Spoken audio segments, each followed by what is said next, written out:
Richard Stewart is a photographer. In Act 1, he takes pictures of New York City on the Staten Island Ferry. Richard meets Alexandra Pappas. Are you from New York? No, I'm from Greece. I'm an exchange student. He shows Alexandra some pictures for Family Album USA. Family Album USA. It's an album of pictures of the United States. Later, Richard leaves quickly. Bye-bye, Alexandra. Thanks. Bye-bye. And he forgets something. What does Richard forget?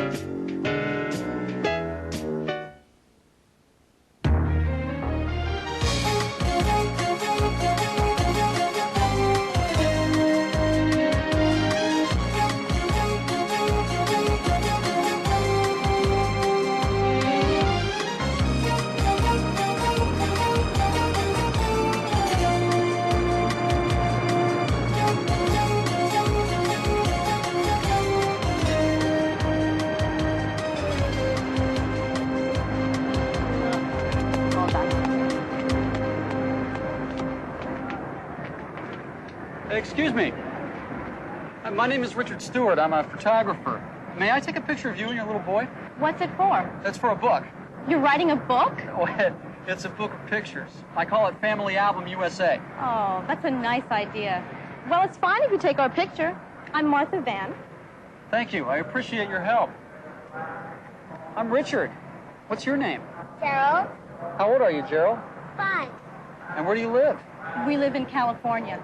Well, welcome to New York. Okay, just a second. I'm almost ready here. Can I help you? Oh, please.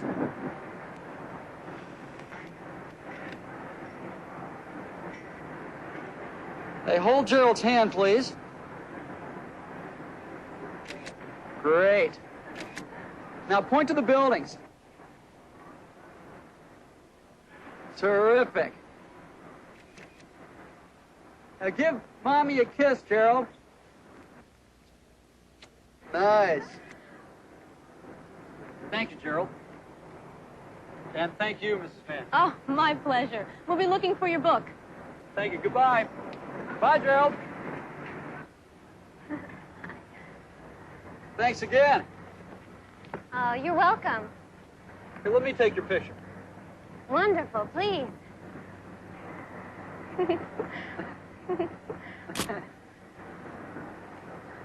Are you from New York? No, I'm from Greece. I'm an exchange student. Well, when did you come here?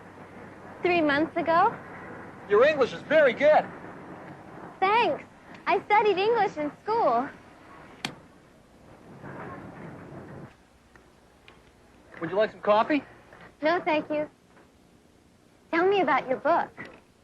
Oh, it's not finished yet, but I have some of the pictures. Would you like to see them? Yes, I'd like that. Oh, here they are.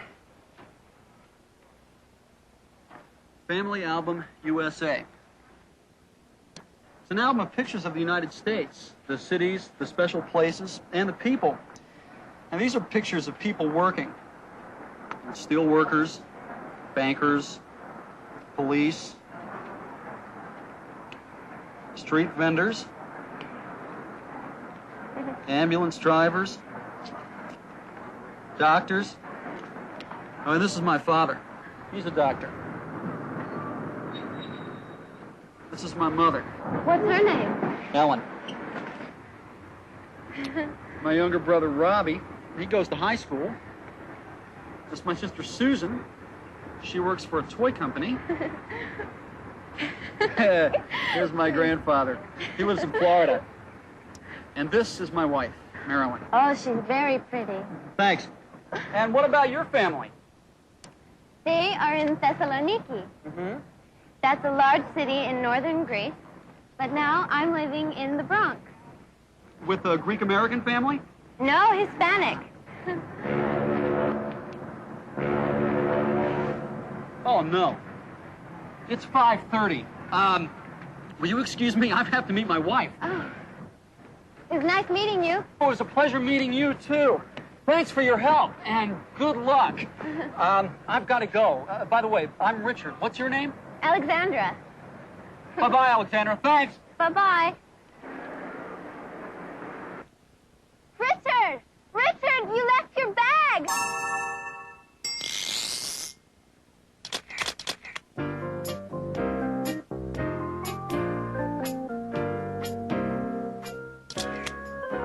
Family Album, USA. It's an album of pictures of the United States. Richard takes many pictures for his album. He photographs the cities, like New York.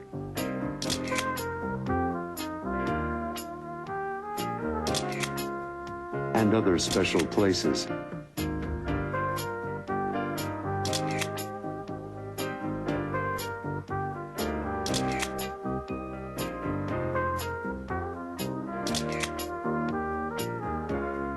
He photographs people working, police, ambulance drivers, steel workers, doctors. Philip Stewart, Richard's father, is a doctor. He's a pediatrician, a children's doctor. And Richard's mother, Ellen Stewart, is a homemaker. His brother, Robbie, is a student at Riverdale High School. He's 17. Richard has one sister. Her name is Susan. She works for a toy company in New York City. Malcolm Stewart is Richard's grandfather. He's 72 years old and lives in Florida. And this is Richard's wife, Marilyn Stewart. She's a fashion designer and a sales clerk in a boutique in New York City. You'll meet Marilyn Stewart and all the other Stewarts in Family Album USA. In Act 2, Alexandra tries to find Richard. She wants to return his camera bag. Can you tell me how to get to Linden Street in Riverdale? Richard Stewart, 46 Linden Street, Riverdale, New York. You should take the #1 subway. Richard's wife, Marilyn, is waiting for him. Where's my husband? Later, Richard arrives, but he's late. I'm sorry I'm so late. I had a really bad day.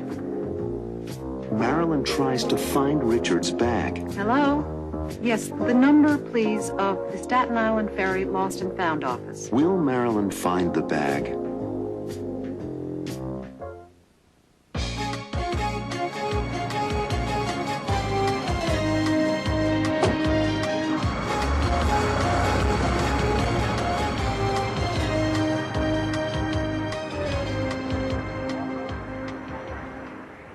Excuse me, officer, can you help me? Sure.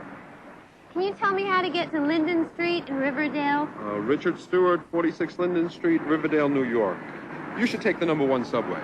Is there a station near here? Yes, the station's that way. You should take the #1 train to Van Cortlandt Park. #1 train to Van Cortlandt Park. Thank you. Anytime. Good luck. Remember, the #1 train, the uptown platform. Thank you.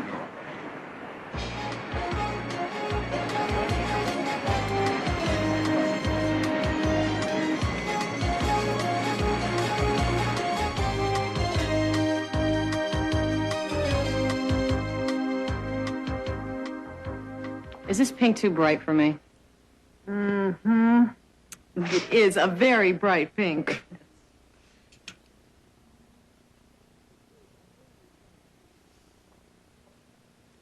Try this. It's size 8, but I wear size 10. How about green? It's size 10. Let me try it on. I'm taking too much of your time. 6 o'clock. Where's my husband? I was expecting him here at 5:45. Don't worry, the traffic is very heavy at this hour. I know. But we're going to be late for dinner. I'll take this green sweater. I like the color on me, don't you? I think it looks terrific on you. I'm sorry I'm so late. I had a really bad day. It's 10 after 6. We're late. Robbie's cooking tonight and dinner's at 6:30. I know. I'm really sorry. I left my bag of film on the ferry. I went back for it, but the ferry was gone. I lost a whole day's work. I'll call the Staten Island Ferry Lost and Found office. I didn't think of that. Thanks.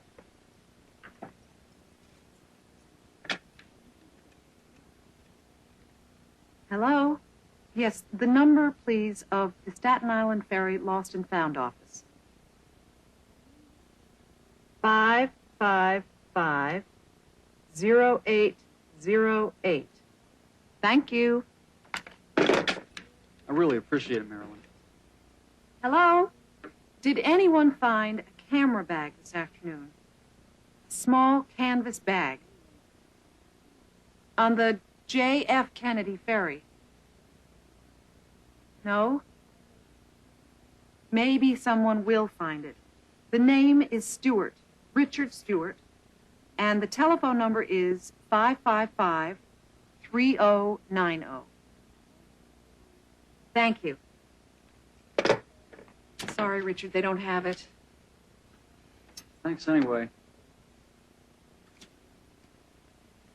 But there was a girl on the ferry. Now Tell maybe me about it on the way home.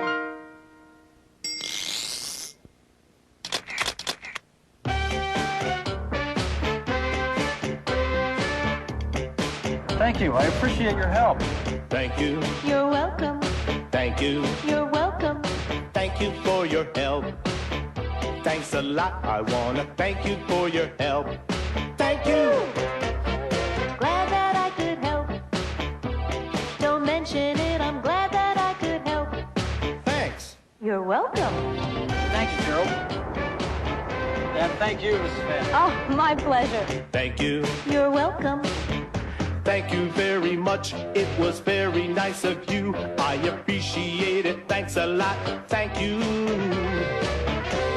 You're welcome. Don't mention it, I'm glad that I could help. My pleasure, it was nothing. You're welcome. Number 1 train to Van Cortlandt Park. Thank you. Anytime. Good luck. Thank you very much. It was very nice of you. I appreciate it. Thanks a lot. Thank you. You're welcome. Don't mention it. I'm glad that I could help. My pleasure, it was nothing. You're welcome. Thank you for your help. Thanks a lot. I wanna thank you for your help. Thank you. Glad that I could help. Don't mention it. I'm glad that I could help. Thanks. You're welcome. Thank you. Sorry, Richard, they don't have it. Thanks anyway. Thanks anyway. It was nice of you to try. I appreciate it. Thanks a lot. Thank you. Anytime, don't mention it. I really tried to help. You're welcome. My pleasure anytime. Thank you. You're welcome. In Act 3, the Stewart family has dinner together. Robbie, the dinner was terrific. Richard is upset about losing his camera bag, Thinking about that bag of film. and his mother, Ellen, tries to help. Don't worry, Richard. Someone will find it. Then the doorbell rings. Who is at the door?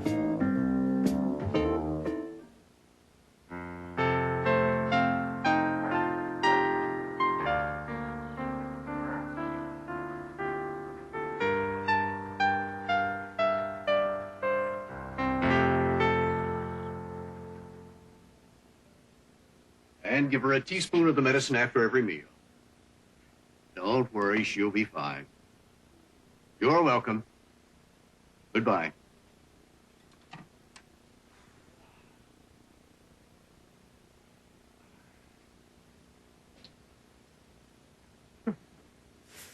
How are you? I'm tired and hungry. Well, Marilyn and Richard called. They'll be here soon, and then we'll eat. Right? Is Susan coming? Well, she'll be here later. She has to work late tonight. And what's Robbie cooking for dinner? It's a surprise. I hope it's pasta.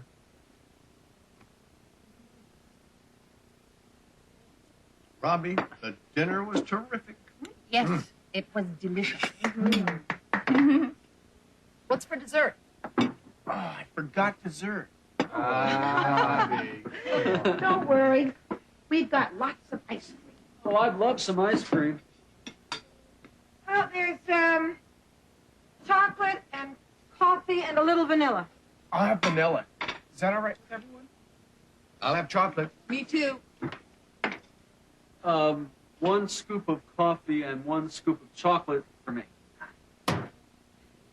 Robbie, would you help me serve? I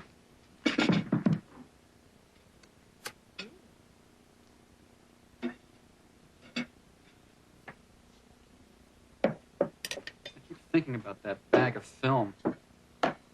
8 rolls, a whole day's work. And good stuff, too. Don't worry, Richard. Someone will find it.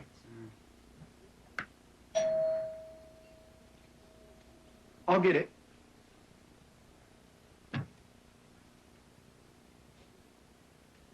Hello. Hello. Does Richard Stewart live here? Yes, he's my brother. I'm Robbie. Robbie Stewart? I'm Alexandra Pappas. How do you do? Your brother left his bag of film on the ferry boat. I found it. And I'm really glad to see you. I mean, my brother will be really glad to see you. Robbie? Who is it? It's Richard's film. I mean, Alexandra Pappas. Come in, please.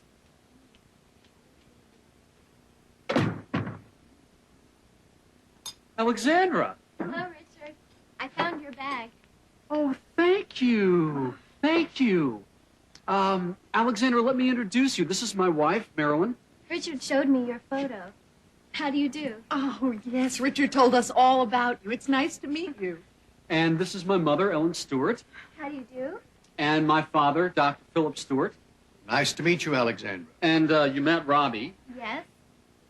And you must be Susan. Hi. Hi. Welcome. I'm so glad you found the bag and took the time and trouble to return it. Oh, it was no trouble. I just took the wrong train. Would you like something to eat? Thank you. No. I'm late for dinner at my house. I really have to go. Would you like to call home? I'd appreciate that. Please, here's the phone. Thanks. Excuse me. Alexandra's a high school exchange student from Greece Where does she live? with a family in the Bronx. Oh, that's not too far from here. Take it easy, Robbie. Thank you. I can only stay a few minutes. Have some iced tea. Thanks, Mrs. Stewart. Please sit down, Alexandra.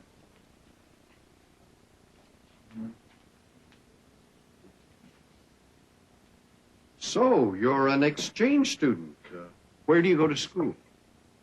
At the Bronx High School of Science. Oh, that's a very good school. What are your favorite subjects? Biology and mathematics. Richard tells me you're a doctor.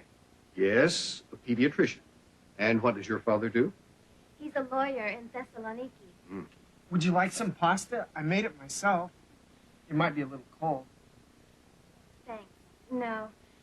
I do have to go. It was nice meeting you all.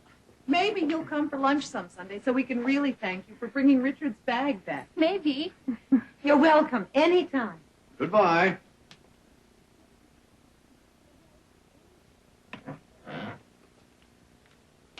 Can I drive you home? No, thanks. The train is just up the street. It won't take me long at all. You really saved the day for me, Alexandra.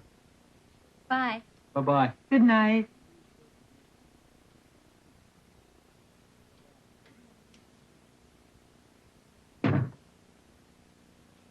She's a smart young lady. And very nice. Very. Hey, she forgot her bag. Oh, I guess we'll be seeing Alexandra again. Right, Robbie?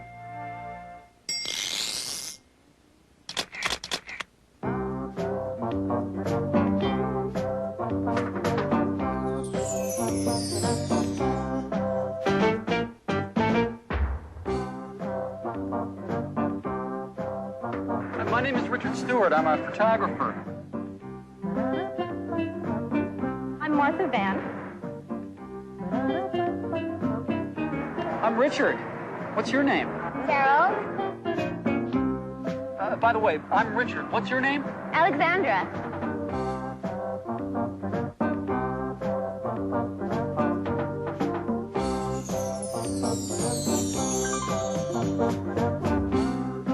We live in California. Are you from New York? No, I'm from Greece.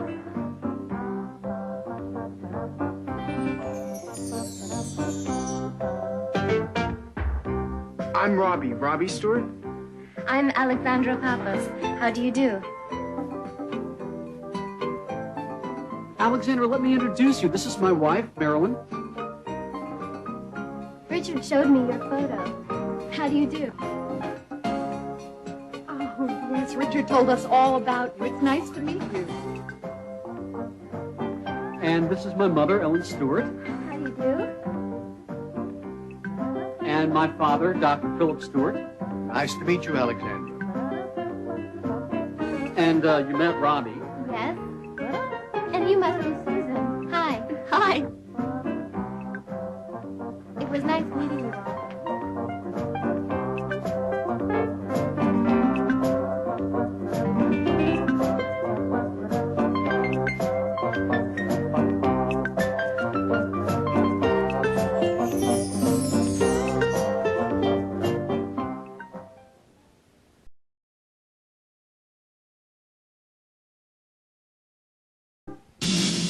In Act 1 of this story, Susan Stewart and Harry Bennett don't know each other.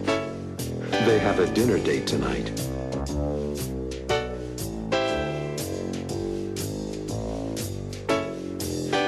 But Harry is late, very late. He's lost, somewhere in New York City. Excuse me, ma'am. I'm looking for 83 Worcester Street. Will Harry find Susan's apartment?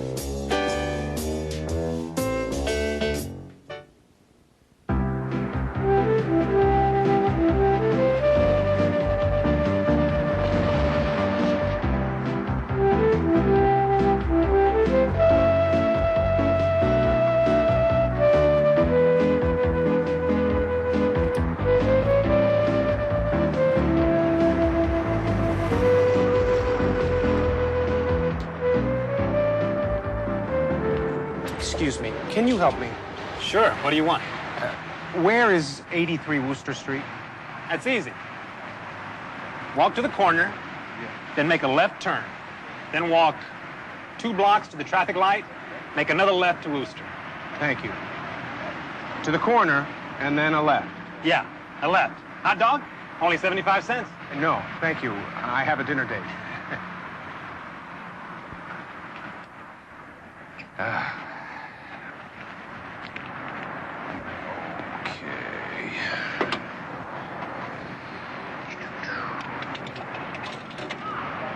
555-9470. And it's busy.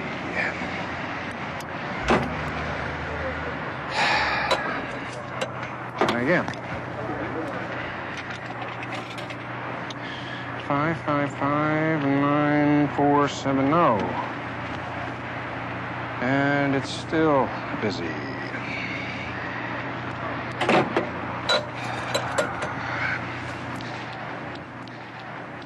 Excuse me, ma'am. I'm looking for 83 Worcester Street. Yes.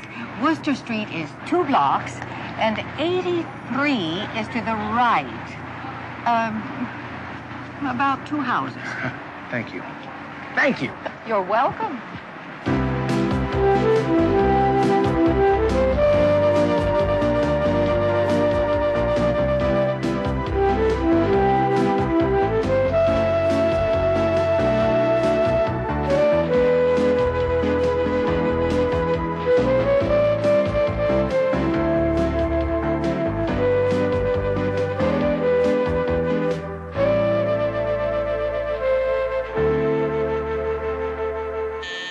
Who is it?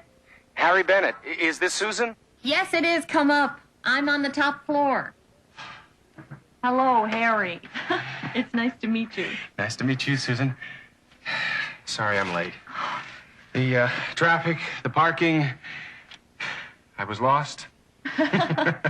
What pretty flowers. Thank you. Oh, please, come in. Don't worry about being late. It's fine. Excuse the mess. I just moved here. Oh, I'd like you to meet my sister-in-law, Marilyn. Marilyn Stewart, this is Harry Bennett. Pleased to meet you. Nice to meet you, Harry. Are we too late for our dinner reservation? No, the restaurant will hold our table. I know the owner very well. I eat there a lot. Do you know the phone number of the restaurant? I'd like to call home and leave the number with the babysitter. Sure. The number is 555-1720. May I use the phone? Yeah.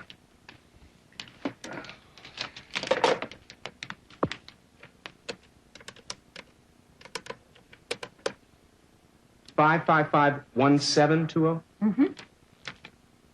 Hello. Hi, Michelle. It's Daddy. Can I speak to Betty?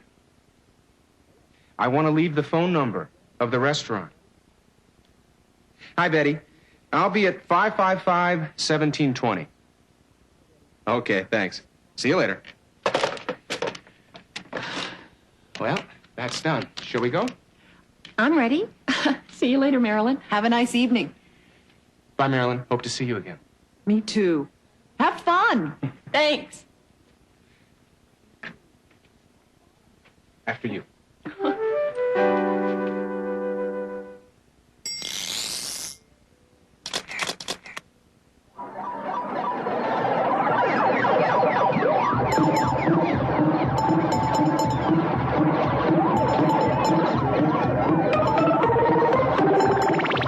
Excuse me. Can you help me? Sure. What do you want? Where is 83 Worcester Street? That's easy. Walk to the corner, then make a left turn. Then walk 2 blocks to the traffic light, make another left to Worcester. Thank you. To the corner, and then a left. Walk to the corner, then make a left turn. Then walk 2 blocks to the traffic light, make another left to Worcester. Come on, Harry. It's your turn. Follow the directions.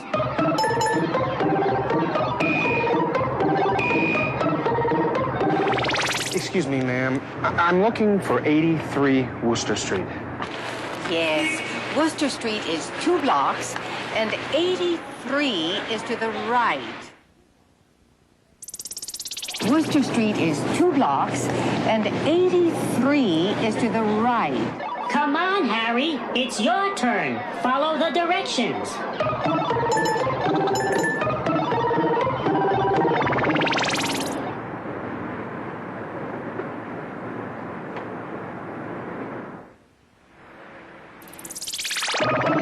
Congratulations, Harry. You found 83 Worcester Street. Now, Harry, let's try some new directions. Go to the traffic light at the corner of Prince Street and make a right turn. Go 1 block and make a left at Green Street. Go to 290 Green Street.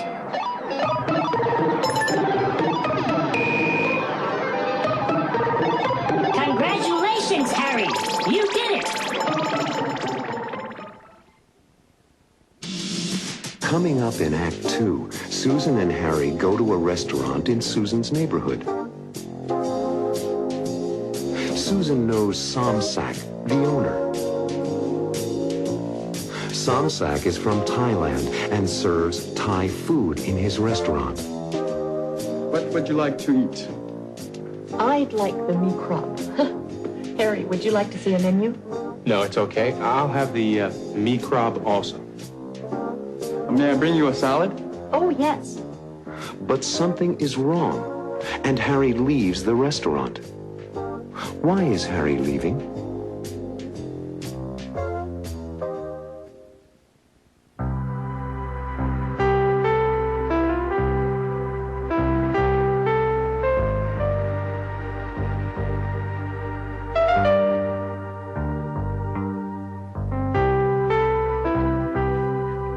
Ah, Miss Stewart, welcome. How are you? Fine, Somsak. And you? Fine, thank you.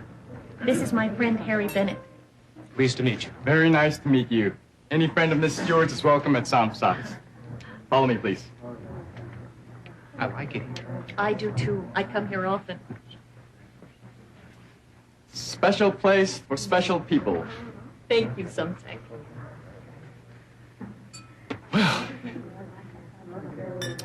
Nice restaurant. Would you like something to drink? Yes, I'd like a glass of ginger ale with ice. Harry, what would you like? Do you have a dry white wine? How about a California Chablis? Chablis is fine. What would you like to eat?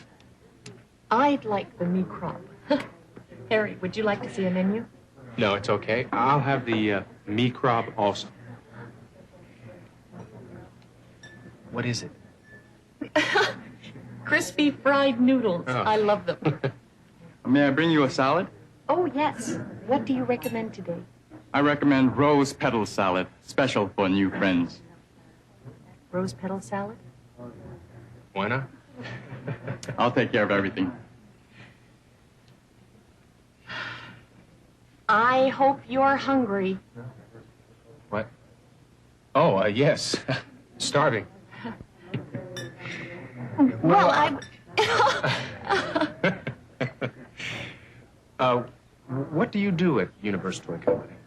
I'm the vice president of new toy development. Terrific. I know you're a CPA. That's true. Harry Bennett, certified public accountant. I love numbers. I do some work for Smith & Dale, your company's accounting firm. And so? Here we are. Yes. I have a daughter. I know. How old is she? She's 9 years old. That's a nice age. What's her name? Michelle. Do you have a picture of her?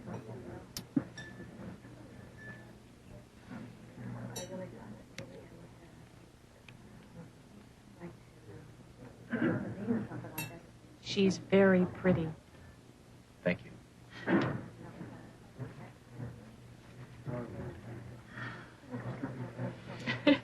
Rose petal salad. And there's a phone call for you, Mr. Bennett. Excuse me. I hope nothing is wrong. I'll get the rest of the dinner. Excuse me.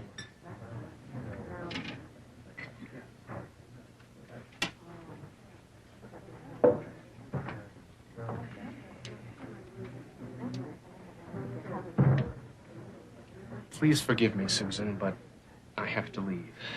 I feel terrible, but What's the matter? my daughter isn't feeling well. Oh, no. Is it serious? I don't know. The babysitter says she has a stomachache and she's crying. I'll have to go home. Forgive me? Of course. I'm so sorry for Michelle. And you didn't have a chance to eat. Well, it's okay. Let me take you home first. No, please, go ahead. It's our first date. We'll make another. Please don't worry. I'll phone you. I hope your daughter is all right. Goodbye. Goodbye.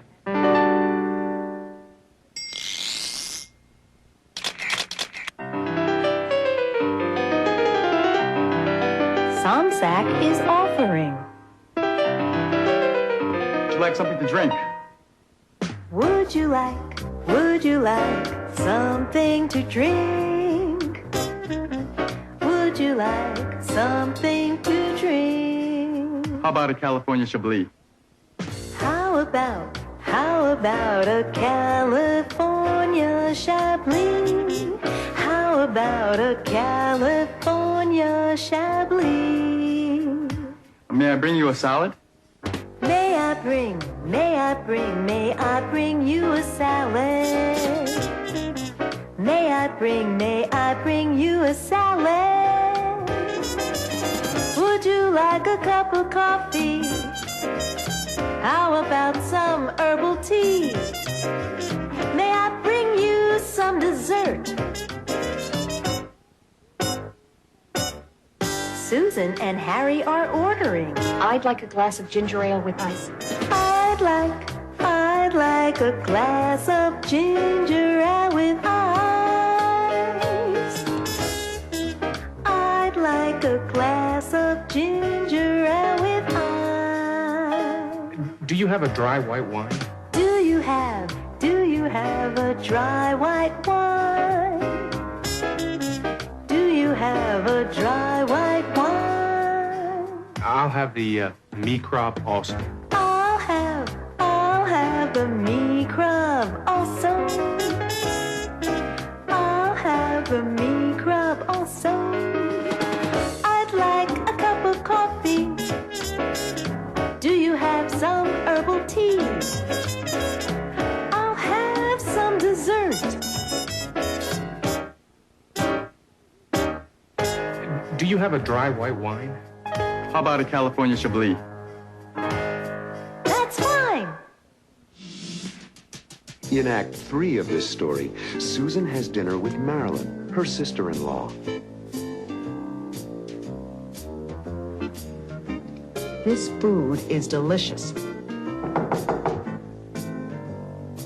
Then Harry surprises Susan. Hi. And they talk. Is there anyone else in your life? No, not yet. Will Susan and Harry see each other again?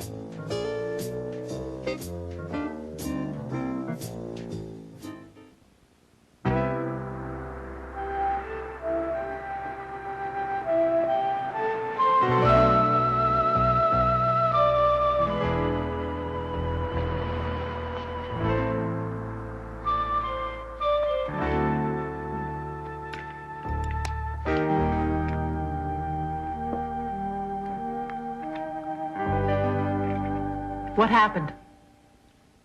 The babysitter called. His daughter is sick. What's wrong? I think she has a stomach ache. Oh. He's a good father. So, what do you think of him? He's very nice. But I think he was nervous tonight. It was his first date in 2 years. Will you see him again? I hope so. This food is delicious. He didn't get a thing to eat. You ordered enough for 3 or 4 people, but I'm not complaining. The food is delicious. Who is that? Do you think it's... No.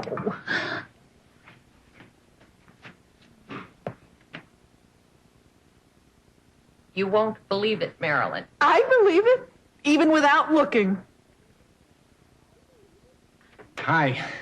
How Your downstairs neighbor let me in. did you go home? I did, but everything is okay, so I decided to come back. To apologize for leaving so early. I brought you a little gift. It's a bonsai tree for your new apartment. Hi, Marilyn. I hope it's not too late. Oh, not at all. We're still eating. Please, come in. Join us. It's our meal from the restaurant. Oh. And how is your daughter? Oh, she's fine. It was only a tummy ache. It's good that you went back. Yes, I think it's important for me to be there since her mother died. I agree. Aren't you hungry? As a matter of fact, I am hungry. There's lots of food left. This is delicious. Enjoy. I'm going to excuse myself. I have a lot of work to do to get ready for tomorrow.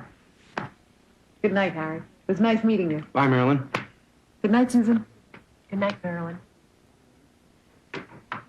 She's going to a fashion show here in the city tomorrow. She's sleeping here, so she won't have to travel from Riverdale in the morning. You two must be close. We are. The whole Stewart family is close. I like that.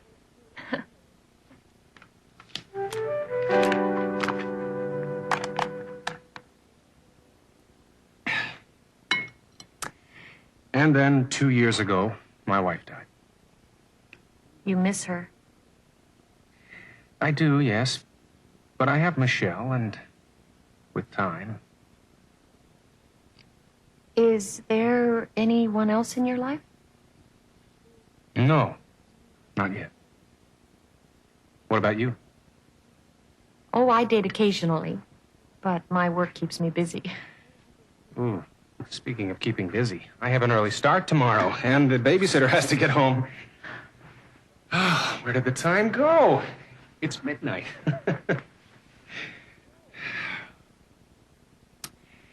Thank you, Susan. I had a nice evening. Me too, Harry.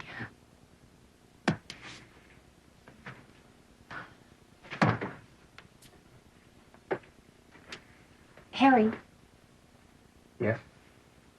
I'd like to meet your daughter someday. Does that mean that I can see you again? Of course. Wonderful. I'll call you and we'll go out to dinner. Please do. I promise I won't leave early. It was for a good reason. You know something? What? I think we're going to be good friends. Good night, Susan. Good night, Harry. Have a safe trip home.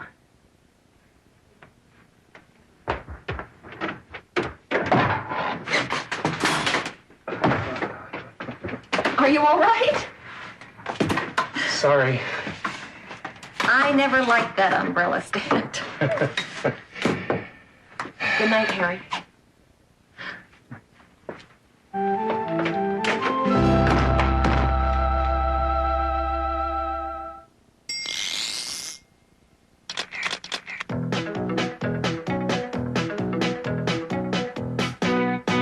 He's an accountant. He works with numbers. He's an accountant. He manages your money. He's an accountant. He plans your taxes. An accountant. That's his occupation. His job. She's in business. She's a vice president A vice president. in a toy company. She's in business.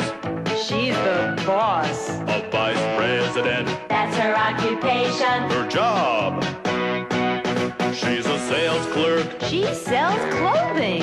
She's a sales clerk. She works in a store. Yeah, she's a sales clerk. She designs clothing too. A sales clerk. That's her occupation. Her job. She's a teacher. That's her job. Yeah. She's a nurse. That's her job. He's a pilot. That's his job.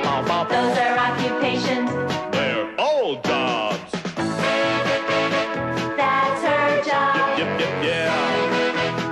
That's her job. That's his job. Those are occupations. They're all jobs. He's a vendor. He sells food on the street. He's a vendor. He sells hot dogs. Yeah, he's a vendor. He sells ice cream. A vendor. An accountant. A sales clerk. A nurse. A teacher. A pilot. They're all jobs.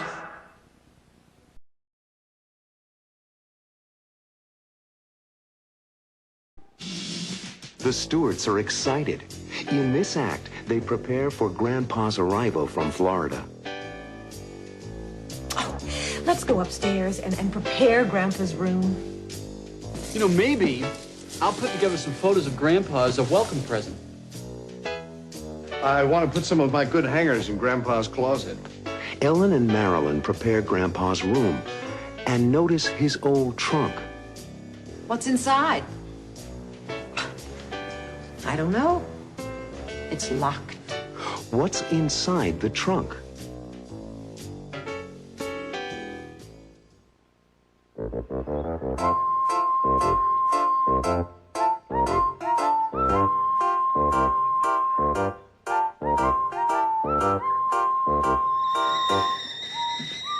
Marilyn, you want coffee or tea? Coffee, please.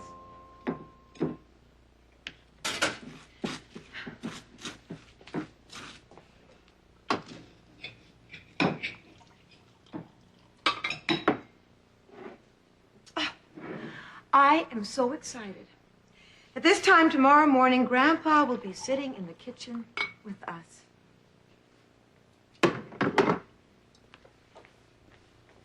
When does he arrive? At 6 o'clock this evening. By plane? No, by train. Are we picking him up at the station? Not Grandpa. He doesn't want anybody picking him up. He likes to be independent. Oh, Let's go upstairs and prepare Grandpa's room. Great. Let's do it. Morning, Mom. Well, Morning. hi, fellas. Hello. Mwah. Hi, honey. Marilyn. Mwah. Morning, Marilyn. We're going upstairs to set up Grandpa's room. Okay. There's coffee ready. I'm really excited about seeing Grandpa. Me too. Milk, please. He's so funny. He always makes me laugh.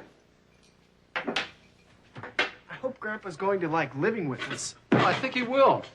It just takes time to feel comfortable in a new place. Won't he miss being in Florida? Well, he will, but I think he'll like being here with the family. Are you sure about that? It's crazy here most of the time. But it's fun. That's for sure. You know, maybe I'll put together some photos of Grandpa as a welcome present. That's a neat idea. What can I do? I've got it. I have a picture of Grandpa and Dad and me in my wallet. It's from the Fathers and Sons breakfast at my junior high school graduation. Oh, I remember this picture. I'd really like to pick up Grandpa at the railroad station. Railroad stations or airports, Grandpa always tells us he'll get here by himself. He's something. Is this all Grandpa's stuff? That's it. But I'm sure he has a few bags with him on the train. What's inside? I don't know. It's locked. Hi. Oh, hi, darling. Morning, Philip. I want to put some of my good hangers in Grandpa's closet. You know, I'm very excited about his arrival. We are too. Susan called early this morning. She's unhappy because she's had to go to Chicago on a business trip and can't leave till tonight. She wants to be here for Grandpa. Well, Grandpa will be disappointed, too. He loves Susan. She always reminds him of Grandma. Well, how's everything here? Fine. We were just wondering about this trunk. It's locked. I have the key. Grandpa sent it to me.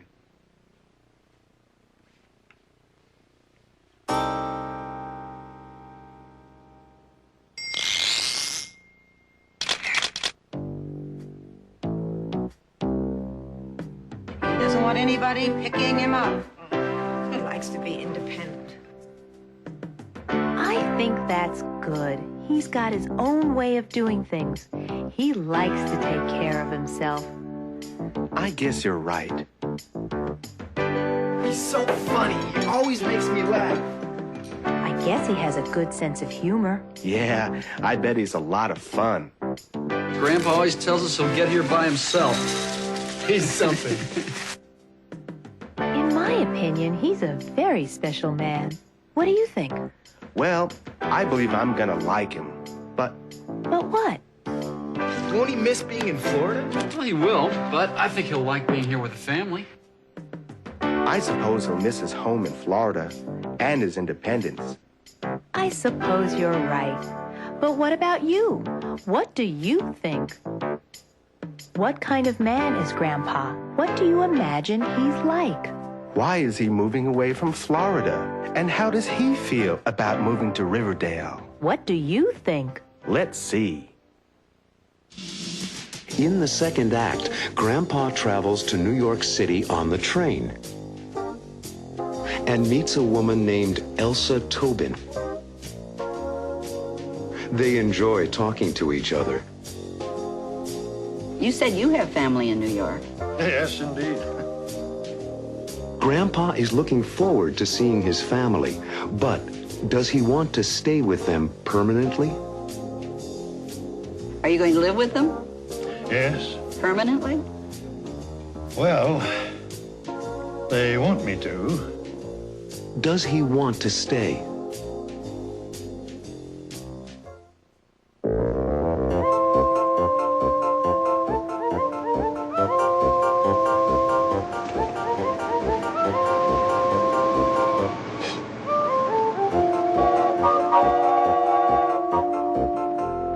Excuse me, is this seat taken? No, it's not taken. Oh, thank you. Oh, let me help you with this. Oh, thank you.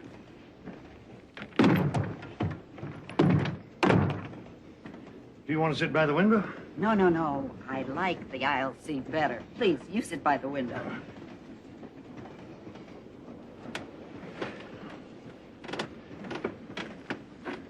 My name is Stewart, Malcolm Stewart. Pleased to meet you. I'm Elsa Tobin. How do you do?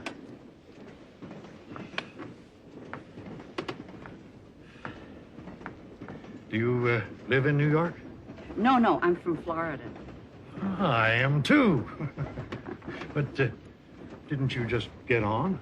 No, no, I just changed my seat. A man next to me was smoking, and smoke really bothers me. Where are you from in Florida? Titusville. It's near Orlando. Small world. I'm from Titusville, too. Really? What part? My husband and I live near Spaceport. I know that area. My house is only a few miles from Spaceport. Do you still live there? Oh, yes. Yes, my husband's there now. He couldn't take time off to come to New York with me. Do you still live there? No. I sold the house and the furniture, put a few personal things in an old trunk, and shipped it to my children in New York. That's my destination. Are you married? My wife died 4 years ago. She was a wonderful woman, a real friend. I'm sorry. Really. I'm sorry. Lots of wonderful memories. We were married almost 50 years. Well, 47 to be exact. John and I celebrate our 40th anniversary next month. Oh, congratulations. That's nice. What does John do? He's an aerospace engineer and works for Orlando Aircraft Corporation. He started with them almost 40 years ago. What do you do? I just retired. Had my own company, a construction company. Roads, bridges, big stuff. But I just sold it and retired. Excuse me, ma'am. Ticket, please. Would you kindly hold these keys, please? Oh. I have a ticket, I know. I was in the smoking section. It's okay, lady. Take your time. I'm sure it's in your purse, Mrs. Tobin. Oh, here it is. And here are your keys. Thank you.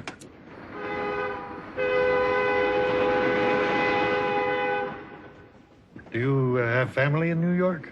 No, no. But I do have very close friends in New York City. We like to go to the theater together. You said you have family in New York. Yes, indeed. A son and his wife and their 3 children, my grandchildren. You must be excited. I can't wait to see them. Are you going to live with them Yes? permanently? Well, they want me to, but it's too early to know for sure. I'm pretty independent. I tried to teach my kids the importance of independence, but I'm not sure I want to be alone. Some people don't mind being alone. I do. I understand. But tell me, why did you stop working? I retired because I wanted to be with my family. I didn't want to be alone anymore.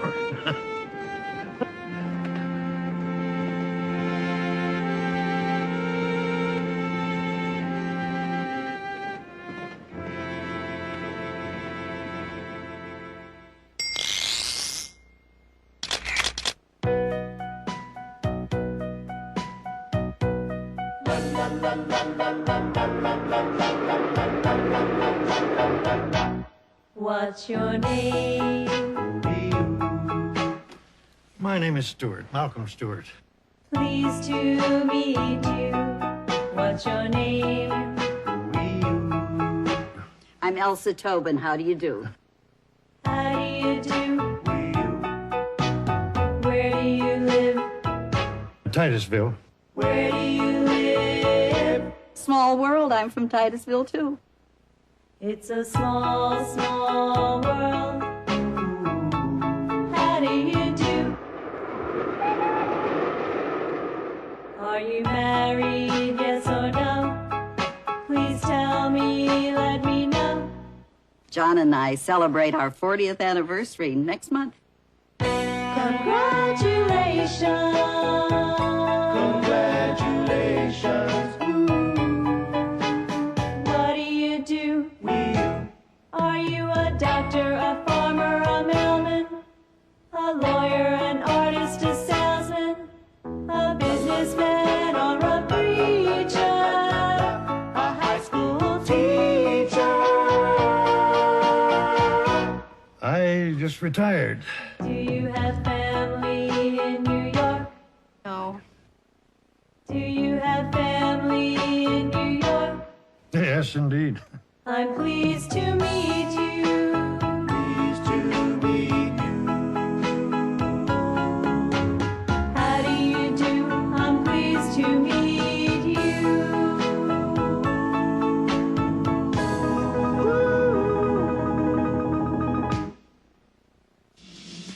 In the third act, Grandpa arrives in New York, Well, here we are.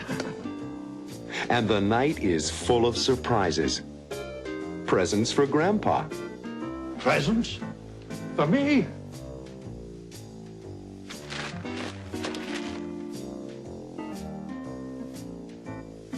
And Grandpa opens the trunk. What's inside the trunk?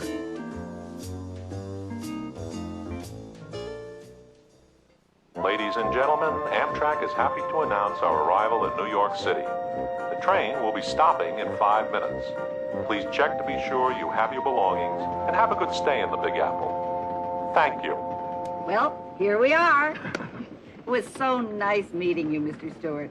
And nice meeting you, too, Mrs. Tobin. Please look us up. We're in the phone book. Dr. Philip Stewart in Riverdale. Your son. That's right. And have a good time in New York. And don't be so independent. You're very lucky to have a caring family.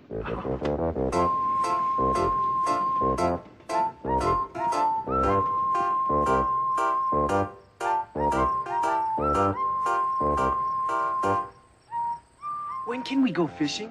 Robbie, we'll go fishing soon. And we'll take your dad with us. I'm ready, Grandpa. You name the day. That's a great idea, Grandpa. Philip needs a day off. Let's give him our presents now. Good idea. Presents? For me? From me and Marilyn. And this one's from me. I looked all over the house to find it.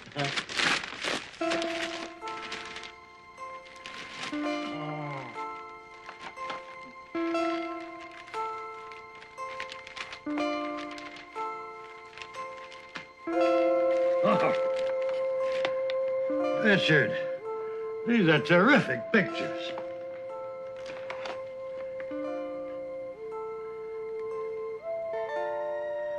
This one really brings back memories.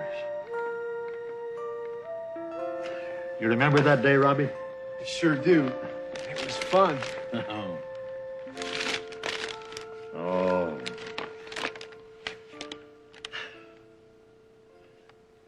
I'm sorry Susan isn't here. I miss her very much. She feels bad, too, Grandpa. She called to say the plane was delayed. You know airports.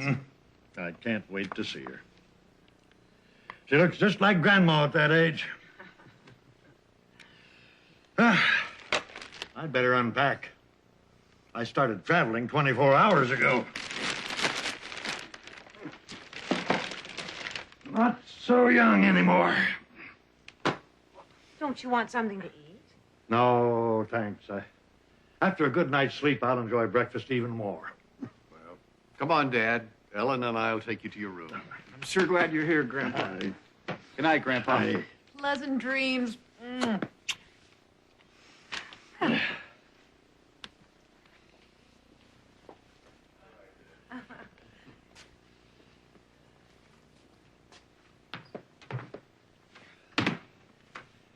Philip, you have the key to the trunk?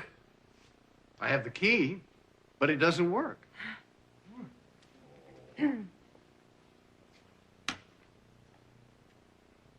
I sent the wrong key.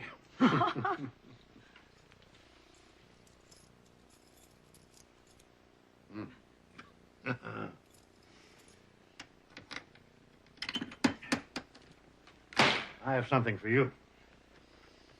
I made it myself. I think you'll enjoy it. I researched it for over a year. It's our family tree. Oh, Grandpa, how exciting. Fabulous. But I didn't know that your grandfather was born in Germany. Lots of interesting information about our family. A gift from me. Thank you so much. Oh, Grandpa! I'm so happy to see you. Oh, you look so beautiful, Susan. My granddaughter. Like I always said, you look just like Grandma. I think you're going to be very happy here with us. I know you will. I don't feel alone anymore.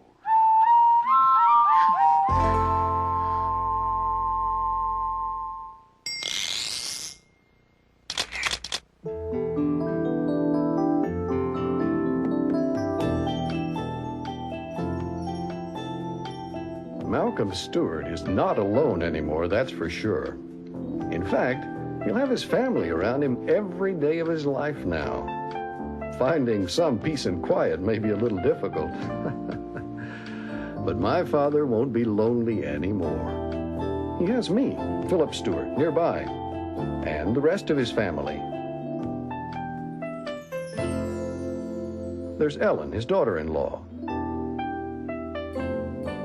You know, I met Ellen when I was a student at the University of Michigan. Later, she became my wife. We have 3 children now. Our oldest son is a photographer. Richard is very talented, like his grandfather. Marilyn is talented too. She designs clothing. Marilyn is Richard's wife. And she's also a sister-in-law to Susan. Susan is my daughter.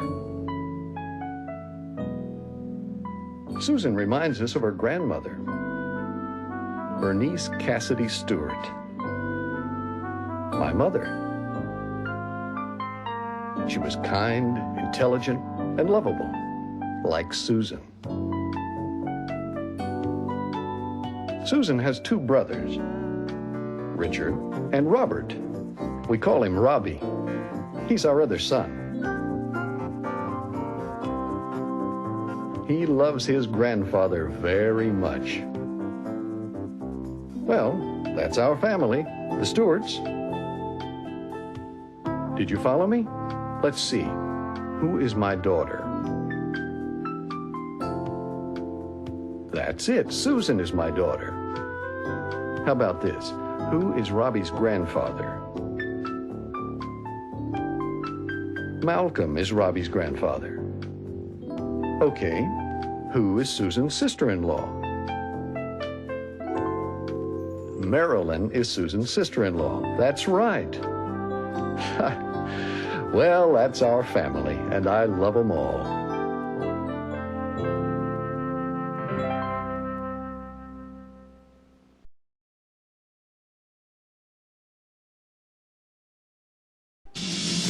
In Act 1, Marilyn comes home from her aerobics class very tired. My new exercise class is so hard. But her husband, Richard, doesn't agree with her. I think aerobics is easy. So, they make a bet. I bet I can go 1 hour in your class this morning and not feel a thing. Who's gonna win the bet?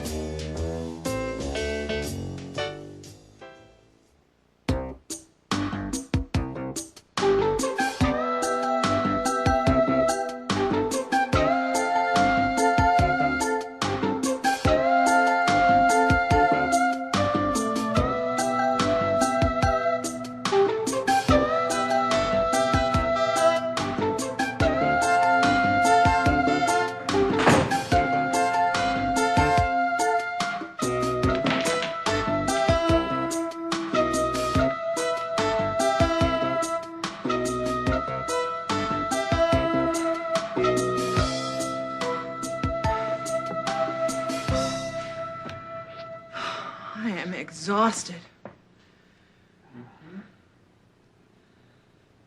My new exercise class is so hard.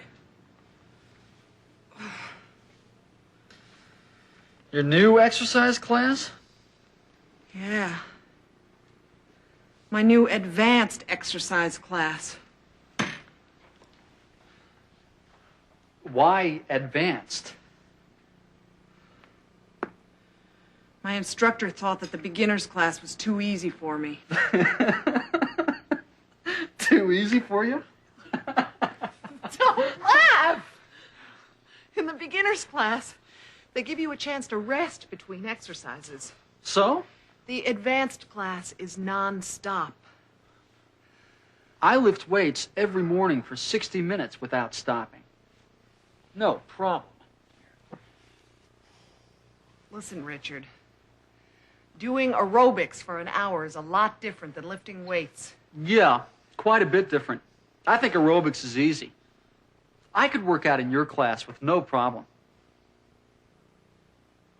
You think so? Oh, without a doubt. When's the next class? Tomorrow morning at 10 o'clock. Try it. Tomorrow morning, after lifting weights, I'll try aerobics. It's a snap. Tomorrow morning at 10 o'clock.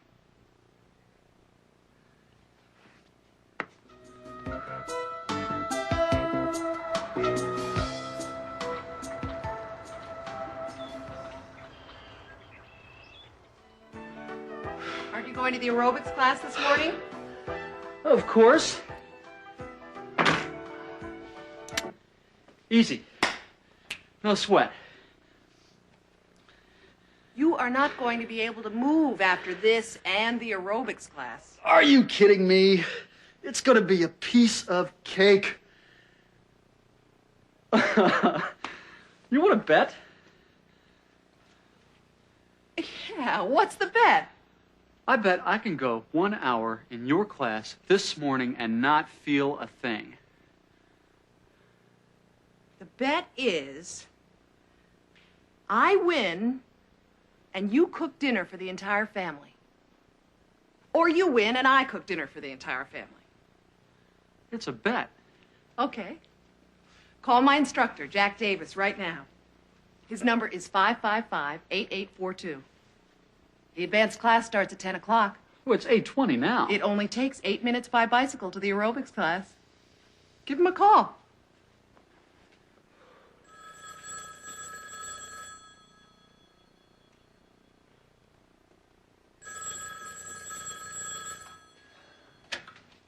Davis Aerobic Center for Good Health. Jack Davis, please. This is Jack Davis. Hello, this is Richard Stewart. My wife, Marilyn Stewart, is a member of your program. I'd like to come to the 10 o'clock advanced class this morning. Oh, fine. Fine. Be here a few minutes early. You need to complete some forms before the class. Thanks. I'm on my way over. Goodbye. Bye-bye. It's all set. I'm going. Bye. See you later. Good luck. Don't forget about the bet. Dinner for the entire family, and that includes Susan. Don't you forget.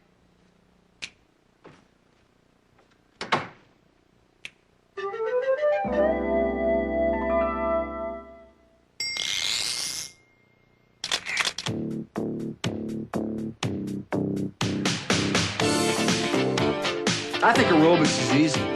It's easy, no problem. It's a piece of cake, no sweat. It's easy, no problem. It's a piece of cake, no sweat. It's a snack. It's easy. No problem. It's a piece of cake. No sweat. It's a snack. My new exercise class is so hard. It's not easy. It's rough. It's difficult. It's tough. It's not easy. It's rough. Really difficult. It's hard and it's tough. It's not easy. It's difficult. It's rough. It's very hard.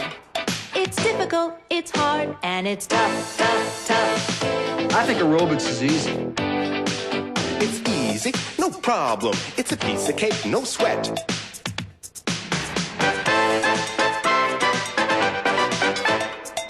My new exercise class is so hard. It's not easy, it's rough. It's difficult, it's tough.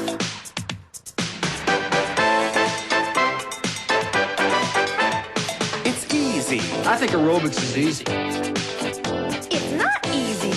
My new exercise class is so hard. It's easy. I think aerobics is easy. It's not easy. It's a snack. A snack. No, it's tough, tough, tough. In the second act, Richard goes to the aerobics center and Jack Davis asks him to take some photographs. Maybe you can photograph a class and I can give you and Mrs. Stewart a month of classes free. So Richard photographs the class. Later, when Richard gets home, Marilyn is surprised. What is wrong with you? Nothing. I am in excellent health. I have ideal blood pressure, a perfect heart. In other words, I am in wonderful condition. So, who's gonna win the bet?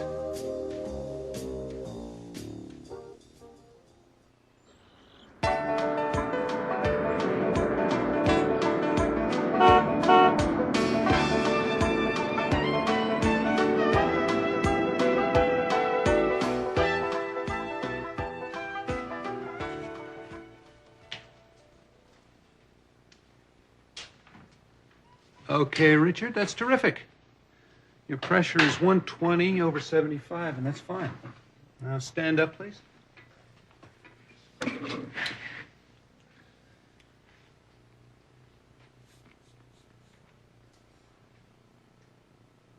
Good. It's 122 over 80. You can sit down now. When was your last complete physical? 6 months ago. Good. Do you have any back or knee problems? Nope. I'm in perfect health. What do you do for a living, Mr. Stewart? I'm a photographer. Interesting. What do you photograph? Everything. The American scene. People, places, events. Did you ever think of photographing an aerobics class? No. I can't remember taking pictures of people exercising. But don't you think it'd be a good subject? Sure. I need some good photos for my advertising, Mr. Stewart. Maybe you can photograph a class and I can give you and Mrs. Stewart a month of classes free. When can I photograph a class? Anytime. How about today? Terrific.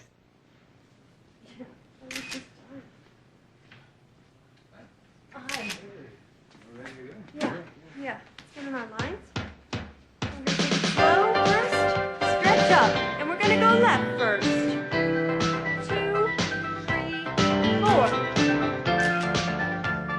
Now switch.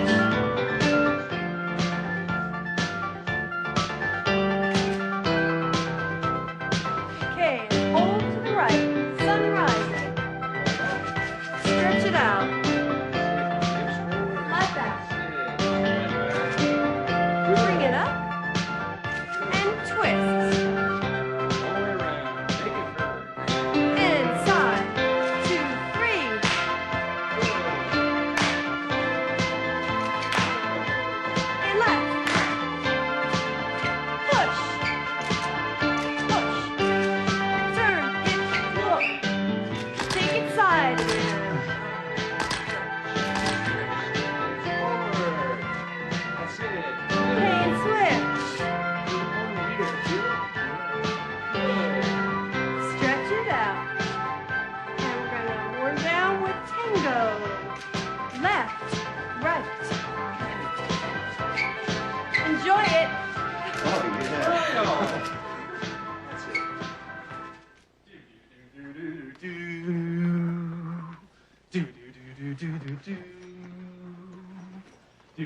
Richard, did you go to the Davis aerobics class today? Yes, I went to the aerobics class today. What is wrong with you? Nothing. I am in excellent health. I have ideal blood pressure, a perfect heart. In other words, I am in wonderful condition. Richard, did you go to the aerobics class really? Don't forget to invite Susan for dinner. And your legs don't hurt? Hurt? What do you mean? What about your arms? Lift your arms up like this. And they don't hurt? Not even a little? No. You are in great condition. I can't believe it.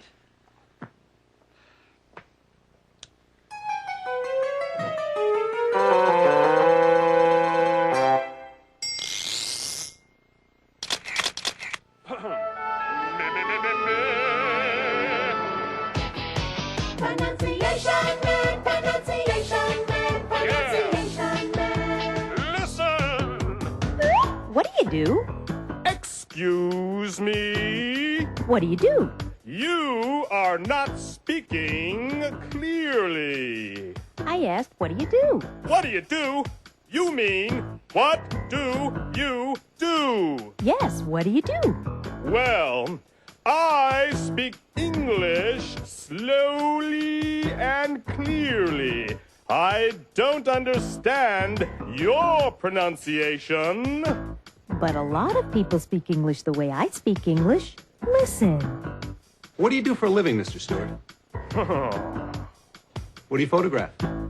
What do you mean? I don't believe this. What do you mean? I mean, they are pushing the sounds together. That's right. Did you like listening to them? What? Did you hear me?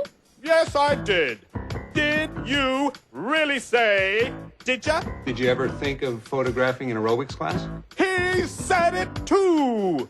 Don't you love it? Don't ya? More pushing together.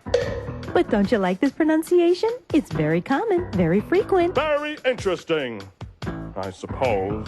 But don't you think it'd be a good subject? Maybe we can change the subject. Okay, maybe we can change the subject. We can talk about something else. Maybe you can photograph a class. Oh, what can I say? What ya? Did ya?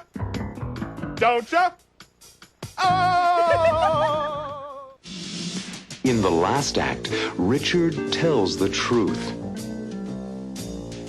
I didn't really exercise. And the bet is still on. Remember, you win, and I cook dinner for the entire family. You win, and I cook dinner for the entire family. And Richard goes to the class. Marilyn goes too. Who's gonna cook dinner tonight?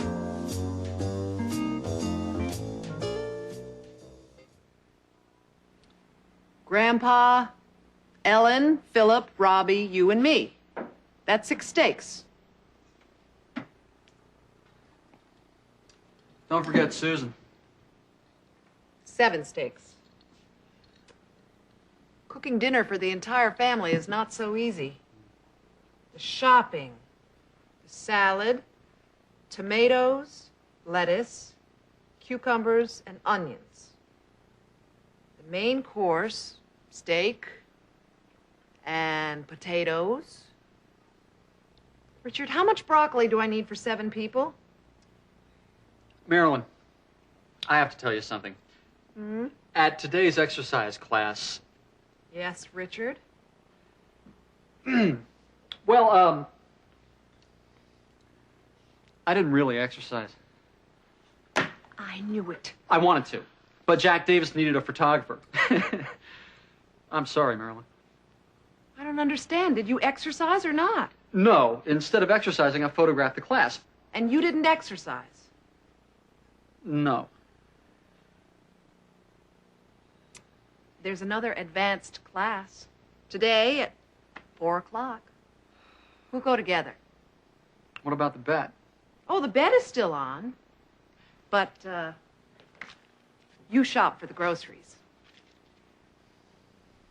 Remember, you win, and I cook dinner for the entire family.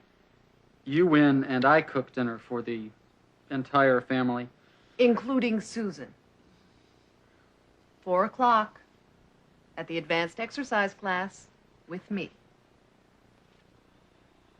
Oh.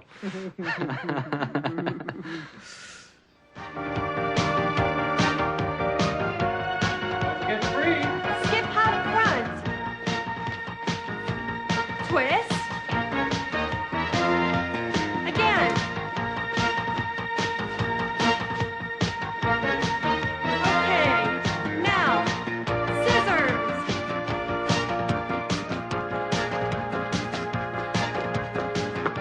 This is fun. It's a piece of cake. Yeah, just wait. 5, 6, 7, go right. 1, 2, back. 2, 3. 1, 2, 3. Pony, pony. 1, 2, 3. Kick. 1, 2, 3. Kick, pony. And twist. Okay, let's pick up the pace. How you doing, Richard? I can barely move.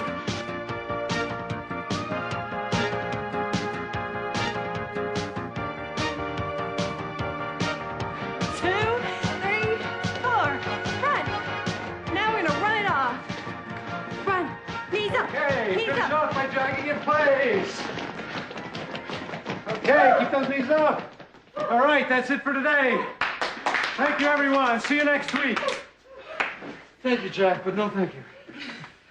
The advanced exercise class is, not so easy, huh? No, you were right. I was wrong. Come on, Richard. Oh. Get up. Let's go. You have to cook dinner for the entire family. Marilyn, I'm exhausted. I can't move. Well, you'll do it. It's a piece of cake. Excuse me, Richard, Marilyn. You are a terrific instructor, Jack. Thanks. But I have a question. Is this your very first advanced aerobics class? Yes, it is. Well, you are in great shape, Richard. Very few people last in this class for the full hour the very first time. Oh, it's true. You are in great shape. Thanks. I think we'll cook dinner together.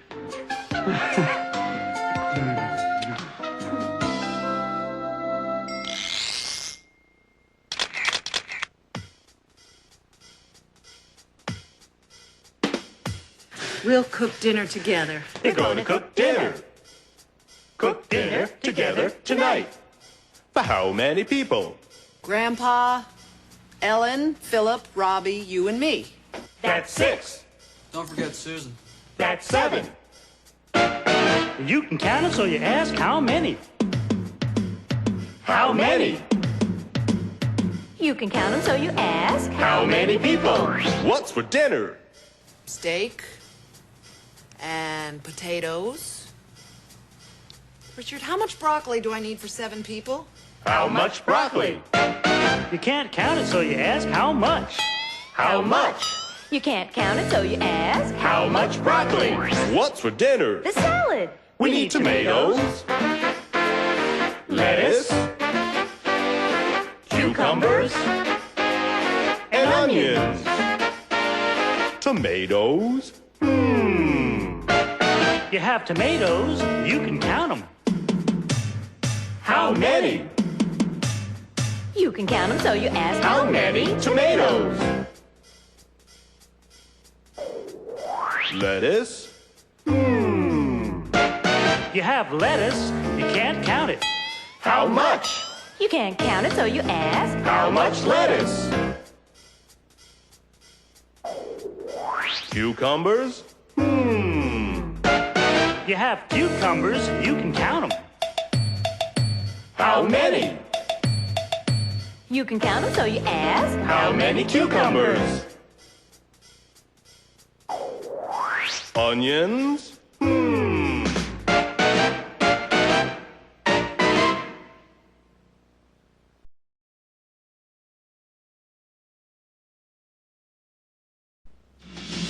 As this act begins, Philip is very busy. Too busy to spend time with Robbie. Dad and I were planning to go to the game, but he has to work today. So Grandpa has an idea. Maybe your dad and I could take you fishing with us. But Robbie knows Philip probably can't go. But Dad is always so busy. So Grandpa talks to Philip. You're working pretty hard these days. I guess I am. What does Philip decide to do?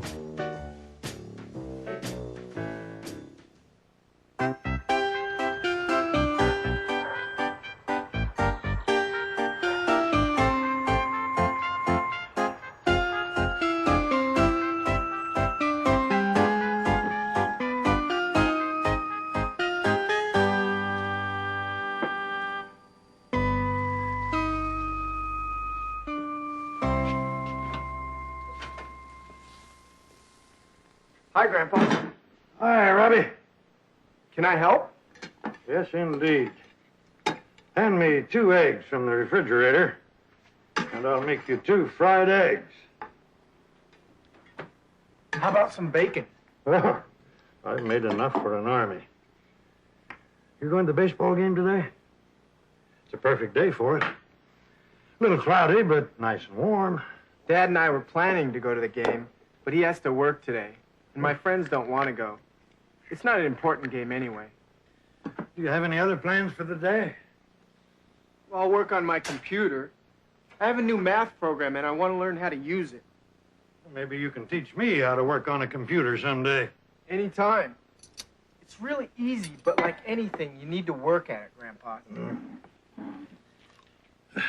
This bacon is great. I love crispy bacon. Oh, what are you doing tomorrow? Nothing much. Well, maybe your dad and I could take you fishing with us. I'd like that, but... But what? But Dad is always so busy. Well, can you come fishing with me tomorrow? Sure I can. Robbie says you can't take him to the game today. I really feel bad about it, but they need me at the hospital today in the children's ward. I understand. Maybe we can spend some time together next weekend. Definitely. We should. You and Robbie and me. Remember our first fishing trip? I sure do. Well, I've got to run, Dad. See you later. Oh. Going fishing? I'm thinking about it. Oh, how's work? Oh, the usual problems. You're working pretty hard these days. I guess I am. When did you last go fishing with Robbie? Oh, I remember exactly. It was on his birthday, June 2nd, 2 years ago. We didn't catch anything. Remember our fishing trips? Yes. I loved them. Remember catching your first fish? How could I forget? I fell out of the boat. We had some good times together. Yes, we did. Maybe we should do it again. How about tomorrow? Don't you have to work? My paperwork will wait. Oh, Robbie will be thrilled. I am too, son. We'll spend more time with Robbie. Tomorrow. It'll be like old times for you and me. And Robbie will love it. Well, what's the weather going to be like? Radio says sunny and mild. Oh. Well, I'll tell Robbie. And, thanks, Dad. Don't thank me. I'm just being a grandfather.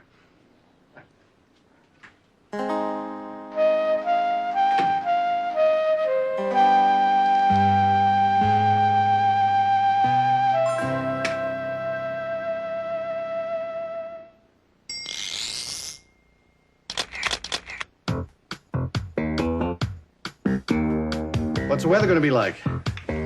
Radio says sunny and mild.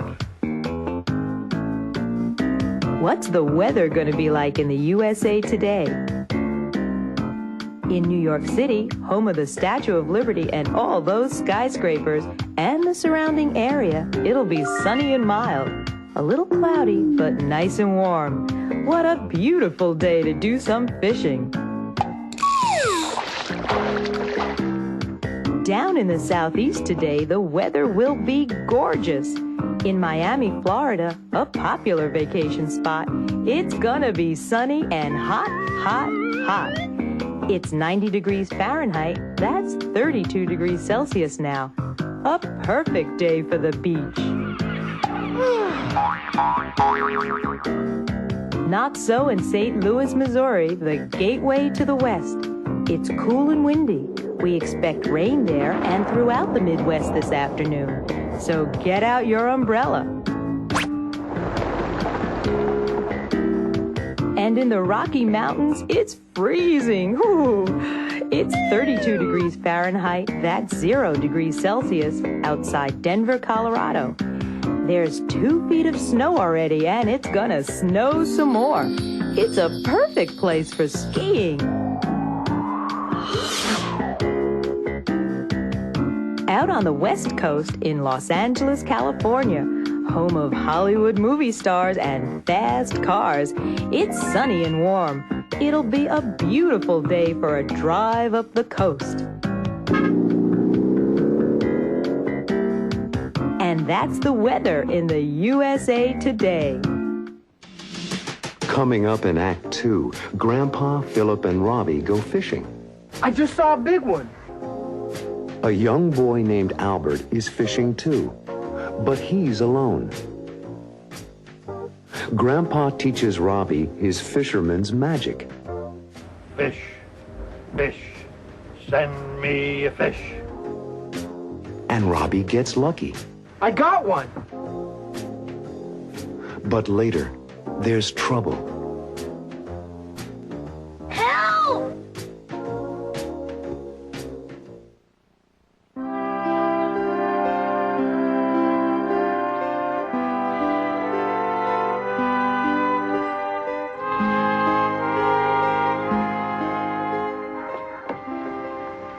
This is really neat.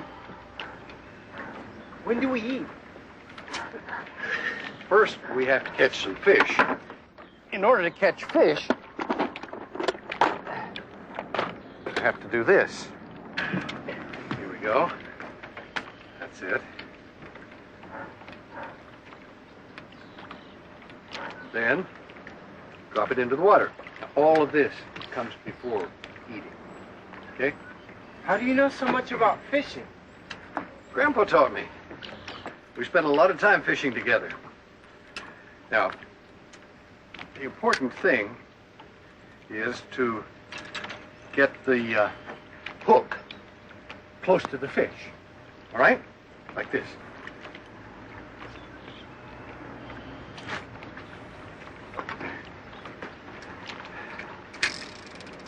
I think I see some fish right under us, Dad. Oh, not a chance. I just saw a big one. Hi there. Hi, What's your name? Albert. Are you all alone? Yes, sir. How old are you, Albert? I'm 10. Where's your father? He's up there at the lodge. Does he know you're here? Yes, sir. Okay, Robbie, maybe you should watch him. The water's pretty deep here. I'll watch him, Dad.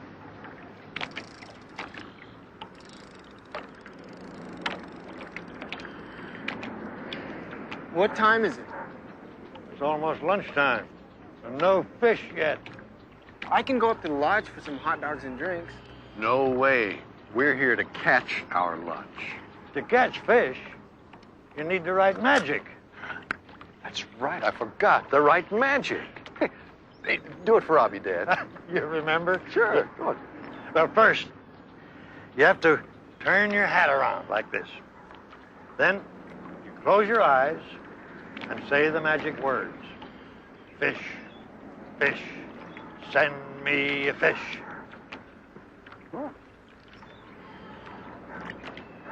Fish, fish, send me a fish. I got one. See, it works. It's a big one. Well, it'll always work for me, too. Grandpa, get the net, please.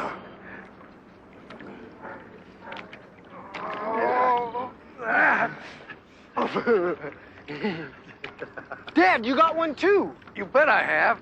Easy, Philip. Easy. Sorry, Dad. Well, one more, and I've got a pair of boots. You didn't say the magic word. Bobby's right. Yes, but you did, and we've got our lunch.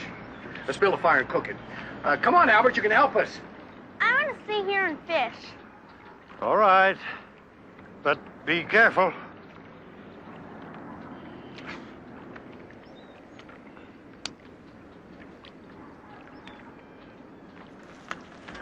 Is it finished yet? I think so. I hope you like your fish well done. Burned, you mean? Hey, I'm a doctor, not a chef.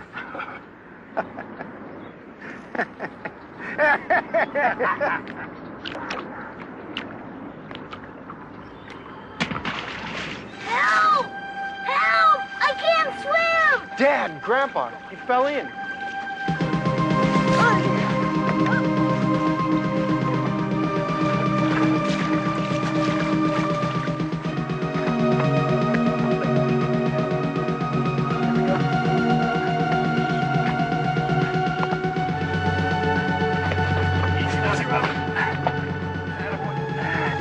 He's not breathing, Philip. Robbie, run to the car.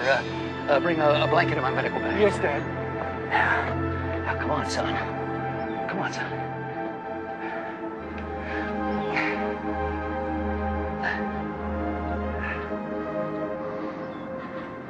Breathe, Albert.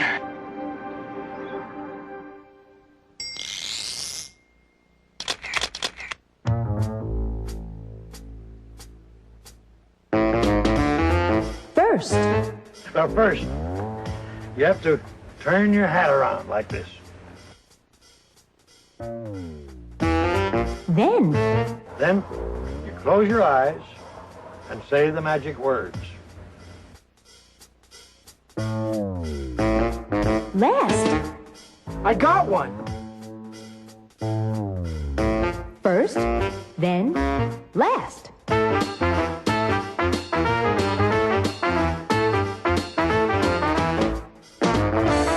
What happened first? What happened then? What happened last? First, then last. Let's try that again, this time with other parts of Act 2. First, they arrived at the lake. Next, Grandpa used the right magic. After that, Robbie caught a fish. Later on, they cooked. They burned the fish. Finally, Albert fell in the water. First, next, after that, later on, finally.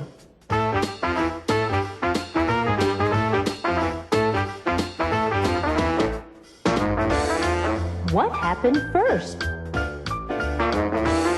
What happened next? What happened after that? What happened later on? And finally, first, next, after that, later on, finally. In the final act, Philip, Robbie, and Grandpa try to help Albert. I want my dad. Daddy. We'll take you to him. Later, Grandpa makes a suggestion, What do you say we get back to our fishing? but Philip gets a call from work. I have to get to a phone. And the fishing trip ends early. How will Robbie feel?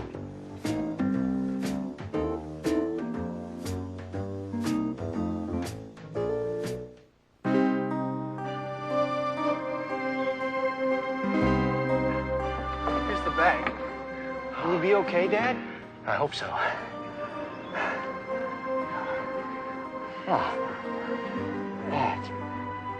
That's all. That's it. There. Oh, he's gonna be all right. Wrap him in. That's it. Wrap him in the blanket there. That's it. That's it. It's all right. It's all right, Albert. You're gonna be okay. I want my daddy. We'll take you to him. Easy now. Easy does it. That's it. Your dad is quite a guy. I know, Grandpa. How is he, Philip? He's asleep. He's going to be fine. How can I thank all of you? Thank my son, Robbie. He pulled him out of the water. I'm very grateful, Robbie. Dad saved him, not me. I'm so thankful to all of you. So long. He's a lucky boy. Well, what do you say we get back to our fishing? That's a great idea. Uh-oh. It's probably the hospital. I have to get to a phone. It probably means we can't stay. That's okay.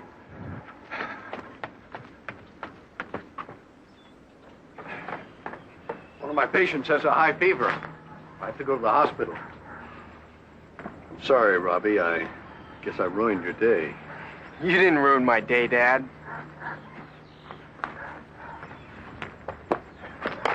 I understand. I really do.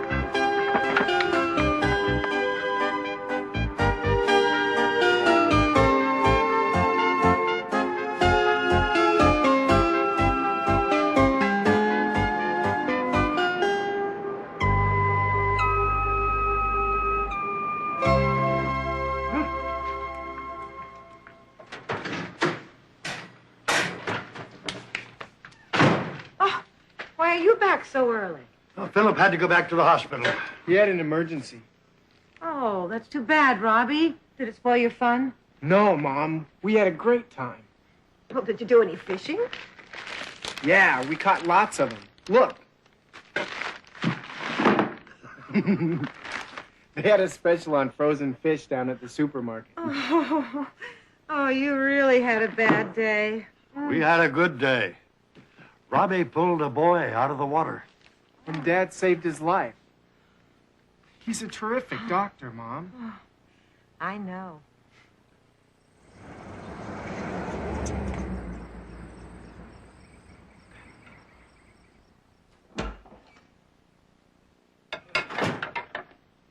Oh, hi, Pop. Hi, son. Hello, Dad. What a day.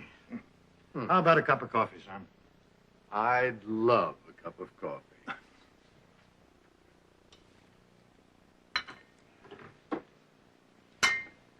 How is the patient? She'll be fine. Was it serious? No. Until today, I was never really interested in medicine.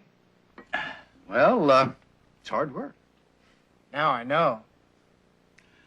I had a good time today, Robbie. Me too. Why don't we do it again? Can we? When? How about next Saturday? Won't you be busy? I'm changing my schedule. Well, do we have a date? We sure do, Dad. Grandpa, can you come?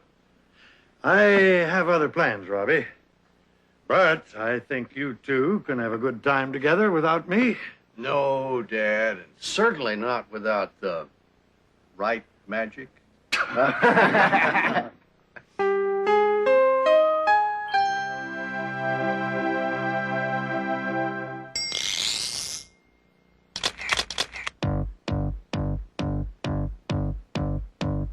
Maybe we can spend some time together next weekend. Maybe, maybe, maybe we can spend some time together. Maybe we can stay at home, maybe get away. Oh yeah, 'cause I really like to be with you. I know we'll have fun, whatever we do. And maybe we can do it again another day. Maybe we can go bowling, and golf would be fun to play. Maybe we can play baseball, or go fishing on a summer's day. What do you say we get back to our fishing? What do you say? What do you say? What do you say we get back to our fishing? What do you say we fish? That's what we want to do.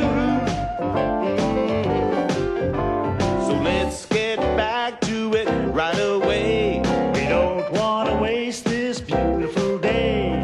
What do you say we keep on fishing till the day is through? Why don't we do it again? Why don't we do it? Why don't we do it? Why don't we do it again? Why don't we find the time? Hey, what do you say? There are lots of things that we can do, and I enjoy spending time with you. So why don't we do it again another day?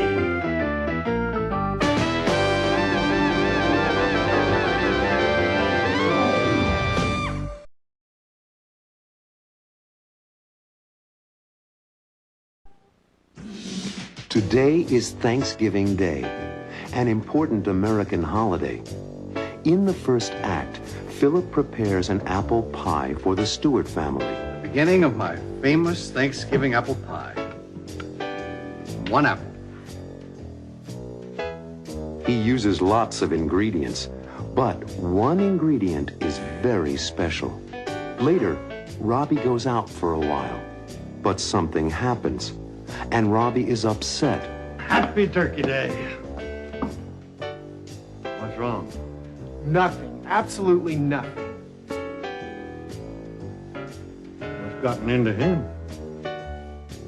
Why is Robbie upset?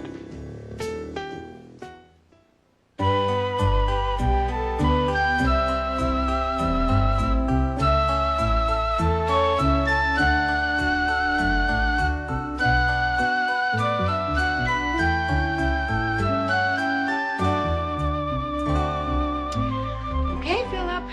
This is your third cup of coffee. We should get to work, or we won't be finished by dinner time. I guess we must. We must. Okay. The beginning of my famous Thanksgiving apple pie. 1 apple. 2 apples. 3 apples. 4 apples. Come on, Philip. Get busy with your famous apple pie. There's much more to be done. Now, the ingredients. What goes into my apple pie besides apples? Ah, yes. Flour, sugar, butter.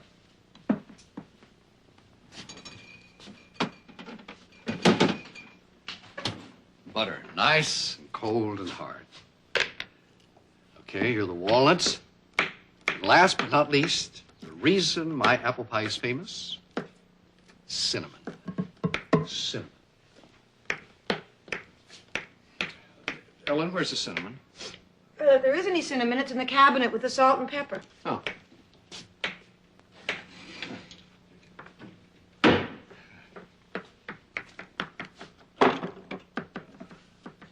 Salt, pepper, dillweed, garlic powder, cinnamon.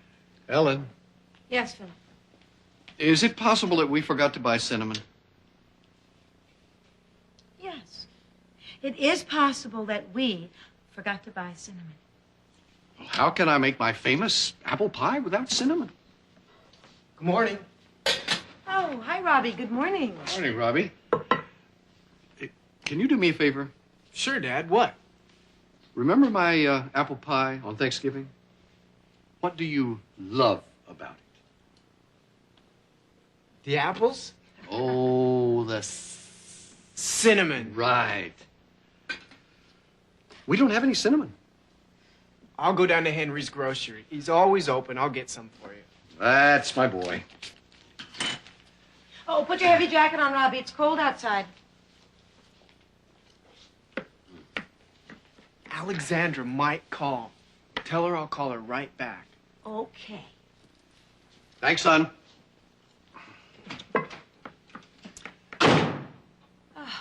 Why does he always have to slam the door?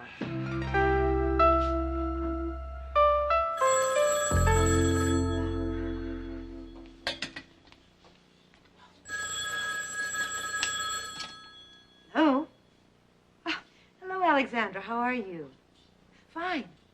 Robbie just went to the store. He'll be back soon. He said he'd call you. Oh. Oh, I see. Oh, certainly. Well, do you have the phone number there? Oh, I see. Please, I know he wants to talk to you. Thank you, and happy Thanksgiving to you and your family, too. Try to come by later for dessert. Bye. That was Alexandra. She and the Molinas are going to spend Thanksgiving with their cousins. She doesn't have the phone number. Oh, Robbie will be disappointed. He'll be grouchy. Well, maybe she'll call back. She promised. Here's your cinnamon pop.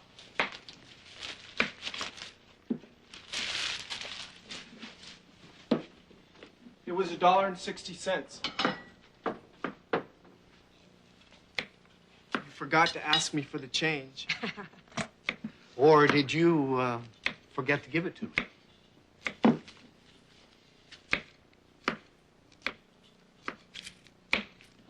Thanks, son. Alexandra called. I'll call her back. She said she'll call you later. She's not at home.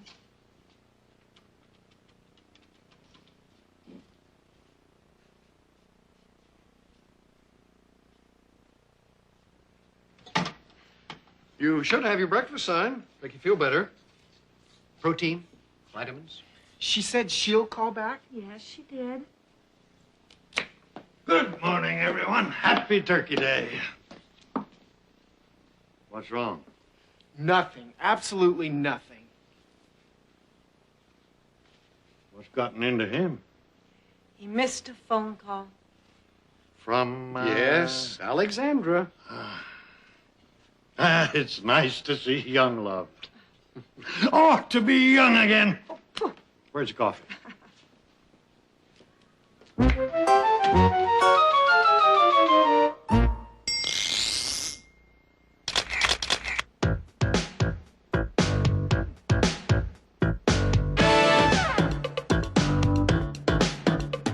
It's possible, maybe, it's possible, could be, it's possible, we might, we may, it's possible. Let's see. Is it possible that we forgot to buy cinnamon? It's Thanksgiving Day, and I need to make a pie. We have sugar, apples, walnuts, and time is going by. It's possible there's something I forgot to buy. I need some cinnamon, or I can't make the pie. Is it possible we forgot? Maybe we forgot. Is it possible we forgot? Could be. It's possible we forgot. Maybe we forgot. It's possible we forgot. Let's see. Alexandra might call. It's Thanksgiving Day, and I'm at home. There's someone I want to hear from, and waiting by the phone. She might call me real soon, before we eat. When she does, my Thanksgiving Day will be complete. Yes, it's possible she'll call. Maybe she'll call. possible she'll call. Could be. It's possible she'll call. She might, she may. It's possible she'll call. Let's see. Or maybe she'll call back. She promised. It's possible, maybe. It's possible, could be. It's possible, she might, she may. Mom, is it for me? In Act 2, Grandpa tries to cheer up Robbie. Oh, look at that float, Robbie. Look at those funny-looking clowns. It's for kids. Philip is excited. He wants to watch the football game. What time does the Michigan football game come on? And the telephone rings. Is it Alexandra? I love parades. The Thanksgiving Day Parade is always such great fun. Oh, look at that Superman balloon. Wow, wee. Just floating along high above Central Parkway. Don't you just love it? Oh, and the bands and the music. John Philip Sousa, I love his music. Dun, da, dun, dun, da, da, da. Dun, da, dun, da, da, da, dun, da, dun. Oh, look at that float, Robbie. Look at those funny-looking clowns. It's for kids. Well, maybe so.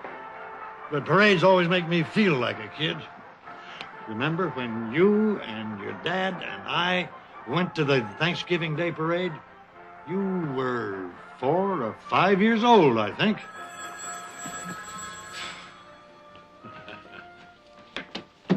Hello? Hello? Oh, hi, Susan. How are you? Here's Mom. Hello, Susan. Yes, he missed a phone call from Alexandra. Yes, I know, but he'll get over it. Good. Then you'll be here about 5. Oh, fine. I look forward to seeing you. And Harry and Michelle. Drive carefully. Goodbye. Taste Ellen's turkey dressing. It's delicious. I'm not surprised. It's Grandma's recipe. It's my favorite part of the meal. What about my famous apple pie? Dad, your apple pie is my favorite dessert. Hey, how's the parade? Okay.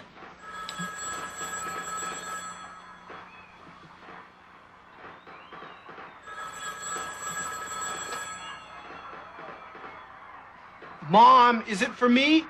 No, Robbie. Who was it? Wrong number.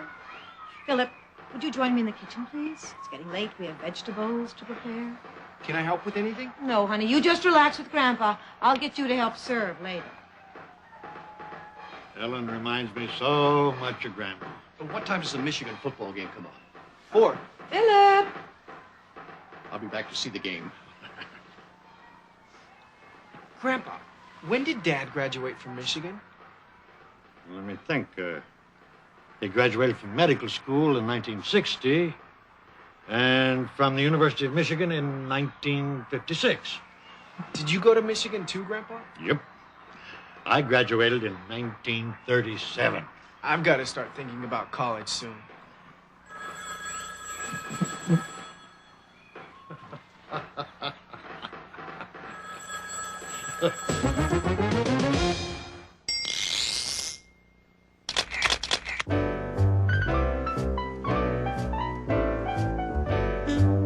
Grandpa loves the Thanksgiving Day Parade.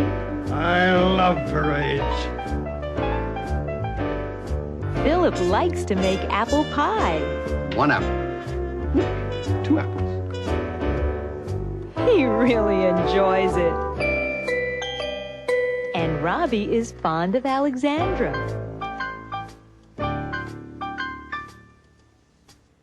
Philip likes Ellen's turkey dressing. And Grandpa loves Thanksgiving Day. Happy Turkey Day. Philip is crazy about football. What time does the Michigan football game come on?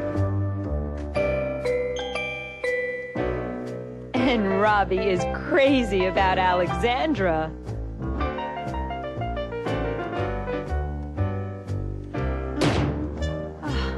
Why does he always have to slam the door? Ellen doesn't like that sound. She can't stand it. And Robbie hates waiting for Alexandra to call. He can't stand waiting.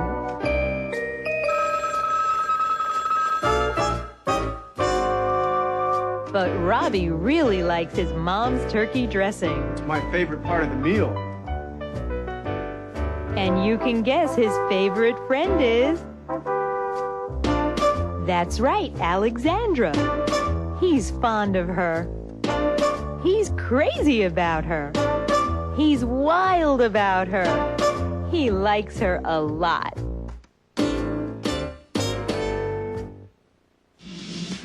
In Act 3, the Stewart family and their friends get ready to eat their Thanksgiving dinner. And they give thanks. Then in that spirit, let's each of us give thanks, each in his own way. And Robbie gives thanks in his own way. I'd like to give thanks for Grandpa coming to live with us. And I'd also like to thank my math teacher for giving me a passing grade. Later, after dinner, remember the Michigan football game? And Michigan needs a touchdown. Did you forget something? what did Philip forget?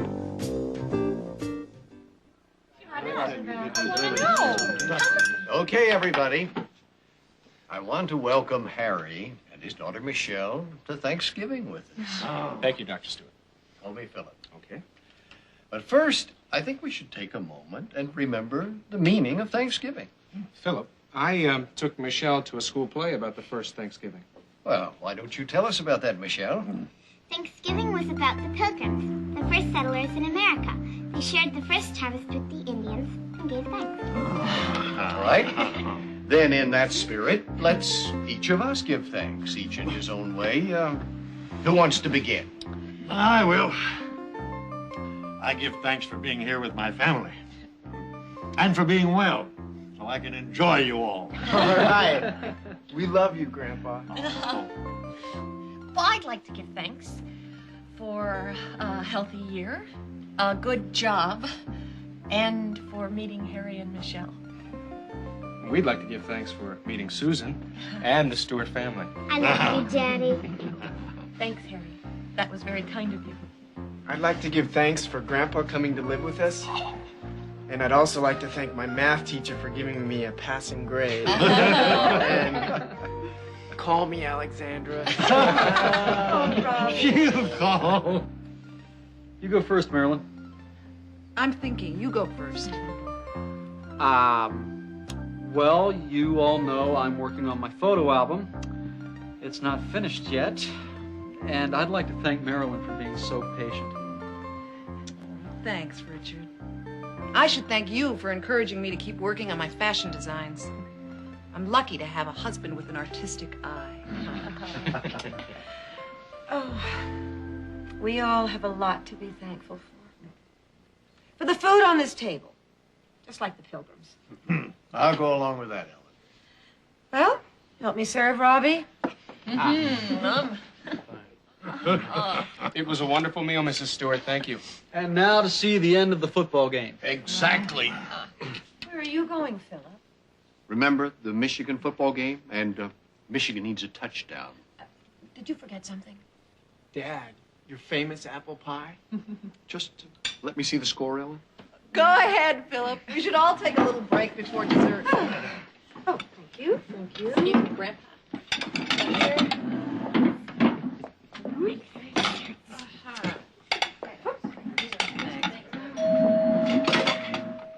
Who could that be? Oh, it must be Alexandra. I invited her to come by for dessert. You did? Mm-hmm. I like Ellen. You know everyone, Alexandra. No, she doesn't know Harry Bennett and his daughter, Michelle. Nice to meet you. Hi. Hello, Alexandra. Hi, Marilyn. Hi, Susan. Happy Thanksgiving. And Alexandra brought us a pumpkin pie. Please sit down, Alexandra. Dad, Richard, Alexandra's here. Michigan needs a touchdown. 3 minutes to play. Hi, Alexandra. Welcome. Hello, Alexandra. Yes, Michigan needs a touchdown. One tiny little touchdown with just 3 minutes to play. You want Michigan to win. How'd you guess? And Alexandra brought us a pumpkin pie.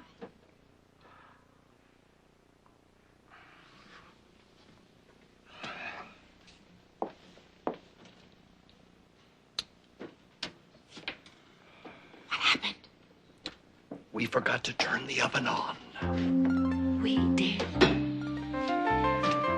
Philip, why don't you go watch the last 3 minutes of the game? I will serve coffee and pumpkin pie. Okay. I'll be back in a few minutes. Robbie, would you bring the dessert plates? And Marilyn, would you pour coffee, please? Sure, Ellen. How was your Thanksgiving dinner, Alexandra? Just wonderful, Mr. Stewart. The Molinas are a large family. I love being with them. Oh, I'm glad you came by, Alexandra. I am too. Touchdown! Touchdown! Touchdown! Great Thanksgiving. Lots to be thankful for. Michigan scored a touchdown. Alexandra came by. And nobody misses Philip's famous apple pie. Oh, Grandpa.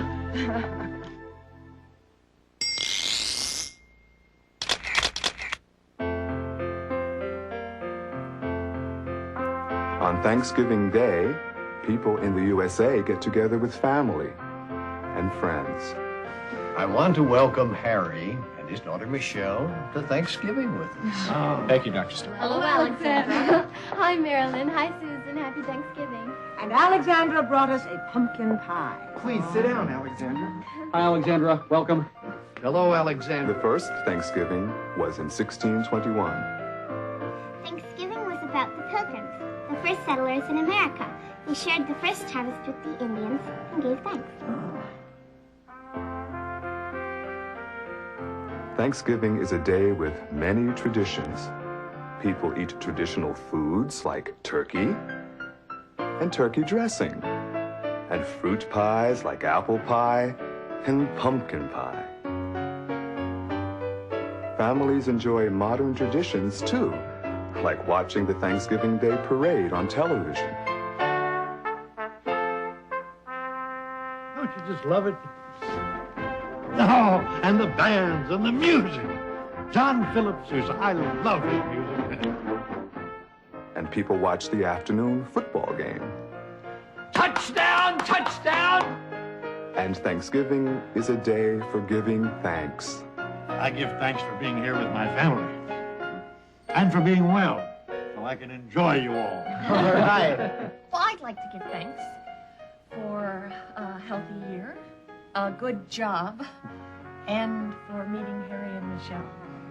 It's a special holiday, a day to be with people you love. We love you, Grandpa. I love you, Daddy.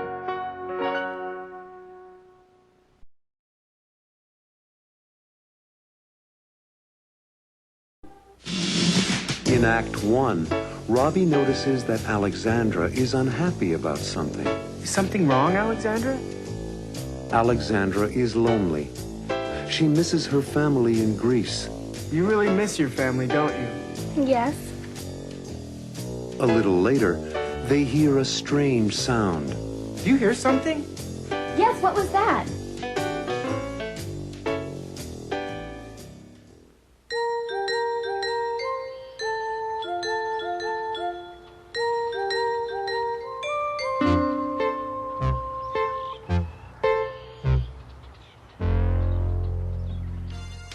Robbie, this new Walkman is absolutely wonderful. Richard and Marilyn bought it for me for my birthday. They're so thoughtful. You are very lucky, Robbie, to have such a nice family. Is something wrong, Alexandra? No, nothing. Yes, there is. I can tell. What's the matter? Come on, you can tell me. What's up? I don't know. Something's wrong. Okay, let's talk. I received a letter from my parents this morning. Did they write some bad news? No. Well, then why are you so sad? I miss them. I miss them very much. I'm sorry, Alexandra. But I understand. The Molinas treat me so nicely. And I love being with your family so much. But when I received the letter with photographs of my family, I cried. I cried because I missed them all. You really miss your family, don't you? Yes. I know I must seem silly. It's not like I have nobody. I like the Molinas very much, and they're so kind to me.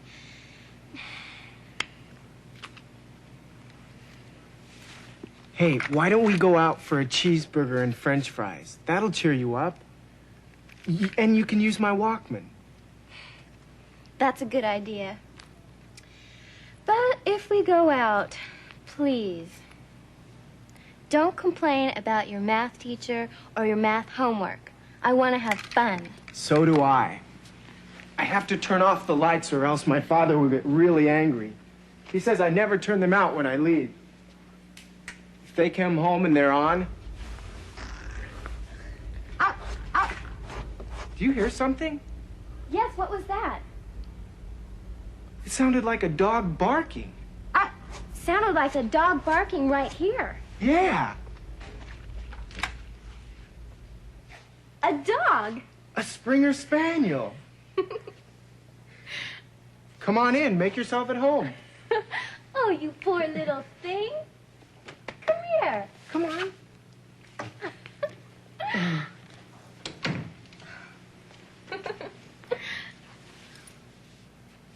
Poor baby. Where did you come from? Her name's Gemma. And she belongs to Mr. and Mrs. Levinson. There's a phone number. 555-8448. Robbie, maybe you should call them and tell the Levinsons we have their cute little spaniel. I've always wanted a Springer Spaniel. She's so cute. Hello.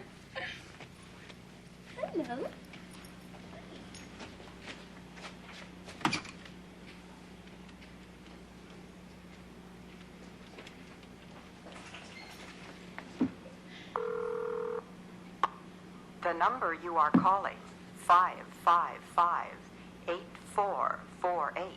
is no longer in service. The number's no longer in service. Oh, you poor baby. You've lost your family. We'll find them. Don't worry, Alexandra.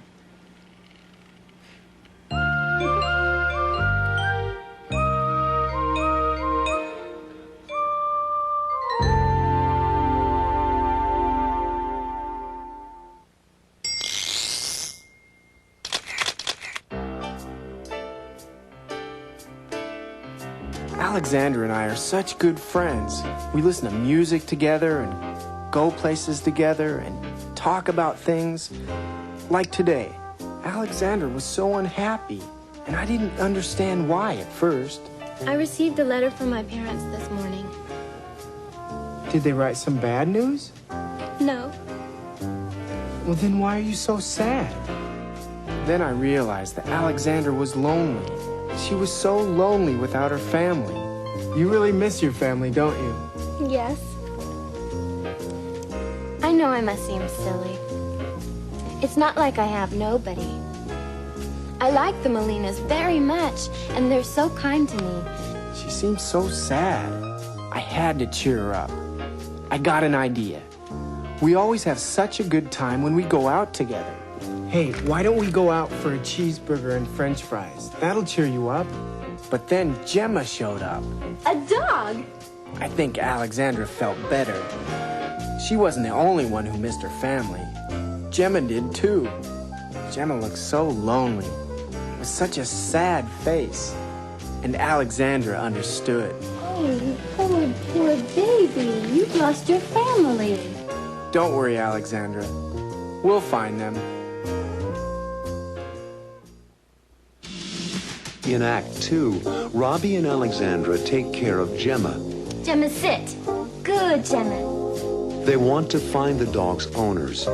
So Robbie calls the ASPCA, the American Society for the Prevention of Cruelty to Animals. 555-7700.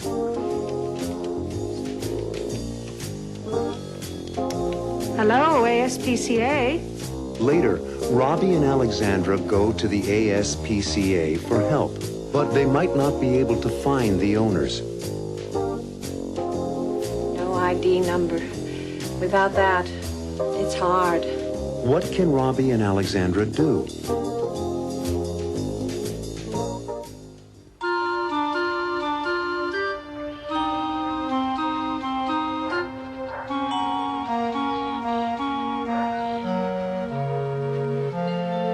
Don't worry, Alexandra. We'll find the owner. How, Robbie? Let me think. Gemma, sit. Good, Gemma. Give me your paw.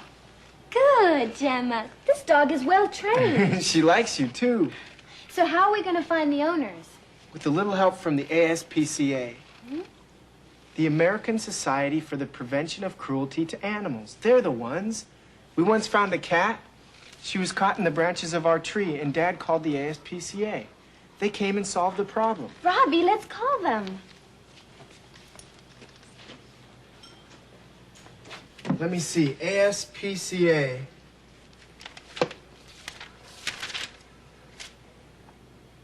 Here it is. ASPCA Animal Shelter.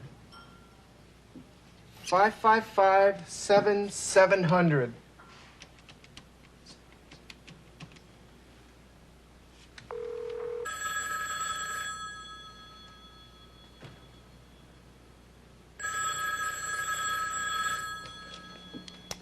Hello, ASPCA.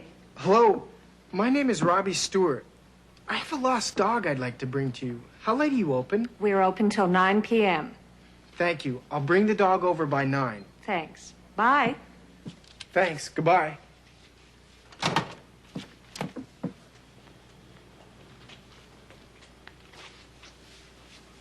They're still open? They're open until 9 o'clock. We have 2.5 hours. Let's take Gemma by there now. They'll find the owner. I hope so. I'm so sad to see this little dog without her family. I'm sure they'll find the owner. But if they don't, I'll adopt her. She's so cute. Look at those eyes. She's hard to resist. Don't you just love her? I'd like to keep her too. But I'll be going home to Greece at the end of the semester. She just wants love and affection. Come on, Robbie, let's get her to the animal shelter so they can find her owners quickly. Don't worry, Jenna. We'll get you home. It's not easy being away from home. Come on, Poochie. Atta girl. Let's go. We're off to the animal shelter.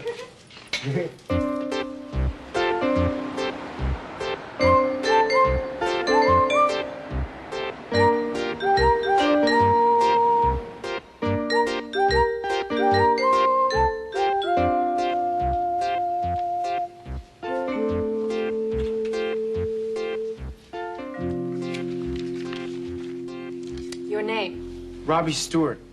And this is Alexandra Pappas. Your name will do, Mr. Stewart. Your address? 46 Linden Street, Riverdale. Where did you find the dog? She found us. You tried calling the number on the collar? Yes, but the number is no longer in service. And there's no address on the dog tag? There's no other information. No ID number. Without that, it's hard. You will try to find the dog's owner. Oh, we'll try, believe me. And if you don't, Yes? if you don't, can I adopt the dog? Why, yes. If the owners don't claim the dog in 48 hours, then you can apply for adoption. How do I do that? You really want to? Yes, I'm serious. If no one comes to claim Gemma, I'd like to adopt her. It's not difficult.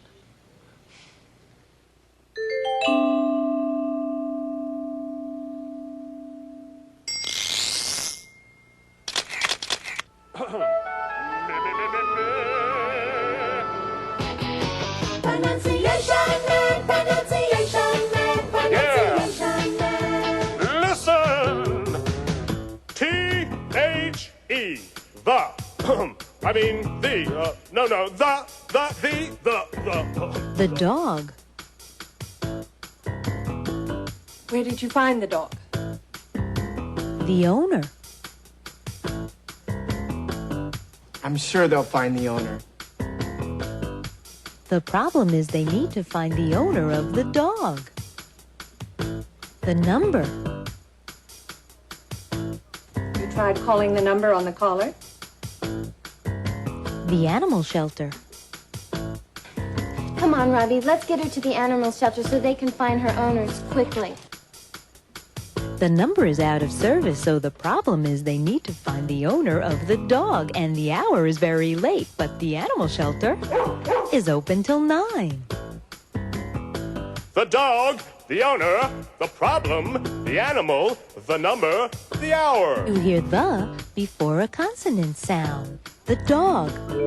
The problem. The number. You hear the before a vowel sound. The owner. The animal. The hour. Wait! H is not a vowel sound. It's a consonant sound. But it's not the first sound. The H is silent. The hour. But what about the dog? Robbie has the idea to adopt Gemma if the owners, the Levinsons, don't call the office. You hear the before a consonant sound. You hear the before a vowel sound. The idea, the owners, the Levinsons, the office. I just love the American Society for the Prevention of Cruelty to Animals. The end.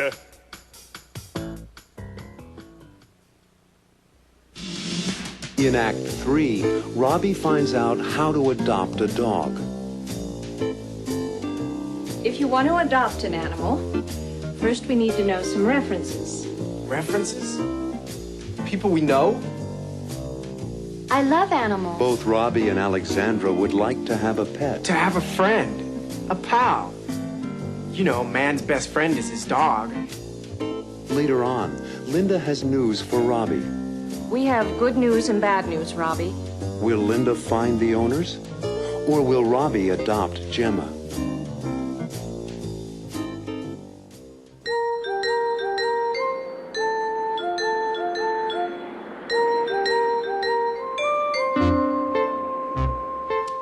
Okay. If you want to adopt an animal, first we need to know some references. References? People we know? Friends, teachers. We need to talk to some people about you. We want to be sure that you're responsible and that you can take good care of an animal. Then you have to fill out this form about your family background. Is that it? No, there's more. We need to know about your history with animals. Have you ever owned an animal? Yes. We had a cat when I was 8 years old. I love cats. Do you have any animals now? Unfortunately, no. Anything else? We also like to know your reasons for wanting an animal. Just to hold it and cuddle with it. Just to have as a pet. I love animals. To have a friend. A pal. You know, man's best friend is his dog. And one thing more. If you're under 21 years of age... That's me. Then an adult must sign for you. Uh-oh. No problem. My parents will think it's a good idea. I'll be back with them. If the real owners don't come to claim Gemma. After 48 hours. But please call first. Thanks for your information. And for being so helpful. It's my pleasure. Nice talking to both of you. Thanks again. Bye. Maybe the real real owners will come to claim her. Her eyes look so sad. She must really miss them. I see you're both animal lovers. We are. Goodbye, Miss Aborn. We'll call in a couple of days. Goodbye. And thanks for bringing Gemma in. Bye.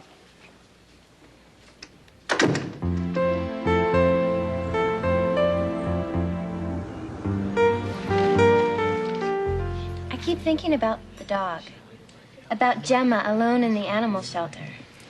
I know. But I promise you, Alexandra, the dog is just fine. They're very kind to the animals. I know they are. I mean, about her being alone. Even if they are kind to Gemma, she's still alone without her family. Ready, folks? Are you ready, Alexandra? Yes, I'm ready. I'll have the chef salad, please. I will have a cheeseburger, medium rare, with raw onion and French fries, please. Anything to drink? A Diet Cola, please. Ginger ale with lots of ice for me, thank you. I've got it. Thanks. Aren't you surprised that the animal shelter is so careful about finding homes for the animals? No, I'm not.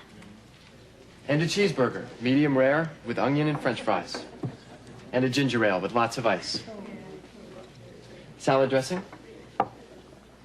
Hey, I wanted you to hear my new sound system when the dog scratched on the front door.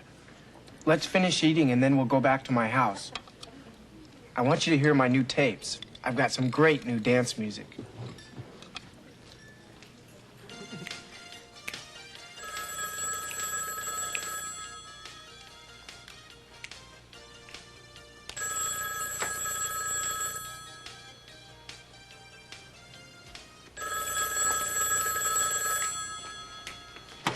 Hello, Stewart residence.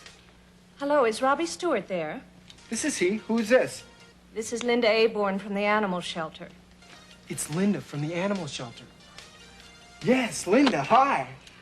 We have good news and bad news, Robbie. Oh? The good news is that the Levinsons have come by to pick up the dog. The bad news is you won't be able to adopt the dog. That's okay.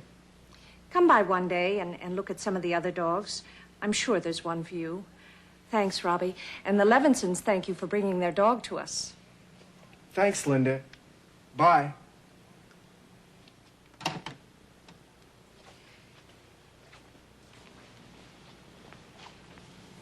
The owners claimed Gemma. That's right. I'm glad for the dog. I guess I am too. She said if I come by, she'll help me find another dog. Come on, let's dance.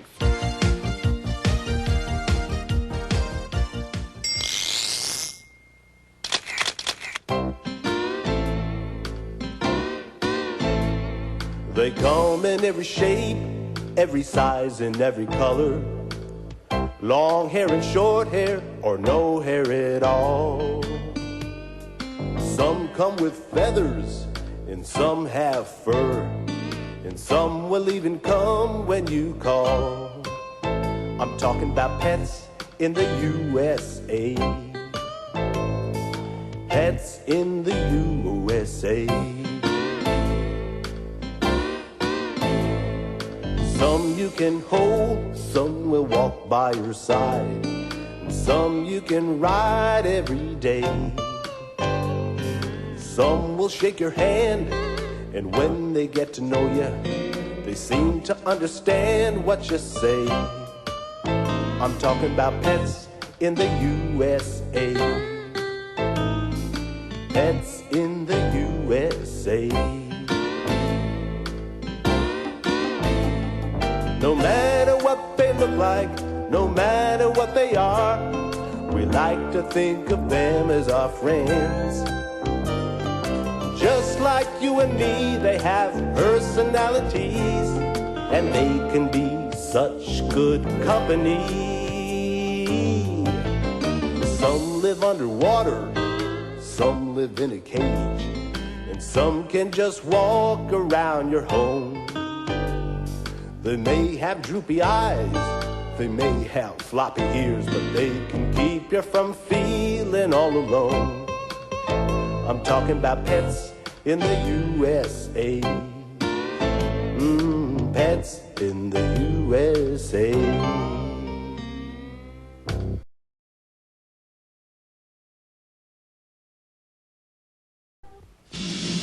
In the first act, Dr. Stewart wants to schedule an operation for a boy named Carl Herrera. The boy has infected tonsils, and we should remove them as soon as possible. Carl needs an operation soon. He has been very sick. He's had so many colds and sore throats recently. But Carl doesn't want to have the operation. I don't want my tonsils out. Why doesn't Carl want to be in the hospital now?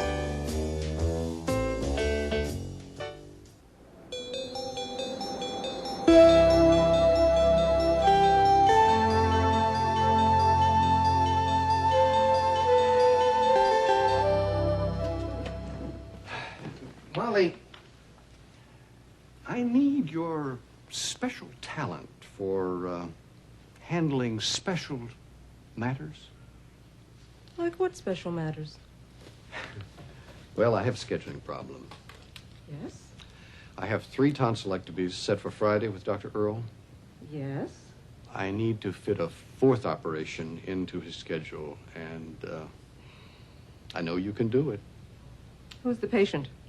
Carl Herrera. The boy has infected tonsils, and we should remove them as soon as possible.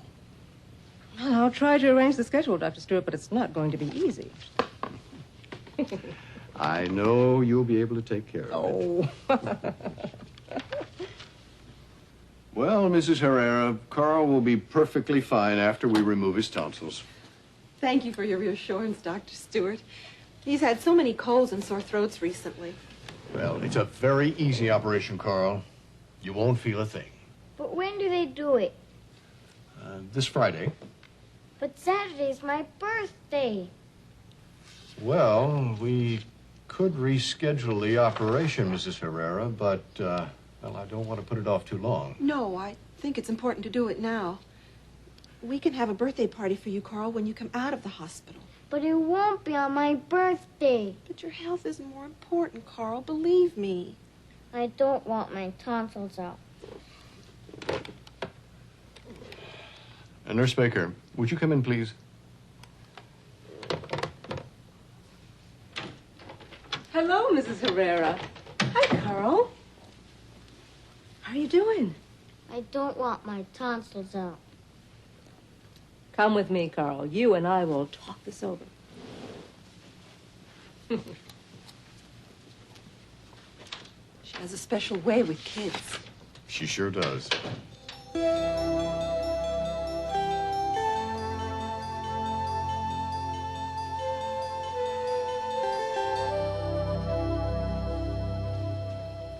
Carl, does your throat hurt? Yes. Okay. Do you want to get better? Yes. Okay. We want you to get better, too. You'll have your tonsils out tomorrow, and you won't get so many colds anymore. But if I have my tonsils out tomorrow, I'll miss my birthday party on Saturday. I know. It's a problem, isn't it? Let me try to work something out. What? I have to think about it. You're fooling me. Oh, I'm not, Carl. Give me a chance to think about it, and I'll come up with something. A surprise? Maybe. But you just put on your pajamas and robe, and I'll think of a surprise. Will it hurt? No. There are other boys and girls here, and they're having their tonsils out. You'll meet them. I don't want to. Change your clothes, Carl. Everything will be just fine.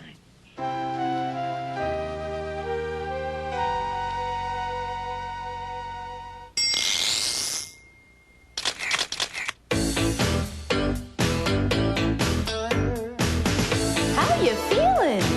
He's had so many colds and sore throats recently. You're gonna be fine. You're gonna be fine. You're gonna be alright. You're gonna be fine. You're gonna be fine. You're gonna feel better. Don't worry. Carl will be perfectly fine after we remove his tonsils. You're gonna be fine. You're gonna be fine. You're gonna be alright. You're gonna be fine. You're gonna be fine. You're gonna feel better. Are you feeling alright? I have a cold.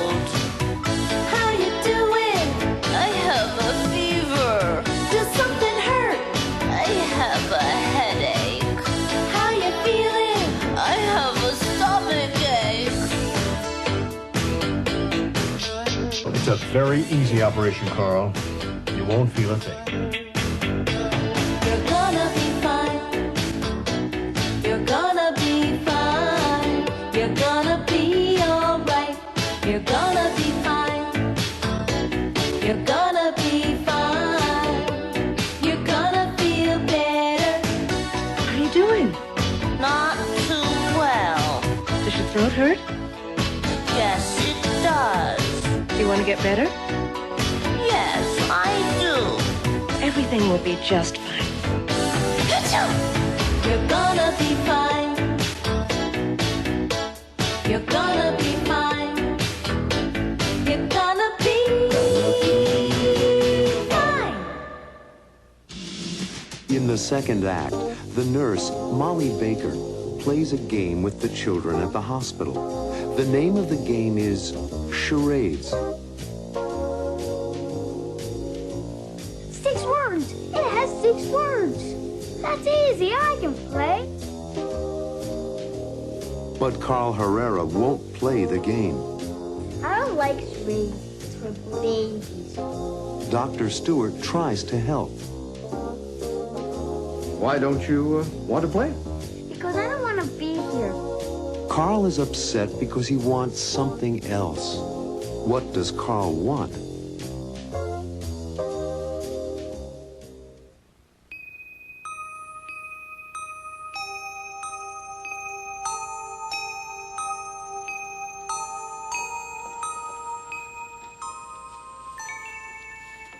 Okay. Do you know how to play charades? Frank, you've never played charades? No. Carl, you're sure you've never played? Okay. Betty, Tim, and Frank, we're going to play charades. Frank, you can learn as we go, and Carl, you join in at any time. Okay, let me think. Okay, I've got one.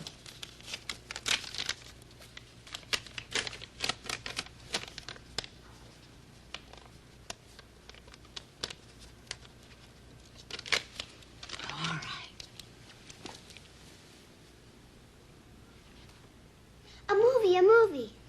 Right. A movie. Okay. 6 words. It has 6 words. That's easy. I can play. Good. Okay, we've got a movie. The title? 6 words. Right.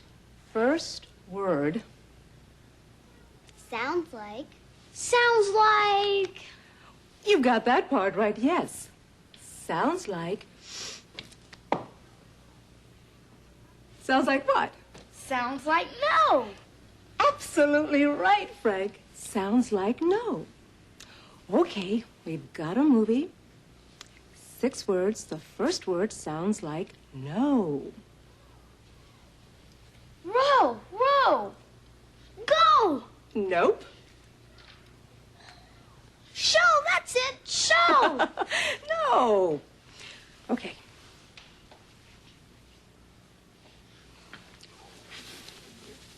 Snow. Absolutely right, Betty. Sounds like no snow. Okay, a movie. 6 words. The first word is snow. This is fun. Oh. Okay. The 5th word. Right, 5th word. 7. Absolutely right. Very good. The 5th word is 7. Okay, we've got a movie. The first word is snow.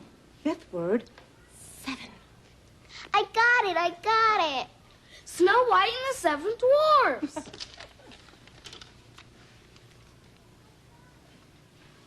I got it. I got it. Frank, you got it. Betty, you had it, but you didn't say it. I knew it. Carl, now you know charades. Why don't you join us? I don't like charades. It's for babies. Oh, I like it. Well, they're babies. You're a sore loser. Yeah. No arguing. Save your voices. Between now and tomorrow, you're all going to have your tonsils out. And you won't be able to speak for a while, so save your voices till then. Hi, gang. Hi, everybody. Well, what's going on? I sure am glad to see you, Dr. Stewart. This is a rough group. I didn't want to play charades, so they're angry at me. Why don't you want to play? Because I don't want to be here. I don't want my tonsils out. Why not? Because my birthday is tomorrow. My mother promised me a birthday party with a clown. But you can have one when you go home, Carl. But my birthday is tomorrow. I'm sorry, Carl. Carl, you'll have your party when you go home. But it won't be on my birthday. And you promised me a surprise.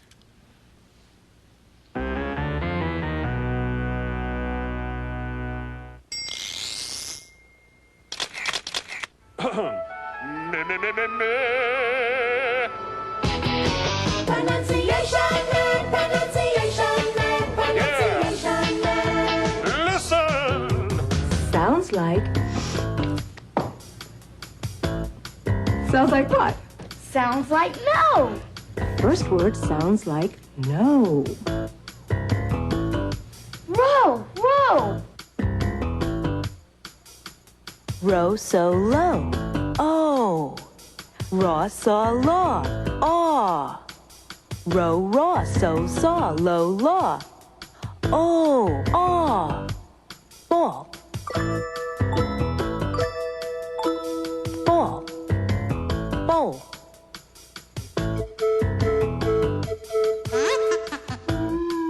Why is this ball in my bowl? Pot, rock, mop. Ah. Pat, rack, map. Ah. Pot, pat, rock, rack, mop, map. Ah. Ah. Hot. Hot. Hat.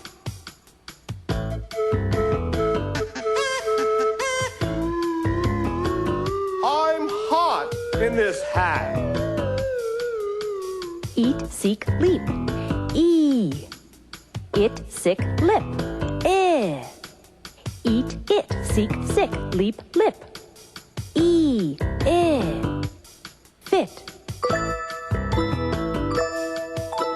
Fit. Feet.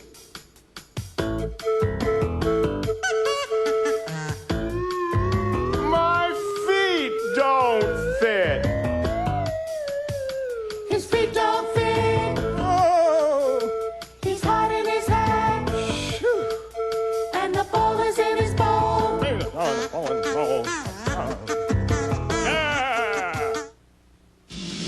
Coming up in the third act, the children have already had their tonsils out. They have sore throats. It hurts, doesn't it? Carl's throat hurts too. I know it hurts, but it'll be better tomorrow.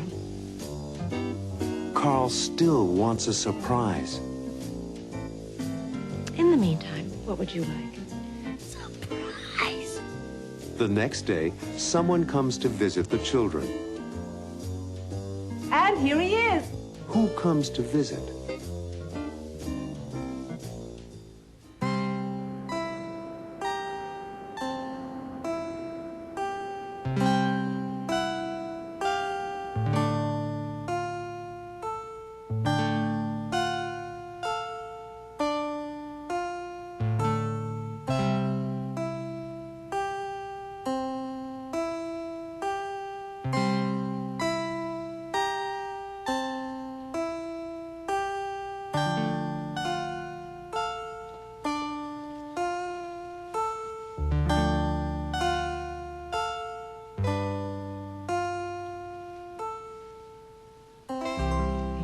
Doesn't it? You'll feel better tomorrow, Betty. Believe me. Only one day, and it won't hurt as much. Do you feel like eating? Having some dinner? Oh, don't look so sad. Let me tell you about your dinner. It's ice cream. Ice cream. All kinds of flavors. Chocolate. Strawberry. Vanilla. Vanilla too? I see you're feeling better already, Betty, so you will have dinner. Okay, honey. We'll see to it that you have strawberry and vanilla ice cream. Just rest now. You need some rest to help you get better quickly. Okay?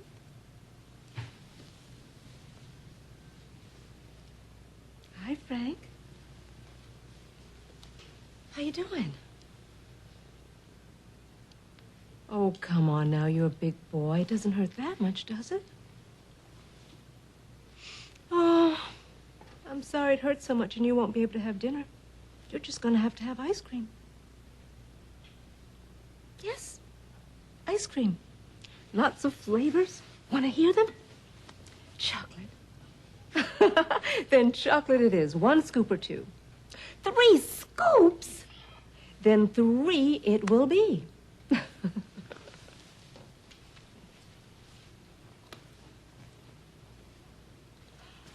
You want 3 scoops also? Chocolate too?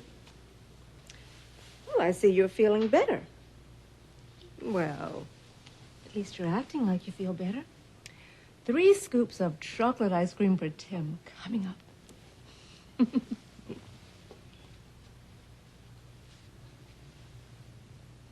Hi, Carl. How you doing? I know it hurts, but it'll be better tomorrow. In the meantime, what would you like? Surprise. A surprise? I promised you a surprise, didn't I? And it wasn't just ice cream, was it? Your birthday is tomorrow, isn't it? Well, maybe. Just maybe there will be a surprise. But first, you have to smile. I just want to see 1 smile from you. No smile, no surprise. That's the deal. No smile, no surprise.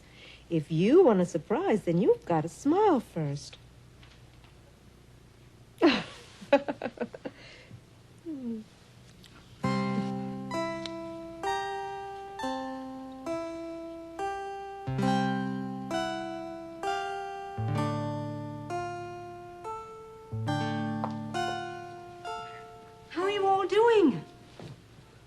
Well, I'm glad you're feeling better because we have a little surprise for you today. It's Carl's birthday, and we have Popo the Clown to entertain you. And here he is, Popo the Clown!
Happy birthday, Carl. Happy birthday, birthday. Carl. All right, everybody.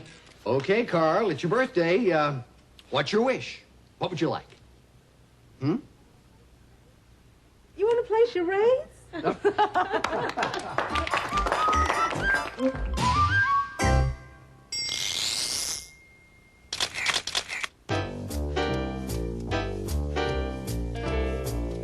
Your birthday is tomorrow,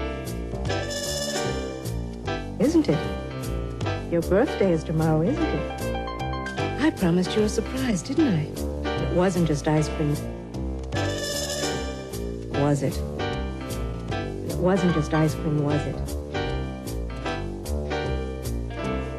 It doesn't hurt that much, does it?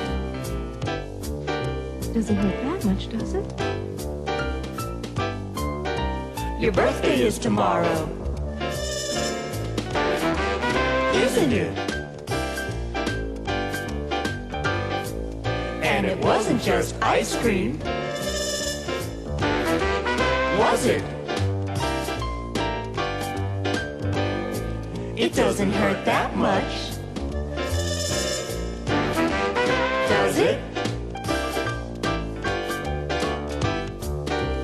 And you promised me a surprise. He was upset,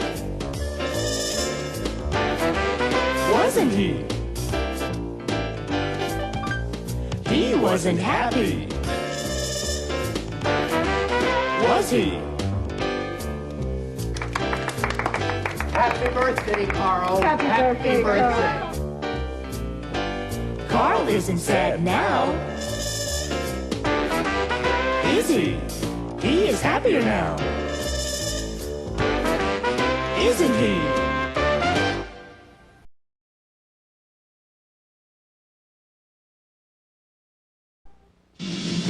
In the first act, Robbie is writing a story for the Riverdale High School newspaper.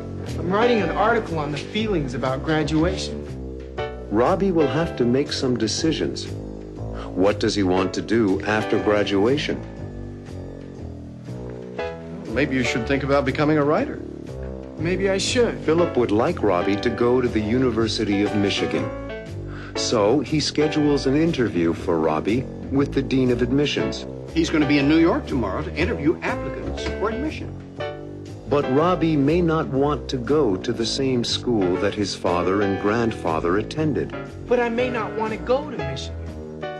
What does Robbie want to do?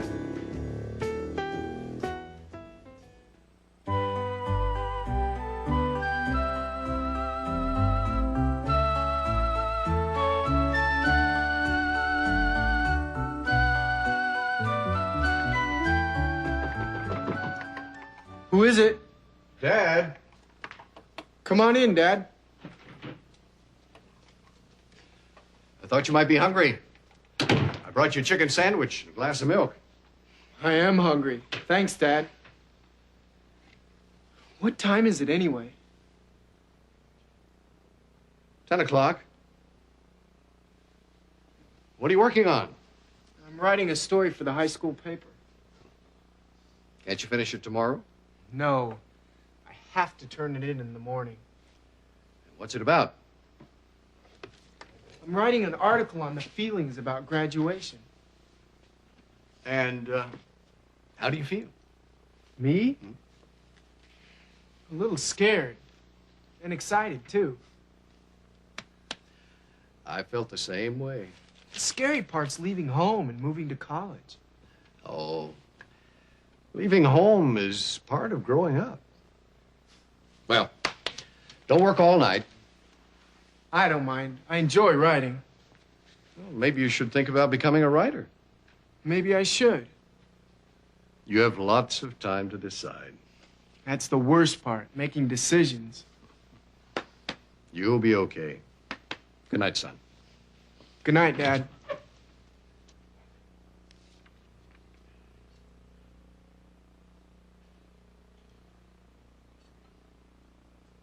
Hail to the victors valiant, hail to the conquering heroes, hail, hail to Michigan, the champions of the West. Good morning, Robbie. Good morning, Dad. How's my grandson? Fine, Grandpa, fine. What's all the cheering about? Did the University of Michigan win another football game? Better than that. Tell him, Philip. I just spoke with Charlie Rafer. Who's Charlie Rafer? He's the Dean of Admissions for the University of Michigan. And it turns out he's a classmate of Philip's. Yeah, we were both on the tennis team. Great. It is great. He's going to be in New York tomorrow to interview applicants for admission. And he's agreed to fit you into his schedule. But I may not want to go to Michigan. It's one of the best schools in the country, Robbie. I studied medicine there. Your grandfather went to the engineering school there. I know that, but... You said you wanted to be a doctor like your father. Not exactly. You couldn't pick a finer medical school than Michigan. Yes, I know that. Let's meet with Charlie at the University Club. 10 o'clock tomorrow morning. It doesn't mean you're going to Michigan. It doesn't mean you have to be a doctor. But the interview will be good experience for you. In that case, it's okay. Dad, growing up means making my own decisions, doesn't it? You're right, Robbie. But, like your grandpa suggested, have the interview. And then make your own decision. That sounds fine. Look, I know it's sudden, Robbie, but this is an important opportunity. We'll head down there first thing tomorrow morning, okay? Sure, Dad. I want you to know something, son. I'm very proud of you. Thanks, Dad. Well, I've got an appointment at the hospital. I'll see you all at dinner time. Bye, Dad. Is something still wrong, Robbie? I'll be okay. Going away to college for the first time always makes one a little nervous. I guess so. I'll be okay. I just need time to think.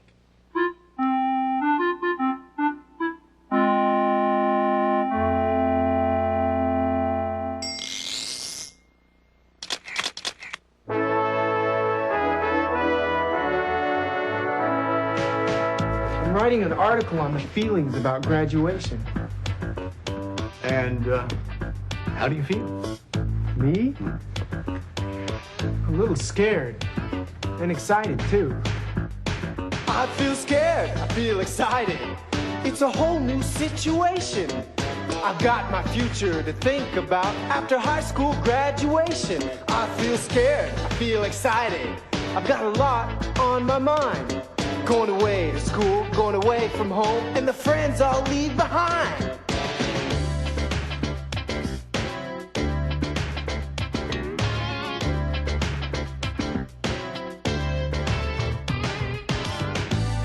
Growing up means making my own decisions, doesn't it? Decisions. I don't know what I'm gonna do. I've got my whole life ahead of me when I graduate from school. Decisions. And college applications. Where do I go to school and what will I do for my future occupation?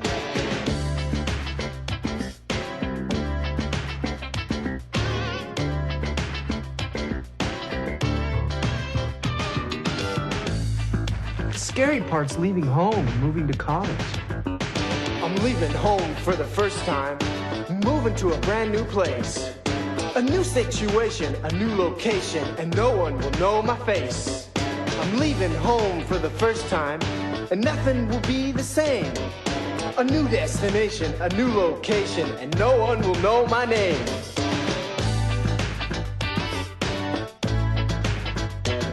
I'm scared. I'm excited. I'm scared. I'm excited. Coming up in the second act, Robbie has an interview with Dean Rafer. You must be Robbie. Hi.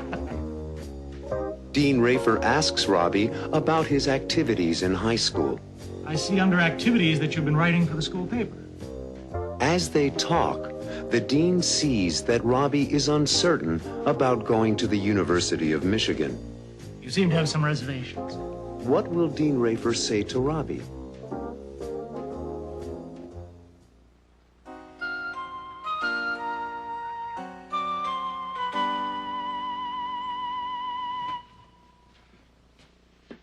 Oh, sorry, Robbie. Sorry to be late this morning, but, well, we've still got some time for a cup of coffee. I can't wait to see my old pal, Charlie Rafer. Neither can I.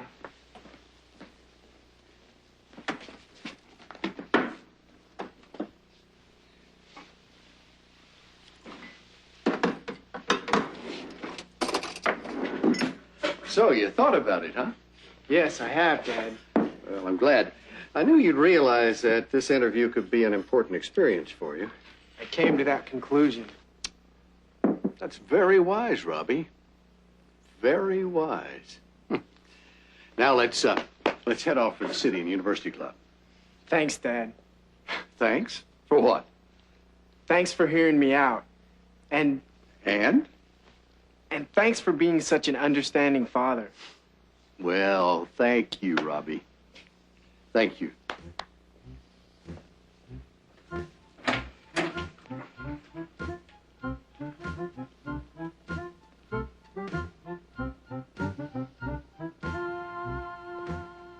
Philip Stewart, it's great to see you. Charlie Rafer, you look as young as ever. You must be Robbie. Hi. Yes, this is my youngest son, Robbie. Robbie, I want you to meet one of the best tennis players on the Michigan team, Charlie Rafer. Nice to meet you, Dean Rafer. Well, are you as good a tennis player as your dad? No, I'm not very good at it. Frankly, neither was I. Charlie was the star of the team. Yeah, thanks. Well, how have you been, Philip? Oh, working too hard. Doesn't show. How's Ellen? Fine, thank you. And how's Marge? She's still giving the toughest English history exams in the school and loving every minute of it. And speaking of minutes, I have interviews until noon, so why don't we get right to work? Can you have lunch with us later? I'd love to, Philip, but I'm afraid I can't. I'm only here 2 days, and I have interviews with 26 applicants. I understand. Well, thanks. I'll wait outside. Good luck, son. Did you bring your transcript from high school? Yes, sir. Right here. Thank you. Please, sit down.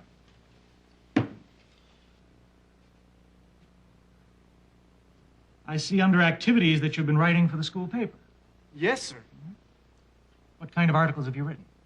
All kinds. Sports, editorials, theater reviews. You name it, I've written it. Well, have you ever thought of becoming a journalist? Professional writer? Not until recently. Michigan has a fine school of journalism. Yes, I know that. You seem to have some reservations. I'm a little uncertain. And it's been very nice talking to you. Nice talking to you, sir. One piece of advice. The most important thing is for you to decide your own future. Yes, sir. Goodbye, Dean Rafer. Goodbye, Robbie. Good luck.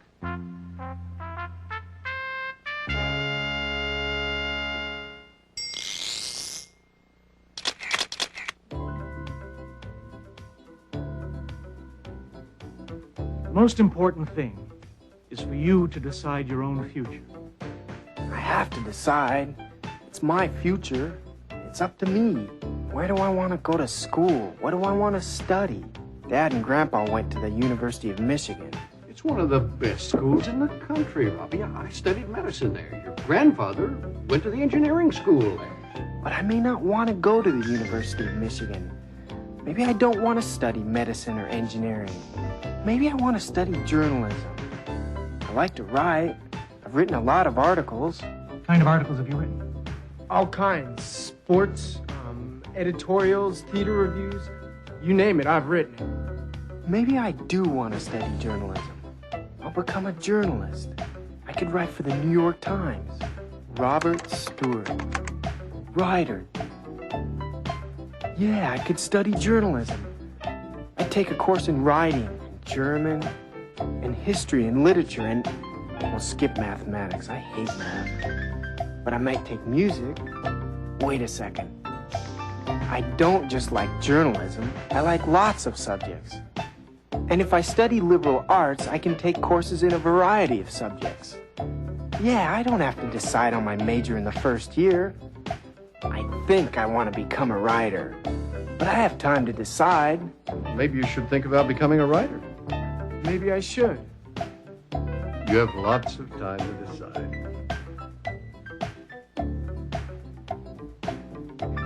I do have time to decide. And it's up to me.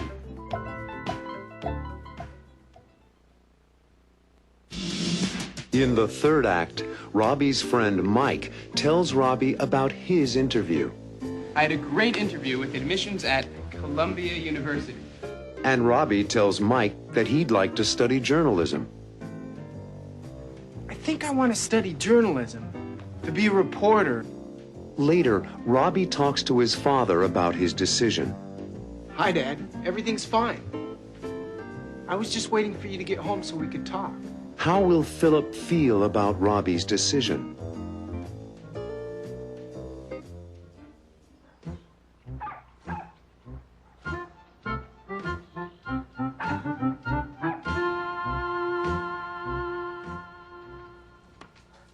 I had an interview today, too. I had a great interview with admissions at Columbia University. Really? What did they say? Will you get into the school? Well, they didn't say anything for sure, but I figure that with my grades and with my personality, I'll have no problem. Columbia's a terrific school. What are you going to do? Do? I don't know. I also applied to NYU. You sound excited about Columbia. What's your problem, Mike? Indecision. Indecision. It's not easy, and this is an important decision we have to make. And what about you? How was your interview with Michigan? The interview was fine. It's a great college. It is. My father would like me to go there. He and my grandpa both went there. Great medical school, too. I know. You can follow in your father's footsteps. I'd like to follow in my own footsteps, Mike. What do you want to study? I've been thinking. I think I want to study journalism, to be a reporter, a newspaper man. You do a pretty good job on the Riverdale High School paper. And I've been thinking about it a lot lately. Have you discussed it with your parents? No, but I have to. Okay, let's talk.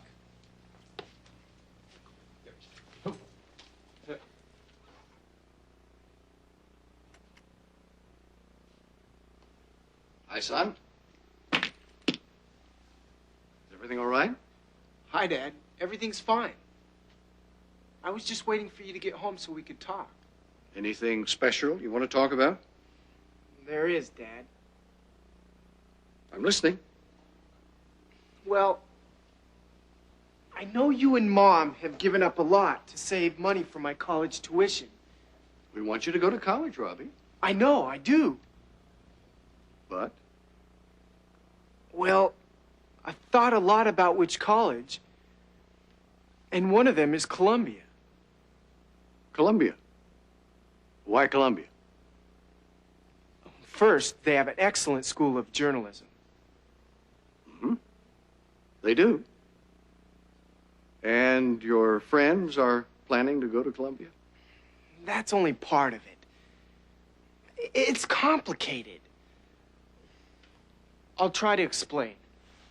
Mike and I had a hamburger this afternoon and we talked. Yes? Well, we talked about a lot of things. He applied to Columbia and his interview was very successful. He thinks he'll be accepted and he really wants to go there. Dean Rafer called me today. He told me he was very impressed with you. He's a nice man. He was very kind. He told me you had some doubts about wanting to go to Michigan. Yes, I do. I'm just not sure about what I want to do. It's okay. You understand? Let me tell you something, Robbie. Something that might be surprising to you. What? Tell me. Well, Grandpa wanted me to study engineering, like him. Well, I wasn't clear about my future, but I knew engineering was not for me. What did you tell Grandpa? The truth. Then you're not upset about my not wanting to go into medicine? I'm not upset at all. I'm just happy that we're able to talk about it. I am too, Dad. I suppose you want to apply to Columbia. Yes, but I also want to apply to several other colleges. I thought you wanted to go to Columbia. Well, I might want to go to Columbia, and I might not. I just want to be able to make my own decision. You're a real Stewart. And if I think about it long enough, you never know. Never know what? If I make my own decision, I might choose Michigan. Robbie, you're something. You know, when I was your age, I said exactly the same thing to Grandpa. Do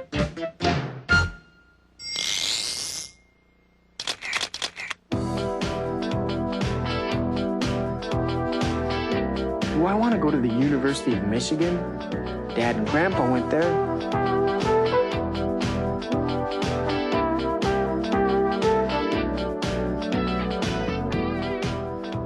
Or to an Ivy League school, like Columbia University. Or maybe NYU, New York University. Mike applied there. I've also been thinking about going to a state school, SUNY, the State University of New York at New Paltz. How can I compare them? I think I'd like to go to a small school, but Michigan in Ann Arbor, Michigan is not small. Columbia is smaller than Michigan. SUNY at New Paltz is smaller than either Michigan or NYU, and Columbia is smaller than SUNY. It's the smallest school for undergraduates. I want to go to a school that's close to Riverdale. But Michigan is far away. SUNY is closer to Riverdale. NYU is closer than SUNY. And Columbia is the closest. Wow, that's a lot to think about. Which one is the smallest? Columbia. Which school is the closest to Riverdale? Columbia. Which school is the cheapest?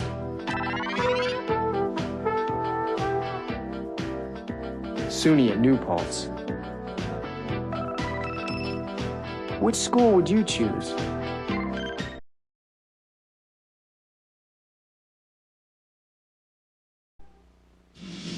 In Act 1, Susan goes over her schedule. She has a very busy day. What's the schedule today? 10 o'clock, telephone FAO Schwartz about the new twin baby dolls. She has calls to make. Telephone Mrs. Zaski at the advertising agency. And she has meetings to attend. At 4 o'clock, you have a meeting with the production staff in the conference room. But Susan thinks she forgot something. Wait a minute. What's today's date? Today is the 12th. Why? It seems to me I scheduled something else. There's nothing else in the appointment book. What did Susan forget?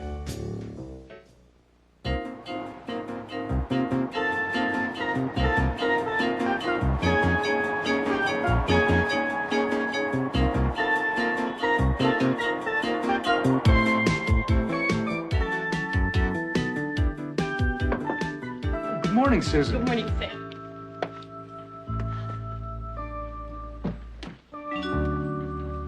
What's the schedule today? 10 o'clock, telephone FAO Schwartz about the new twin baby dolls. Okay. Telephone Mrs. Zaski at the advertising agency. I did that. Go on. 11 o'clock, approve the sketches for the toy spaceship. Oh, where are they? Right here. Did you look at them? Yes, I did. What do you think of the spaceship? I think the kids will love it. Would you show me the drawings, please? Huh.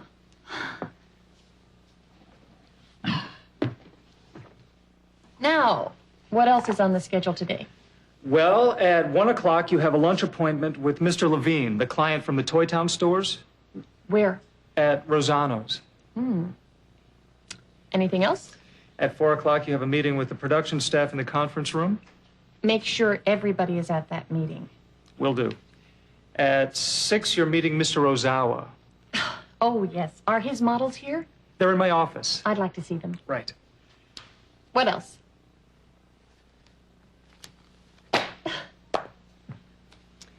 Come on, Sam. You work too hard, Susan. When was your last day off? I can't remember. You really ought to take some time off. What for? To enjoy the simple things in life. I know, Sam. Maybe soon. To smell the flowers. Oh, wait a minute. What's today's date? Today is the 12th. Why? It seems to me I scheduled something else.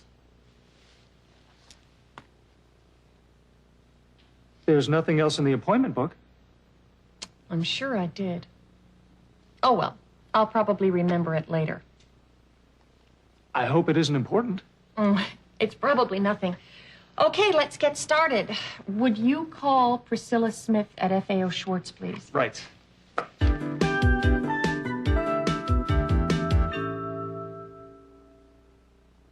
These are the models from the Japanese filmmaker. Thank you. Just put them on my desk. And the new drawings for the toy spaceship. Wonderful.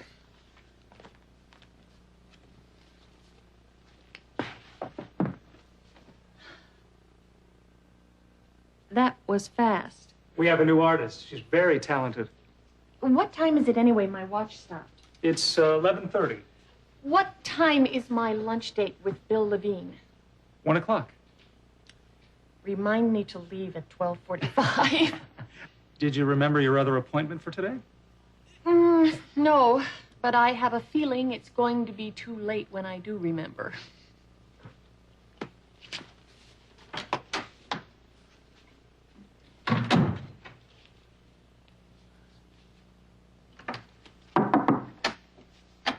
Yes, Sam? I just solved the mystery. What did I forget? You have some guests in the reception room. What? Who? Mr. Harry Bennett and his daughter? I remember. Oh, Harry. I made a lunch date with him and his daughter weeks ago. Is he a client? He's a friend. Well, he's here with his daughter to have lunch. I met her at Thanksgiving, and I promised to have lunch with both of them today. Yes, indeed. What are you going to do about your appointment with Mr. Levine? Any suggestions? Oh.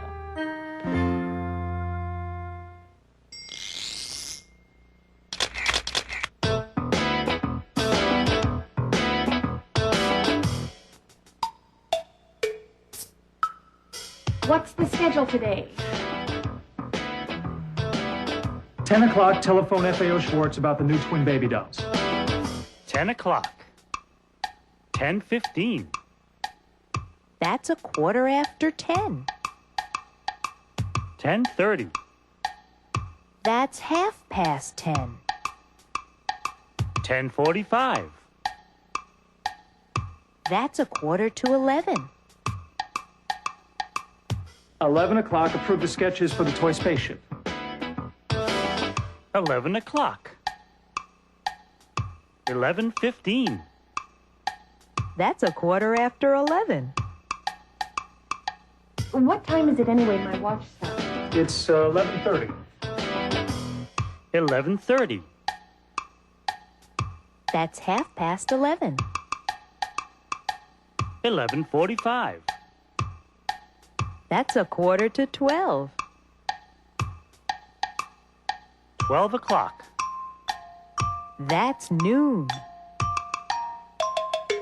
12:15. That's 12:30. That's Remind me to leave at 12:45. 12:45. That's What time is my lunch date with Bill Levine?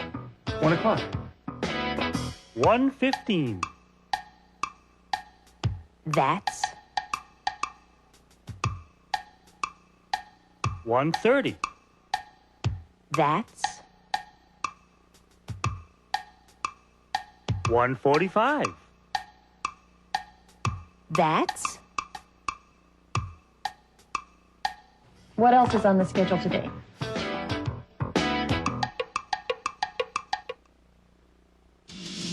Coming up in Act 2, Susan greets Harry and Michelle. Hi, Susan. We have both been excited about seeing you and having lunch with you today. But Michelle may not want to have lunch. Harry, if Michelle doesn't want to go, we don't have to. Later on, they go out.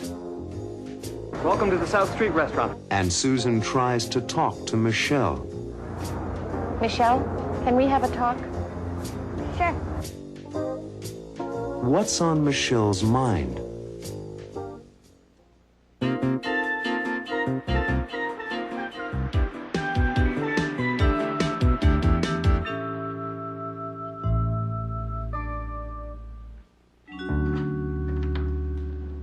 Hi, Michelle. Hello, Harry. It's nice to see you again. Hello. Hi, Susan. We have both been excited about seeing you and having lunch with you today. Michelle picked these flowers out for you. Daddy, can we go soon? We're going to go to lunch in a few minutes, honey. But I'm thirsty. Okay. You go out and get a drink of water at the fountain. Fountain is over there, Michelle, near the exit sign. Thank you.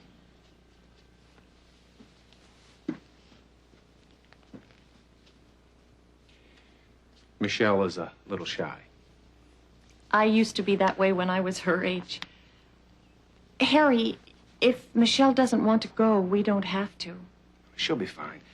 Remember, I haven't dated anyone else since her mother died. This is a little difficult for her.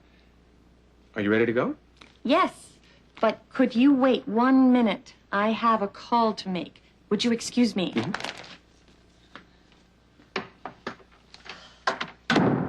Sam, get Mr. Levine at Toy Town Stores on the telephone for me, please. Right.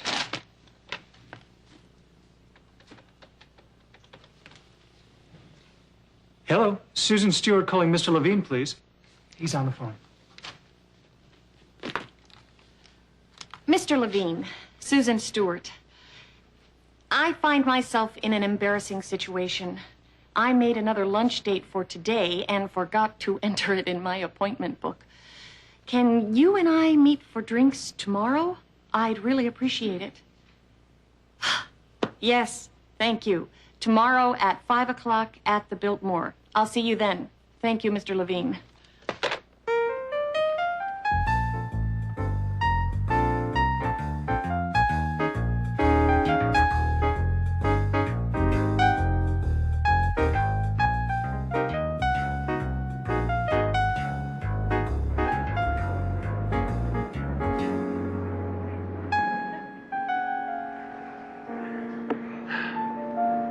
Welcome to the South Street restaurant, folks. What'll it be?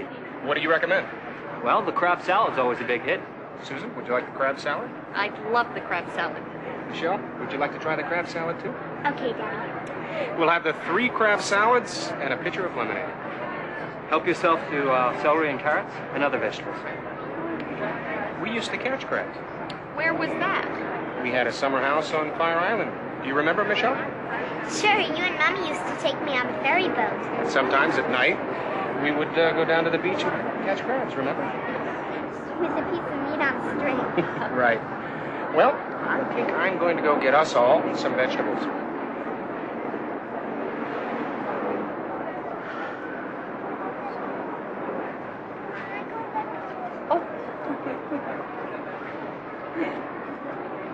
Joe? Thank you.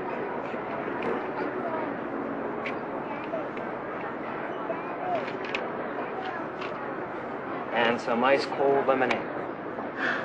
Thank Enjoy it.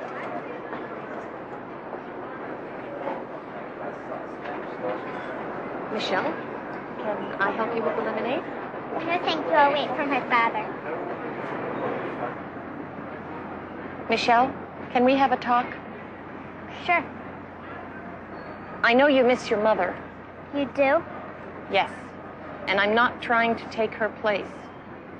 Then why are you and Daddy spending so much time together? Because we like each other. And right now, he needs a friend. I'm his friend. I know you are. Sometimes he's very sad. And so are you, I think. Sometimes. I'd like to be your friend, too. Will you let me be your friend, Michelle?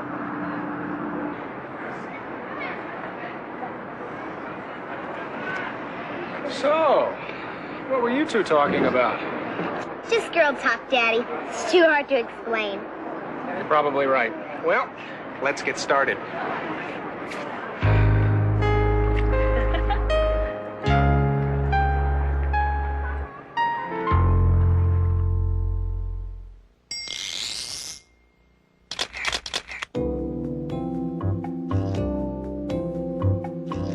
Michelle is a little shy. I used to be that way when I was her age.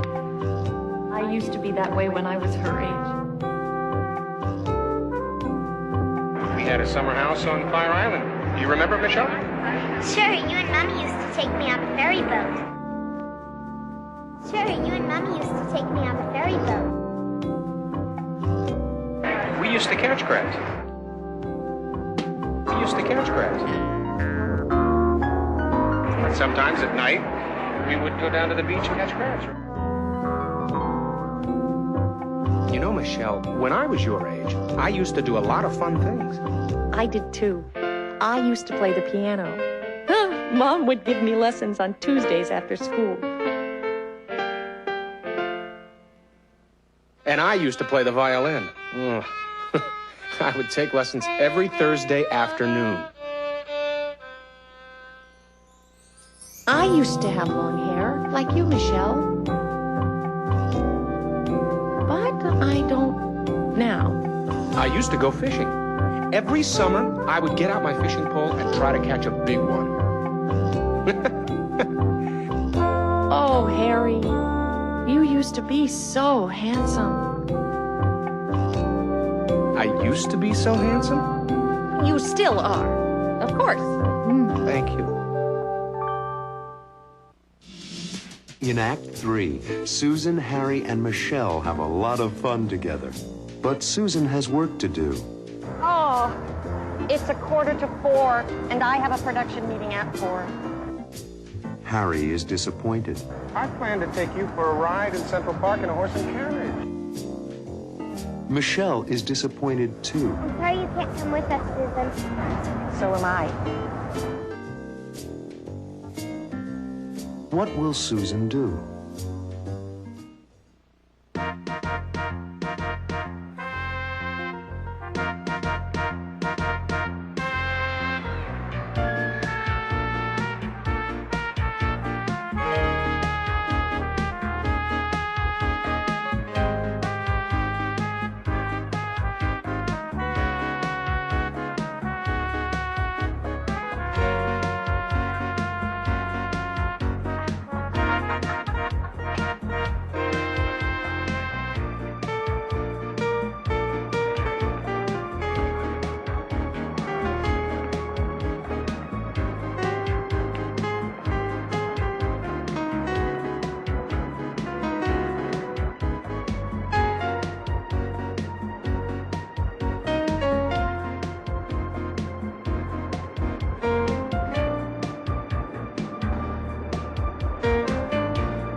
It's 3:45, and I have a production meeting at 4.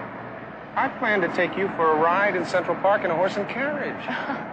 Harry, I'd love to, but I have work to do. Okay, we'll walk back to your office with you. It's so nice out. I decided to forget about my accounting problems and just enjoy this beautiful spring day. Take the time, Susan. I know I should, but Well, there are too many things to do. I understand. I'll go for the ride with Michelle. Right. Well, I had a really nice time. So did I. So did I. I'm sorry you can't come with us, Susan. So am I. Bye-bye. Harry, Michelle, can you wait till I make a phone call? Sure. Come. Oh.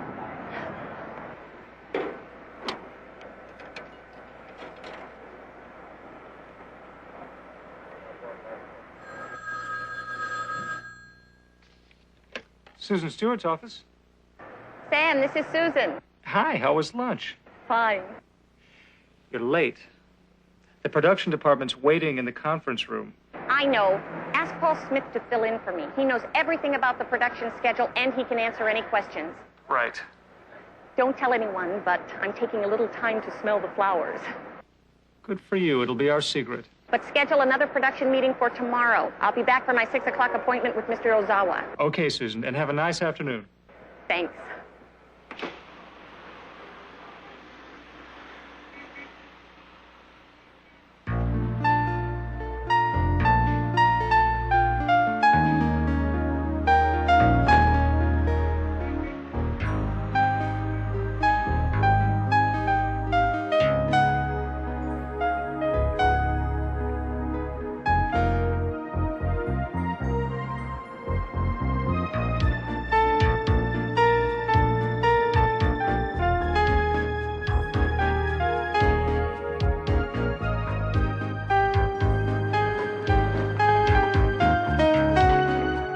She likes you. I know. I like her. How'd you do it? We had a talk. About what? Life. And what'd you decide? That's a secret between us women.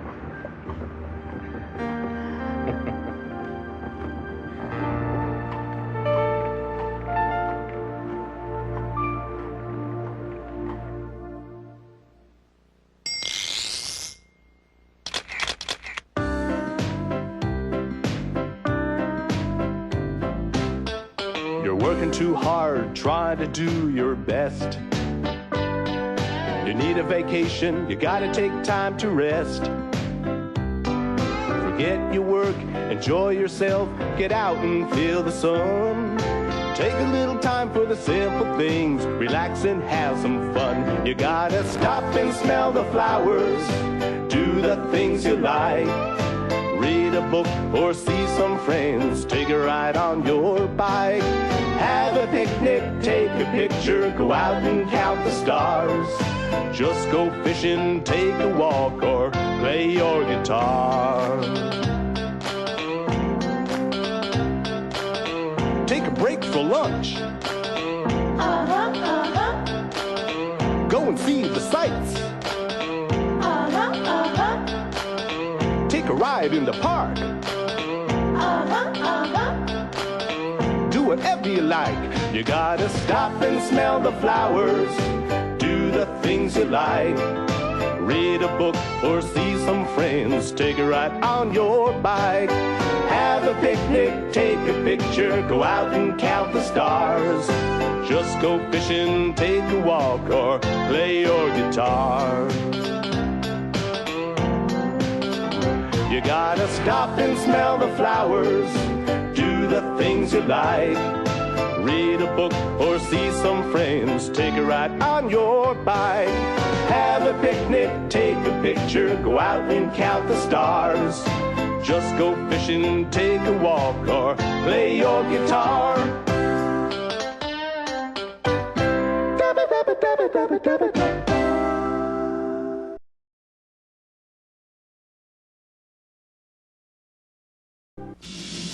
In Act 1, Marilyn asks Ellen for advice about buying a house. Ellen, I'd like your opinion. About what? Well,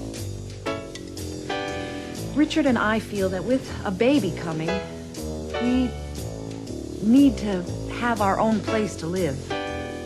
They talk about seeing a real estate agent, someone who sells houses. And they talk about getting a mortgage, a bank loan, to buy a house. Maybe we should speak to a real estate agent about a house. And a bank about a mortgage.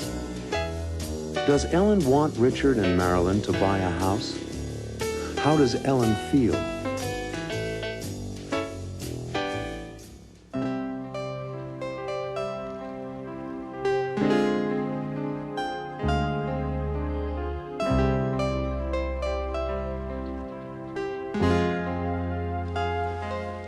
Ellen, I'd like your opinion.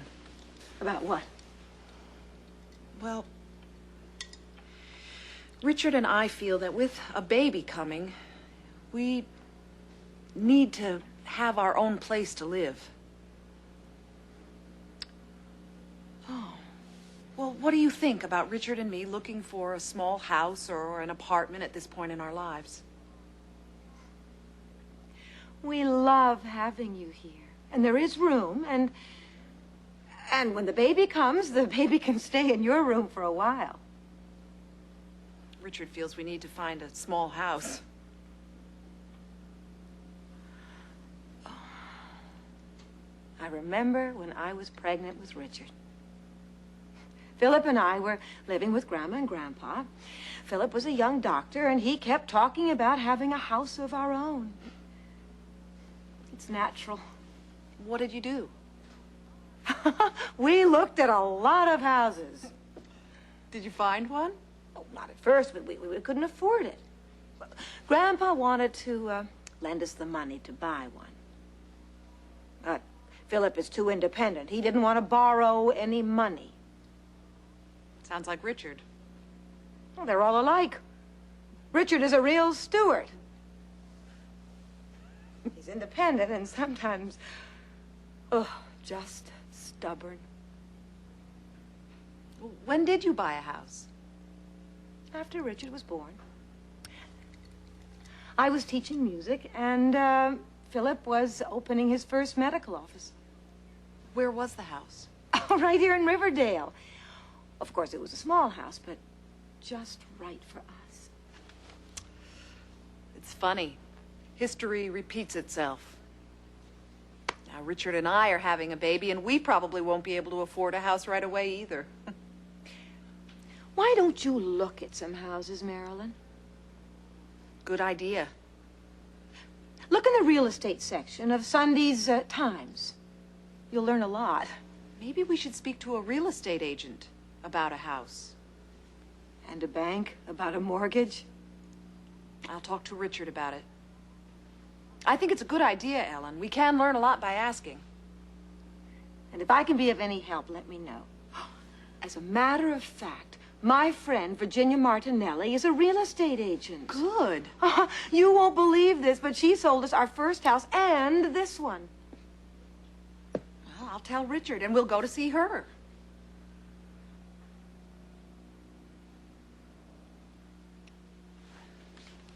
Do you think the skirt length is right, Ellen? Do you think it's too long?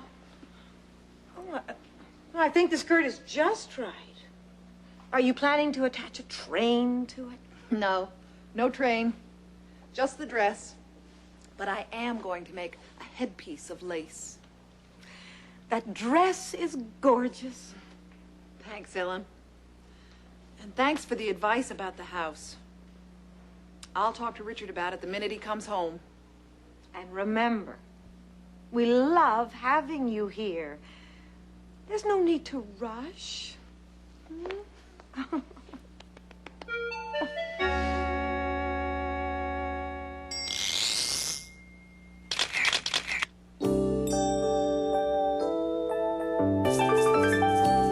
remember when I was pregnant with Richard. Philip and I were living with Grandma and Grandpa. Philip was a young doctor, and he kept talking about having a house of our own. It's natural. I remember when Philip and I wanted a place of our own, like Marilyn and Richard want one now. All people dream of a place of their own. Some people dream of a farmhouse in the country. Other people dream about owning an apartment in the city. Philip and I had our dreams, too. Philip wanted a ranch-style house in Riverdale with a front door where his patients could enter his first medical office. Oh, I wanted to live in Riverdale too, but I wanted a Spanish-style house, like the one I grew up in, with tiles on the roof. So we looked in the real estate section of the newspaper, we read about lots of houses for sale, and we went to see a real estate agent, as Marilyn and Richard are going to do. We looked at lots and lots of houses, but we didn't have enough money to buy any of them. Richard and Marilyn don't have much money either. Maybe they won't be able to afford a house. It's funny. History repeats itself. Now, Richard and I are having a baby, and we probably won't be able to afford a house right away either. We couldn't afford one right away, but we kept looking. And later, after Richard was born, we bought a house here in Riverdale. Oh, it was small, and it didn't have much land, but I loved it. Philip and I both loved it, because finally, we had a place of our own.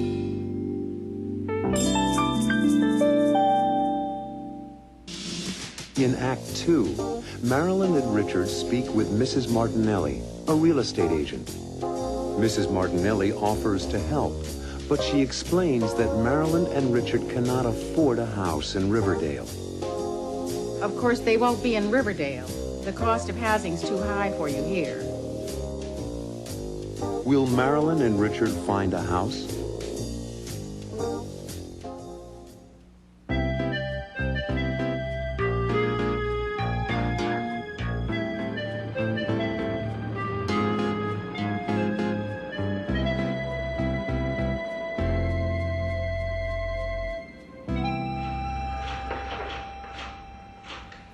I remember your parents' first house very well. It was on Spring Avenue near the park. I grew up in that house. Yes, and you were such a cute baby. I've seen pictures of him. He had blonde hair. I've been friendly with the Stewart family for a long time, so it's my pleasure to help you find a house now. Well, we're not sure we can afford one. But we'd like to find out about the possibilities. That's a good idea. I love your house on Linden Street. I sold your father that house 17 years ago. Really? Yes. Mom was pregnant with Robbie then, and they needed the extra room.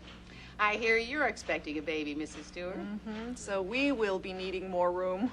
Oh, so you don't need something immediately? No, but in 5 or 6 months. And time passes so quickly. Yes, it does. Well, when you called, you gave me enough information about your salaries and your savings, so I have a good idea about your financial situation. Let me show you some pictures of houses. With 2 bedrooms? Yes, I think I can show you some. Of course, they won't be in Riverdale. The cost of housing's too high for you here. I haven't thought about living anywhere else. We've always lived in this area. Where should we look for a house, Mrs. Martinelli? Well, we have an office in Mount Kisco. It's a lovely area, and it's only about an hour's drive from here. Here, I have a book with photos of some homes in that area. Now, let's see.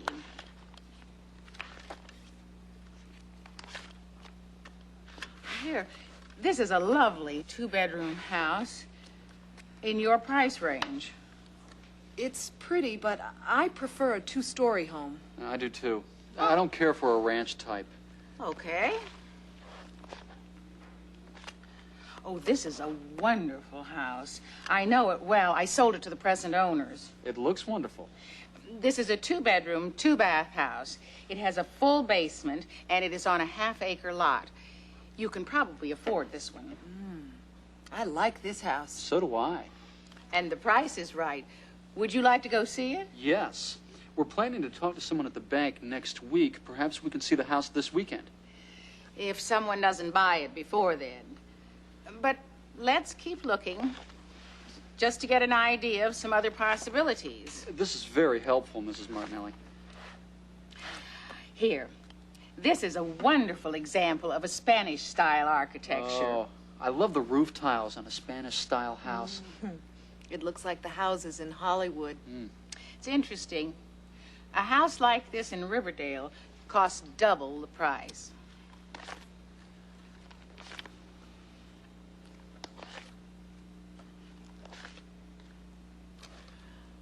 Oh, my. Here's a real buy. It's a bargain. This house just came on the market. It's quite lovely. Is it a two-bedroom house? No, it has 3 bedrooms and 3 baths. I know the house. It has a brand new kitchen and a living room with a 12-foot ceiling. And there's a 2-car garage. Why don't we go look at this house, too? It's a good investment. Thank you, Mrs. Martinelli. Thanks so much. My pleasure. Give my best to your parents. Your father's a wonderful doctor, Richard. He took care of my daughter when she was a child. He's the best pediatrician in Westchester. Thanks, Mrs. Martinelli. I'll give them your regards. We really appreciate your advice. I do think you should go see the houses and talk to the bank. Here, let me give you some information sheets about the houses.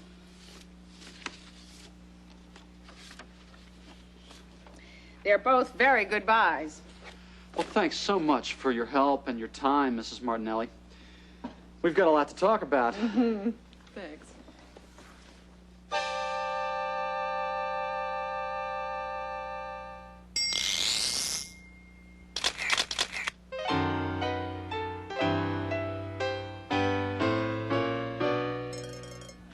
Here, this is a lovely 2-bedroom house. The house has 2 bedrooms. It's a 2-bedroom house. This is a 2-bedroom, 2-bath house. A 2-bedroom, 2-bath house. It has 2 bedrooms and 2 baths. What about this house? Well, let's see. 1 bedroom, 2 bedrooms, 3 bedrooms. It has 3 bedrooms. It's a 3-bedroom house. What about that house? I like this house. 1 bath, 2 baths. This house has 2 baths. It's a 2-bath house. Oh, I also like the garage. It holds 2 cars. It's a 2-car garage. This looks like a nice house. I've got to see the inside. Let's see. There's a big kitchen, a dining room, a living room, and 1 bedroom, 2 bedrooms, 3 bedrooms, and 1 bath, 2 baths. That's good. It has 3 bedrooms and 2 baths. So what did you think? Well, it's a 3-bedroom, 2-bath house. And you know, I think we could live here. We'll have our own home. It's the American dream. In Act 3, Marilyn and Richard go to a bank. They need a mortgage, a bank loan, to buy a house. What can I do for you? We'd like to discuss a mortgage. For a house. The bank officer, Mr. Riley, needs to find out if they can afford to pay back the loan. So he asks about their jobs. What is your occupation? I'm a freelance photographer. And Mrs. Stewart, are you working? Yes, I'm a designer. Will Marilyn and Richard get a mortgage?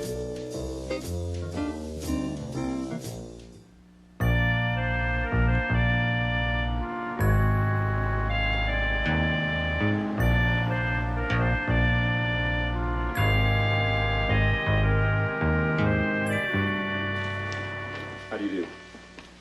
Hello, I'm Ralph Riley. I'm Richard Stewart, and this is my wife, Marilyn. Pleased to meet you. Likewise, Mr. Please. Riley. Sit down. What can I do for you? We'd like to discuss a mortgage. For a house. Fine.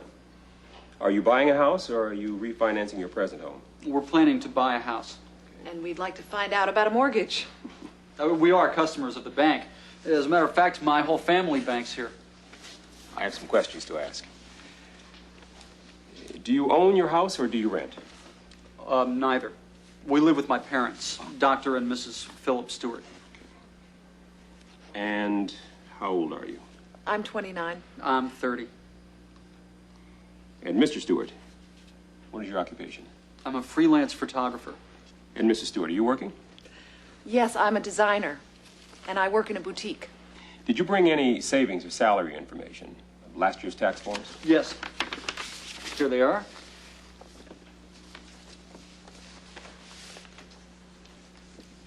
Okay. What kind of house did you have in mind?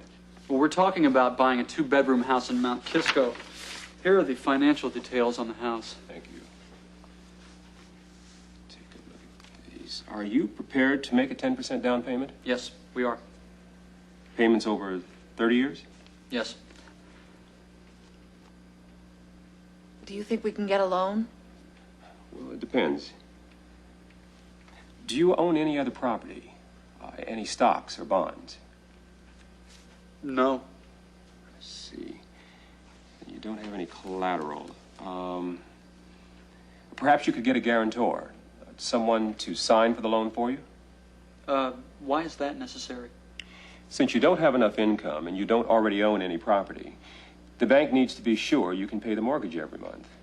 A guarantor is responsible for the loan if you can't make the payments. I see. Well, the idea of buying a house is exciting. Thank you, Mr. Riley. We'll read this over carefully. Thank you. Goodbye. Thanks. Goodbye. And hope to see you soon. I hope so, too. Take care.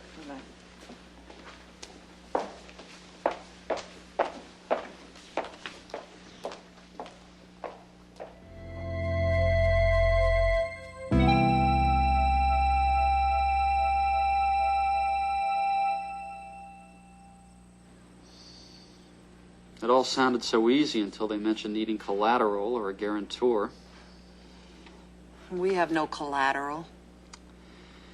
And I don't think it's a good idea to ask Dad to sign as a guarantor. I don't feel right about it. I understand your feelings about it, Richard.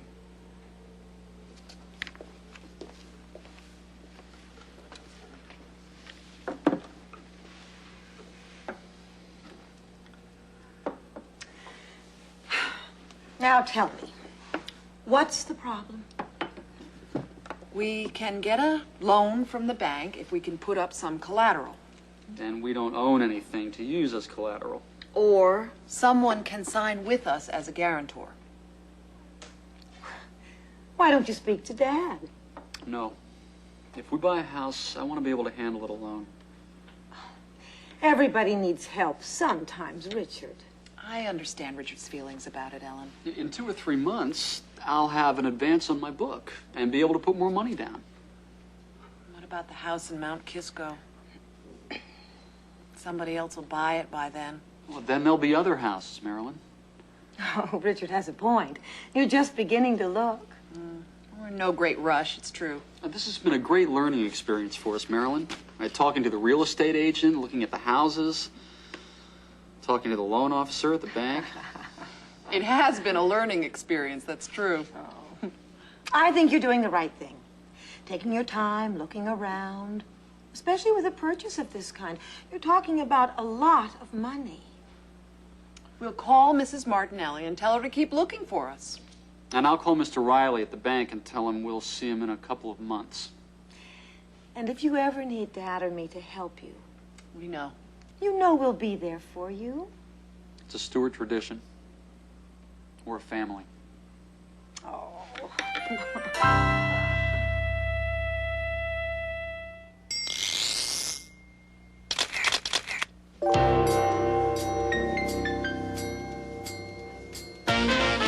They want to buy a house, but can they afford it? We're planning to buy a house. And we'd like to find out about a mortgage. Here's the application. We need some information. How old are you?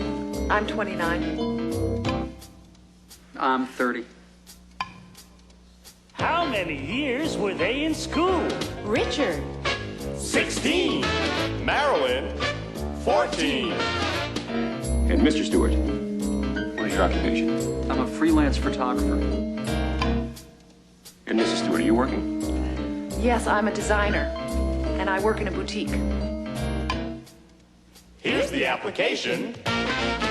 We need some information. Income. Property. Debt. What's their income? How much money do they make? They make $2,000 a month. That's $24,000 a year. Can they afford a house? Do you own your house or do you rent?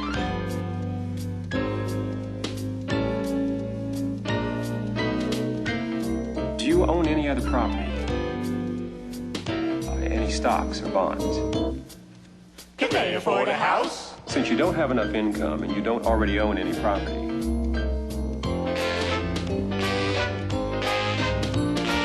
the bank needs to be sure you can pay the mortgage every month. They need a guarantor. A guarantor is responsible for the loan if you can't make the payments. I see. They can't afford a house. And I don't think it's a good idea to ask Dad to sign as a guarantor. I don't feel right about it. They can't afford a house. They can't afford it yet.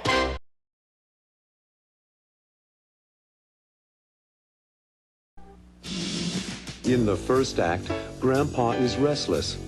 He's waiting for Susan to come over for dinner. Is that you, Susan? Since Grandpa retired, he has too much free time. I'm retired. But I'm bored. What does Grandpa want to do?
Is that you, Susan? It's me, Grandpa. Am I glad to see you? And am I glad to see you? I am also glad to be here. How are things? I have been talking to a group of salesmen since 10 this morning, and I'm real exhausted. Well, you look good. What's Harry doing tonight? He and Michelle are visiting relatives in New Jersey today. The rest of our family went to the movies. So it's just you and me, Susan. It's nice to be alone with you, Grandpa. We don't get to see enough of each other. Oh, I feel the same way, Susan. I miss seeing you. To tell the truth, next time, I'd like to go into the city and meet you there instead of you coming here. You don't need to do that, Grandpa. Yeah, I do. I need to get out more. Well, I mean, there's a lot to do around the house, and I love being here with the family, you know, but I'm restless. Since I retired, I've got extra time on my hands. I understand, Grandpa. I think you do. Frankly, I'd like to use my brain a little more. Grandpa, you have so much energy and so many years of experience. There are probably a lot of places for you to work, particularly in the construction field. But at my age, I'm not looking for a full-time job. I'm retired. But I'm bored. Well, there must be something. Maybe I can help. Let's go into the kitchen. And maybe you can help me set the table. Sounds good to me. What are we having? I prepared lamb chops and mashed potatoes and a tossed green salad to begin with. Grandpa, you are a terrific guy.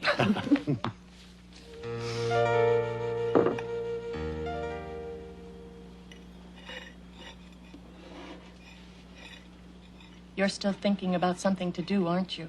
A job of some kind. That's right. I've been thinking about it for weeks now. There must be some way to put my mind to good use. We'll find a solution. A positive solution to your finding a way to use that wonderful mind of yours.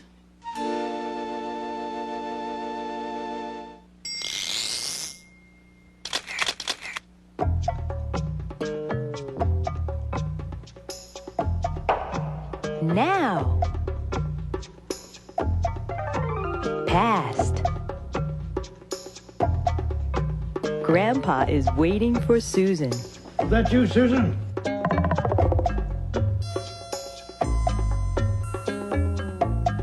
Grandpa has been waiting for Susan since noon.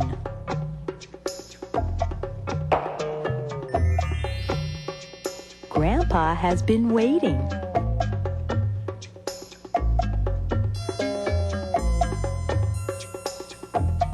Susan has been working since 10 o'clock this morning.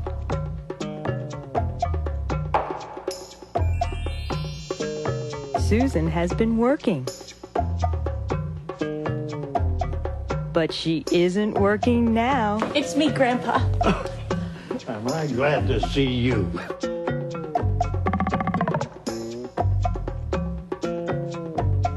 Grandpa isn't working.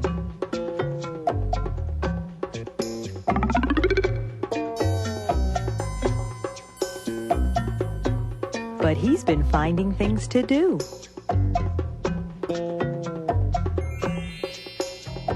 He's been finding.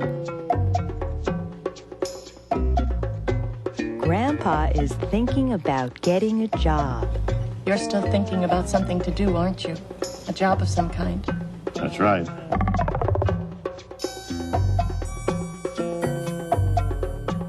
I've been thinking about it for weeks now. I've been thinking. Maybe he'll get a job soon.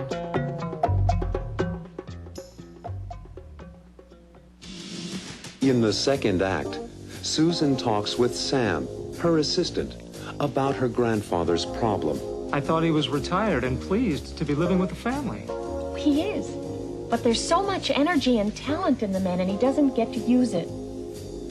Susan thinks her boss, John Marchetta, may be able to help. So she meets with Mr. Marchetta and explains the problem. He needs to work. In fact, that is the reason why I'm here to see you. Maybe Mr. Marchetta can help.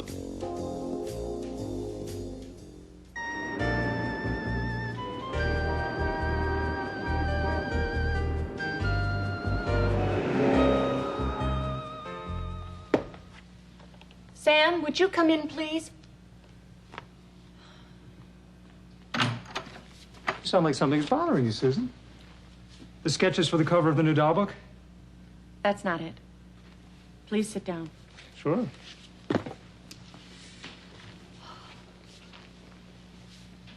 I need your advice on a personal matter, but it's not about me.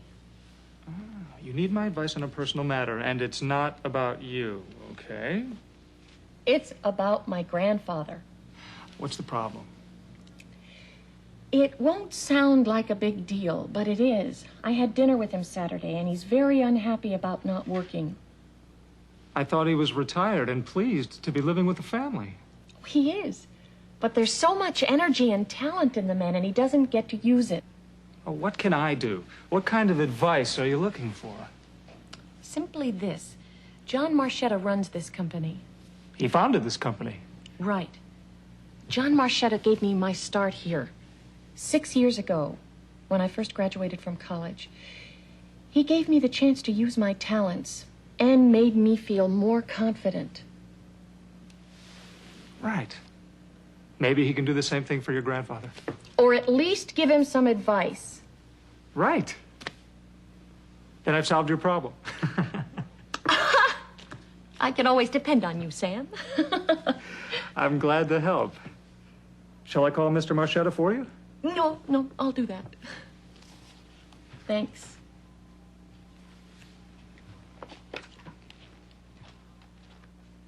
Now, how's the Stewart family?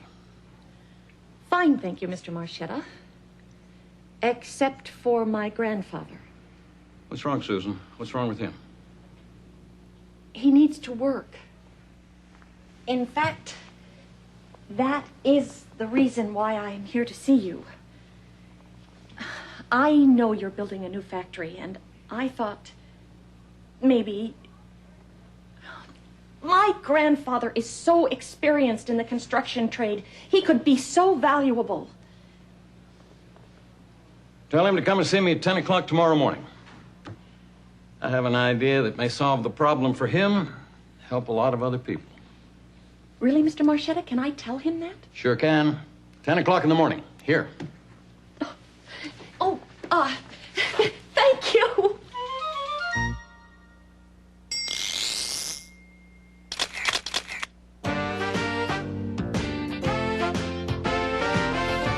Sound like something's bothering you, Susan.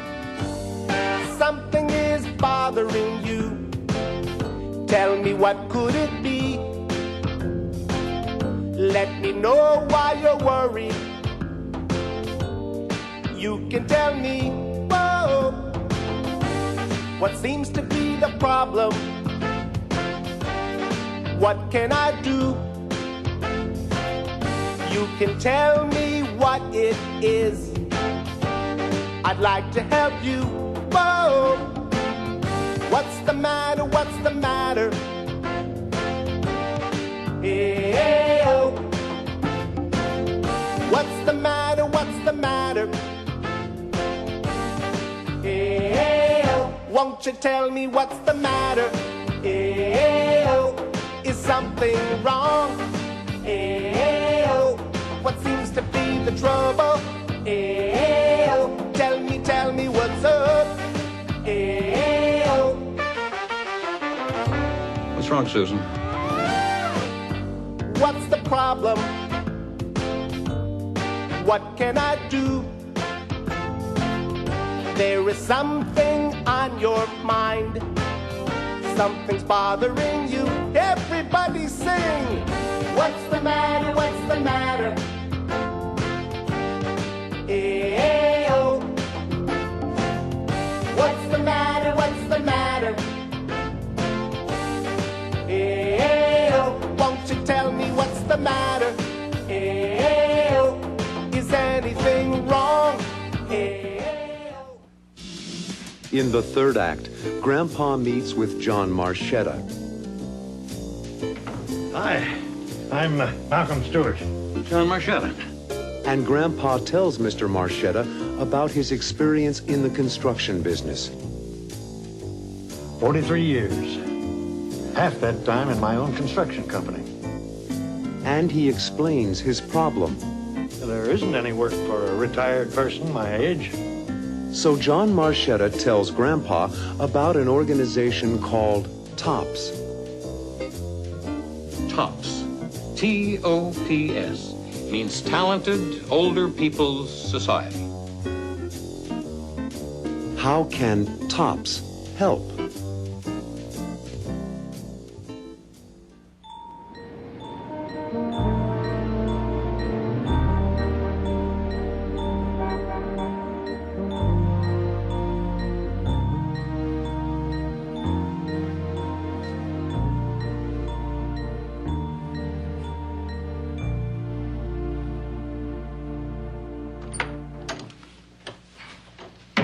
Hi, I'm Malcolm Stewart. John Marchetta. Sit down. Sit down. Well, Susan has told me a great deal about you. She says you're quite a man. She says a lot of wonderful things about you, too, Mr. Stewart. That's always nice to hear, Mr. Marchetta. Call me John. May I call you Malcolm? Mm-hmm. Let's talk business. That's music to my ears. I understand you used to be in the construction business. Yep, 43 years. Here's a brief description of 43 years of on-the-job training. That is some history. You're a valuable asset, Malcolm. Very valuable. Thank you. Yep, 43 years. Half that time in my own construction company. Big jobs, factories, shopping malls, that kind of thing. Then you retired? Yes. After my wife died, and I felt I should spend more time with my children and grandchildren. I lived in Florida, and they lived in New York. I understand. My daughter, Cammie, lives in New York. I like being near her.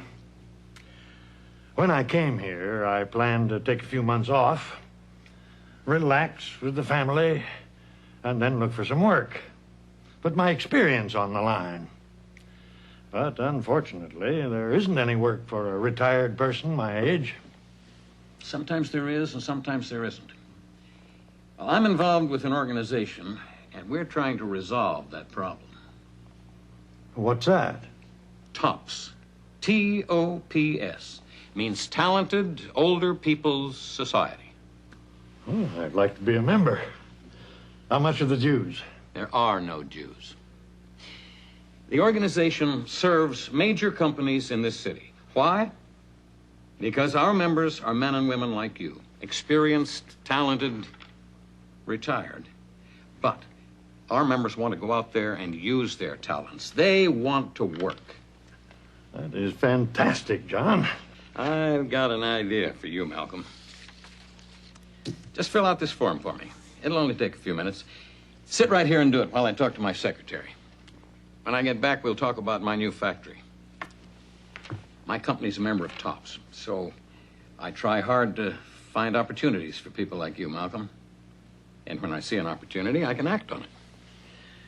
Well, I can use your brain power on the job right now. Have you got time this morning to go over to the construction site with me? I'd like to have you meet my foreman, get some background on the job. I've got plenty of time. I'll be right back. We'll go over to the job site together.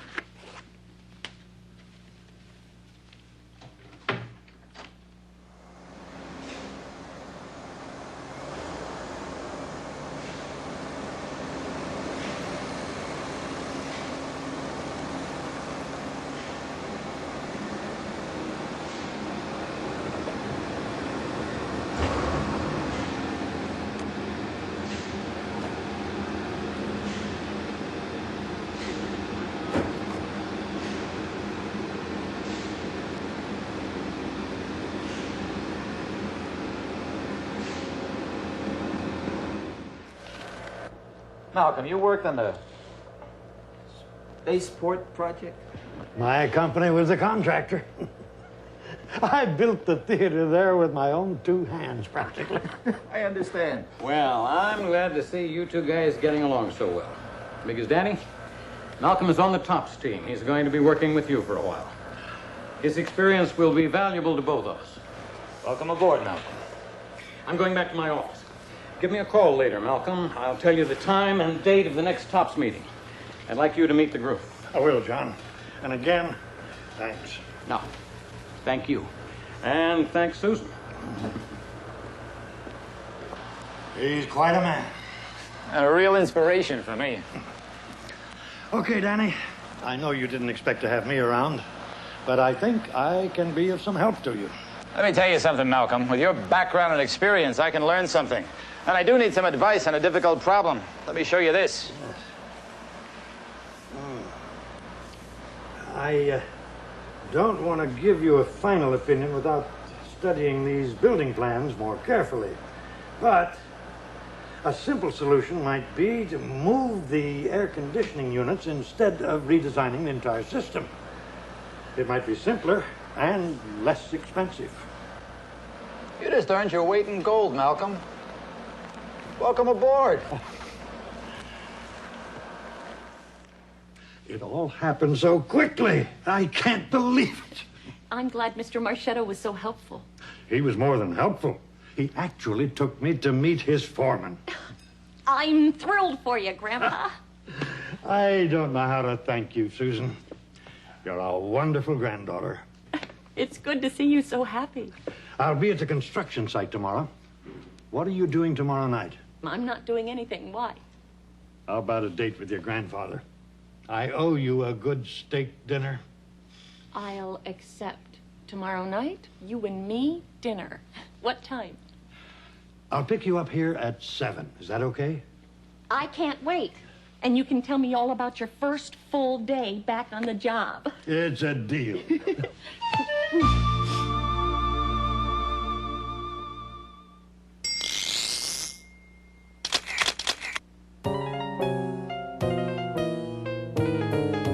Malcolm Stewart, we want to know. Who is he and what has he done? That's what we want to find out. We'd like to know, so what do you say? We take a look at his resume. Here's a brief description of 43 years of on-the-job training. Name, address, and phone number. That's a good way to begin. Now we know where to write or call if we want to contact him.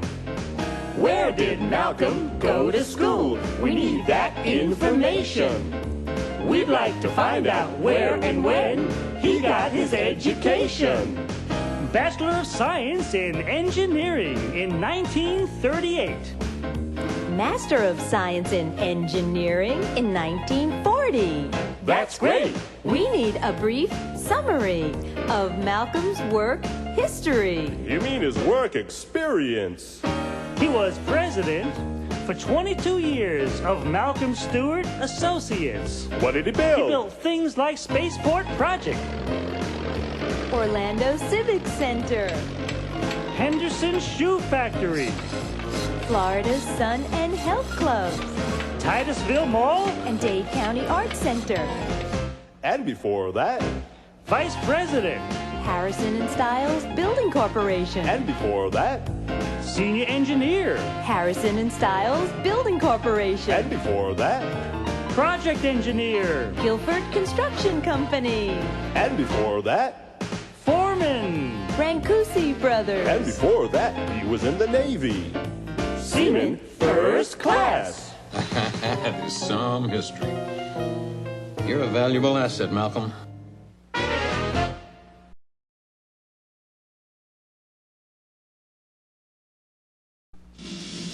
In Act 1, Ellen and Susan are preparing for the arrival of Marilyn and Richard's new baby, Max. Marilyn and Richard will be home from the hospital any minute, and we must prepare this room. Grandpa is excited. Max is his great-grandson. A great-grandson. Another generation to carry on the Stewart name. Susan has a gift for Marilyn and Richard. It's a baby album. They can keep a record of all of the important dates and information about Max's life here. A little later, Marilyn and Richard arrive with their new baby. I hear the car. They're here.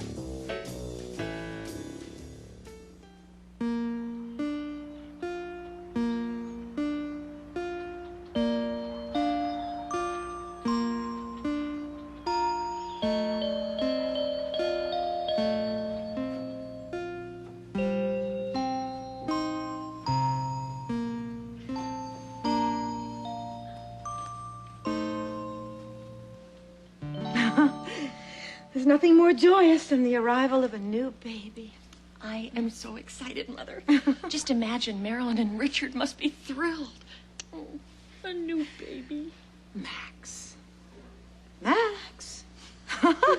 Max. Oh, it's a sweet-sounding name for a sweet little boy. My first grandchild. And my first nephew. Oh, isn't he just adorable? Oh. He looks a lot like you, Mom. He does. Do you think so? Mm-hmm. Well, I guess. I mean, he does look a lot like Richard, and I guess he looks a lot like me. Oh, he's got Richard's eyes, though. I really want Harry and Michelle to see Max. When are they coming? Tomorrow. Harry has an account to work on today. Yes, he does have Richard's eyes. Big blue eyes. The baby even looks at you like Richard does. Well, children usually resemble their parents. It's true. Michelle is a lot like Harry in so many ways. And she's shy with new people just like he is. You really like Michelle, don't you? Yes, I'm very fond of her. And Harry, too? Well, It's 4:30. My Marilyn and Richard will be home from the hospital any minute, and we must prepare this room. where will we put all the presents? Well, let's take everything to the living room. Marilyn and Richard and the baby need the space. It's crowded in here. The welcome sign is up. Welcome home, Max. Isn't it exciting, Grandpa? Your first great-grandchild. Yes, sir. A great-grandchild. A great-grandson. Another generation to carry on the Stewart name. I love you, Grandpa. Oh. You make me feel so proud to be part of our family. And one day you'll have your own family.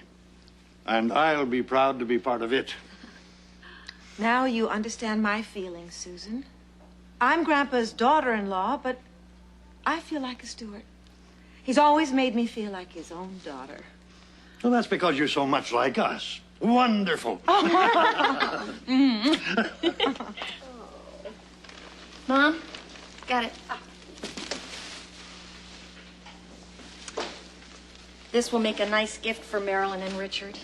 They can keep a record of all of the important dates and information about Max's life here. Let's see. Name, Max Stewart. Does he have a middle name? No, just Max. I like that. No middle name, no middle initial. Like me. I'm Malcolm Stewart. Just Malcolm Stewart. And Max has your initials, Grandpa. M.S. It must mean something. Weight, 8 pounds, 6 ounces. 8'6"?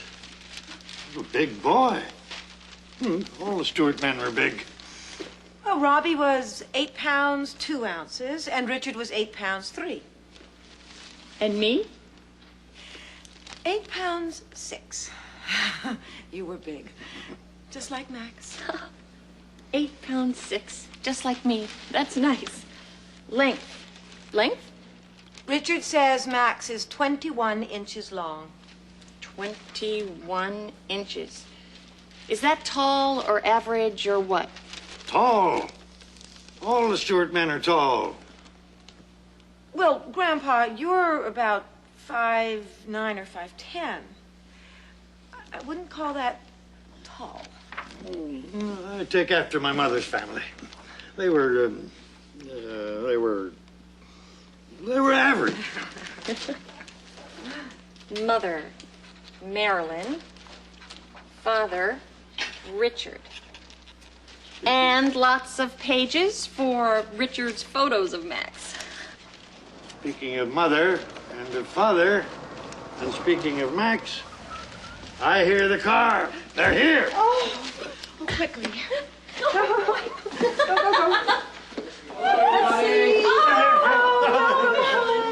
Oh, Larry, wait with your pictures for a second. Come on, now. Come on, darling. Bring it down. Right here. I want to see. Oh, he's so cute. Max looks just like Grandpa. A real Stewart.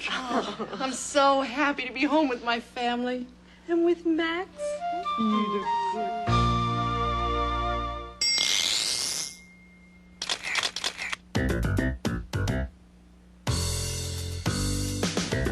Weight, 8 pounds, 6 ounces. 8 pounds, 6 ounces. How much is that? Metric weight, let's do it again with metrics. About 4 kilograms, that's about 4 kilograms. What does Grandpa weigh? About 170 pounds. How much is that? Metric weight, let's do it again with metrics. About 77 kilograms, about 77 kilograms. Richard says Max is 21 inches long. 21 inches. How long is that? Metric, measurement. Let's do it again with metrics. About 53 centimeters. 53 centimeters. Well, Grandpa, you're about 5'9". 5 feet 9 inches. How tall is that? Metric measurement. Let's do it again with metrics. About 1 3/4 meters. That's about 1 3/4 meters. Marilyn and Richard will be home from the hospital any minute. How fast are they driving? About 40 miles an hour. How fast is that? Metric measurement. Let's do it again with metrics. About 64 kilometers an hour. That's 64 kilometers an hour. In Act 2, it's late in the evening. It's almost 10 o'clock. I've got to go. Upstairs, Marilyn and Richard watch Max as he sleeps. It's so good to have you home again. And to see Max asleep in his bassinet at home with us. Marilyn and Richard enjoy looking at Max's gift. Susan's teddy bear? So cuddly. And they talk about Grandpa's gift. You know, it hung over my crib, too. What did Grandpa give Max?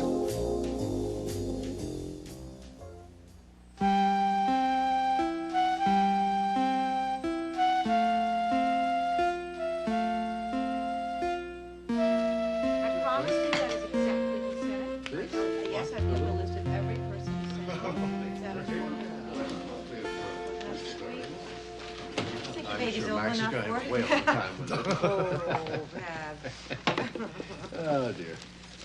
No, I've lost on my heart. It's almost 10 o'clock. I've got to go. Tomorrow is Monday, and work begins at 8 in the morning for me. Oh, I'm so happy that Max is home. He's the sweetest little thing. I'll drive you to the station, dear. You can catch the 10:20 train to Grand Central Station. I'll drive Susan, dear. Oh, thank you, Philip. Then Grandpa Robbie and I can finish wrapping all these gifts.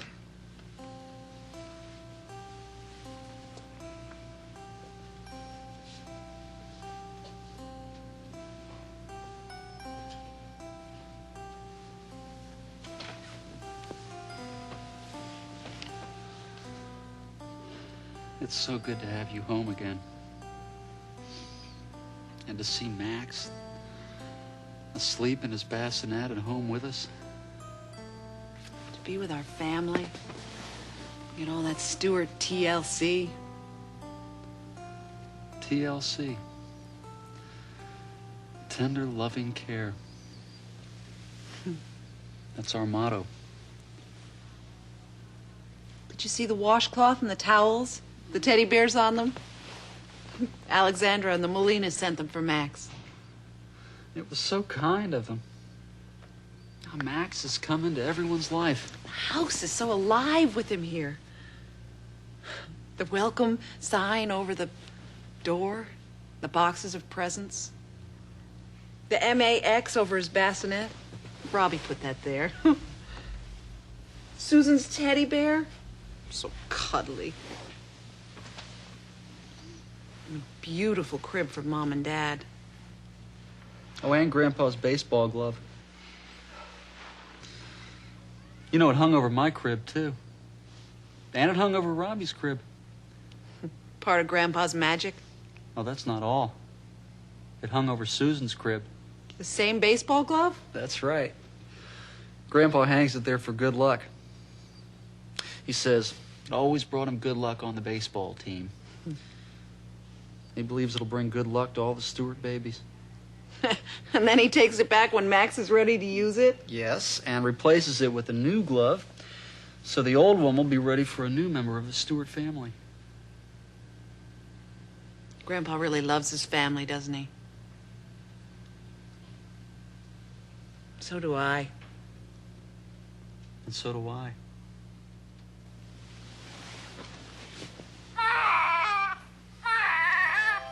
And so does Max. After he eats.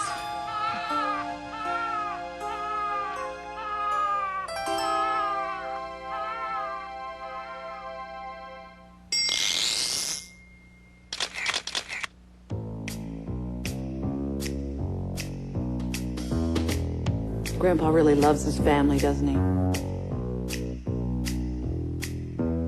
So do I. Grandpa loves his family, so does she. Grandpa loves his family, so does he. There's a lot of love here every single day. Grandpa loves his family, so do they. Susan works in business, so does he. Richard likes to exercise, so does she. Philip works with children, she works with them too. She works in a hospital, so does he, it's true. Grandpa likes to be outside on a summer day. He likes to be outdoors fishing, and so do they. Marilyn has curly hair, so does she. Grandpa has a little hair, so does he. Harry likes to see the sights on a beautiful day. Harry likes to see the sights, and so do they. Grandpa likes to be outside on a summer day. He likes to be outdoors fishing, and so do they. Philip loves his family. Susan loves her family. There's a lot of love here every single day. Grandpa loves his family, and so do they. And so do they. And so do they. In Act 3, Marilyn opens a gift from Harry and Michelle. Isn't this baby outfit adorable? With his name on it, Max. Susan offers to take Michelle upstairs to see the baby. Would you like to see baby Max, Michelle? What will Michelle think of Max?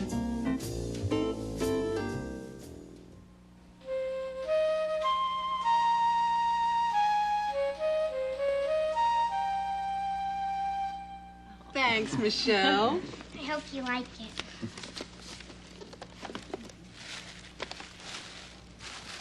Oh, my God.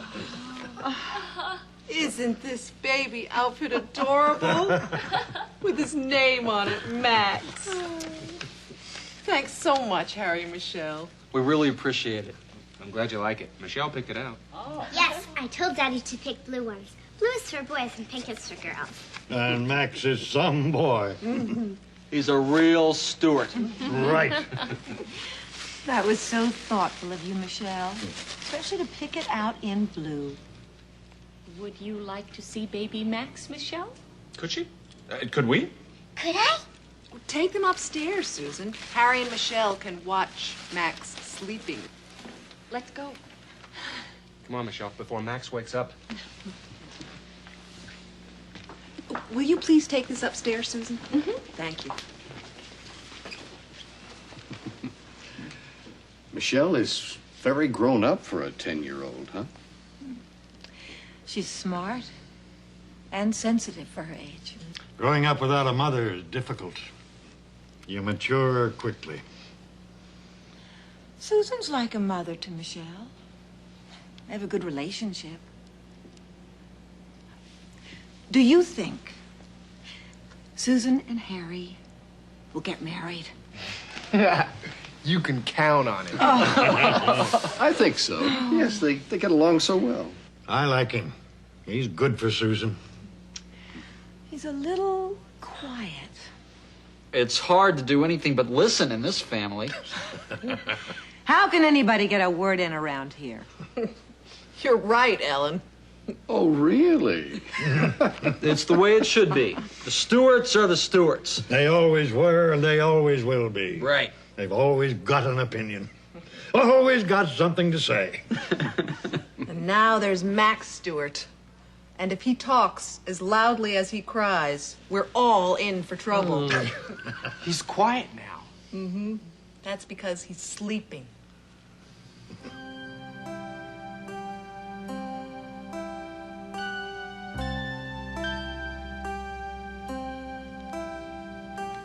He's really cute. It's not necessary to whisper, Harry. A baby gets used to voices. I remember now.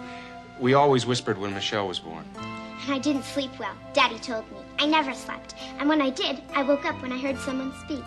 I bet you were cute. She sure was. Not as cute as Max. He's like a little doll.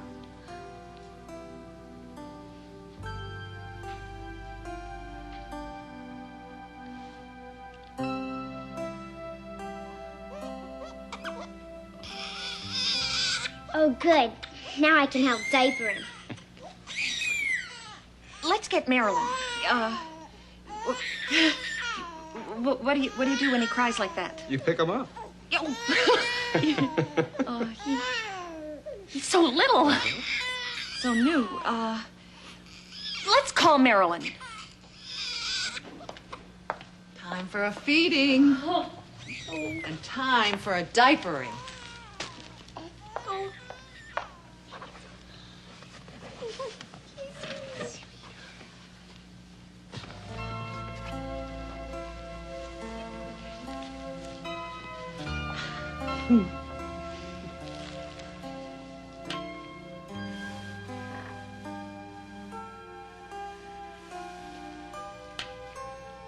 You're a real Stewart.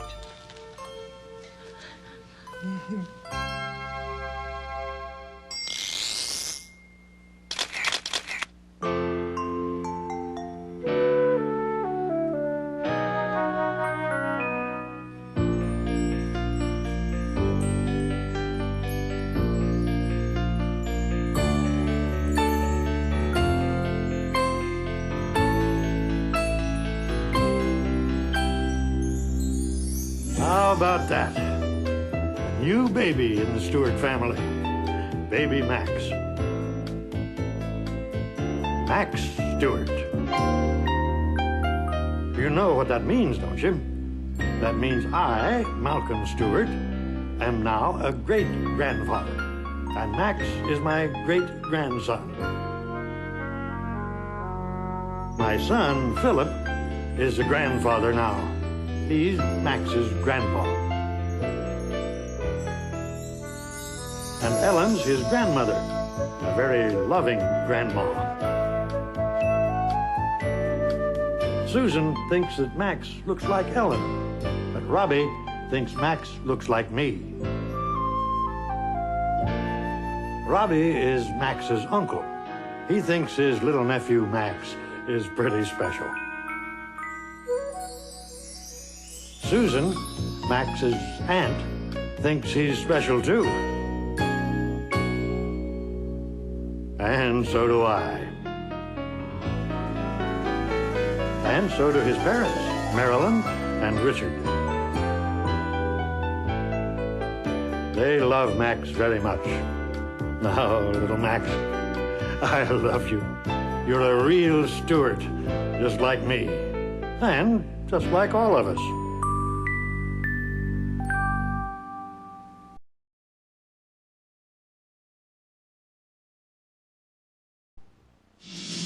In the first act, Susan and Harry prepare lunch for Harry's daughter, Michelle, and her friends. Michelle and her friends are at the aquarium in Brooklyn.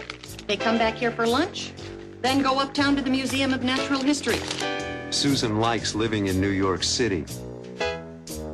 It's so convenient. I can take the bus to work, or the subway, or a taxi. Harry lives in the suburbs, but he likes the city too. The truth is, I'd like to live in the city. A little later, Harry and Susan talk privately as they wait for the girls to arrive. They'll be here any minute. Susan, I'd like to continue this conversation later. What do you suppose they're talking about?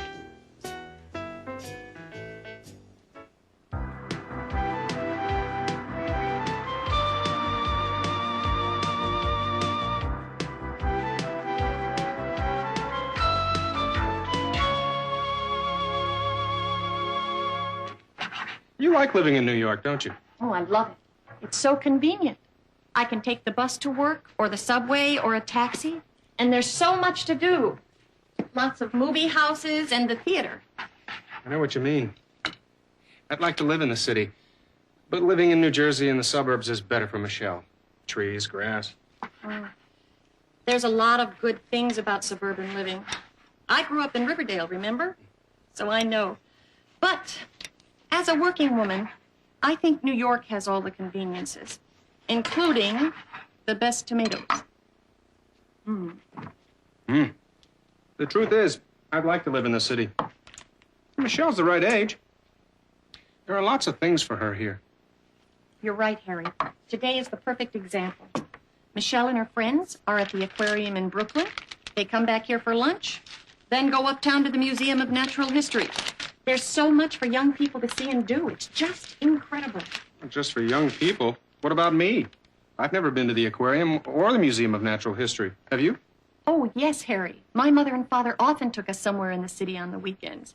Dad was a busy doctor, but he usually managed to squeeze a Sunday in with Richard, Robbie, and me. I used to love to go to the Metropolitan Museum of Art. Well, I've been there several times, twice with Michelle. You ought to think about spending more time with Michelle at all the great places in the city. Well, perhaps you'll help me select some of the great places. And perhaps you'll join us. Perhaps I will.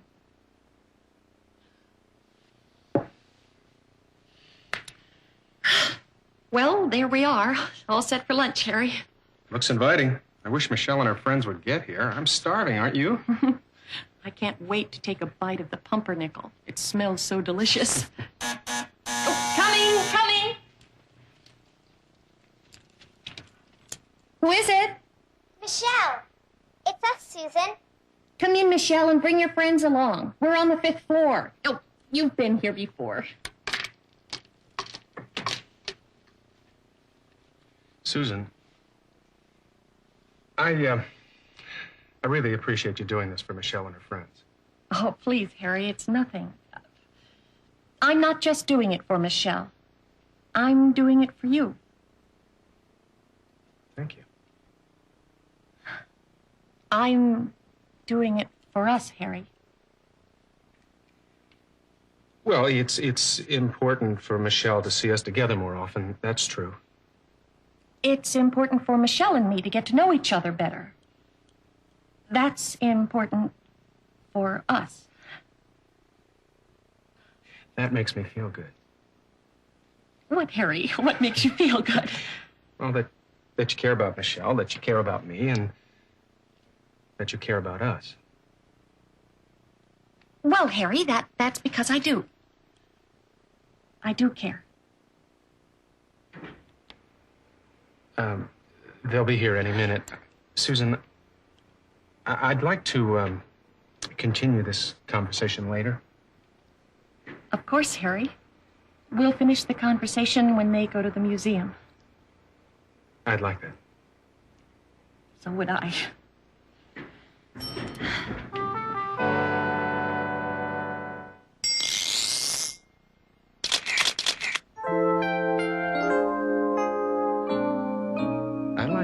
Suburbs. But living in New Jersey in the suburbs is better for Michelle. Trees, grass. We have a nice house with trees in front of it, and a backyard for Michelle and her friends to play in. It's a quiet neighborhood where people like to take long walks.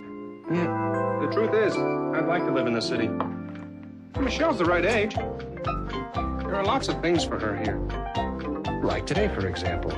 Michelle and her friends went to the aquarium in Brooklyn. Well, then they went to the Museum of Natural History. I'd love to go there myself. But we could look at the dinosaurs. And Michelle likes the Metropolitan Museum of Art. We went there together. And Susan likes the museum, too. There's lots of things for us to do together in the city. Like going to the South Street Seaport. Oh, we had such a good time there. In Central Park. Oh, what a beautiful ride we took in the park. All those trees and the sunshine. Like the suburbs. Or we could go to the Central Park Zoo. Michelle loves animals. You know, the city has so much to offer, so much for us to do together. Maybe Michelle and I would like it here. Maybe we would. In the second act, Michelle arrives with her friends. I'd like you to meet Audrey and her mother, Mrs. Cooper. Susan's company has made a new game. She teaches the girls and Harry how to play it. The leader takes the first 10 cards and lays them face up on this stand. But Michelle doesn't really like the game. I think it's too easy. Too easy? How does Susan feel?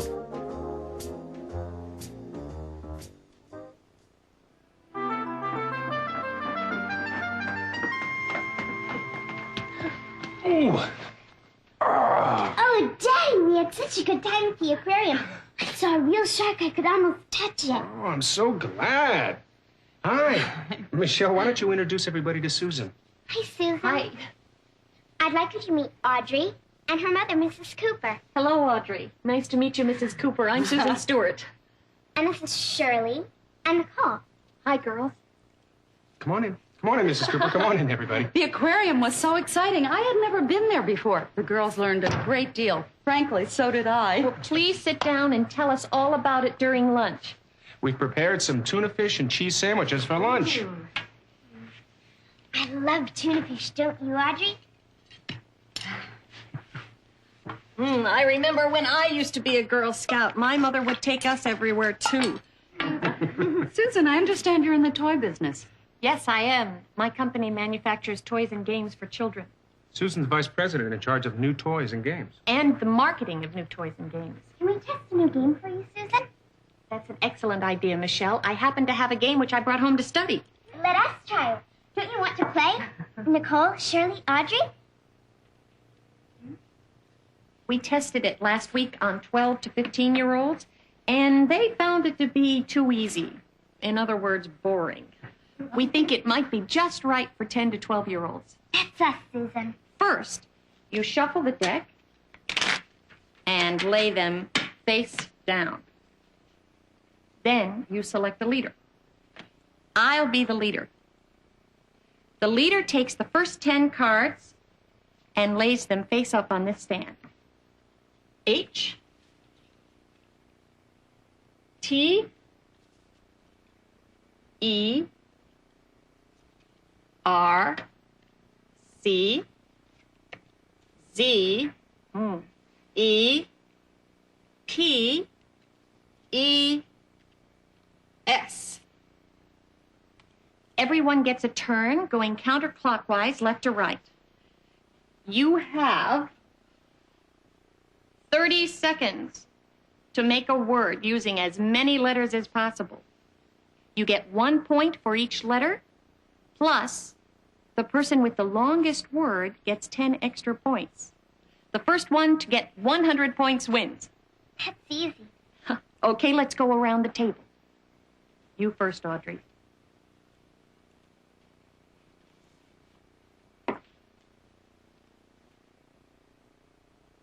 Chess. C-H-E-S-T.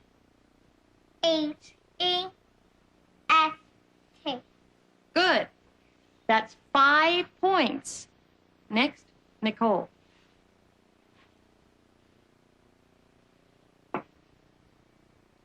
Three. T-H-R-E-E.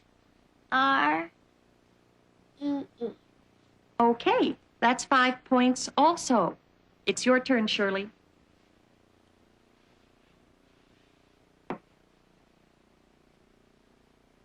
Creep. C-R-E-E-P.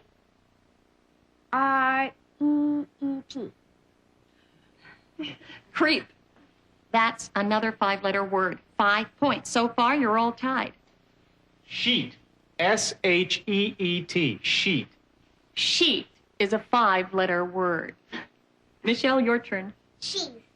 C-H-E-E-S-E. Terrific. Michelle wins with a 6-letter word, plus she gets an additional 10 points for a total of 16 points. How are you enjoying the game so far? I think it's too easy. Too easy? Michelle? It's okay, Harry. Michelle is quite right. She just said it's too easy. Well, I liked the game. I enjoyed lunch, Susan. Thank you so much. But we have to get going to meet the rest of the troupe at 2 o'clock at the museum. Oh, it was nice meeting all of you. I hope you have a wonderful time at the Museum of Natural History. Goodbye, everybody. Have a good time. See you in front of the museum at 5 o'clock. Oh, okay. Thanks, Mr. Bennett. That'll be fine. And thanks again for the lunch and for the game. Goodbye, Susan. It's not a bad game. It's just slow. Just slow. You helped save our company a lot of money. Bye-bye.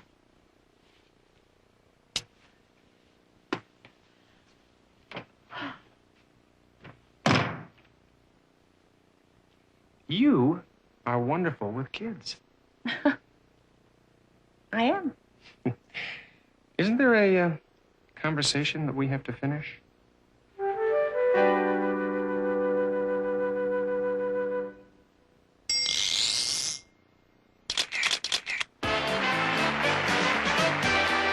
Hello, everyone. It's time to play Take My Word. Here are the rules of the game. We'll ask you to make some words from these letters. We'll tell you how many letters are in the word, and we'll give you a clue. Are you ready? Let's begin.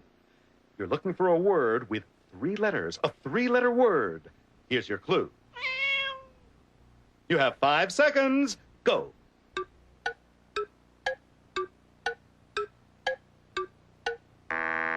Time's up. Who says?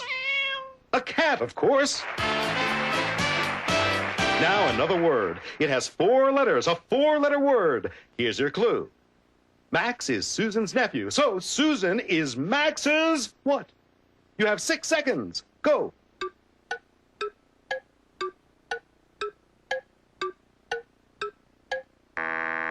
Your time is up. Susan is Max's aunt.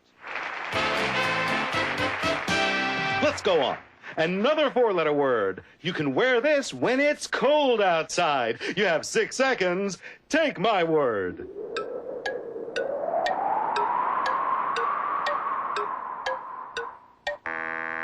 All right, what do you wear when it's cold outside? Well, I don't know about you, but I wear a coat. Let's keep going. A 3-letter word, and here's your clue. You can do it with scissors. 5 seconds. Go.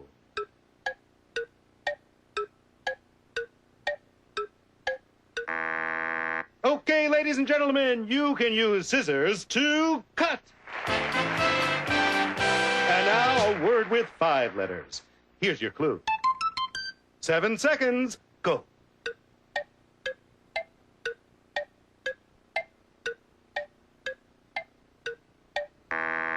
Time's up. The answer is count. You can count with your fingers. And now, friends, for the last word, you must use all 10 letters, a 10-letter word. And here's your clue. What is Harry Bennett's occupation? You have 8 seconds. Go.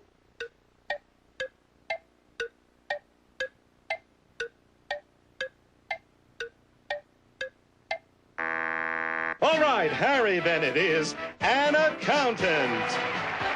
And that's all the time we have. Thanks for playing Take My Word. In the 3rd act, Harry and Susan are alone again. And Harry wants to talk. There's a conversation we have to finish. Harry is trying to say something. Well, assume that if you care about Michelle and you care about me and you care about us, that we can talk about us. I mean, you and me. What is Harry trying to say?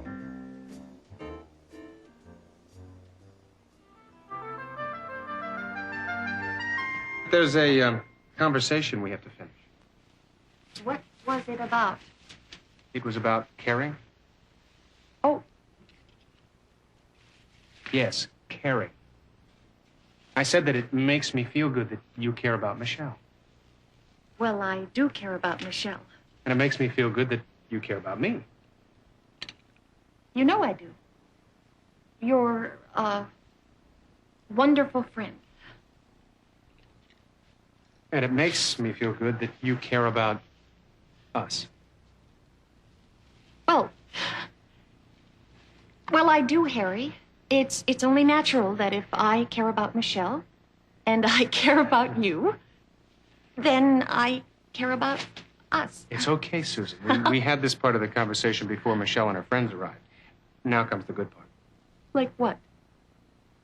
Well, assume that if you care about Michelle and you care about me and you care about us, that we can talk about us. I mean, you and me. Isn't that right? What are you trying to say, Harry? What I'm trying to say, since this is so easy, here are 10 letters that express my feelings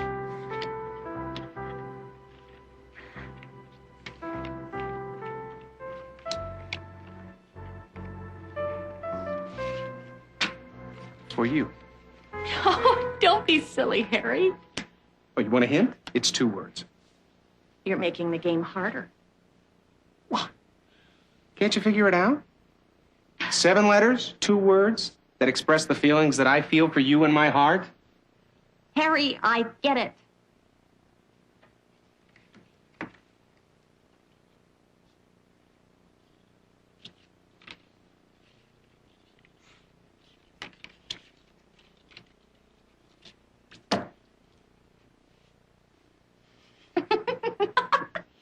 Well, does that mean you'll marry me?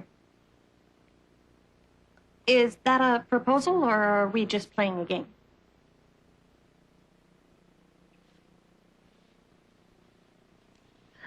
Sit down, Susan. There's something I have to ask you.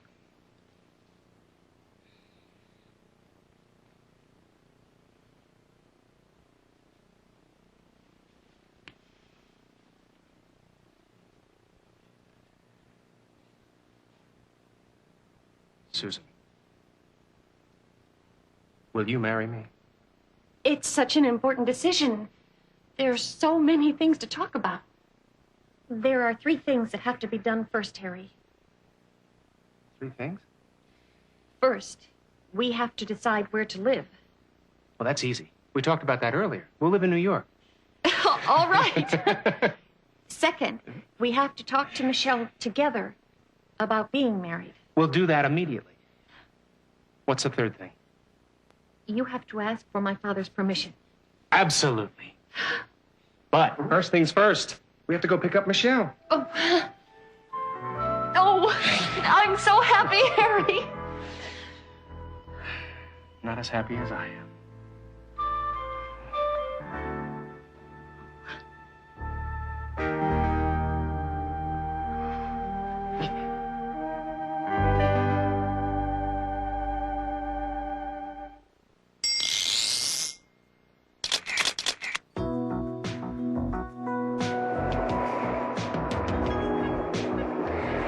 It wasn't easy for me to do, but I finally asked Susan to marry me. Well, does that mean you'll marry me? Is that a proposal, or are we just playing a game? I'm not just playing games. There's something on my mind I want to talk about. It's hard for me to say, but I can spell it out for you to see easily. I'm not just playing games. I hope you know how much I really care for you. No matter where you are, I'm always there for you. I want to share my life with you. So will you marry me? I will always love you, and I'll try to make you happy every day. Marry me. I will always care for you. We'll always have each other. We'll be a family. I'm not just playing games. If you could only read my mind, you'd know by now. I'll spell it out for you so I can show you how I feel for you. 2 words. Marry me. Marry me. Marry me.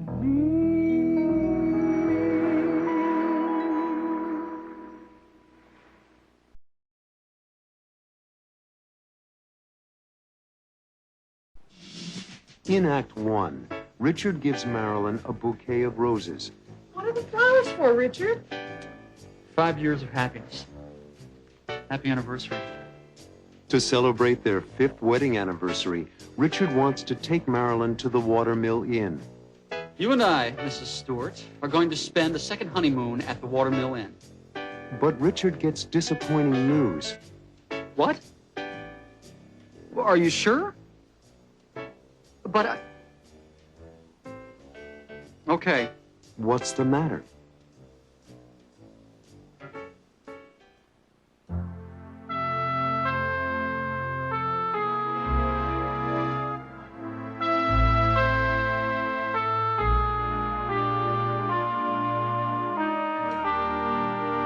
What's this for? Just because. How's the baby? Fast asleep? I'm sorry I missed him. I had to work late. What are the flowers for, Richard? 5 years of happiness. Happy anniversary. But our anniversary isn't until Saturday. I couldn't wait. Besides, we are not going to be here Saturday. We're not? Uh-uh. Where are we going to be? If you had your choice of all the places in the world, where would you choose to spend our anniversary? The Watermill Inn. I loved that place when we went on our honeymoon. Perfect. You picked the right place. I don't understand. You and I, Mrs. Stewart, are going to spend a second honeymoon at the Watermill Inn. Oh, Richard, that's wonderful. But No buts. what about the baby? Aren't we taking the baby on our honeymoon? Absolutely not. The world's greatest grandmother, Mrs. Ellen Stewart, has agreed to take care of him for the weekend. Richard, isn't that too much to ask of your mother? Too much? She loves taking care of Max. But I'll miss him. Well, we'll phone every hour and you can listen to him over the phone. Come on, Mare, it's time you and I had a romantic weekend alone together. We've earned it. What do you say? It does sound tempting. You're right. We've earned it. Great. I'll make a reservation right now. Remember that wonderful little balcony where we had our meals? With a view of the Hudson River? Oh, could I forget?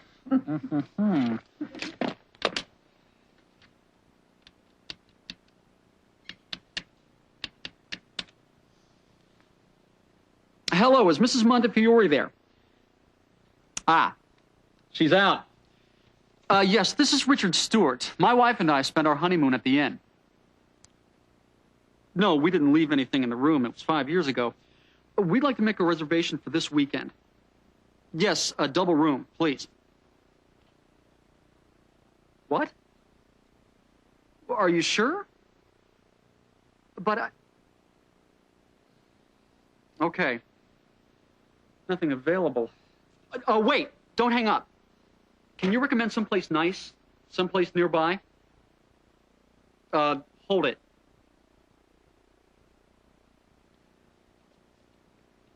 Old Country Inn? Right. And the phone number? 555-2420. Thank you. He says there's another inn just a half a mile down the road from the Watermill. It won't be the same, but, what do you say? Well... My mom is available to babysit this weekend.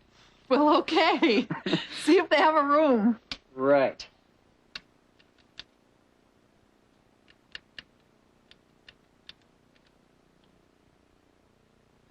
Hello, is this the Old Country Inn? Yes, this is Richard Stewart. The desk clerk at the Watermill suggested you're in. Would you happen to have a room for two available this weekend? Something really nice. My wife and I are celebrating our 5th anniversary. Yes, I'll hold. He's checking. You do? Great. What is the daily rate? That's fine. Thank you. Yes, we'll be arriving by car about 10 o'clock Friday night. Stewart. Stewart. Thank you. Done. You and I, Mrs. Stewart, are going to have a wonderful, romantic weekend. Richard, that's the baby.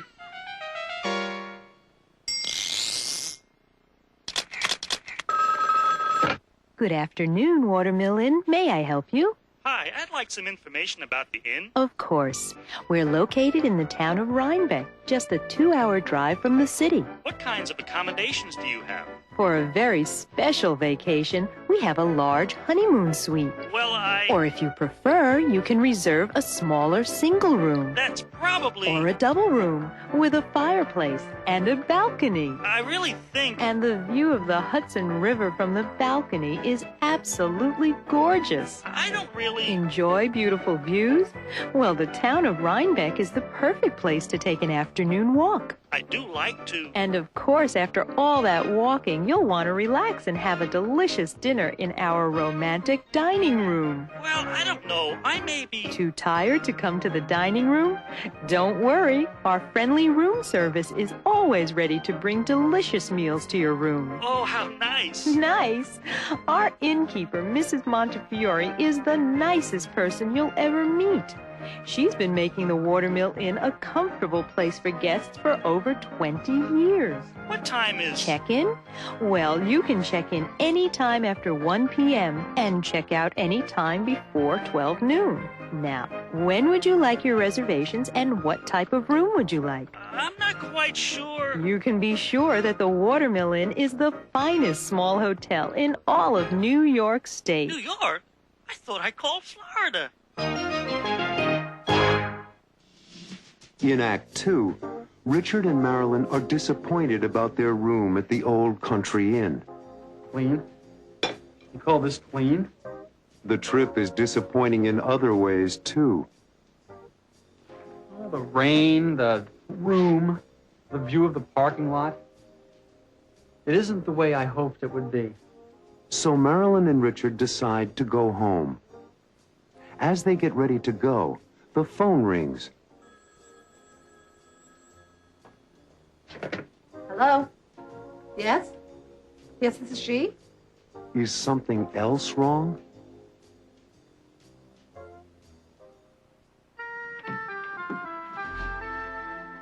Right this way, Mr. and Mrs. Stewart.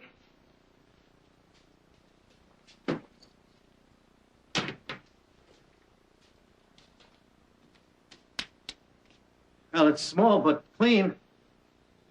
Clean? You call this clean? Have a nice day. Thank you. I don't believe this.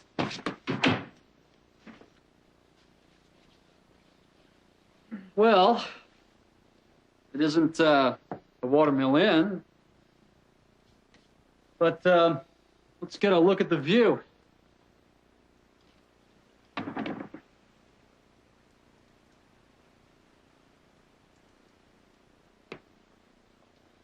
How is the view? Great. If you enjoy looking at a parking lot. Well, maybe we'll see the view in the morning. Right now, we should clean up this room.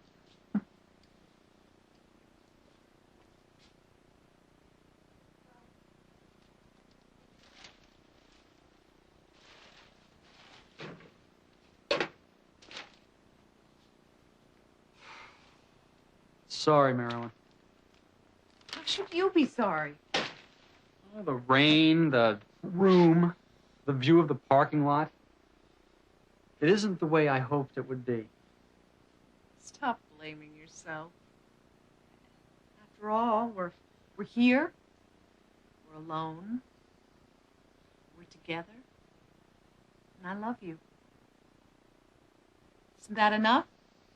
It is for me, but I wanted this weekend to be special for you. It is special. Happy anniversary.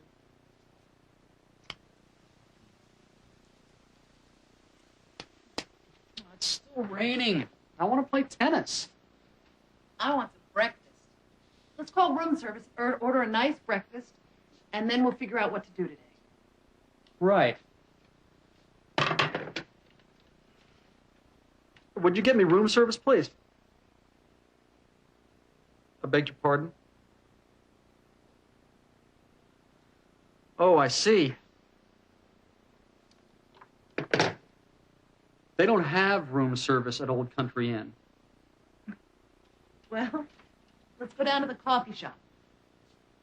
They don't have a coffee shop. We can get our meals at Mrs. Montefiore's down the road. That's okay, honey. I love walking in the rain. Oh, you're being a really good sport about this, Marilyn, but I think we should face the truth. What's that? This is not the way to spend our 5th anniversary. Well, what do you want to do? Why don't we get in the car and drive home? Oh, Richard, it really isn't that bad. Do you want to stick it out for the whole weekend? Well, I'll admit the room is uncomfortable. Mm-hmm. And I do feel bad about your mother having to take care of the baby all weekend. Why don't we just check out? Okay.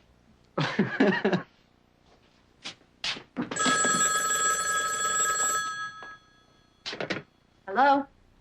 Yes? Yes, this is she? Oh, hello.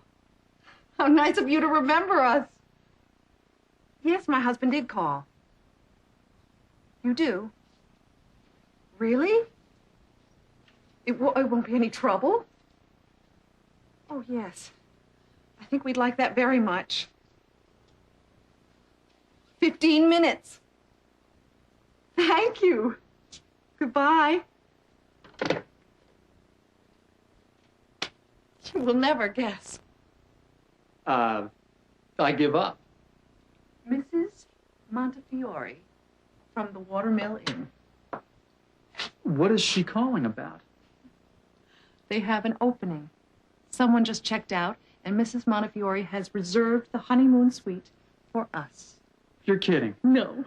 Isn't it wonderful? It's fantastic. Oh! Now all it has to do is stop raining. Let's go.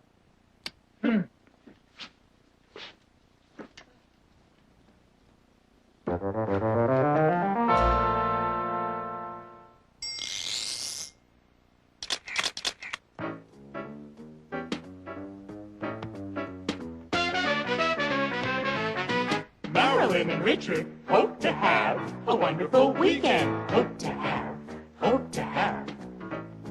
But Richard doesn't like the view. Great.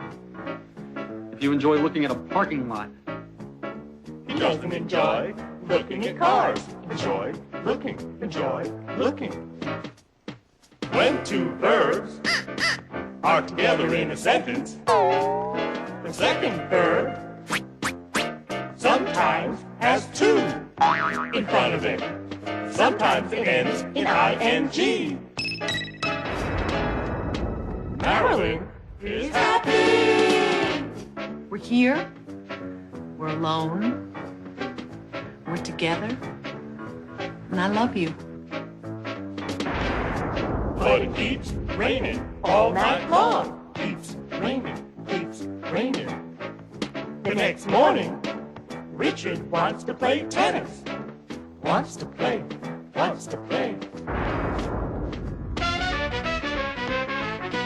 Marilyn suggests going to the coffee shop. Suggest going. They don't have a coffee shop.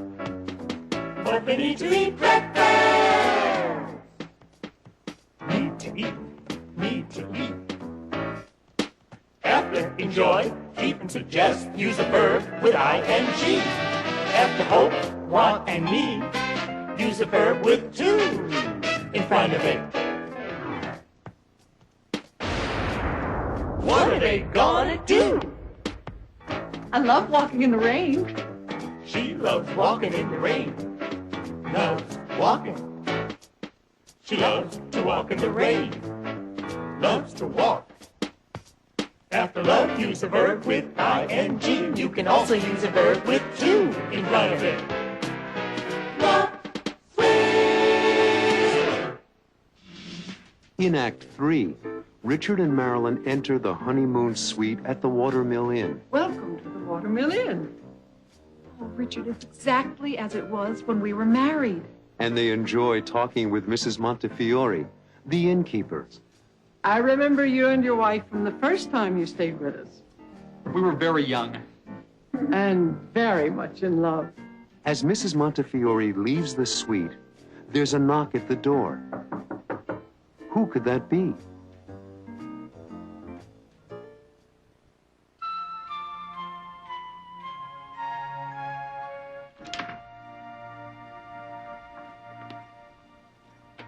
Welcome to the Watermill Inn.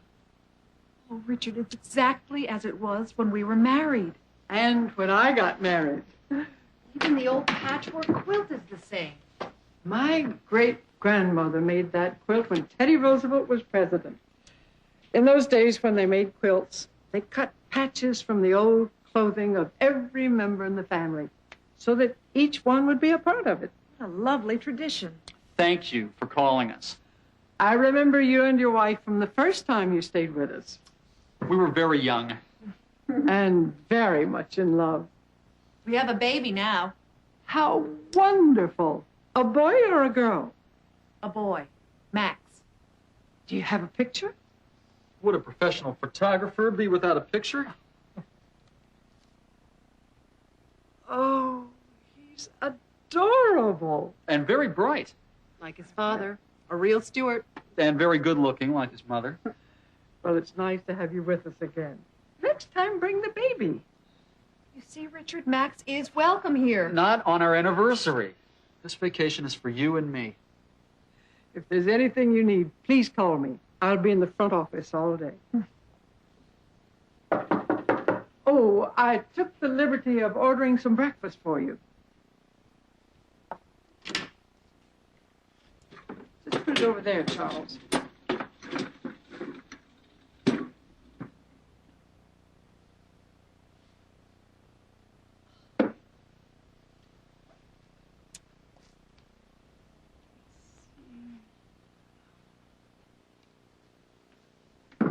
Thank you, Charles. Compliments of the Watermill Inn. Thank you. Thank you so much. Now, this is my idea of a good time. Let's see. Hot cakes and maple syrup with scrambled eggs. Smell that coffee. Cinnamon and cloves. Homemade buttermilk biscuits. Slices of orange with burnt honey. Let's eat. First, I want to call home and check on your mother and the baby. Honey, if there were any problems, she would call us. She doesn't know we've changed hotels. You're right, of course.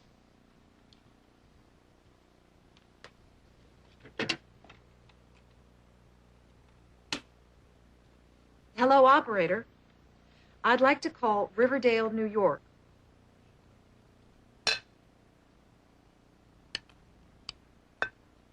This food is heavenly, isn't it? This whole place is heavenly.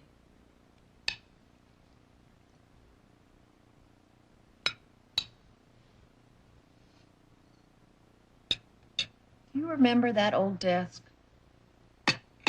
Mrs. Montefiore told me that George Washington sat at that desk and wrote to his wife, Martha. What do you want to do after breakfast? Why don't we take a walk down to the river? In the rain? No. Look out the window. The sun is shining. Now, this is my idea of a good time.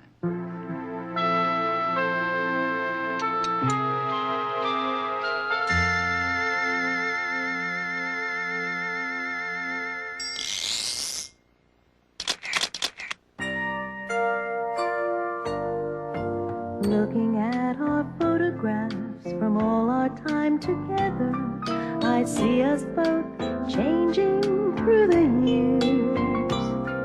I can't believe how young we looked. It seems a million years ago. But through it all, we've shared our joys and tears. There we are together, once upon a time, reminding me of how we used to be. There we are together, smiling at the camera. Each day was bright and new for us. There we are, the two of us, and still we are together, you and me. Every photograph reminds me how I love you and how our love gets better every day. Every photograph reminds me how the years just come and go. And I can see our love grow with every photograph.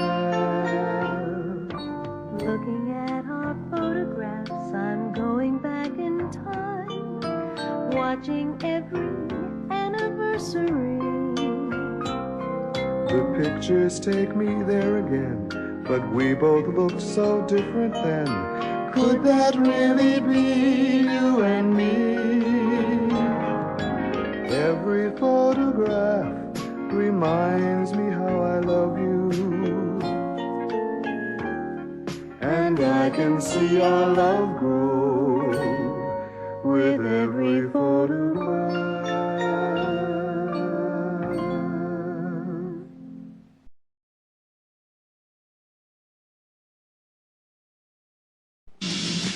In the first act, a letter arrives for Grandpa.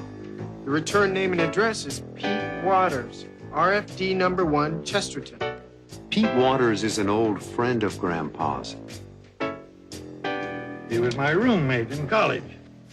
In the letter, Pete invites Grandpa to a reunion, a time to see their old friends again. He's writing to invite me to spend a weekend with him at his farm. He's planning a get-together with 2 or 3 other college friends.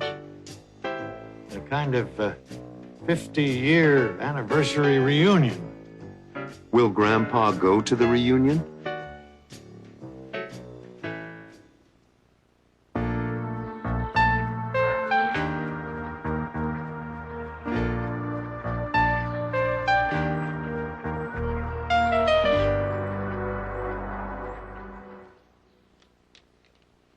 The mailman just dropped some mail in our box, Grandpa. Oh, probably a lot of advertising and bills. Why don't you write to me, Robbie, so I can get some interesting mail?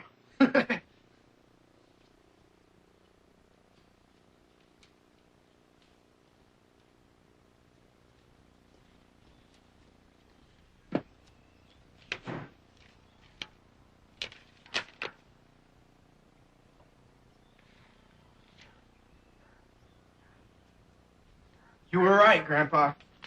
Advertising, bills, advertising.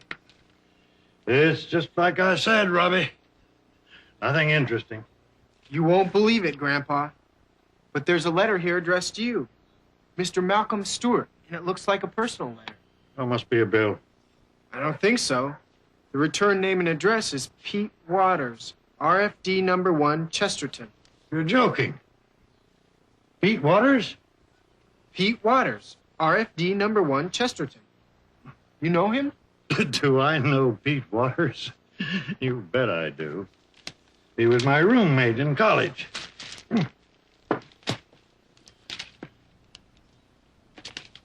He visited with Grandma and me in Florida about 5 years ago.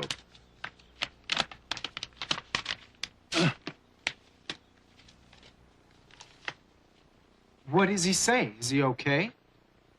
Yeah, he's fine, just fine. He's writing to invite me to spend a weekend with him at his farm. He's planning a get-together with 2 or 3 other college friends. A kind of 50-year anniversary reunion. Sounds like fun. 50 years? Wow. That sounds like fun to me, too, Robbie. What kind of farm does he have? I've never been there, Robbie. But he has chickens and cows and all. That means fresh eggs and fresh milk. Does he have a family? No, he doesn't, Robbie. He never married. He's not as lucky as I am to have a family and grandchildren. I'm a lucky man. How come he never got married? That's a good question, Robbie. A very good question. He never married because the girl he was in love with in college married someone else. As simple as that. He never got over it. He must have loved her very much. Yes, very much. Lillian Winters. She was in our class. And what happened? She was in love with Donald McGrath, the quarterback on our football team. Football players are always popular with the ladies. She liked Pete, and they went to dances together. But her heart was with Donald. Did he ever get over it? No, he never did.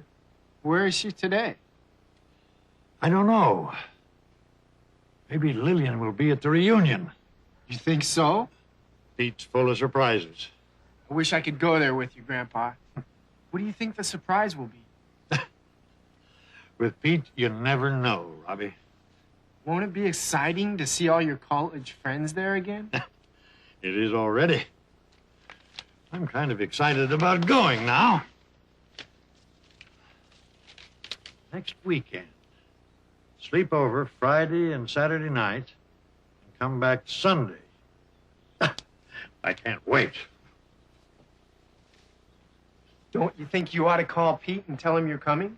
You're reading my mind, Robbie.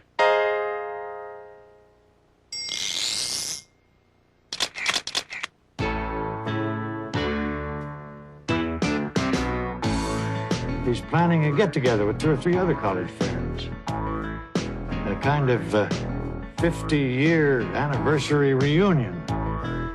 I got a letter in the mail today. It said, how you doing, old friend? I've been thinking about you, so tell me what's new. We should get together again. I haven't seen you for a long time. I was thinking about you today. And if I could, I'd come right over, but you live too far away. The letter said, here's your invitation. It said, we're having a celebration. Let's get together, have a reunion. It's been a while, you gotta show me that smile, and I wanna see you again. Let's get together, have a reunion. Come on, you're invited, we'll be reunited, and we'll get to know each other again. I wanna hear those old stories, I wanna sing an old song. The letter said, bring your camera, take some pictures, hope you can come along. And if you can come, won't you let me know? You can write or give me a call. Before you know it, you're gonna feel like the years never passed at all. The letter said, here's your invitation. It said, we're having a celebration. Let's get together, have a reunion. Oh yeah, it's been a while. You gotta show me that smile, and I wanna see you again. Let's get together, have a reunion. In the second act, Grandpa is traveling to Pete Waters' farm. When he stops for gasoline, the man at the gas station gives him directions for a shortcut, a shorter route to Pete's farm. You take the next left turn. You'll see a stop sign. Make a right at the stop sign. Later, a farm worker gives Grandpa more directions.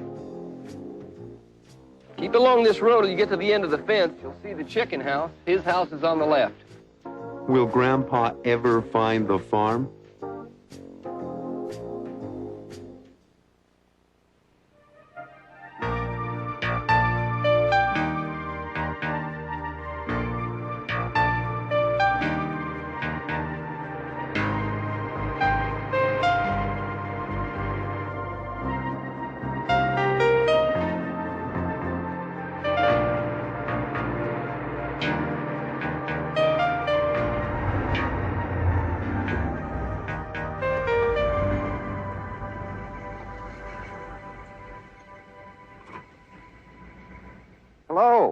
do for you? Hi. Fill her up. I need a full tank. Check the hood? No, thanks.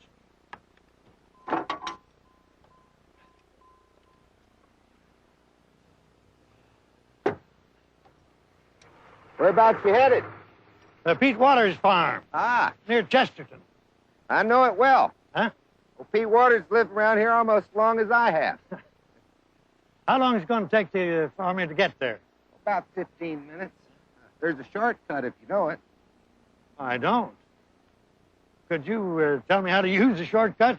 Sure. You take the next left turn. You'll see a stop sign. Make a right at the stop sign.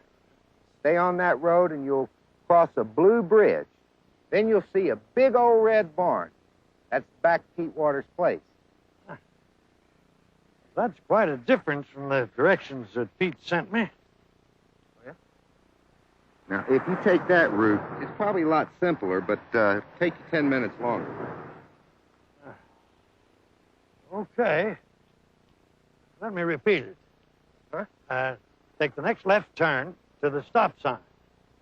Then a right across a blue bridge. Huh? And then a big red barn. Can't miss. How much do I owe you? Well, that'll be $18.70. No charge for the cleanup. It's on the house. Here's a 20.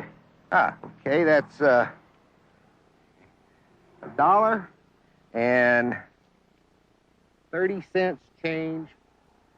There we go. We'll make 20. Thanks. Thank you. Thanks for the directions.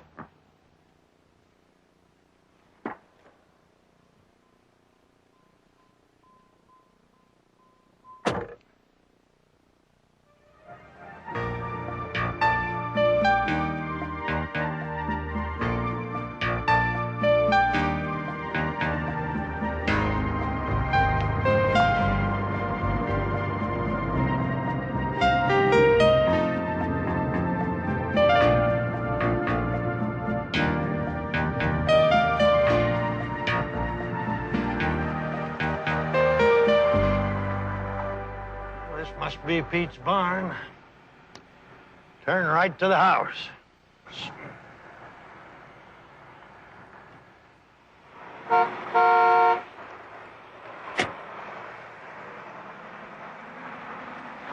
Hi, what can I do for you?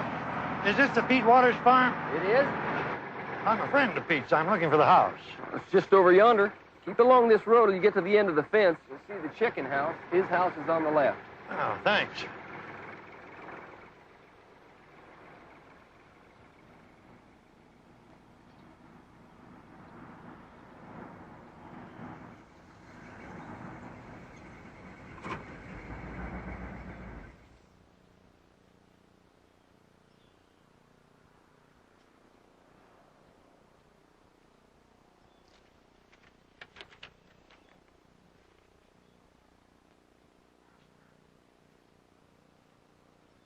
Have gone to the railroad station. Back soon with a surprise. Make yourself at home. Have a look around. Pete. Same old Pete Waters. Always full of surprises.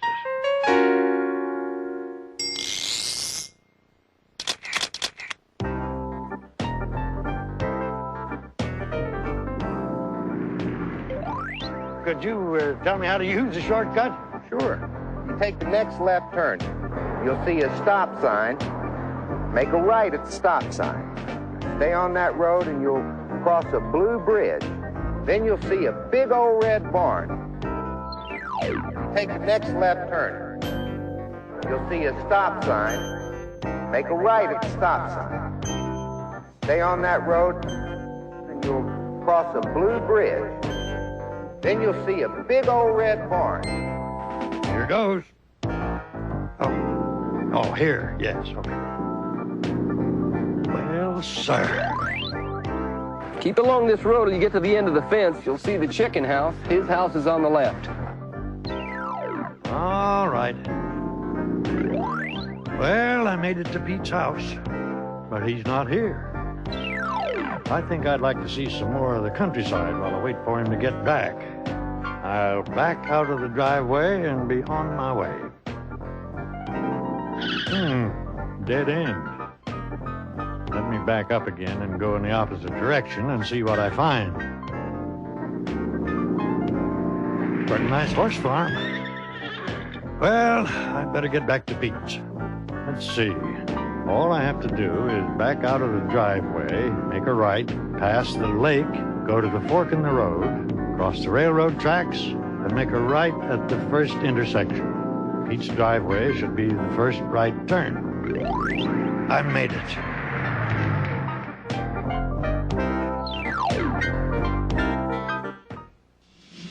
In the third act, Grandpa sees two of his old friends, Peggy Pendleton and Arnold Franklin.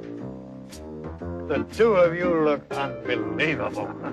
A little later, Pete arrives. Hey, that must be Pete.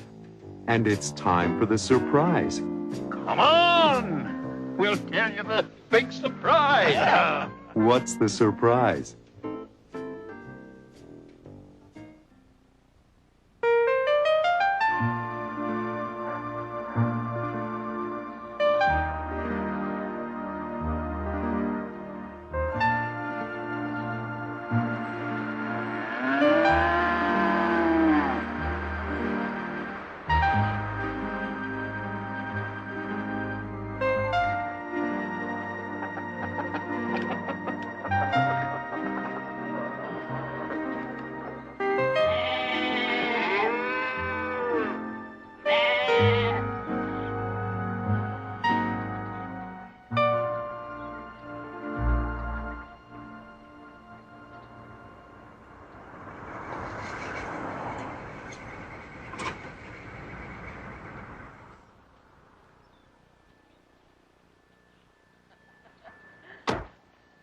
Don't tell me.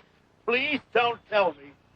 I recognize you. Oh, don't be silly, Arnie. Of course you recognize him. Except for the beard, he hasn't changed in 50 years. It's Malcolm Stewart. I know it's Malcolm Stewart. You haven't changed much in 50 years. Peggy. Peggy Pendleton. You're Peggy Pendleton. Who am I, you old rascal? You don't recognize me, do you? I know who you are. You're Arnold Franklin. Oh, I know who you are. You look wonderful, Malcolm.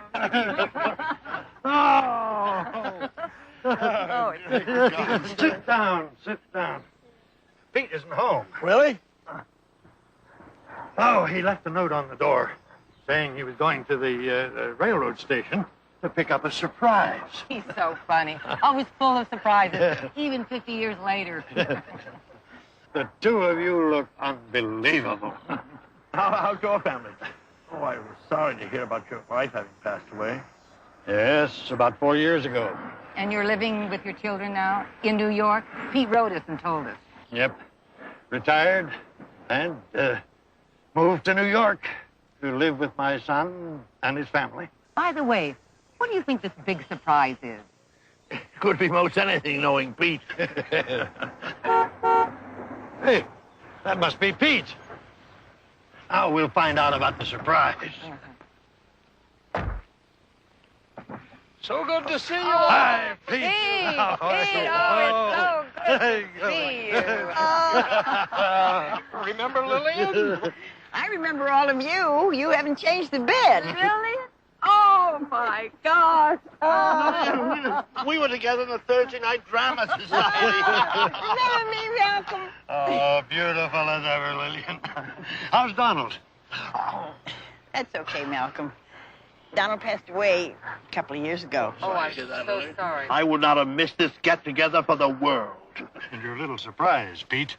You really surprised me by having us all come together. You don't know what the surprise is yet. Come on. We'll tell you the big surprise.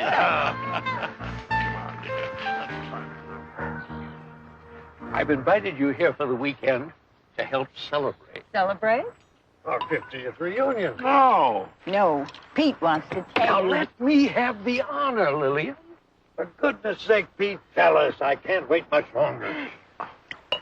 Well, I am pouring this iced tea so that we can toast Lillian and me. Don't mean to tell me that you... Yes, I do. I have loved Lillian all these years, so I asked her to be Mrs. Pete Waters. And I said yes. Oh, I knew it. Congratulations. Oh, Lillian, I am so happy for you both. It's wonderful. It's wonderful for me. Lillian will make me a happy man, finally. You are full of surprises, Pete. We are going to spend the entire weekend having a good time together here on the farm. We are going to celebrate all weekend. When is the wedding? That's another surprise. Lily and I were married 2 weeks ago in Detroit. She's come here to stay. Wait till I tell my family about this. Why, that's wonderful.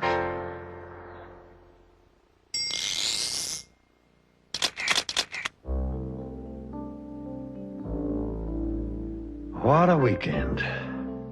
Pete and Lillian seem so happy.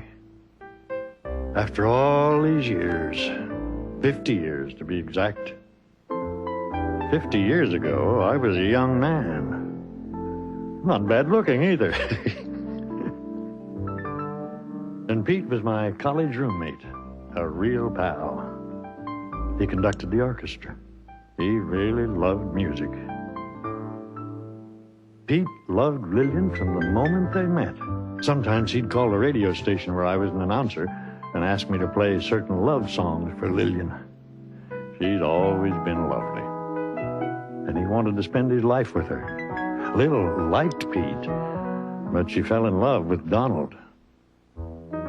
Donald and I were on the Michigan football team. He was the quarterback and captain. I was the smallest one on the team. I finally got to play my senior year. Lil and Donald got married right after college and bought a house in Detroit, Michigan. Oh, look at this. Here's a picture of Lil and their son, Donald Jr. Later, the family grew to include Robert and Barbara. Meanwhile, Pete stayed single, working hard, conducting orchestras, playing in bands, and teaching music. Until he retired and bought the farm in Chesterton 4 years ago. Donald passed away. And now Pete and Lil are married and living on his farm. You never know what's going to happen. Life is full of surprises.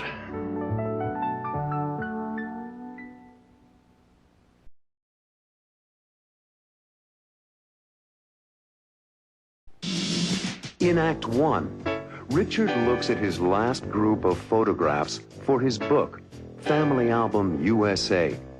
He's not sure he has everything he wants. Performing arts centers. I think I've got them all, but I'm not sure. Richard wants someone to publish Family Album USA, but he thinks it will be difficult. Oh, you think you're going to have a hard time getting the album published? Well, it won't be easy. He tries to get an appointment with Harvey Carlson, publisher of the Carlson Publishing Company. Hello, Mr. Carlson, please. Mr. Carlson is busy at the moment. May I help you? Will Richard get an appointment with Mr. Carlson?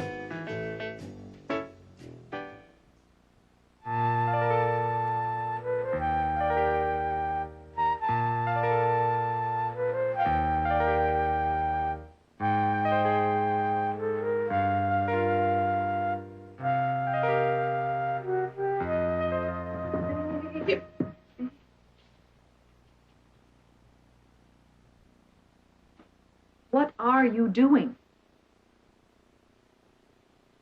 I think I've got them. You think you've got what? Performing arts centers. I think I've got them all, but I'm not sure.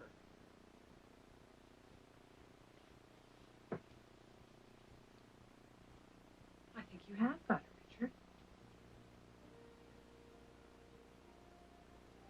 Lincoln Center, home of the Metropolitan Opera, the New York City Ballet, the New York Philharmonic, Schubert Alley, center of the theater on Broadway. and Carnegie Hall, and the Kennedy Center for the Performing Arts in Washington. And the Music Center in Los Angeles. And the others. I do have it all.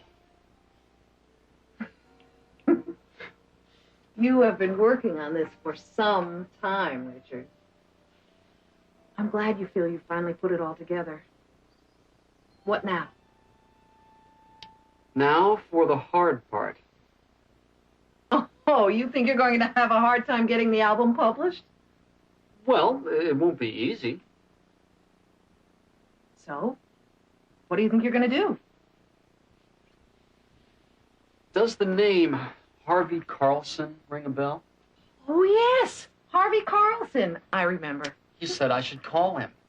He is the publisher of the Carlson Publishing Company.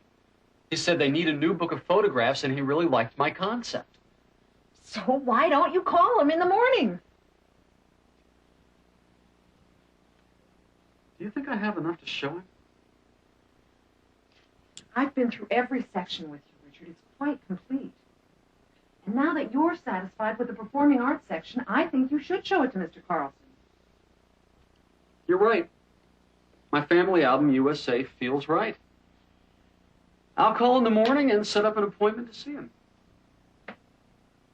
He's going to love your work.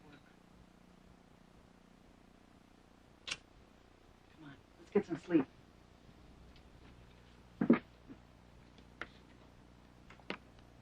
Is it too early to call Mr. Carlson? 7 after 9? No. I'm sure he's in his office. Number is 555-7532. 555-7532. Hello, Mr. Carlson, please. Mr. Carlson is busy at the moment. May I help you? I'd like to make an appointment with him. And your name is? My name is Richard Stewart. He told me to call him about my project, Family Album USA. One moment, please. What's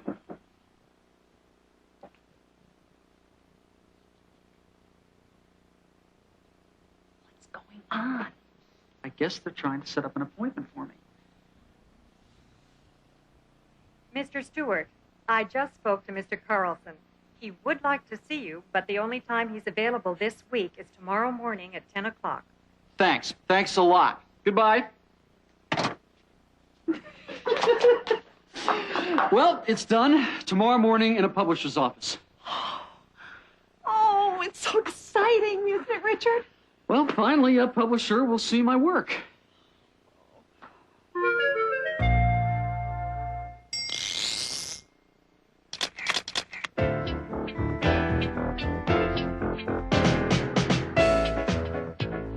Lincoln Center for the Performing Arts, New York City.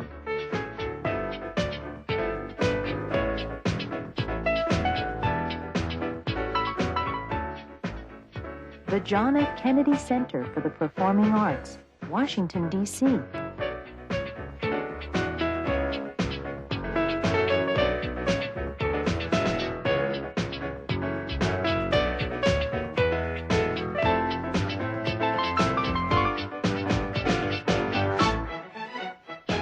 The Grand Ole Opry, Nashville, Tennessee.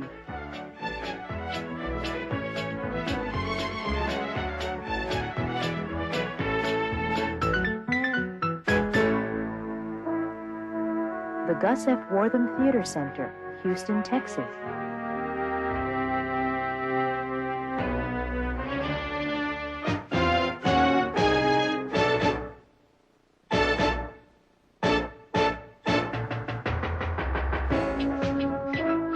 the San Jose Center for the Performing Arts, San Jose, California.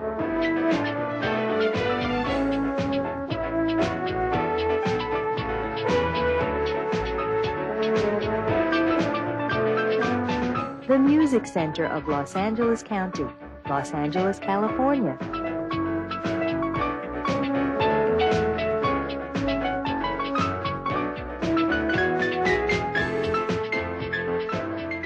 The Seattle Community Arts Center, Seattle, Washington.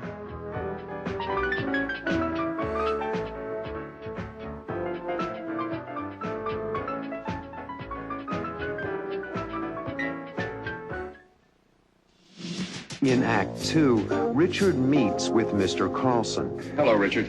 Hello, Mr. Carlson. Mr. Carlson would like to see Richard's work.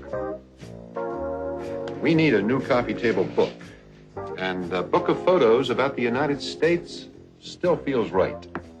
Okay, let's take a look. Carlson likes Richard's photographs. I'm glad you like them. I do. But what?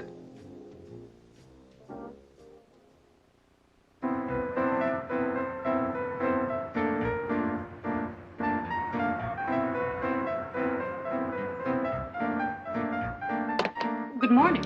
Good morning. My name is Richard Stewart. I'm here to see Mr. Carlson. Please sit down, Mr. Stewart. Mr. Carlson will be with you shortly. Thank you. Excuse me, Mr. Carlson, but Richard Stewart is here for his 10 o'clock appointment with you. Okay, thank you. Like I said, he'll be with you shortly. Thank you.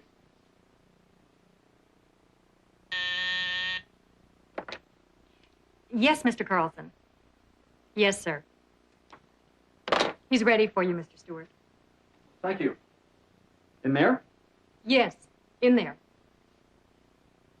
Good luck. come in. This is a crazy morning. Hello, Richard. Hello, Mr. Carlson. Sit down, sit down. Thank you for seeing me on such short notice. I hope you've brought your pictures along. I see that you have. Let's get right to it. We need a new coffee table book. And a book of photos about the United States still feels right. Okay, let's take a look.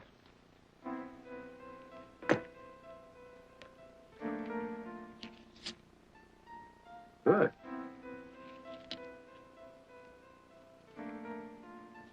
Very good.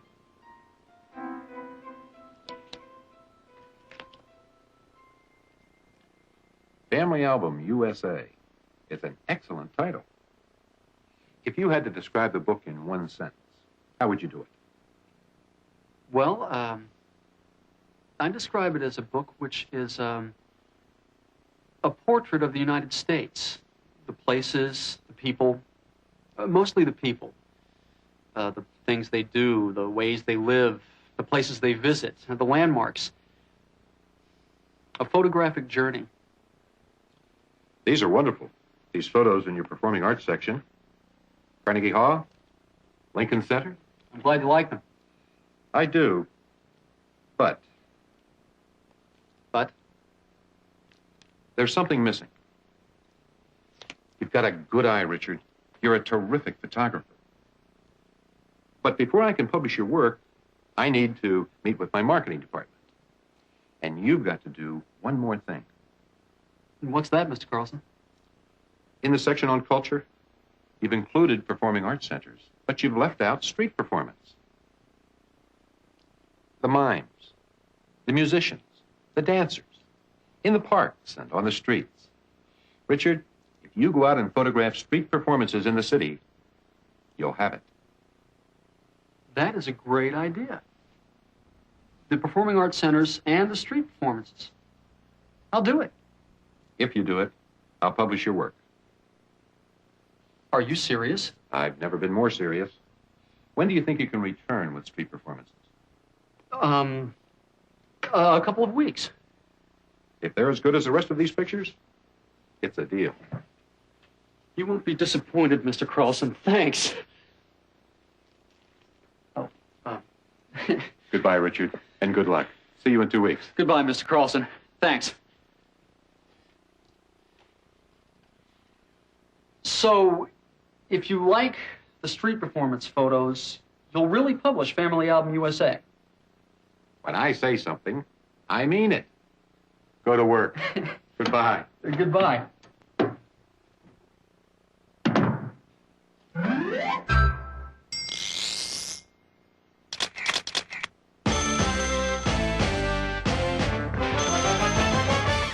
Hello, Mr. Carlson, please.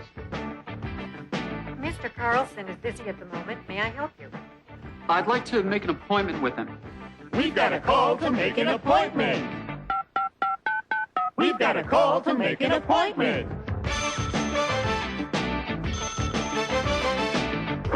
World Imports, may I help you? I'd like to make an appointment to see Mr. Sato.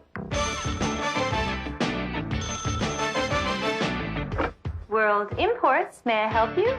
I'd like to arrange a meeting with Ms. Moreno.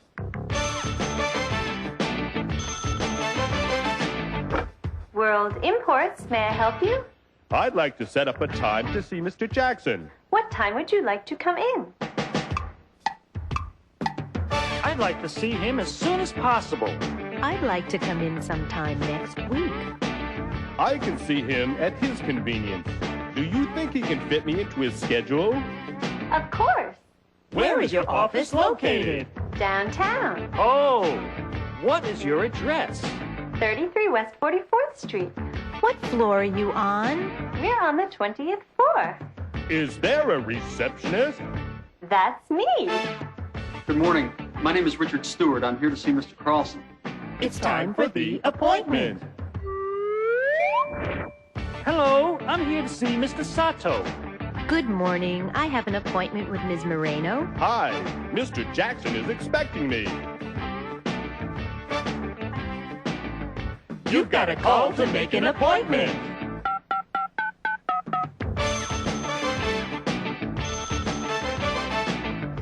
World Imports, may I help you?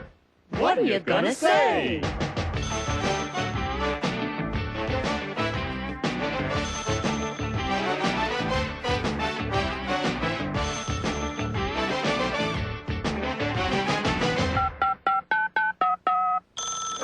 Hello.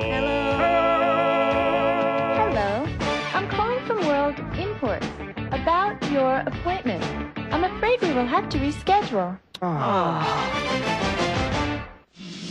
In Act 3, Richard photographs street performers as Mr. Carlson requested.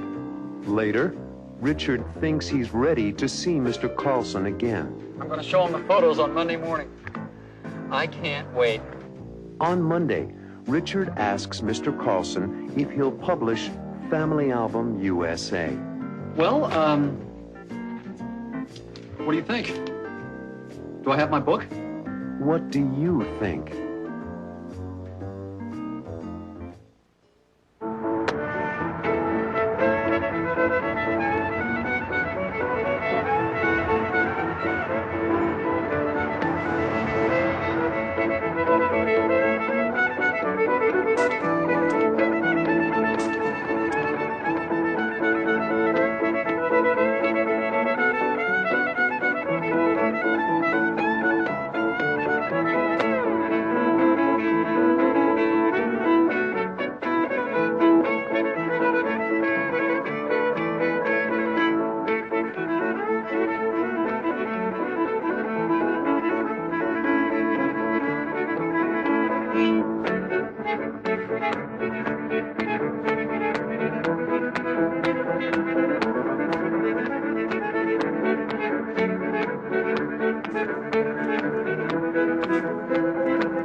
I said I could do it in 2 weeks, and I did it.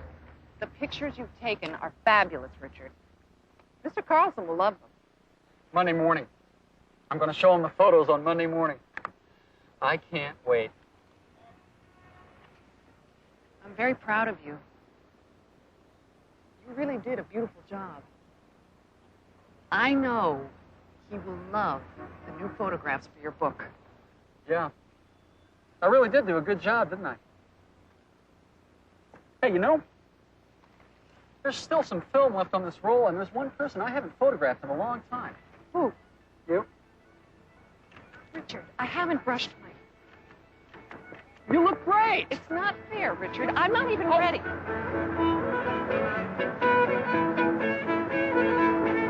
Oh, that's wonderful. That's wonderful.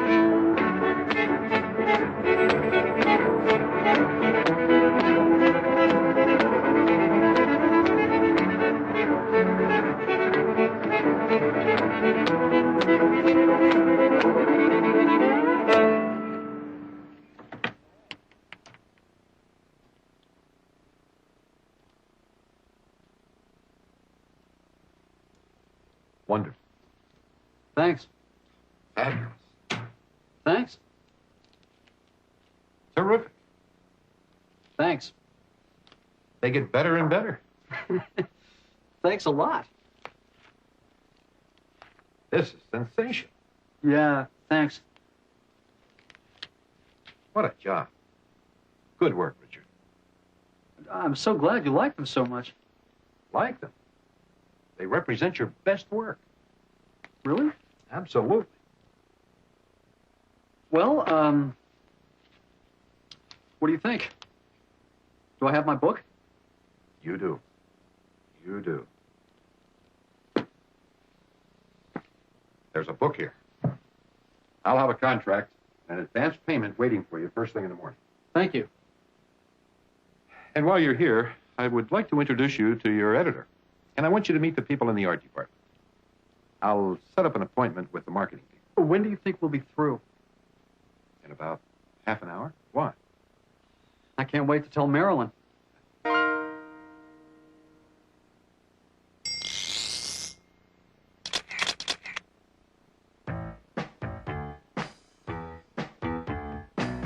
Wonderful. Thanks. Fabulous. Thanks. Terrific. Thanks. This is sensational. Yeah, thanks. What a job. Good work, Richard. Look at that! Great! Look at that! Sensational! Great! Sensational! What do you think of that? Amazing! What do you think of that? Terrific! Amazing! Terrific! Look over here. What do you think of them? They're wonderful! Ooh, look at them! All right! They're fabulous! Wonderful! Fabulous! Check this out. What do you think of him? He's marvelous! Ooh, listen to that! Wow! He's incredible! Marvelous! Incredible! Look at him! He's fantastic! Look at him! He's super! Fantastic! Super! Great! Sensational! Amazing! Terrific! Fantastic! Super! Wonderful! Fabulous! Marvelous! Incredible! Outstanding!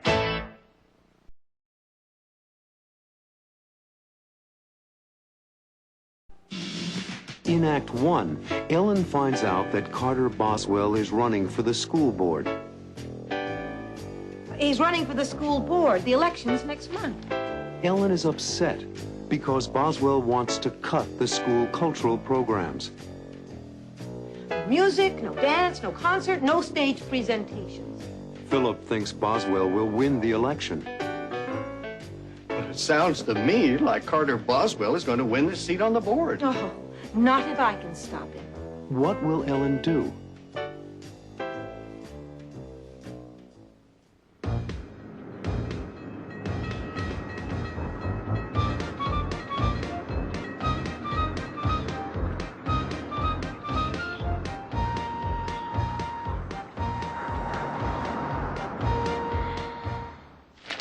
Don't believe it. What's wrong? Carter Boswell. Who's Carter Boswell? He's running for the school board. The election's next month. Well, what's wrong with wanting to be on the school board? Nothing. But he wants to cut the school budget. Maybe it needs cutting. Cutting the budget is fine, but he wants to do it by cutting all the cultural programs. No music, no dance, no concert, no stage presentations. Why does he want to do that? He says it's to save the taxpayers money. And I think he believes that the taxpayers will vote for him if he spends less on the cultural programs. He's probably right. Lots of people want their taxes used for new books and new paint job in the schoolrooms. Maybe some of us would like to pay a little bit more and keep the cultural programs for our kids. Well, I'm not sure, Ellen. I hear it from my patients. Lots of people are tired of higher taxes. I know. But if Boswell wins, he'll be an important decision maker on the school board. And he doesn't know anything about our children's education. Who's running against him? Nobody. That's the problem. Well, it sounds to me like Carter Boswell is going to win this seat on the board. Oh, not if I can stop him. And how are you going to stop him? I don't know. Maybe I'll run against him. Well, you've got my vote. I'm serious, Philip. Why shouldn't I run? Why shouldn't you run for what, Mom? Your mother is thinking of running for the school board. Hey, that's terrific, Mom. Against Carter Boswell? Great. Well, if I run for office, the voters will have a clear choice. I stand for everything Boswell doesn't. I think a lot of people will vote for you against Boswell, Ellen. I'll vote for you. Will you help me if I do run? Absolutely. The trouble is, it takes a little bit of money to run a campaign. I think you can make a difference, Ellen. And in a short campaign, you wouldn't need as much money. You know something, Ellen? Why not give the people of Riverdale a clear choice? I'm with you. You can make a difference.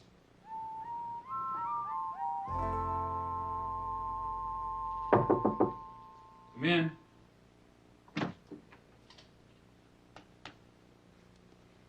Mr. Maxwell. Yes.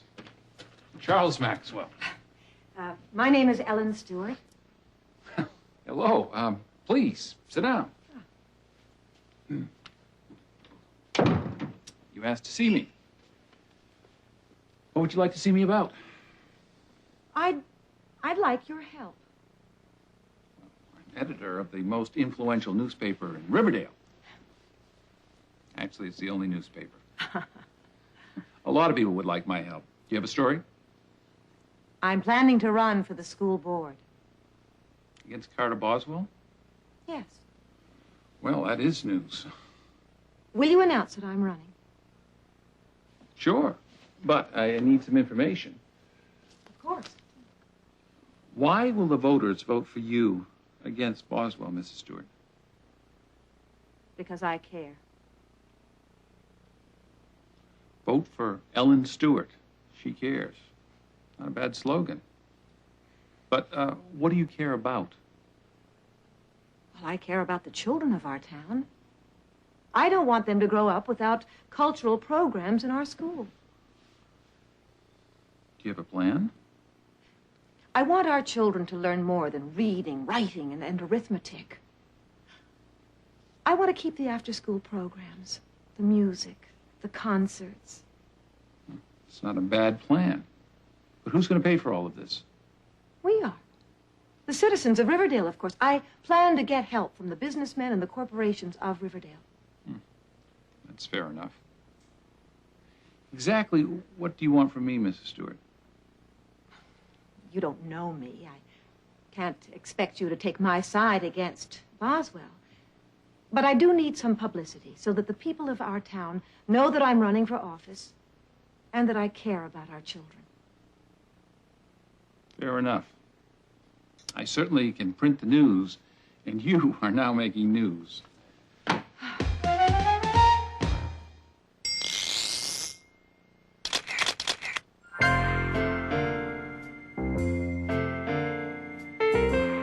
Why will the voters vote for you against Boswell, Mrs. Stewart?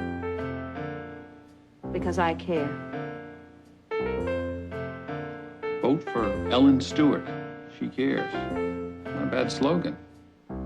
Ellen Stewart. She cares. It is a good campaign slogan. People will hear it and know what I stand for. I care. I care about our children's education. Not just the school buildings themselves, but the children. I care about what children study and what they learn. I want them to learn about a variety of subjects, including music and literature and art. And I care about our children's activities after school. I want to keep their music programs, like the orchestra.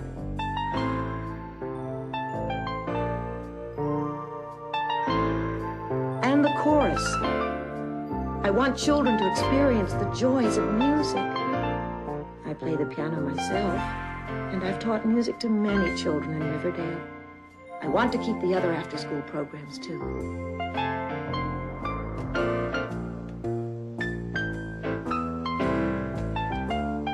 I have a plan. I'll get local businesses, banks, and other companies in the community to help. We all have children in this town, and I believe that parents care about education. And I want to be on the Riverdale School Board. I know it's a big responsibility, but I know I can make a difference because I care. In Act 2, everyone helps Ellen and her campaign. Grandpa gets the flyers printed. Here are the flyers, hot off the press. Marilyn and Richard prepare the envelopes. We finished addressing over 300 envelopes. And Robbie and his friends tell people about Ellen's campaign. Mr. Nelson? Hi, this is Robbie Stewart. Did you know my mother is running for the school board? Later, the family sees Boswell in a commercial on television. And if you ask what I care about, I'll tell you. What will Boswell say?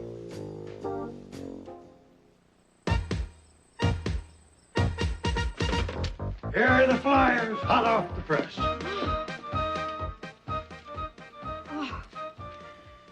Looks good.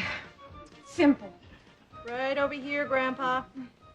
You fold the flyers. Richard and I will put them into the envelopes. We finished addressing over 300 envelopes. Need another box? Good work, gang. Hi, this is Mike Johnson. Can I speak with Mr. and Mrs. Anderson? Mr. Nelson? Thanks. Hi, this is Robbie Stewart.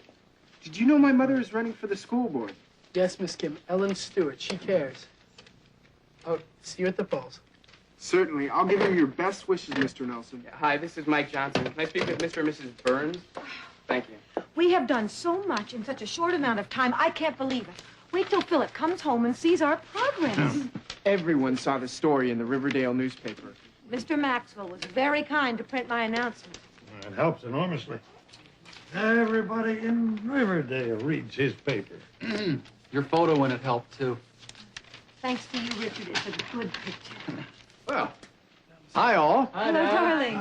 Yeah, may I help? Licking envelopes. I fold the flyers. We stuff them. And I lick the envelopes.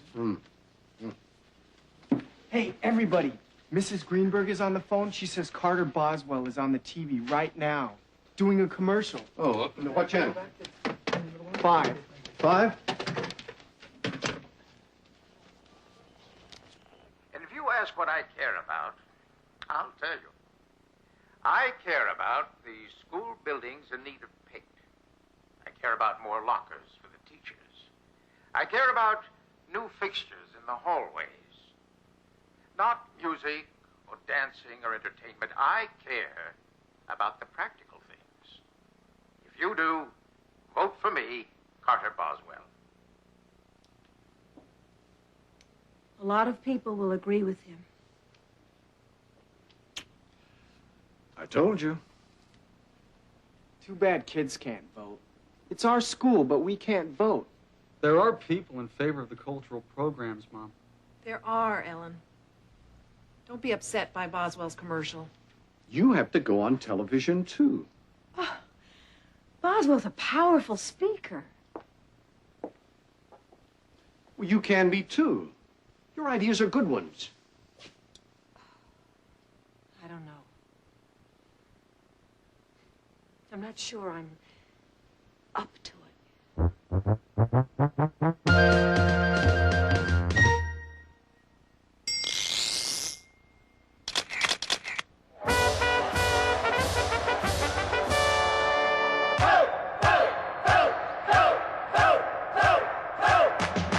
Hey, everybody, here's what we say. Get out and vote on Election Day. You can make a difference. It's up to you. We need your vote if you want better schools. So clap your hands. Stomp your feet. Ellen Stewart's running for the school board. And we know she can't be beat. I said clap your hands. And stomp your feet. Ellen Stewart's running for the school board. And we know she can't be beat. So vote, vote, vote. If you want better schools. And if you want your vote to count, Ellen Stewart is the one to choose. Who do we want? Ellen Stewart. Who's gonna win? Ellen Stewart. Who do we want? Ellen Stewart. Who's gonna win? Ellen Stewart. Hey, hey, what do you say? Ellen Stewart, all the way. Hey, hey, come on, let's fight for Ellen Stewart. She's the one who's right. So everybody just be aware that Ellen Stewart is the one who cares. She'll make a difference for everyone. 'Cause Ellen Stewart is #1. She knows the importance of music and art. Cultural programs play a big part. Let's keep these programs in our schools. Ellen Stewart's for me and you. So let's all give her a cheer. Everything's all right 'cause Ellen's here. Who do we want? Ellen Stewart. Who do we want? Ellen Stewart. I say yeah. Yeah, we're yelling for Ellen. Yeah. Yeah, we're yelling for Ellen. Yeah. Yeah, we're yelling for Ellen.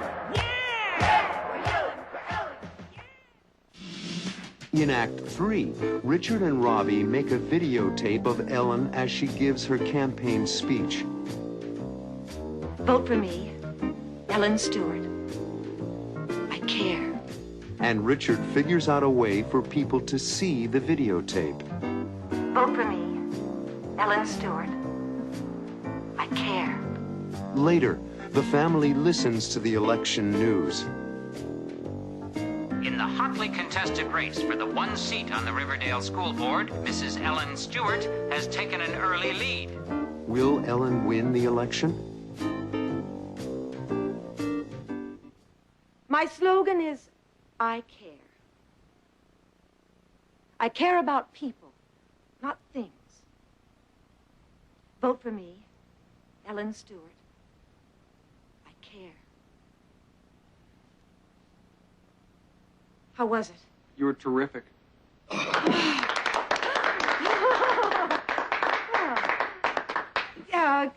Can I see it? Sure.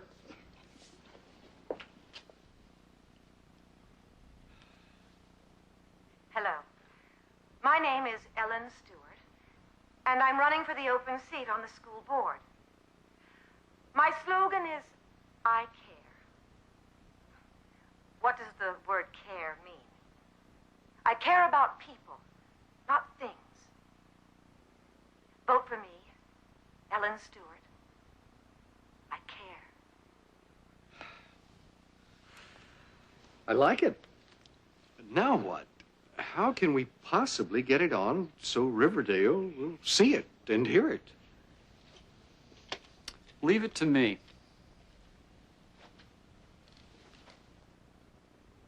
I mean that when I say I care. I care about people, not things. Vote for me,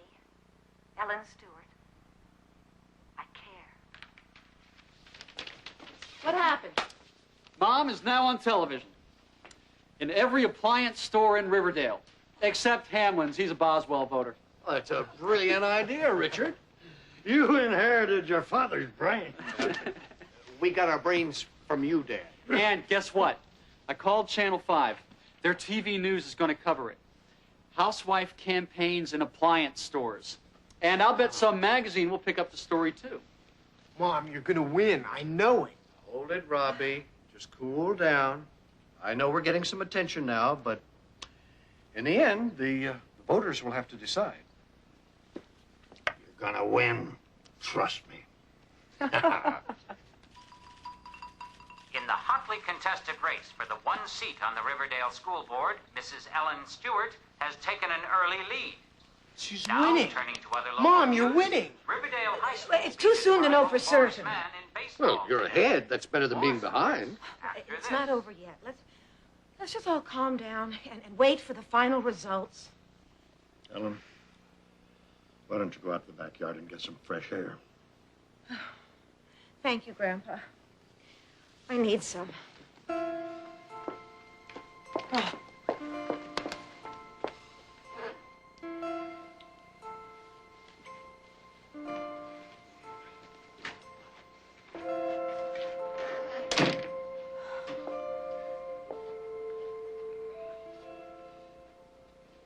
What happened?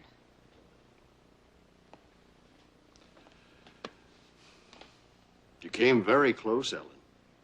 You lost by only 121 votes.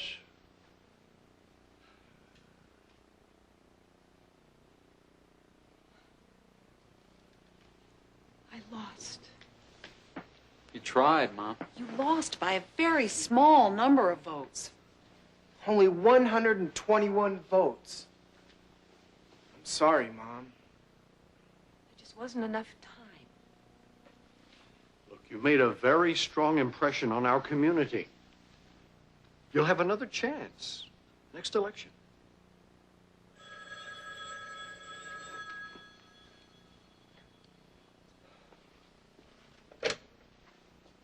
Hello.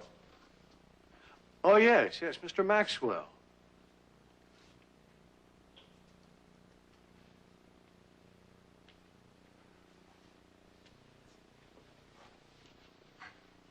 Hello, Mr. Maxwell.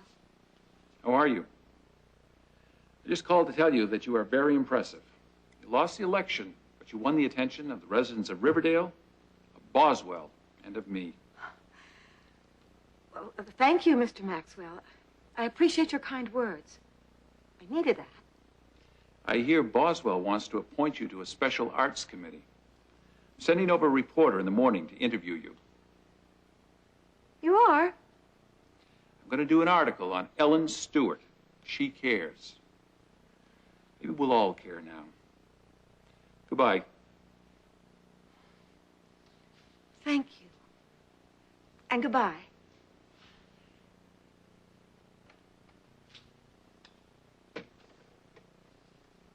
What was that about? You were right, Philip.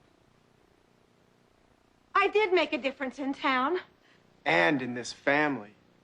Oh.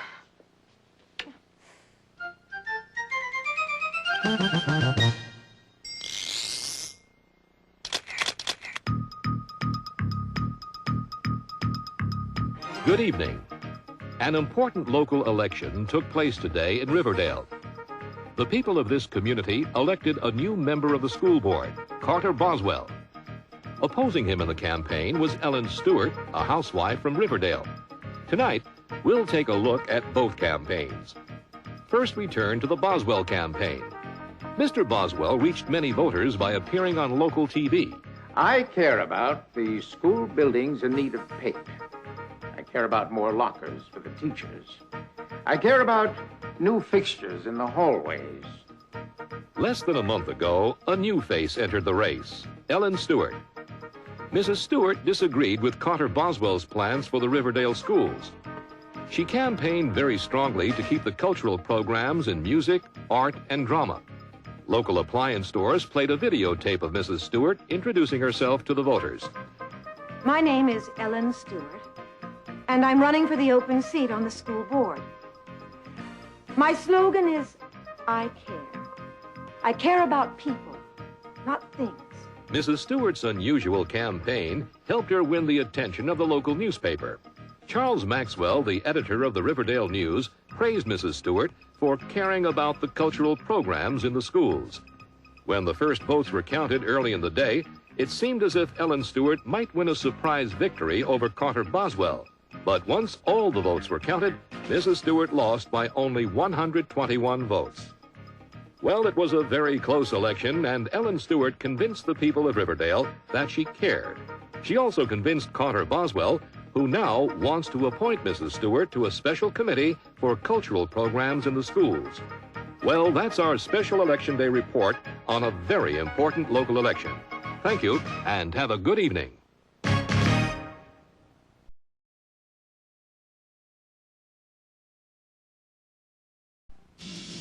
Today, Susan Stewart and Harry Bennett are getting married. Coming up in Act 1, Harry gets ready. Philip tries to help Harry with his bow tie. I'm worried, Philip. What if we can't tie the tie? Harry is very nervous, and Grandpa tries to calm him down. Poor Harry. I know the feeling. Wedding day jitters. Later, Harry worries that he's lost something important. Oh, my. What did I do with the rings?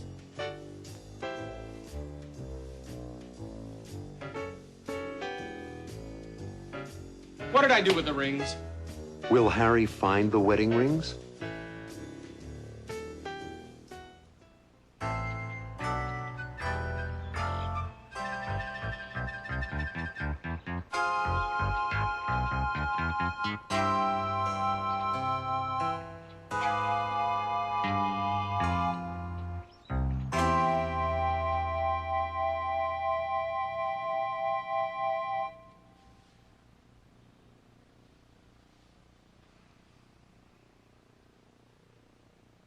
It looks wrong.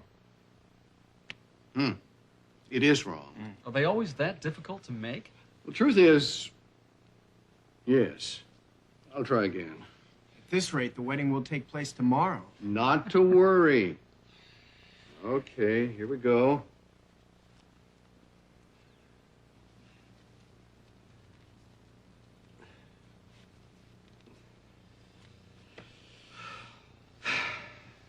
I'm worried, Philip. What if we can't tie the tie? If we can't tie the tie, then there can't be a wedding. You better not make Harry any more nervous than he is. Don't worry, we'll figure a way. How you doing, fellas?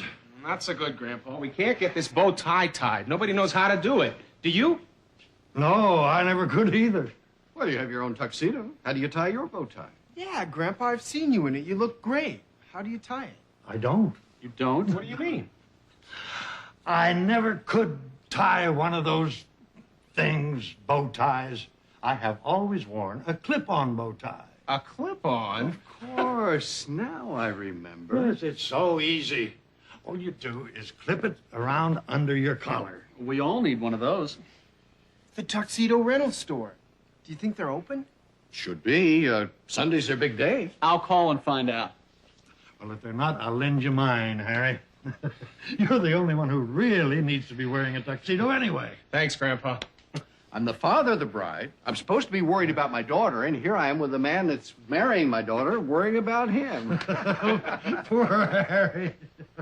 I know the feeling. Wedding day jitters. Are they open? We're in luck. They're open, and they have lots of clip-on bow ties. I'll bicycle down to the village and get them. You better hurry, Robbie. There's lots of time. A little over 2 hours. In 2 hours and 15 minutes, I'll be married to Susan. And be a true member of the Stewart family. Oh, you're a lucky guy, Harry. Susan is one of the best women you'll ever find. She's just like her grandma. Now, once you put the ring on Susan's finger, you are one of us, Harry. And don't ever forget it. That's right. Ring.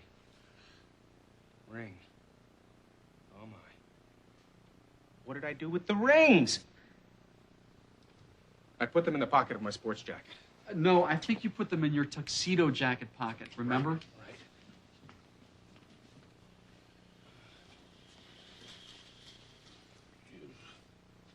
What did I do with the rings? Didn't you give them to Richard? He's your best man. I remember. You gave them to Richard. Oh, yeah. I remember now. You handed them to me. What did I do with them? I hope they aren't lost. Oh, don't worry, Harry. They have to be here. I remember. I gave them to Robbie to hold so I wouldn't lose them. Where's Robbie? Relax, Harry. Robbie went to pick up the clip-on bow ties. Oh, I forgot. What time is it? It's still a little over 2 hours, Harry. Just relax. Well, what about the rings? I'm sure Robbie has them. No, Robbie doesn't have them. He gave them to me to hold on to them because he didn't want the responsibility of holding them. I put them in my tuxedo, but in the lapel pockets. That's a relief. I was really worried. I'll hold on to them for you. The best man always keeps the rings. You're right. You hold on to them so there won't be a problem later. Well, I think we'd better get dressed, fellas. All right. Robbie will bring the ties back. Hey, leaving me? You'll be fine. Try to take it easy. It'll all be over in 2 hours. Over? The wedding ceremony will be over. You'll be husband and wife. Oh, I guess you're right. 2 hours from now.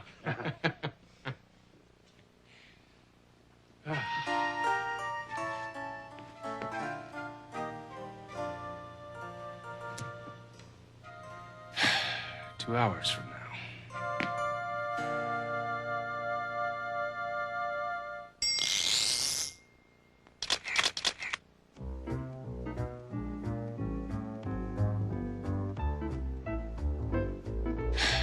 2 hours from now. 2 more hours. Well, that's a long time to wait. Grandpa's right. I do have the wedding day jitters. I'm nervous. Why am I so nervous? I couldn't find the rings, but they were in my pocket. And now Richard's got them. He's my best man. He'll take care of them. Right. I don't need to worry about that. None of us knew how to tie my bow tie.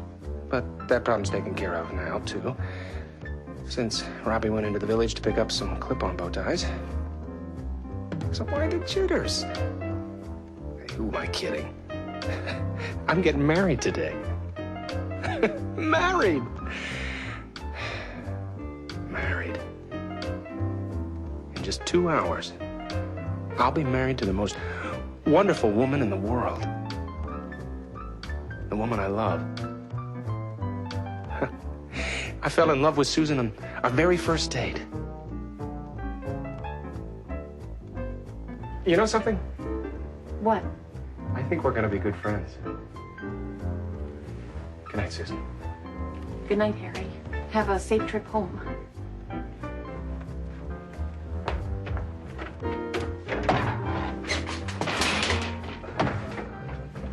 Are you all right? Sorry. I was nervous even then. Susan is beautiful. And intelligent. And kind. And we have fun together. She'll be a wonderful mother to Michelle. And soon she'll be my wife. Mrs. Harry Bennett.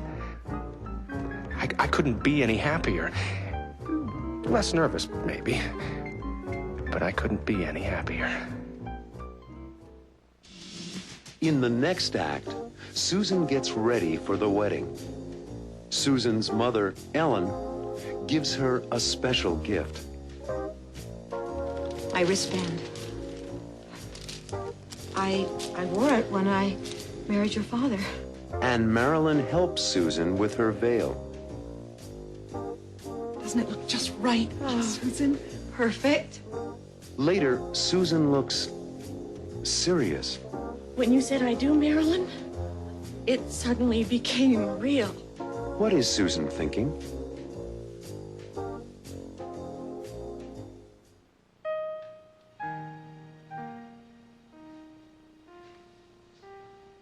And now for something old, something new, something borrowed, and something blue. Okay, let's see. Something borrowed. That's this dress. borrowed from Marilyn. Something blue. My wristband.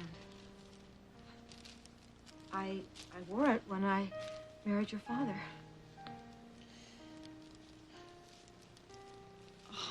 Oh, Mother.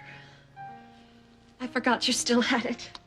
It's just so lovely. I bought it in an antique shop when I was about 18 years old. I saved it for my wedding day. And you saved it for me, didn't you, Mother? Yes, honey. I did. Oh, no. Are we ever going to finish? No.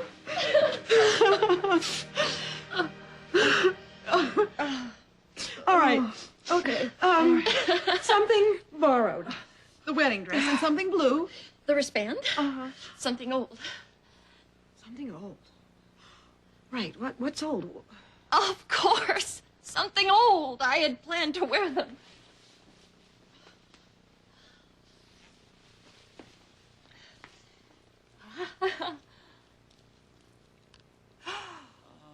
Grandma's pearls. Oh, Grandpa will be so pleased that you're wearing them. I'm sure he misses Grandma on a day like this. Help me with them, Marilyn. Oh, I've never worn them before. I've been saving them for today. Saving them for today? Oh, you're a real steward. Oh, there you go. Lovely. Lovely.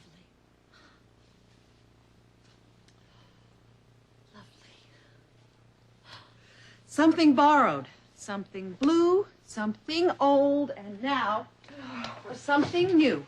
The veil. Oh, it's so beautiful, Marilyn. You really are a fabulous designer, Marilyn.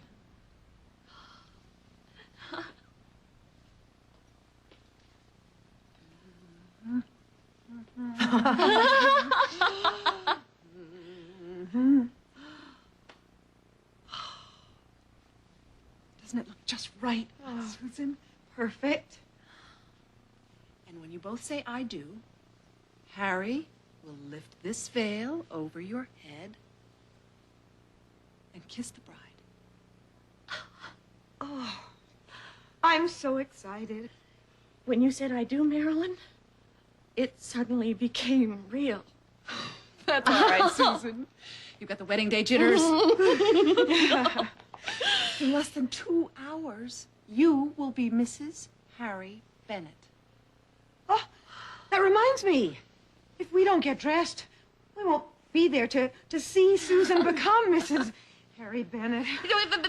Before you leave, do I look all right?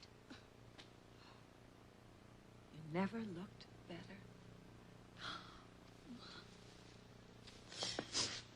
She's right.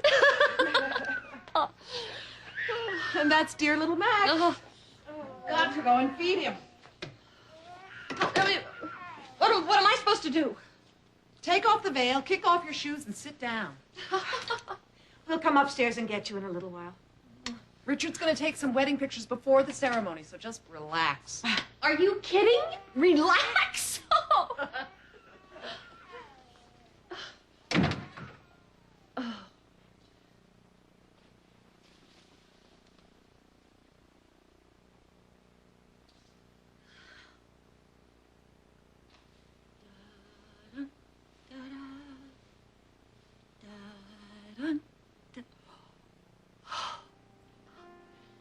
Susan Stewart, you are about to become Susan Bennett, Mrs. Harry Bennett.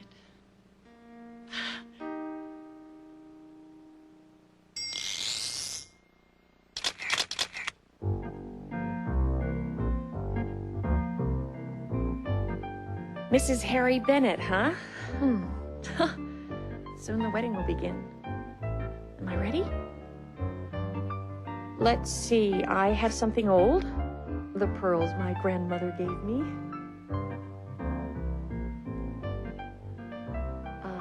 Something new. my beautiful veil.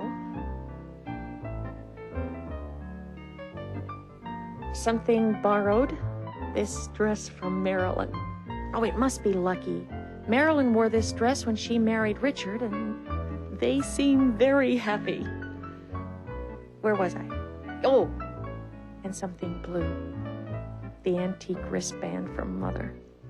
Oh, how sweet. She saved it for me all these years. I'm ready, but I'm nervous. Are all brides this nervous? I've waited for this wonderful day all my life. The day I marry the man I love. I love Harry. He's thoughtful and kind. What pretty flowers. Thank you. And a good father to Michelle. I love you, Daddy. Oh, I hope I'll be a good mother to Michelle. It was tough for her after her mother died. But now she's like a daughter to me. I'm very lucky. Today, I'll become a wife and a mother all at the same time. The moment I say, I do. Susan, will you marry me? You bet I will. I love you, Harry. In the final act, the Stewart family and friends gather for the wedding, and the judge begins. All right, ladies and gentlemen, please take your places. The wedding ceremony is about to begin. Harry walks across the patio. He's ready, but when the judge asks for the rings... The rings, please. Does Harry have the rings?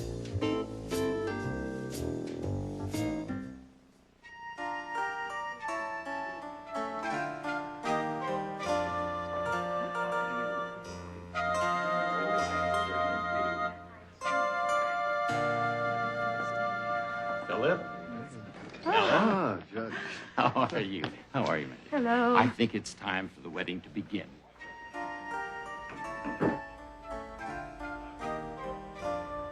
All right, ladies and gentlemen, please take your places. The wedding ceremony is about to begin.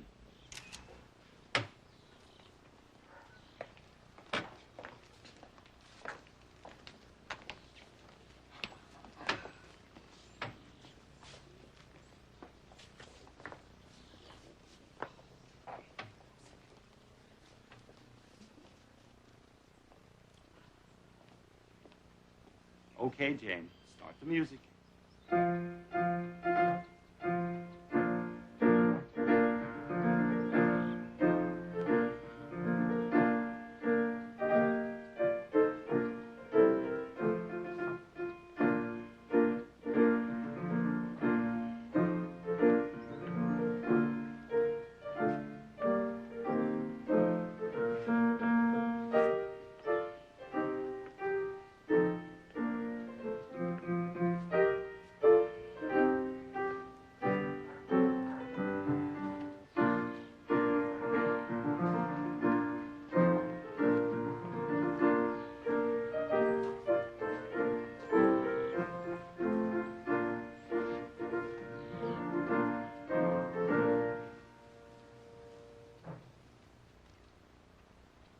Dearly beloved, we are gathered here today to join this man and this woman in holy matrimony.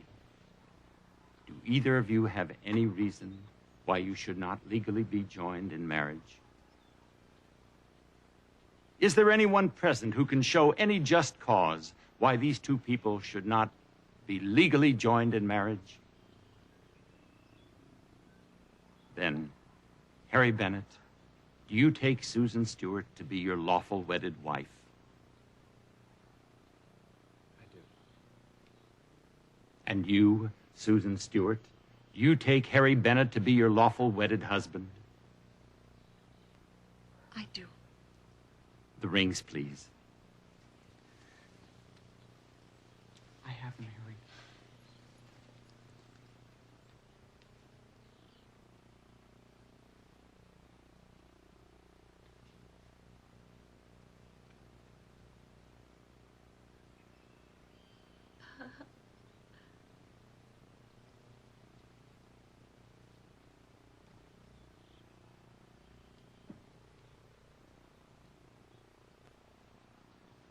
By the power vested in me by the laws of the state of New York, I now pronounce you husband and wife.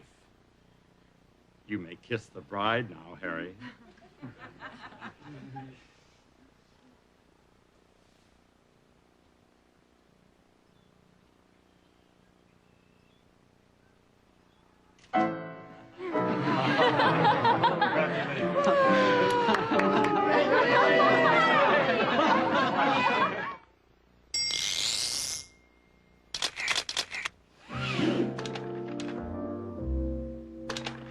What a wonderful wedding, Philip. Just perfect.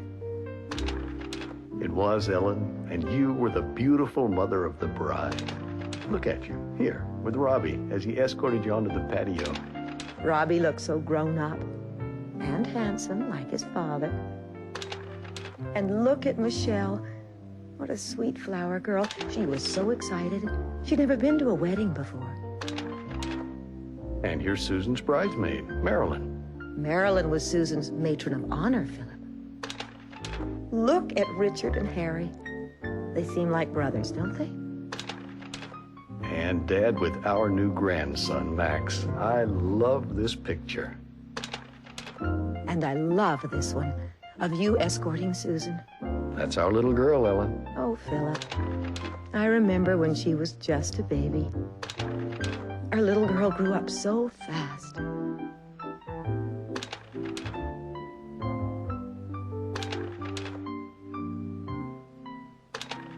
And now she's a mature married woman with her own family. I feel like I've lost my daughter. Ellen, you haven't lost a daughter. We've gained a son, a talented, intelligent, likable son who happens to love our daughter very much. We also have a lovely new granddaughter, Michelle. What a wonderful family. I love you, Philip. I love you too, Ellen.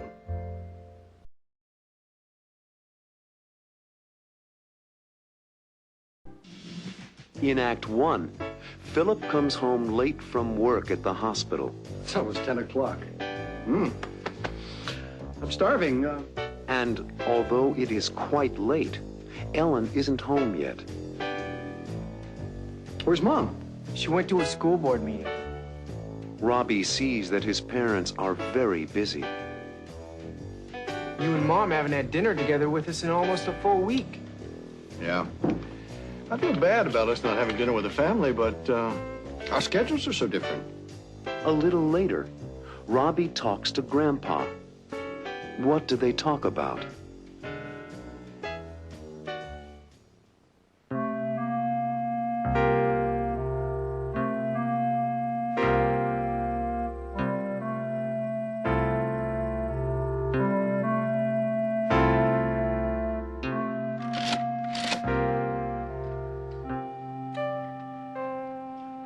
Where's Mom? She went to a school board meeting. I don't know how she does it. She sure keeps busy. Well, it's important to her. There are lots of places to go, lots of things to do. She can't sit around and do nothing. Philip works late. I guess you're right. I wish I had her energy. Anybody home? We're in here, Dad. Oh. Hi, gang. Hello, Philip. How was your day? Oh, my day was just fine. So was my night. It's almost 10 o'clock. I'm starving. Where's Mom? She went to a school board meeting. There's a note for you on the refrigerator. Oh?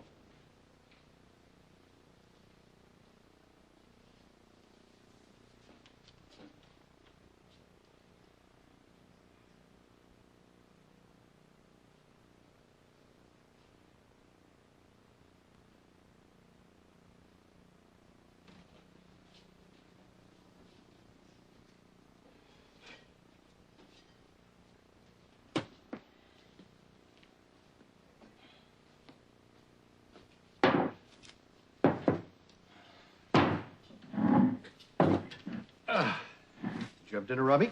Yeah. Mike and I had a hamburger at the diner. I came home a little while ago. You've been working late almost every night this week, Dad. Aren't you exhausted? I don't have time to be exhausted. You and Mom haven't had dinner together with us in almost a full week.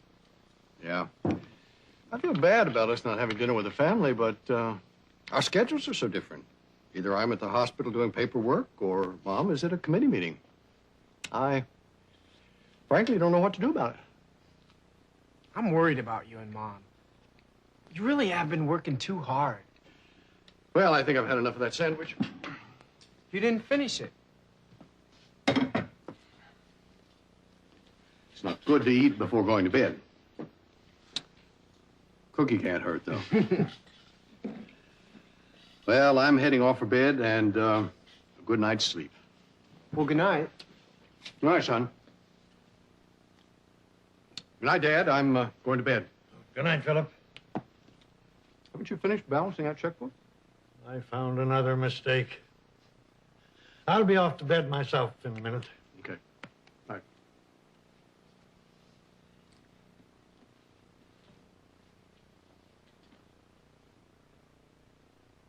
I'm really concerned about them, Grandpa.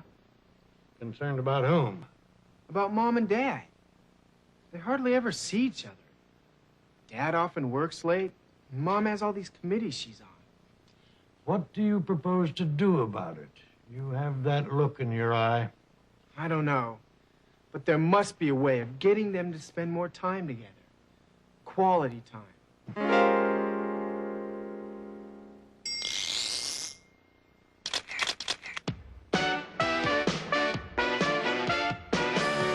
I got home late after working all day. I was hoping to find you, but you were away. You left me some dinner, something to eat, but I won't be waiting up, 'cause I gotta get to sleep. I'm gonna get home late after working all day. I know you'll be home, but I'll miss you anyway. I hope you find my note and have something to eat. I really wanna see you, but you'll be asleep. We never seem to have any fun like we had before. We're working too hard and I never get to see you anymore. We have to make time for each other. We owe it to ourselves and one another. So why don't we do it? What do you say? Let's make some changes, we can start today. We need some quality time together. What we need is quality time. Oh yeah. We need to talk to each other, laugh with each other. Let's get together, you and me. With quality time, we'll enjoy each other's company. You're working long hours and you're never at home. Sometimes it seems you're just a voice on the phone. And when you call, you say you'll be home late. You're always missing dinner 'cause it just can't wait. My job keeps me busy and I know you're busy too. I really want to spend more time with you. I'm getting up early and I'm coming home late. If I want to see you, I gotta make a special date. We need some quality time together. What we need is quality time. Oh yeah. We need to talk to each other, laugh with each other. In Act 2, Robbie tells Ellen how he feels. Dad works hard and he works late. You work hard on all your committees and you work late. Robbie wants his parents to spend some time together. I think you ought to take a vacation away from the family. Alone. But Ellen knows that she and Philip are too busy to take a vacation. So Robbie tries again. I think I have an idea. What is Robbie's idea?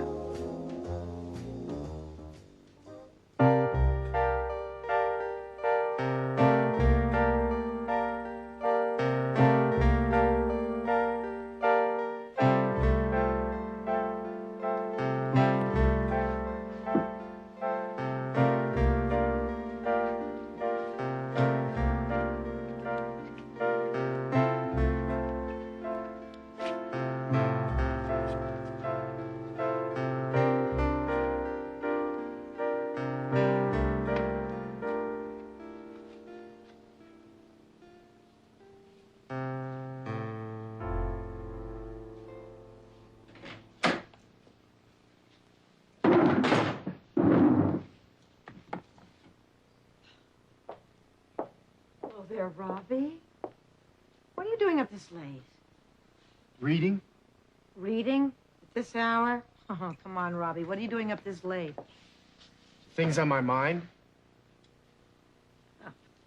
You care to talk about them? Sure, if you don't mind listening. Robbie. Robbie, remember me? I'm your mother. If you have something you want to talk about, I'm always prepared to listen. You haven't been around much lately. So that's it. Okay, let's talk. You and Dad are like ships that pass in the night. Dad works hard and he works late. You work hard on all your committees and you work late. I thought you were proud of the work I do. I am, Mom. Real proud. You are one fantastic mom, but I've been noticing how little quality time you spend with Dad and me. And the family. It's a real problem, Robbie. I know it. I'm concerned. There must be a way that Dad and you can spend more time together. Well, we always talk about taking a vacation together with the family. I think you ought to take a vacation away from the family. Alone. Kind of a second honeymoon. It would be wonderful, but our schedules won't allow it. I think I have an idea. You do? Yup. I think I have an idea that will bring Dad and you together in a more scheduled way. What is it? Well, you know how Dad is always talking about the kids in the ward and how important it is for them to be paid attention to? Yes. Well, and how hard it is because the doctors and nurses are so busy? Yes. How would it be if you took some time to work with Dad towards solving that problem? I don't get it. Like setting up a regular weekly reading program. You and Dad. You and Dr. Philip Stewart going to the children's ward once or twice a week and reading to them. Not a bad idea, Robbie. As a matter of fact, it fits right in with something I'm working on right now with the school board committee. What's that? I've been trying to work out a program in the public school that will bring parents and teachers together once a week to read to the students, their own children, really. By doing that, it will encourage reading. So it might fit in with a program for reading to the kids in the hospital. You're right. We'll do it. I'm going to talk to Daddy about it right now. But Dad was so exhausted when he came home from work. Why don't you talk to him about it tomorrow? You are a very smart young man, Robbie. I think I'll wait until tomorrow. You won't forget, will you? Oh, believe me, I won't. It is a great idea, and I promise you I won't forget. Thanks, Mom. Thank you, Robbie.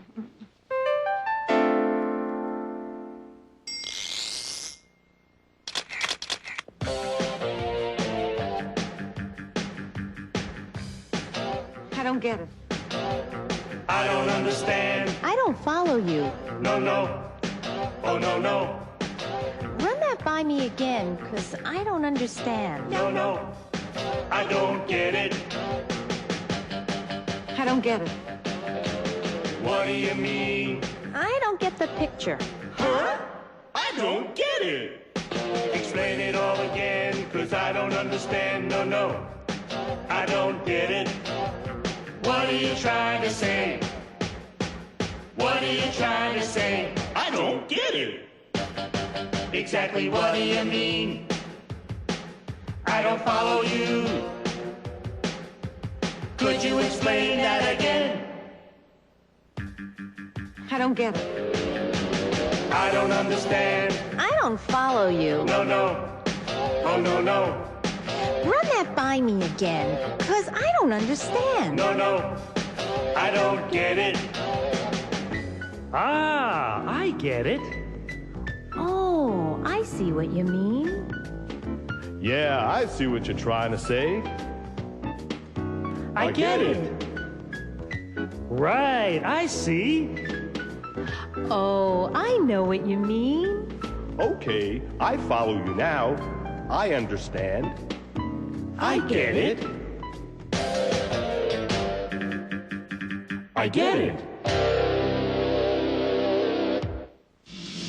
In Act 3, Ellen tells Philip about her project. The plan is a simple one. Involve the entire family in a reading project. Philip thinks the project would work in hospitals. My patients, mostly kids, would love to read and be read to. So Ellen and Philip agree to work together. Would you work with me on it? I would love to, Philip. What will Ellen and Philip read to the children?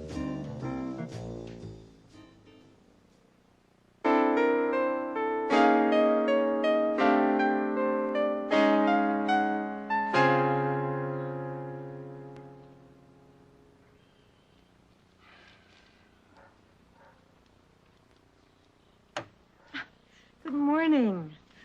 Oh, what a wonderful morning. Don't the flowers smell wonderful? Good morning, Ellen.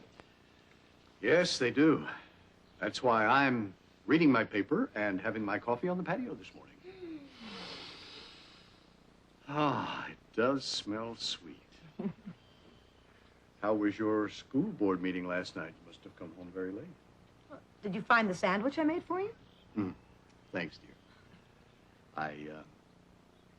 I was so tired I didn't even finish it.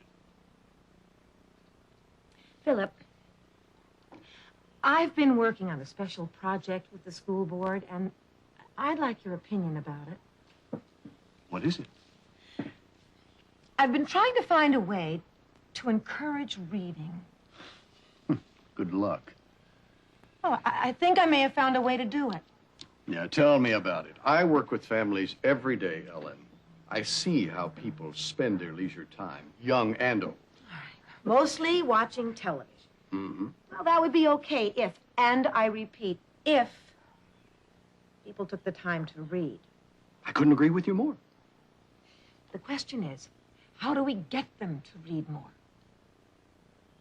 I think you're going to give me the answer to that question. You have that look in your eye. I do have an answer, Philip, or at least I think I do. Well, tell me about it. The plan is a simple one. Involve the entire family in a reading project. In the home? Yes, in the home, but first in the schoolrooms. Interesting. But how do you plan to do that? By arranging with the public schools to schedule 1 hour a week to start with. During that time, parents are invited to attend and to read along with the children, their children. It can go beyond the school system, Ellen. Really? I guarantee you it would go very well in the hospitals. Yes, my patients, mostly kids, would love to read and be read to. You think so? I know so. Maybe we can experiment with your patients and see how the plan works. I love the idea. Would you work with me on it? I would love to, Philip. And that way, we'll spend more time together, Ellen. We just don't see each other anymore. You and I are very busy these days, this is true. We need to find time to be together more, to do things together more. You and I. This would be a wonderful way to accomplish that. I have a question. Yes. What do we read? To the patients in the ward? Yes. Well, let's you and I talk about it. What would you like to read to them?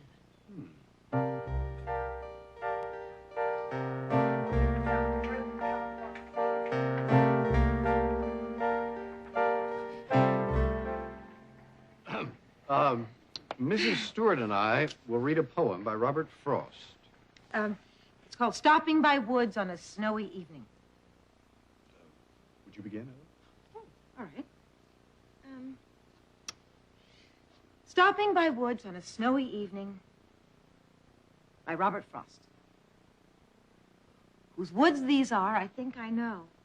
His house is in the village, though. He will not see me stopping here to watch his woods fill up with snow. My little horse must think it queer to stop without a farmhouse near. Between the woods and frozen lake, the darkest evening of the year. He gives his harness bells a shake to ask if there's some mistake. The only other sounds, the sweep of easy wind and downy flake. The woods are lovely, dark and deep, but I have promises to keep and miles to go before I sleep. And miles to go before I sleep.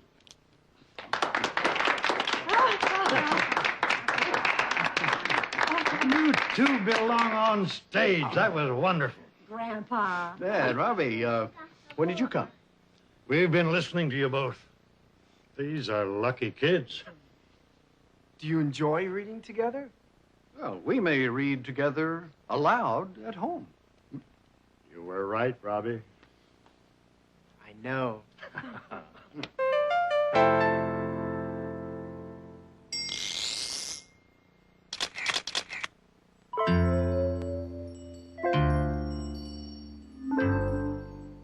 Whose woods these are, I think I know.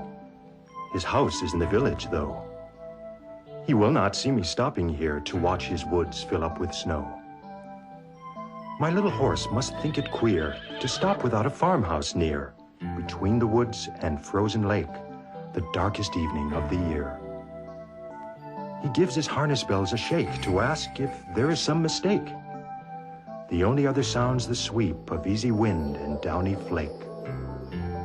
The woods are lovely, dark and deep, but I have promises to keep, and miles to go before I sleep, and miles to go before I sleep. Whose woods these are, I think I know. His house is in the village, though.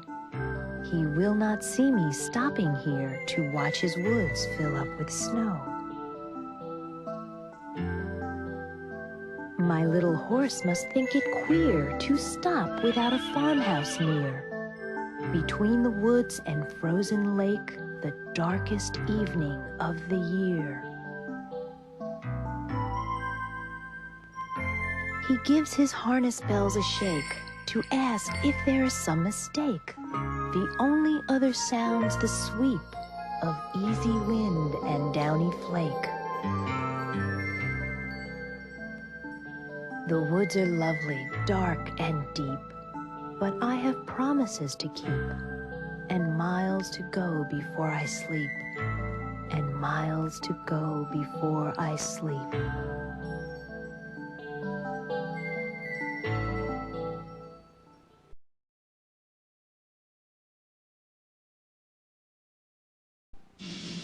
In Act 1, Susan and Harry talk about their lives together. We couldn't ask for anything more, could we? Well? Susan wants to know what Harry is thinking. Well? Are you going to tell me what's on your mind, Harry? Michelle wonders if everything is all right. Is everything okay?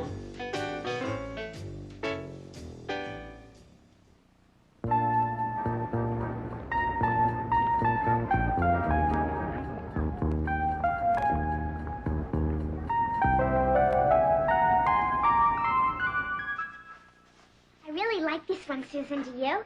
Turn around, Michelle. Let me see the back of it. I like it a lot. It fits well. It doesn't need any alterations. We must have bought the right size. I like the color. She looks good in blue. I like blue too, Daddy. Try on the skirt and blouse outfit, Michelle. The one that Daddy wanted you to wear. Okay. Michelle has been a different kid since we've been married. She's never been happier. And I've never been happier, Harry. I love her very much. She's been a joy. We're very lucky, the three of us. And becoming part of the Stewart family, too. We couldn't ask for anything more, could we? Well? Well? Could we ask for anything more? No, we... How do you like it, Daddy? It's my favorite outfit. It's good for every day. Oh, it will be good for school, Michelle. I like it too. I always like skirts that go like this. Oh. Do you want to see the winter jacket on me, Susan? Yes, I do. Change back into your jeans and put on the new winter jacket we bought today. Okay.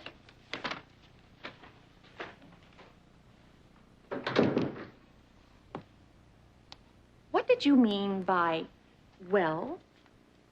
You had something on your mind when I said we couldn't ask for anything more. Is everything all right? Everything is fine, Michelle. Let's take a look at the winter jacket. Come on over here, honey. It's kind of warm. It is. That's why we bought it for you.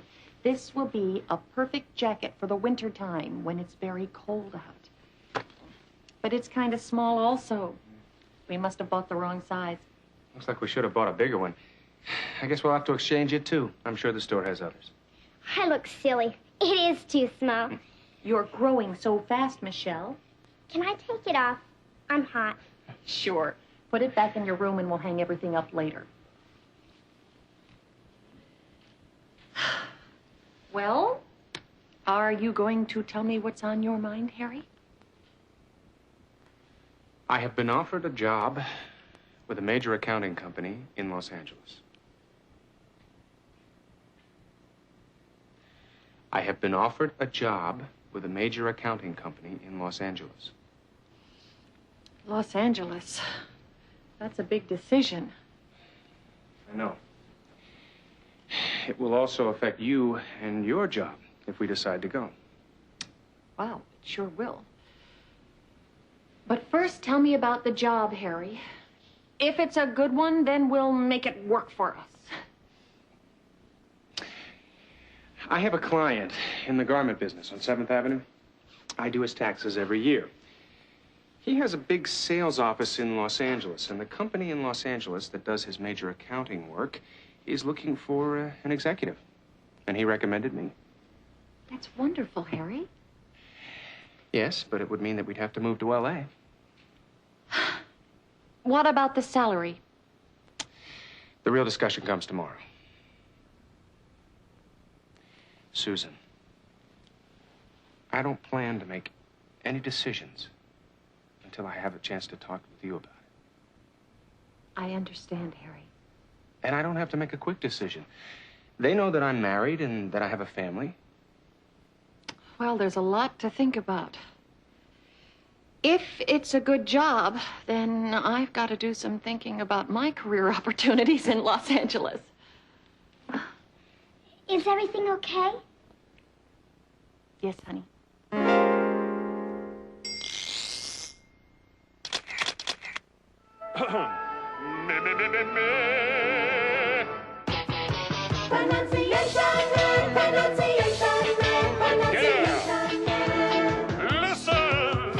Harry told Susan he was thinking about a new job in California. She must have been surprised. You can see it in her face. It's clear to me. It's easy to see. She must have been surprised. Must have been? You mean must have been. We can say must have in conversation. And sometimes we don't pronounce the V. And so you hear musta. She must have been surprised. Yes, yes, yes. I can see that she was surprised. It's very obvious. But must have? Well, you don't have to say it, but sometimes you're gonna hear it. We must have bought the wrong size. What? We must have bought the wrong size. They must have bought the wrong size. You can see that the jacket is much too small. It's clear to me. It's easy to see. They must have bought the wrong size. No kidding. Is everything okay? She looks worried. Yes, I can see that. Do you think she heard Susan and Harry talking about moving to Los Angeles? Well, evidently she heard something. Or she saw the serious look on their faces. Michelle is obviously concerned. She saw something. Yes, she must have seen something. She must have seen something. Or she heard something. Yes, she must have heard something. She must have heard something. It's clear to me. It's easy to see. I must have been crazy to come here. In Act 2, Susan tells Grandpa about Harry's new job offer. Harry has been offered a job in Los Angeles. Susan wonders if moving to Los Angeles would be good for Michelle. And Susan's concerned about finding a new job. There are so many things to consider. There's Michelle. I wonder if a move would be a bad thing for her. And my job. I don't know if I can get a good job in Los Angeles. A little later on, Harry learns more about the job offer. Tell it to me again. Oh, the company is Kraft & Kraft, the biggest accounting company in the country. How do Susan and Harry feel about moving to Los Angeles?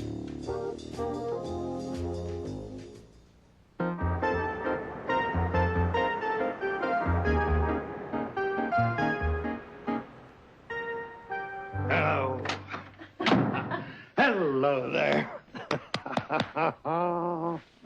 Are you ready for lunch with your grandpa? Oh, hi, Grandpa. Yes, of course I am, but my mind isn't. What's the matter, Susan? A real dilemma. Does it have anything to do with you and Harry? Yes, but I don't know where to start. Maybe I can help. Tell me what it is, Susan. Thanks, Grandpa. Please sit down. Oh. Harry has been offered a job in Los Angeles. Well, this is something to think about. There are so many things to consider. There's Michelle. I wonder if a move would be a bad thing for her. And my job. I don't know if I can get a good job in Los Angeles. And what about our family? Can I tell you what I think? Tell me. I think that you're very successful and that you have a fantastic reputation in the toy industry. I think you could talk to Mr. Marchetta. And I think he could help you find a real good job in Los Angeles. He was very helpful to me, remember? I suppose I could call him. But I'm not so sure that I want to leave New York, you and the rest of our family. Well, I'm not going to kid you, Susan. You know we'd all miss you. But this should be your decision. It's something that only you and Harry can work out. If moving to L.A. is in Harry's best interest, I have to do what I can do to support him. In every marriage, sacrifices have to be made by one partner from time to time. And what about Michelle? Well, what do you think? I think Michelle is better off staying where she is. What does she think? I don't know for sure. Well, you'll have to ask her. I think I'm going to have a talk with Mr. Marchetta and get his feelings about my leaving and about helping me find a job in Los Angeles. Good idea. I'll call him right now. No point in delaying. Thanks, Grandpa.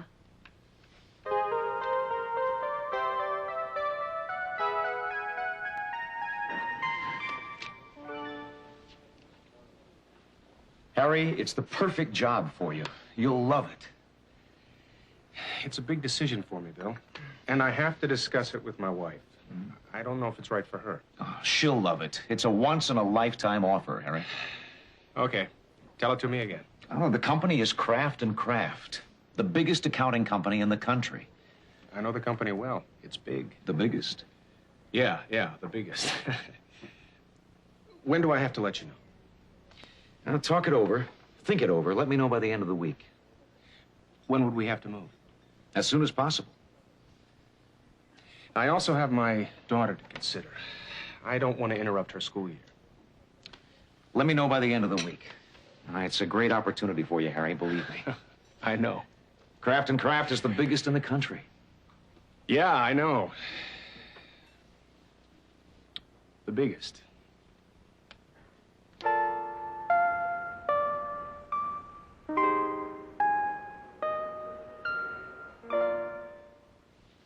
I think Michelle is asleep now. Let's talk.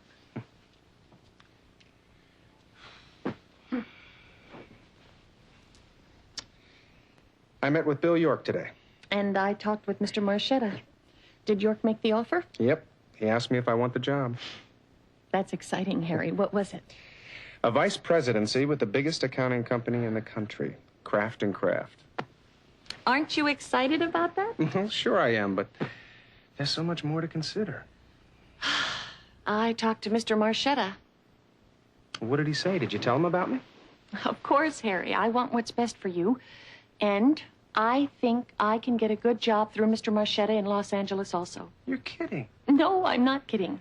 I talked with him and he understands completely. He has a major toy buyer in Los Angeles and he's pretty sure that I can get a good job there. Unbelievable.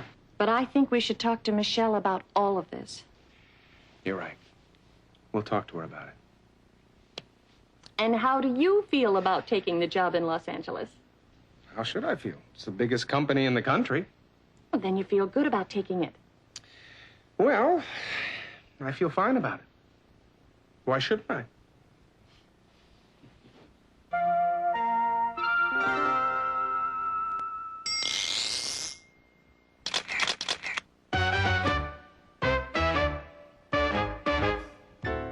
Harry, it's the perfect job for you. You'll love it. It's a big decision for me, Bill. And I have to discuss it with my wife.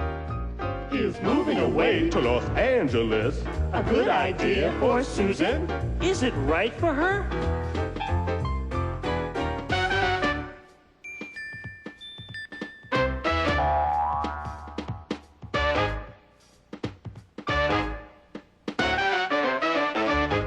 I don't know if it's right for her.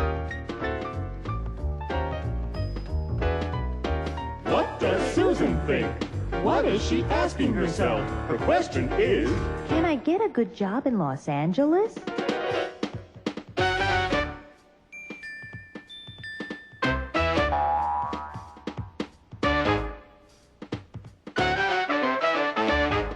I don't know if I can get a good job in Los Angeles. And what about Michelle? would Michelle like to move? Or would a move be a bad thing for her?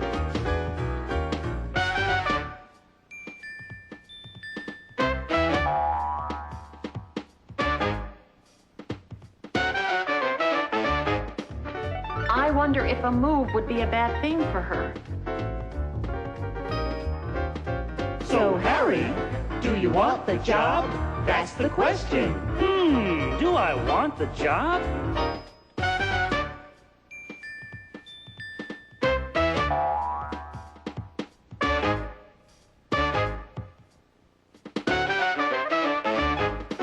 He asked me if I want the job. So what do you think? Will Harry take the job? I don't know if he'll take the job.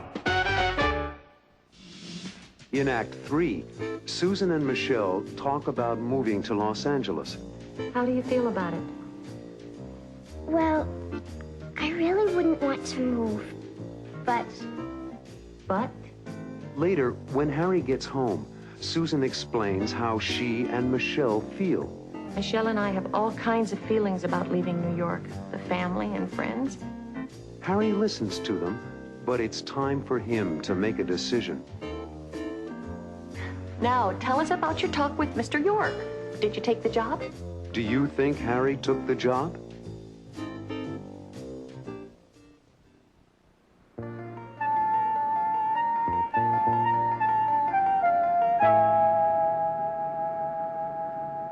I love my school. I have so many good friends there now. I wouldn't miss a day even if I were really sick. Come and sit down for a minute, Michelle. I'd like to talk to you about something important. What's wrong, Susan? Oh, there's nothing wrong, Michelle. But your daddy and I are talking about something that I'd like your opinion about. I know. I heard you talking about it the other night when I was trying on my new clothes. It's about moving to Los Angeles. You're right. How do you feel about it? Well, I really wouldn't want to move, but... But? But if you and Daddy wanted to, I guess you know what's best for the family and for me. That's very considerate of you, Michelle. But what about your friends? I'd miss them a lot, but I know what it feels like to miss someone. Honey, we don't have to move if you're not going to be happy about it. Does Daddy want to move? I think so. He's going to tell us tonight about the job offer.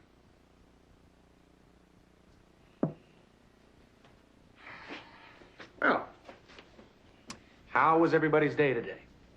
Michelle was chosen to do the school poster for the play this year. Congratulations, Michelle. That's something.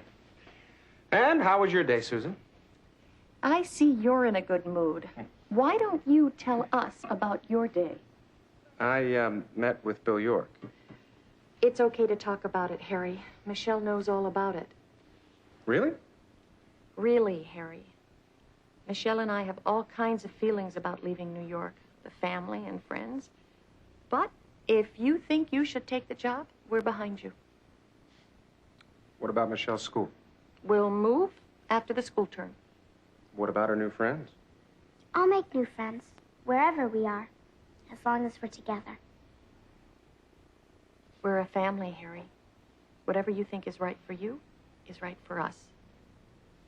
I am so touched. The two of you are really something. We love you, Daddy. And I love you. Okay. Now, tell us about your talk with Mr. York. Did you take the job? Nope. What? No?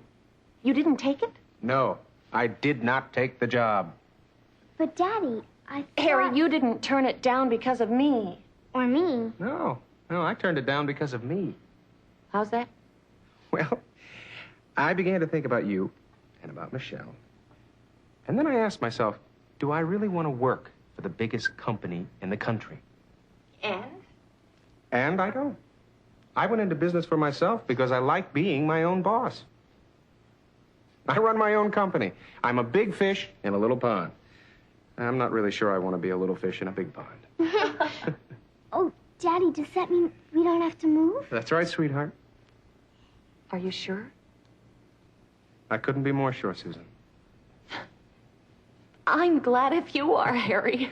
And besides, how could I live in Los Angeles when all my favorite people live here?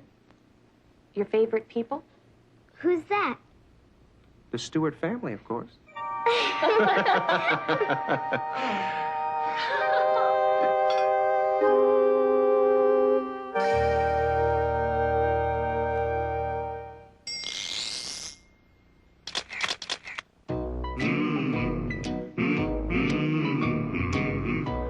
I kept asking myself, do I really want to work for the biggest company in the country? The company is Kraft & Kraft, the biggest accounting company in the country. I know the company well. It's big. The biggest. Big, all right. With offices all over the country. They're big. Altogether, they have 86 offices in the U.S. alone. And one of those offices is in Los Angeles, and that's where I'd be. L.A.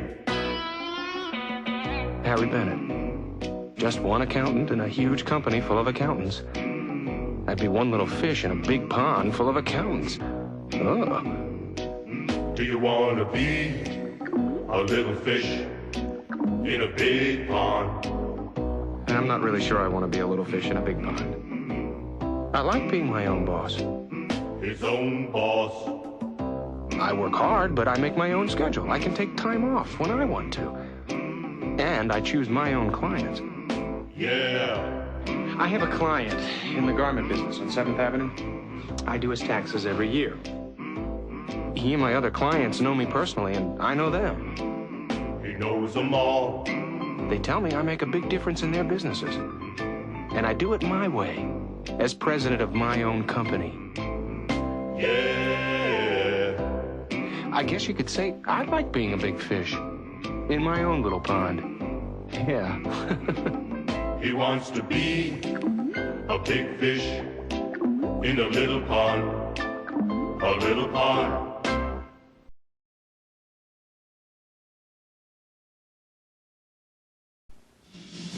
In the first act, Marilyn is trying to decide whether to return to work at the boutique.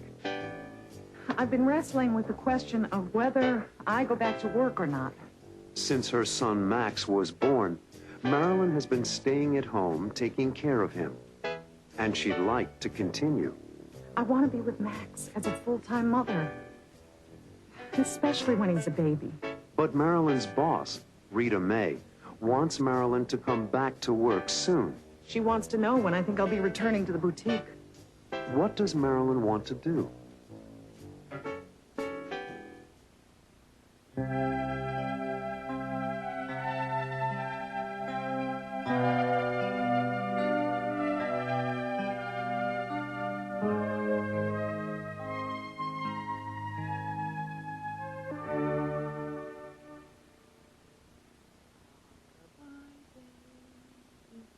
On the treetop, when the wind blows, the cradle will rock. When the bough breaks, the cradle will fall, and down will come Daisy, cradle and all.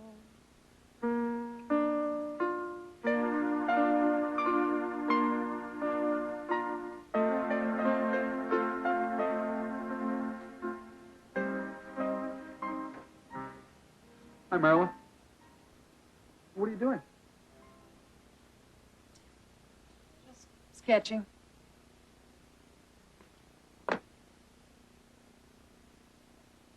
I've been thinking a lot about our responsibilities in the past few weeks. I never stopped thinking about them. I've been wrestling with the question of whether I go back to work or not. I see. And I'm torn. I really want to go back to work. Use my talents, pursue my career in fashion design like we always thought I would, but now I want to be with Max as a full-time mother, especially when he's a baby. I really understand, Marilyn, but you never have to worry about Max. There's Mother and Grandpa, and I can always arrange my photo schedule around your schedule if that will help. It's not the same, Richard. Have you discussed going back to work with your boss? Rita May called yesterday. Ah, that's what's got you thinking, isn't it? She wants to know when I think I'll be returning to the boutique. And you said? I said I'd give her an answer in a few days. That I wasn't sure. I'm sure Rita May will understand and wait until you're ready to go back to work. Maybe she will, and maybe she won't. Who knows? If I don't accept her offer, maybe she'll find someone else in the meantime, and when I'm ready to go back, there won't be a job for me. Oh, that's something to consider. You've got yourself to think about, too. But I am thinking about myself, don't you see? Well, what do you mean? It's not just the job. It's also my career as Max's mother.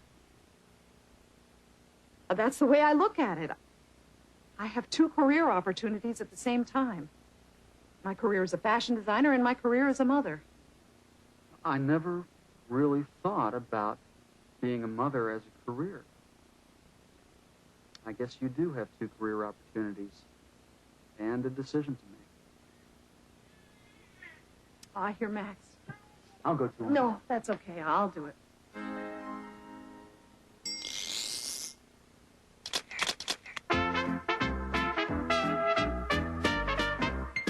I've been wrestling with the question of whether I go back to work or not.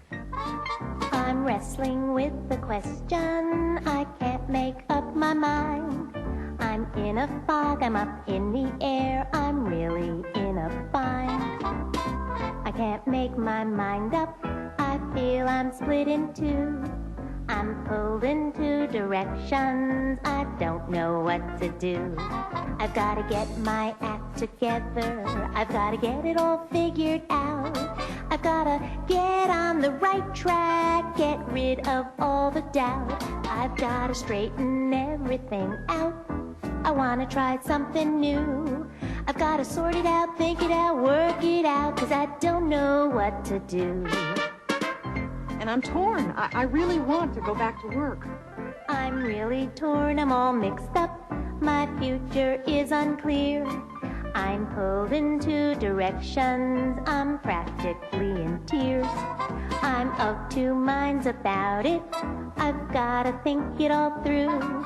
I've gotta find an answer, 'cause I don't know what to do. I've gotta get my act together. I've gotta get it all figured out. I've gotta get on the right track, get rid of all the doubt. I've gotta straighten everything out. And you know it's true. I've gotta sort it out, think it out, work it out, 'cause I don't know what to do. I've gotta sort it out, think it out, work it out, 'cause I don't know what to do. In the second act, Ellen tries to help Marilyn. I've been meaning to ask you what you were thinking about regarding going back to work. And Marilyn wants to know what Ellen decided to do when her children were babies. What did you do? I chose to continue with my career as a music teacher. Later on, Susan tells Marilyn what her life is like as a working mother. I have a job, and I have Michelle. I take care of both to the best of my ability. What will Marilyn decide to do?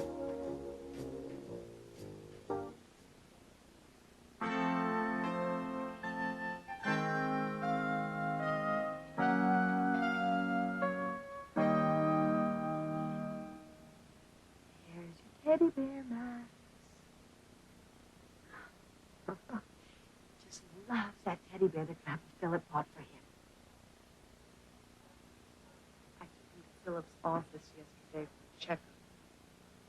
You should have seen the look on his face when Molly gave him the injection. Oh, did he cry? No. My dear little boy just looked up at me as if to say, Mama, what are they doing to me? Oh, help.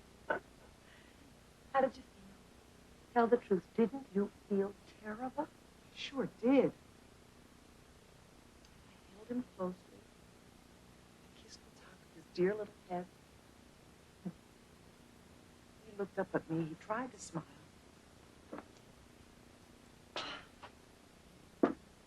Being with him helped.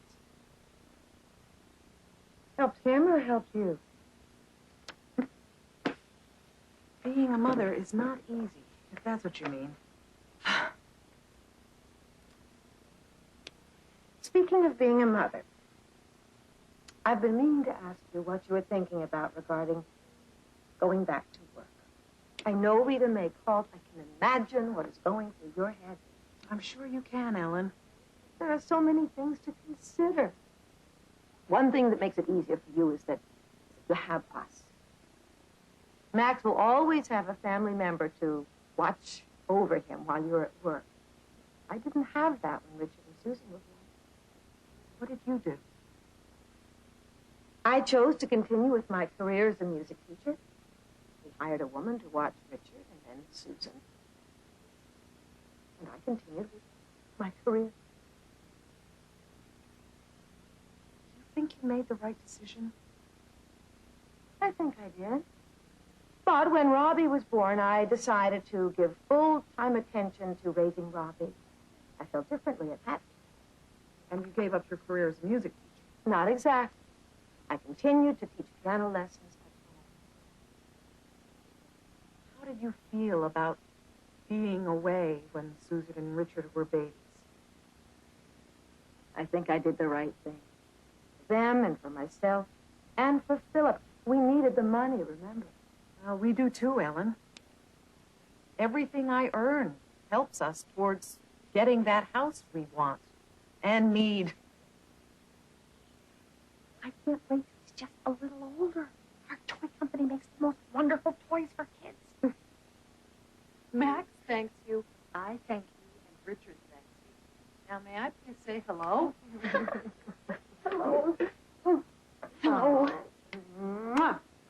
I miss Max and think about him all week long. We talk about him at dinner time. Oh, will you please try to relax? I've never seen you so wound up. You seem to be enjoying the fresh I am. My job is not an easy one, but I really enjoy it. That is exactly what I wanted to talk to you about, Susan. What's the problem? Marilyn's career. Well, my choice of careers. Choice? My career as a fashion designer versus my career as a mother. Why does it have to be one or the other? That's what I say. How's that? Why can't you do both? She's right. Both? Well, that's what I do. I have a job, and I have Michelle. I take care of both to the best of my ability. It's not easy, but what is? And that's what I did. I did both with Richard and Susan, and I did both with Robbie. I thought you stayed home with Robbie. I did. But I was lucky enough to have a career as a music teacher, which I could continue at home. Why can't you work at home, Marilyn? You're very talented. Designing dresses is a career you could establish out of your home, couldn't you? I don't know why I didn't think of it. It seems so simple now. For a year or two, I could stay at home with Max and do my dress designs. And you could make your dresses at home. Sounds like a great way to solve the problem. That could solve your problem, Marilyn. I'm going to call Rita May at home and ask her to come by and talk about it. She wants to see Max anyway. I think that really answers your questions, Marilyn. You can do it. Do your designs at home. Here. And let Rita May do the selling at the boutique. And you can both benefit financially. I'm going to call Rita May right now. Susan. Thank you so much for coming all this way from the city to talk to me about it. I hope you don't mind having taken so much time away from your busy schedule. Are you kidding? I don't mind at all. As a matter of fact, I came to spend some time with my favorite nephew. I think you should call Rita May right now. I think your idea of working at home is perfect. I don't know what I would do without you. I'm lucky to have you all. We are lucky to have you, Marilyn. And so is Max.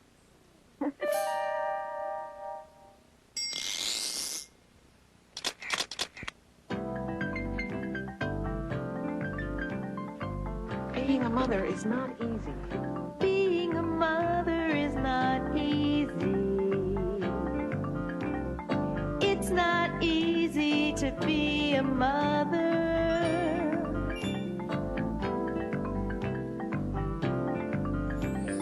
Caring for a child takes a lot of time. It takes a lot of time to care for a child. But playing with a baby is so much fun. It's so much fun. Do-do-do-do-do-do. It's so much fun to play with a baby.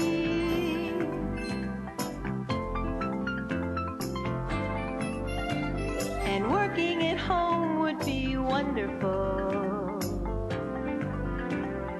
It would be wonderful. It would be wonderful to work at home. I don't know what I would do without you. I'm lucky to have you all. It's great to be in this family. It's great.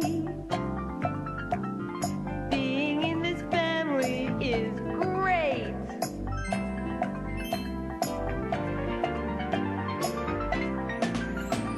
It's always so easy for me to find someone who will listen.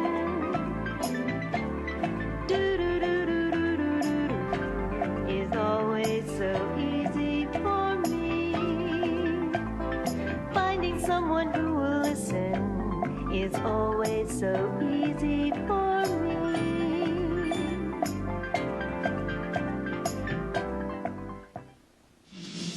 In the third act, Marilyn tells Rita May about her decision to stay at home with Max.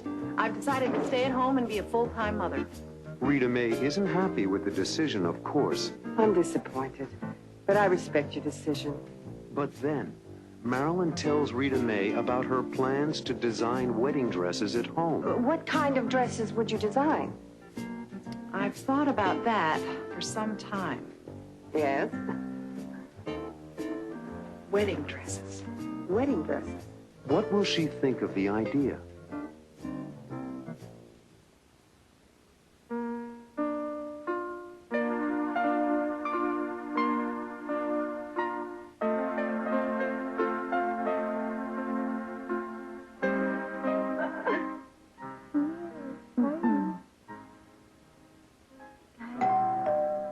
That must be Rita May. Oh, she sure got here quickly. That's a good sign. She must like you and your work, Marilyn. I think she's just anxious to see Max. She loves children.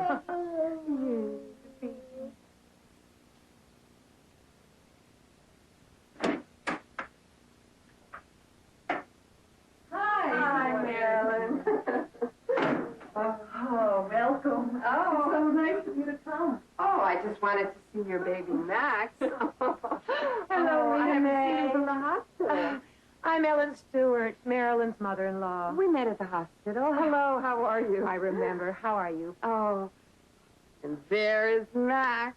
Oh, my, how he's grown. Oh, a little present for Max. Oh, it's beautiful, Rita May. You shouldn't have. It's nothing. It's just a little present for Max. Can I get you some coffee or tea or a cold drink, Rita May? Oh, nothing, thank you. Well, I will leave you two to talk. Come on, you. That's it. It's nice seeing you. Hmm? Let me know if you need anything. Oh, thanks, Ellen. Thanks, Ellen. Okay, Marilyn. You sounded like you made a decision when you called me. I'm all ears. I have made a decision, Rita May. I've decided to stay at home and be a full-time mother. I'm disappointed, but I respect your decision. If I had a child as cute as Max, I might do the same thing. But I haven't finished telling you the other half of my decision. The other half? Yes. I think I can stay at home and take care of Max and continue my career. Sounds interesting. Let me hear it. You remember our talks about custom-designed dresses for the boutique? Sure do. Why can't I design dresses for you here at home and make them here? Have the fittings here, too. And I could do the selling and the pricing at the boutique. Exactly. Oh. What kind of dresses would you design? I've thought about that for some time. Yes? Wedding dresses. Brilliant idea. There's a big market today in wedding dresses. That's what I thought. I like the idea very much. And if it's successful, we can expand to all kinds of dresses. That's what I thought. As a matter of fact, I have a customer for your first wedding dress. Well, my niece is getting married, and I've been trying to find just the right thing for her. Marilyn, you're going to design my niece's dress. That'll be our first one, and then we'll use it to sell others. I really mean it. Well, it's a simple idea, and it will work. Oh, you can certainly design dresses, I know that. And there's no reason why you can't do it from your home. I'm so excited. I can't wait to tell Richard. If I had a baby like Max, I'd want to stay home and be near him all the time, too. You're making the right decision for Max, and for yourself, too, Mary. All sounds so easy. Now the hard work begins. Would you like to see some of my designs that I've been working on? I'd love to. Oh, wonderful. Ooh.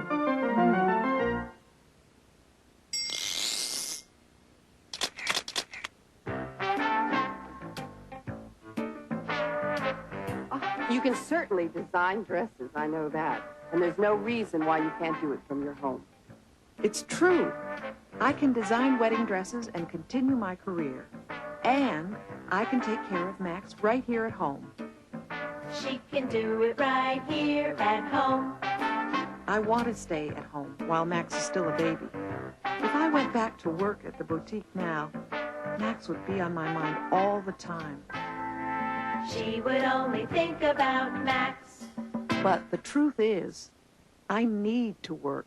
Richard and I want to buy a house, but we can't afford it. Like most families, we need 2 incomes in order to afford a house someday. With a yard and trees and a swing for Max. More and more families have working mothers. In the U.S., more than half of all mothers with preschool children are working at a career. Mothers like me. They have to work and be a mother too. And about 3/4 of all mothers with school-age children are working. In lots of families, relatives like grandparents offer to take care of children while the parents are working. And some families bring their children to daycare centers where other people take care of them. They stay at daycare centers while their mothers work. But for now, Max will stay here, and I'll take care of him. Marilyn and Max will both be at home.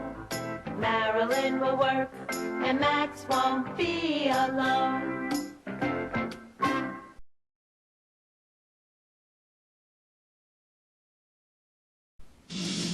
In Act 1, Grandpa reads some bad news. Editorial in this paper that has my friend Nat Baker real upset. A little later, Grandpa's friend comes to visit.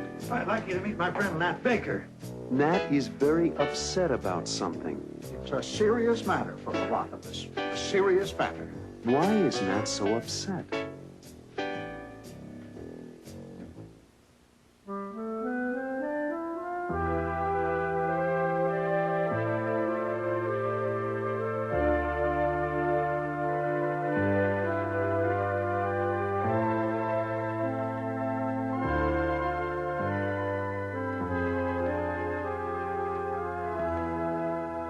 Morning, Grandpa.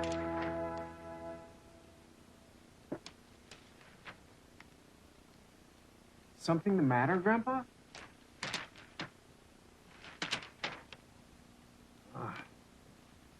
Editorial in this paper that has my friend Nat Baker real upset. I'll read it to you. The old library building on Chestnut Street, which has been vacant for over a year now, was supposed to be made into a community center to serve the senior citizens as well as the younger people of Riverdale. Due to lack of funds for the repainting of the interior of the building and for the furniture needed, the plans for the community center have been postponed indefinitely. He's coming over to talk about it. That serious a problem, Grandpa?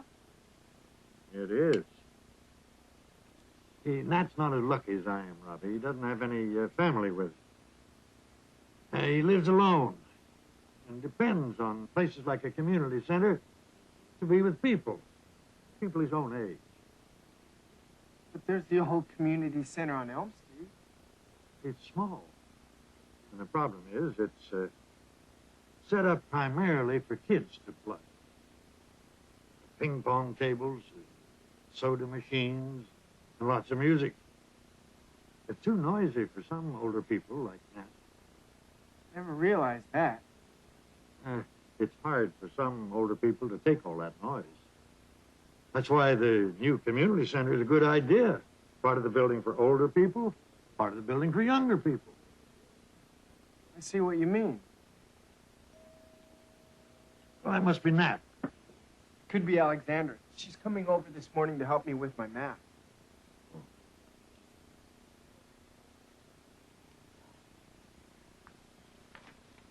Hi, Robbie. Hi, Alexandra. Come on in. Do you want something cold to drink?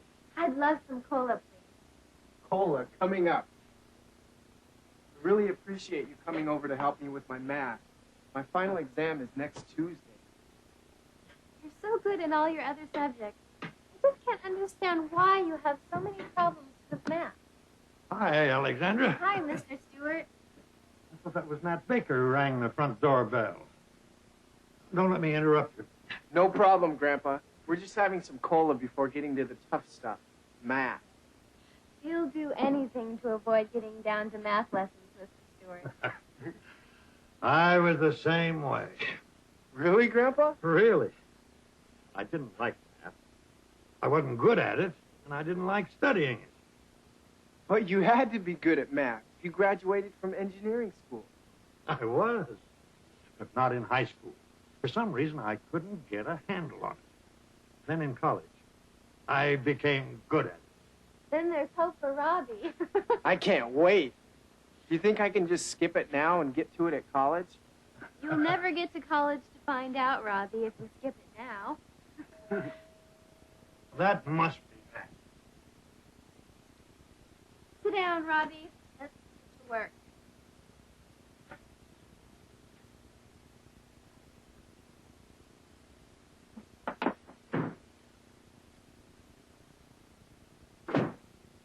I'd like you to meet my friend Nat Baker.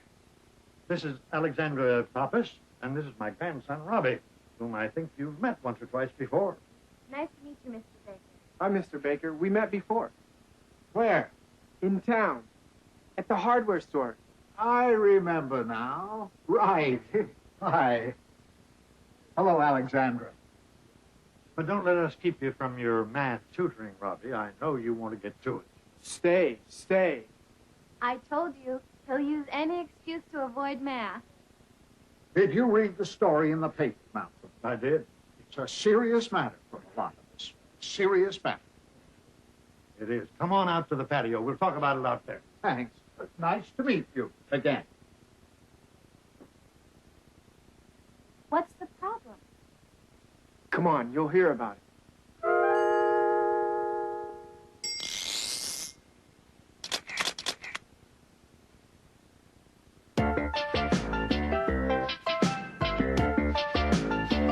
You can read it in the paper. You can read what people say. You can find it in the paper, most papers in the USA.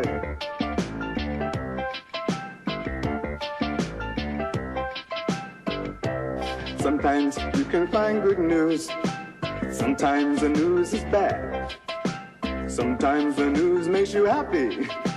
Sometimes it only makes you mad. But if you want to be informed, take my recommendation. Go to a newsstand and pick up a paper if you want information.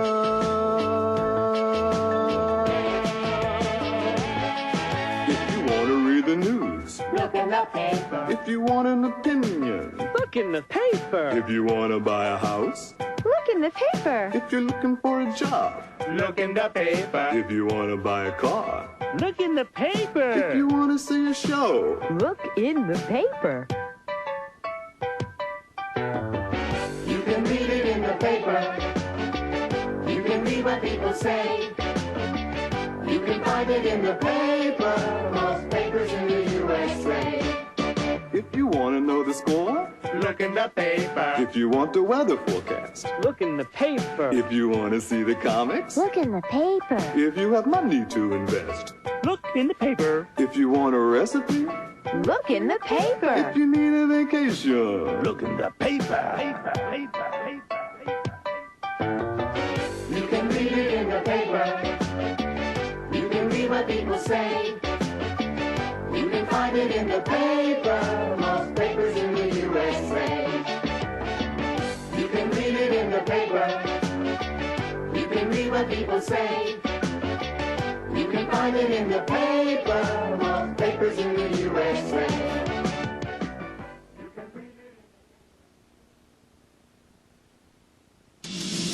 In Act 2, Nat and Grandpa talk about fixing up the old library. We get our friends to roll their sleeves up and get to work. It's certainly a good idea. If I could take a look at the place, I could probably tell what it requires to fix it up. And Robbie and Alexandra offer to help, too. I can get some of my friends to go around the neighborhood and collect the furniture we need. So they agree to meet the next day.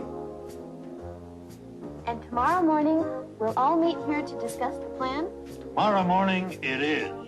But the next day, Robbie and Alexandra aren't at the meeting with the others. Where's your grandson Robbie and his friend Alexandra? Weren't they going to be here this morning? Where could they be?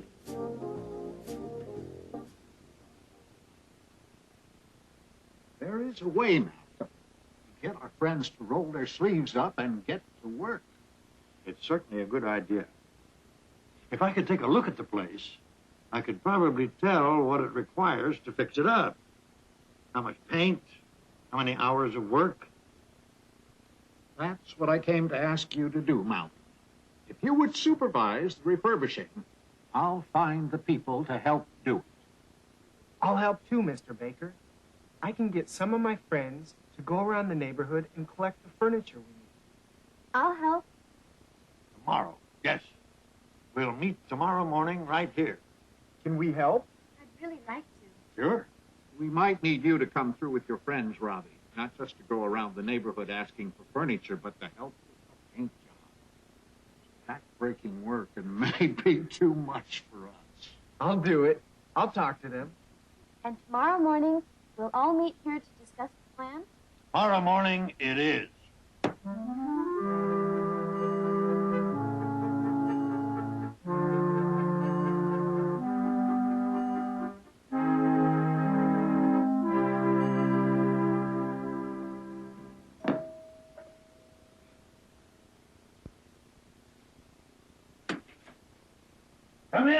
Come in, please, come in.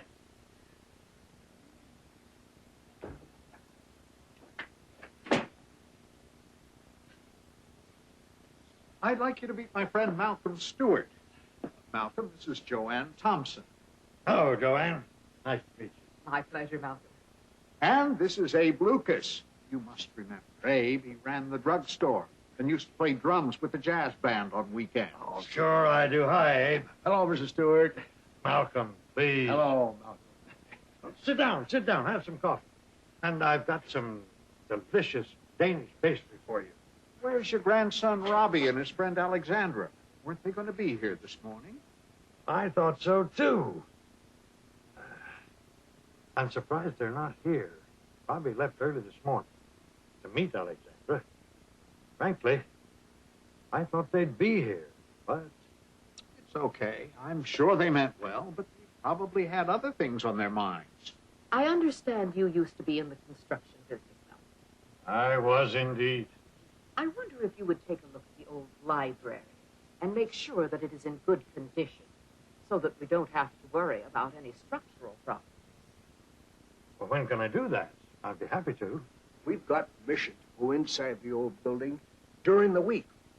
Tuesday or Wednesday. That's fine with me. I can do it either day. That would be very helpful. I think the building just needs a good cleaning. And a good paint job. Then we have to furnish it. I wish Robbie and Alexandra had come to this meeting. They had some ideas about getting the place fixed up. Perhaps they'll show up. In the meantime, let me give you some additional thoughts and ideas I have. Okay. Go ahead, Joanne. As I said, mostly the building just needs a good cleaning. This place can be developed with one real intergenerational program. That's an idea I like. A community center with the kinds of programs that fit everyone. And programs that don't leave anyone out. It's asking a lot. But we can't do it without talking to the young people, finding out what they want. If only Robbie and Alexandra were here. Don't be upset, Malcolm. We'll have a chance to talk to them later. It's not like Robbie. If he says he's going to be here, he's here. Wonder what the problem is.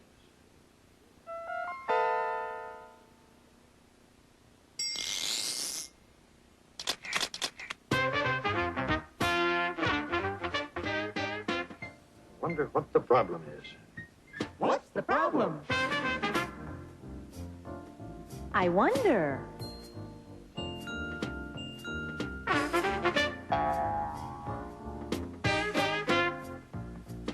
I wonder what the problem is. Robbie and Alexandra aren't here. Why not? Where are they? go?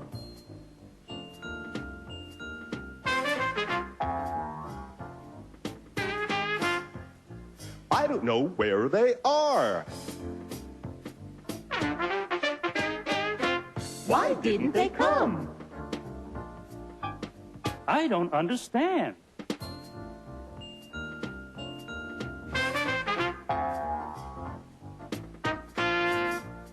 I don't understand why they didn't come. We need a new community center. But we can't do it without talking to the young people, finding out what they want. What do the young people want?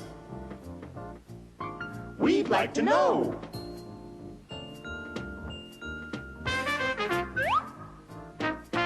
We'd like to know what the young people want in the new community center. What does Robbie think about it? We'd like to hear.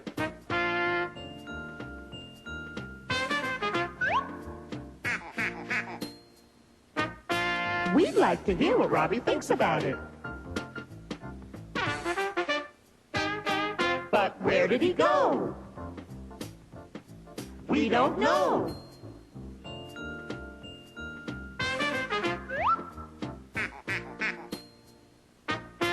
We don't know where he went. In Act 3, Robbie and Alexandra finally arrive. Hi, everyone. Sorry I'm late. And they've brought someone to help work on the community center project. You remember Charles Maxwell, Grandpa? He's the editor of the Riverdale paper.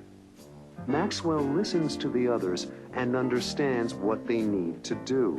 What you're saying is, in order for this center to succeed, we need to put together volunteers from the various generations of future users. But how can he help?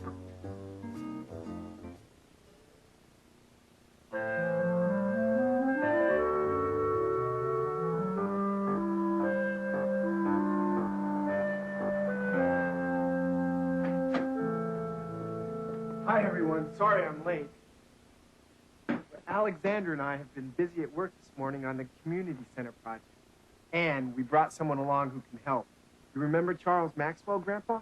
He's the editor of the Riverdale paper. He wrote some nice articles on Mom when she was running for the school board. Yes, I remember. You were a great help. Hi, Mr. Stewart. Hope to be a bigger help on the new community center project. From what Robbie and Alexandra have told me, you people are making one big story. So let me introduce you, Mr. Maxwell. This is Nat Baker, who's responsible for this meeting. And this is Joanne Thompson and Abe Lucas, who used to run the drugstore in town. Robbie and Alexandra told me what you need to fix up the old library. I am planning to write an editorial that I think will help you. Let's go. What are your questions? Okay. Now, I have first a couple of questions. Have you talked to the community council? And have you had an engineer come in to do an inspection? Okay. What do you need most of all? People power. Men and women, young and old, to give us their time. Do what? To help scrub the building interior clean. So that we can repaint it. And you also need bodies to do repainting. That's right. And we'll also need some ladders and some brushes and some paint. When do you need the volunteers, and where do they report? I've got the council to agree to open the building for us on the next 4 weekends. How about furnishings? Are there any special requirements that I should list in the paper? Yes. Here is a copy of all the things we need to start. Let's see. 4 desks, 8 straight-back chairs, 30 folding chairs, 6 table lamps, 3 end tables, 1 piano. This is a good start. These items shouldn't be difficult to come by once I print the article in the paper. This community has always been very generous. I agree, Mr. Maxwell. What you're saying is, in order for this center to succeed, we need to put together volunteers from the various generations of future users. That's right. And without their energy and stamina, there's no way we can complete this project. Got it. Now give me some information about how you see the building being used. Here, on the ground floor, we have the reception area. It's here, Robbie. Charles Maxwell lived up to his word. At the Stewart family home on Linden Street yesterday, a group of caring Riverdale citizens gathered to plan the refurbishing of the old library to transform it into a new community center. The original plan by the council was tabled because of lack of funds. The new plan needs you. You could call it a community unity plan. It needs your time, and it needs your energy, and it needs your contributions of furniture, paint, brushes, ladders, lamps, etc.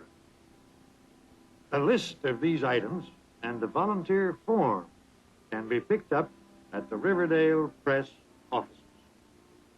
By working together, this community can do anything to benefit its citizens. And we know you will all work together towards refurbishing the old library and making it a new community center. Charles Maxwell, editor.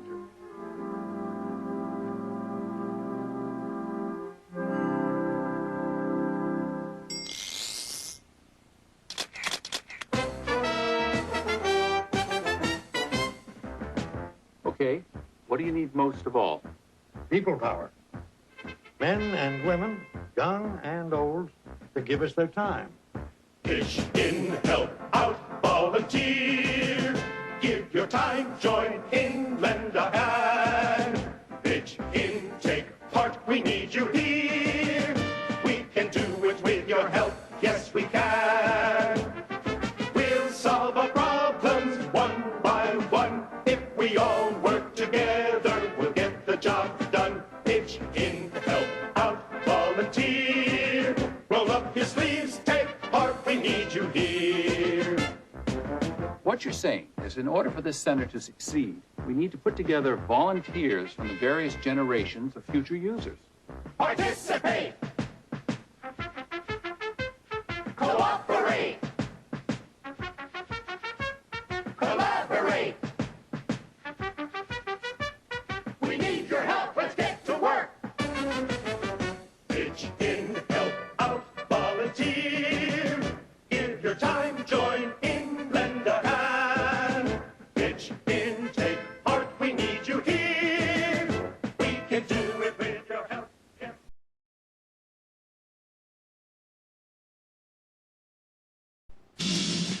In Act 1, Robbie is thinking about Alexandra and their friendship. She's a terrific person. I'm going to miss her when she goes back to Greece. Ellen suggests having a special party for Alexandra.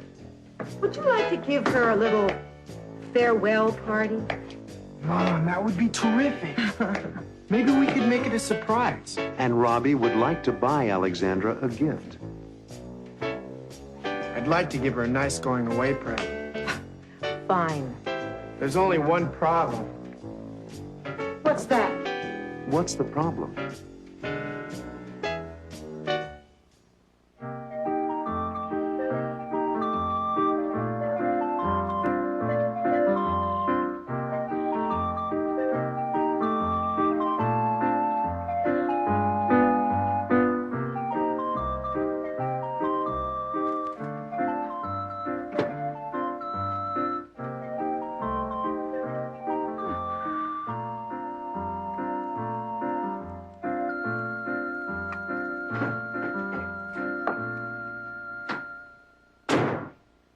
Hi, Mom. Hi, Robbie. You're home from school early. Yeah, they're getting the assembly hall ready for graduation ceremony, so we all got to go home early. Too noisy to study. Well, now that you're here, you can help me with dinner. I need those potatoes peeled and sliced. Mom, give me a break. Alexandra's coming over to help me study for my math final. Wow. In that case, you can wash the dishes and clean up after dinner. Can I invite Alexandra to stay for dinner? Of course. Thanks, Mom. You and Alexandra have become good friends, haven't you? Yes, I like her. She's a terrific person. I'm going to miss her when she goes back to Greece. Would you like to give her a little farewell party? Mom, that would be terrific. Maybe we could make it a surprise. Oh, I don't know. Surprise parties don't always work out. Well, we could tell her it's a graduation party for me. When Alexandra arrives, we'll surprise her. Well, I suppose that might work. I'd like to give her a nice going away present. Fine. There's only one problem. What's that? I'm broke. I should have saved some money. I'm sure Alexandra would be happy with something simple, Robbie.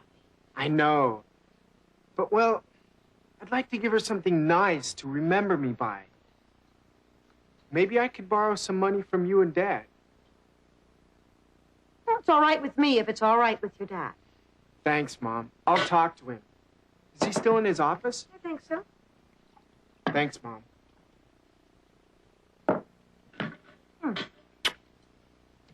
Robbie, good luck.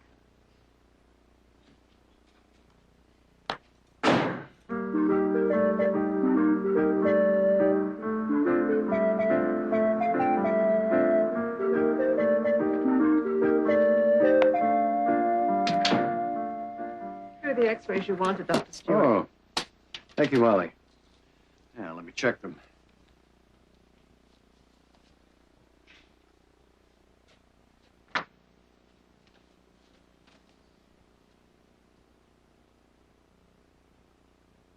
What do you think?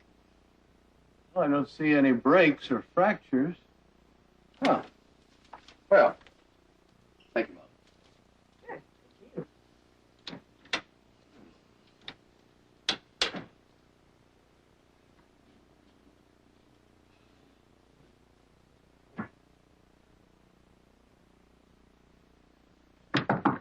Come in. Oh, hi, son. Hi, Dad. Am I interrupting you? No. What's up? Can we talk? Sure. I need some help. Well, that's what fathers are for. Well, before I go to college, I have the whole summer. Yes? And I'm planning to get a job for the summer. What sort of job? I applied for a job as a lifeguard at the community pool. Sounds pretty good.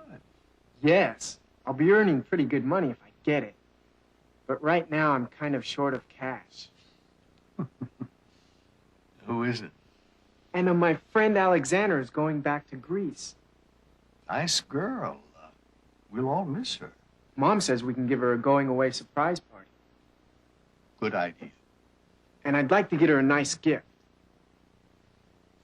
What'd you have in mind? Well, a wristwatch. So she'll think of me when she looks at the time. Nothing flashy or expensive. Something simple, but a good one.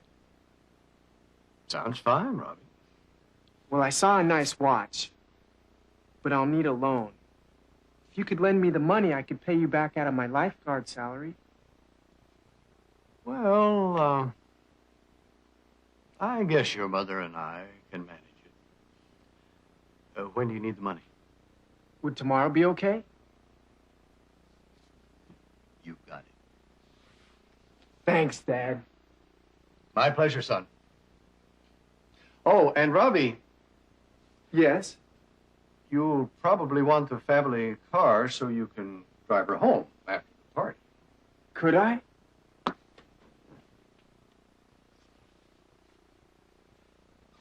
If you drive carefully. I will. Thanks, Dad. My pleasure. You're okay, Dad. You're not so bad yourself, son.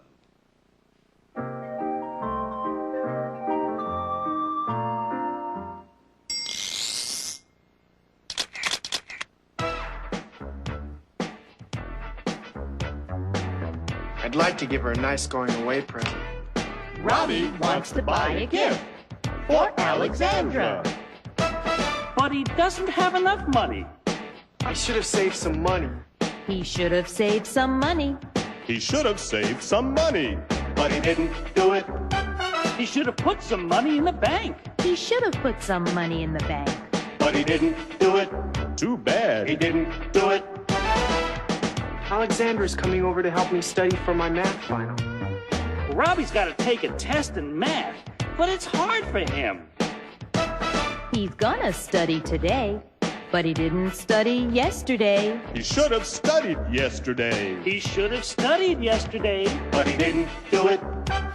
He should have looked in the book. He should have looked in the book.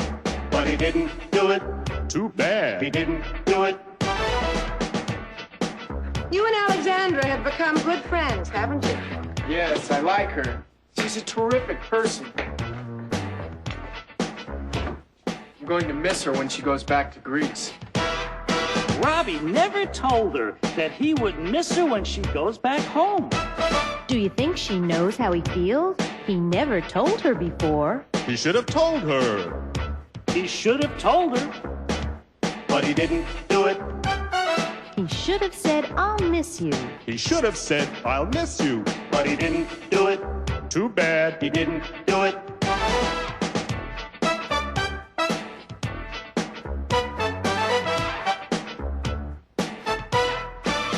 Wait, Robbie! You forgot to put the milk back into the refrigerator. He shouldn't have left the milk out. He shouldn't have left the milk out. But he did it. He did it. He should have saved some money. He should have studied yesterday. He should have told her. But he didn't do it. And he shouldn't have left the milk out. In Act 2, Robbie invites Alexandra to the party, Would you be able to come over Saturday night? but he doesn't tell her that the party is for her. It's a surprise. My folks are giving me a little graduation party. Terrific. On Saturday, Robbie and his friends get ready for Alexandra's surprise party. Robbie, there's a phone call for you. It's Alexandra. She sounds upset. What's wrong?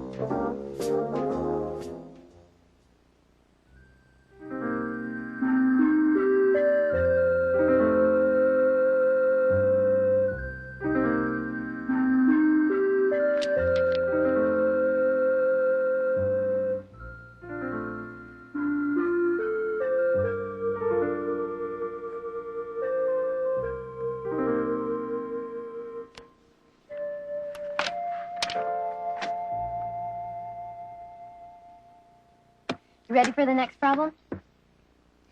You know what? I can't look at another number. How about a lemonade break? Sure.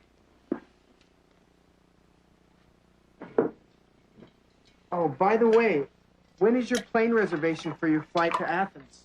Sunday? Why? Would you be able to come over Saturday night?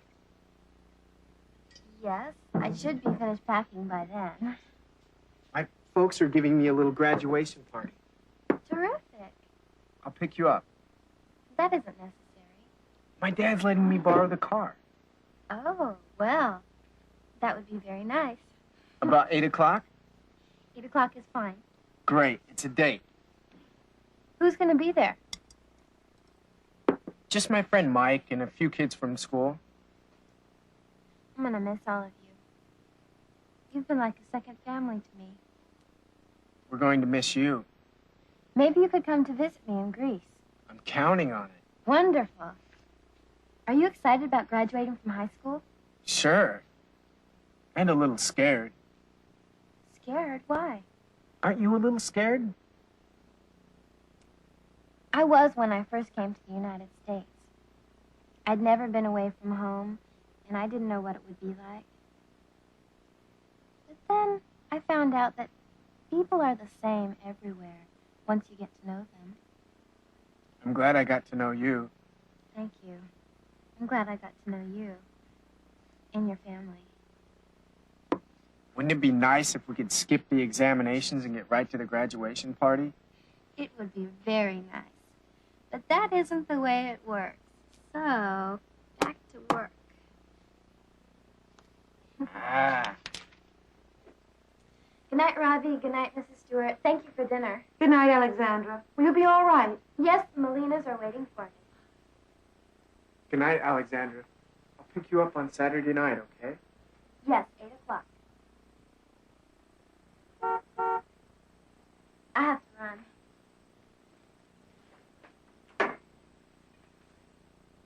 Good night, Robbie.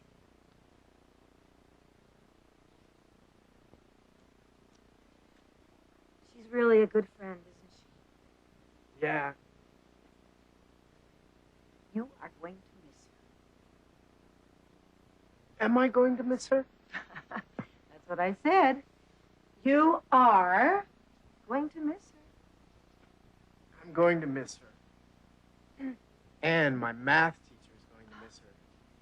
Well, you can write to her. It's not the same.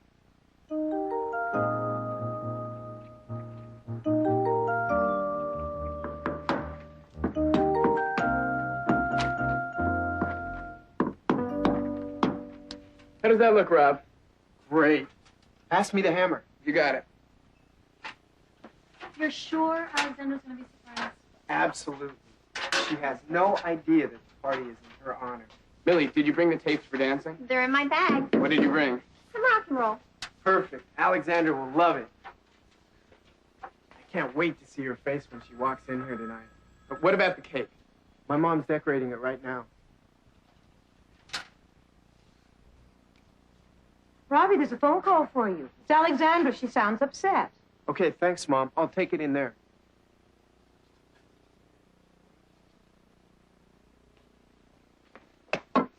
Hi, Alexandra. What?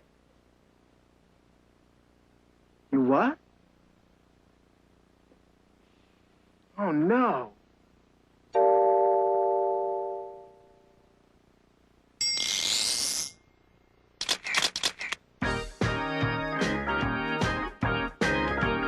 Wouldn't it be nice if we could skip the examinations and get right to the graduation party? Attention, please. There will be no exams this year.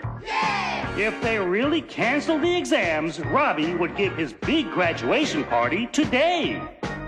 And if the big party was today, if the big party were today, he would tell all his friends about it.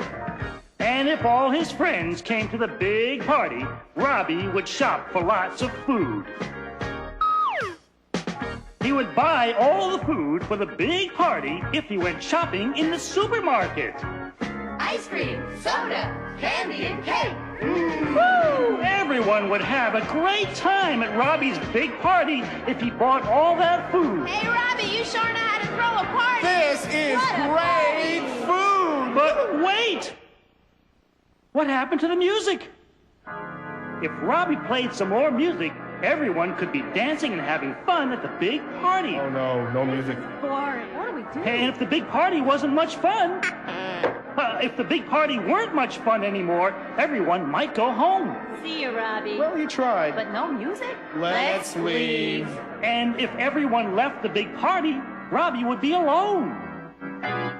Attention, please. Exams will be given tomorrow. Well, Robbie, the party's over. It would be great if the exams were really canceled. But they're not, so study, Robbie, study. Ooh, look at the book. Study, Robbie, study. Yeah, Robbie. Study, Robbie. Got it. In Act 3, Robbie's friends are disappointed because Alexandra can't come to the party. Did she say why she had to leave today? She told Robbie that her flight tomorrow was canceled, so she had to take an earlier flight today. They're afraid that Robbie will be disappointed too. Do you think we should take down the decorations? We'll just make them sad. Too late now. We should have done it sooner. When Robbie returns from the airport, he does seem upset. How'd it go? Okay, I guess. Will Robbie ever see Alexandra again?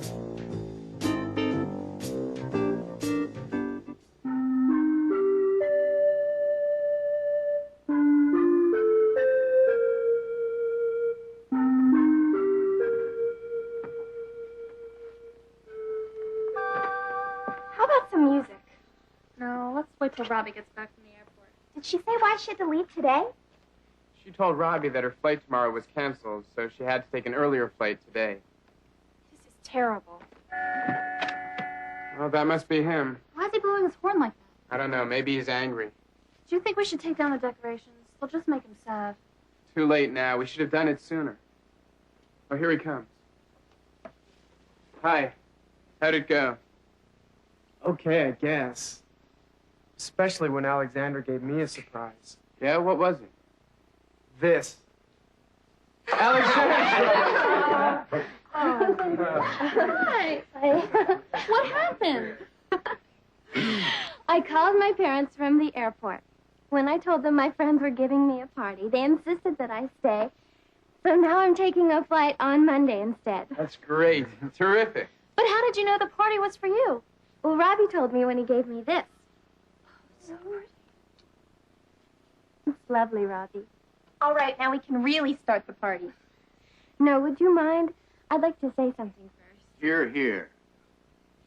I would just like to thank all of you, my friends, who have made my stay in the United States so wonderful. And to Robbie and the Stewart family for opening their home to me. We should thank you. You're a real friend. And I also have a little surprise for you, Robbie. A little going-away present. Thank you. Open it, please. I think you might be amused. Okay. I can't believe it. I guess we were thinking of the same thought. You had it engraved. Read it, Robbie. In friendship always, Alexandra. I knew we thought alike, but this is too much. Thank you. All right, let's have some music. All right.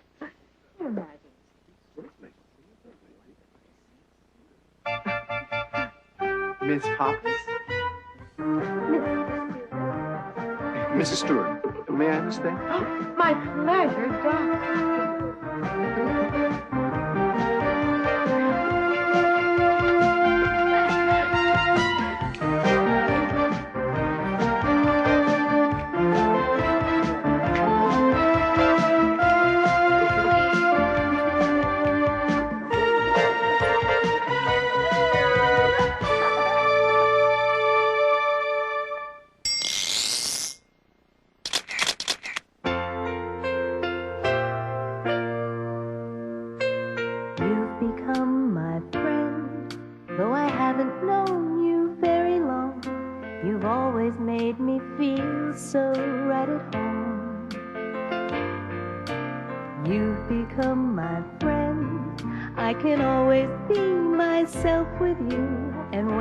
Think of you, I'm not alone.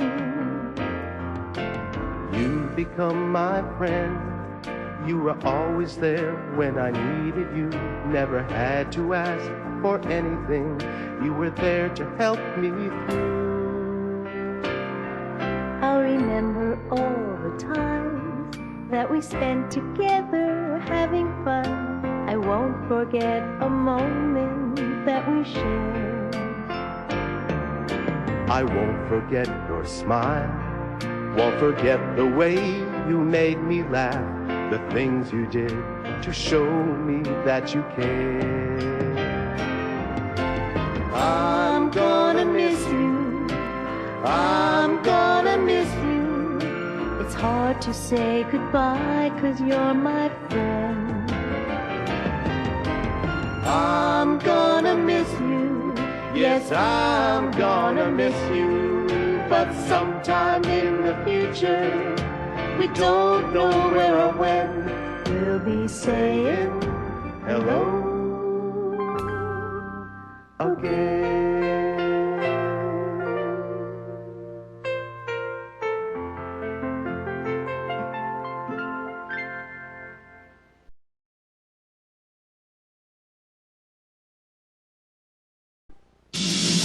In Act 1, Ellen helps Richard prepare for a camping trip. Oh, don't forget the mustard. And, oh, does anybody want ketchup? Might as well take it along. Ellen has offered to babysit for Max while Richard and Marilyn are away. Mom, we really appreciate your taking care of Max for the weekend, giving up your free time. I love doing it. But Marilyn doesn't feel comfortable about leaving the baby. really concerned about going away for the weekend, Ellen, and leaving you with the full responsibility of taking care of Max. Why is Marilyn so concerned about leaving Max?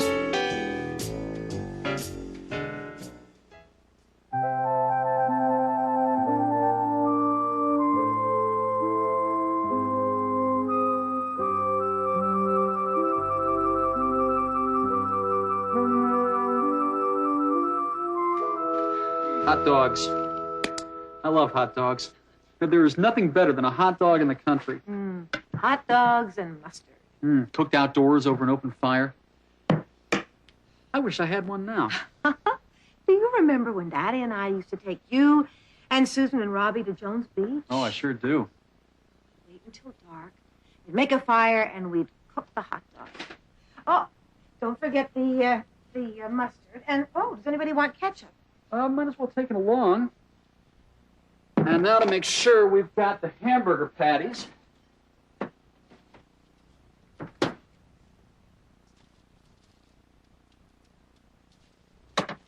have to remember to put them in the bag tomorrow morning before we leave. I'll remind you, Richard. Mom, we really appreciate your taking care of Max for the weekend, giving up your free time. I love doing it. Susan and Harry have a sitter for Michelle in the city, and I'm taking care of Max. It's no big deal. I am happy to do it for you. Well, I guess Max is asleep by now. He's not crying anymore. Poor baby, he's teething. Well, he's asleep finally. I feel so bad for him. It hurts so much when a baby gets his first teeth. He'll be fine, Marilyn. Well, he wakes up several times during the night, and the pain is so bad.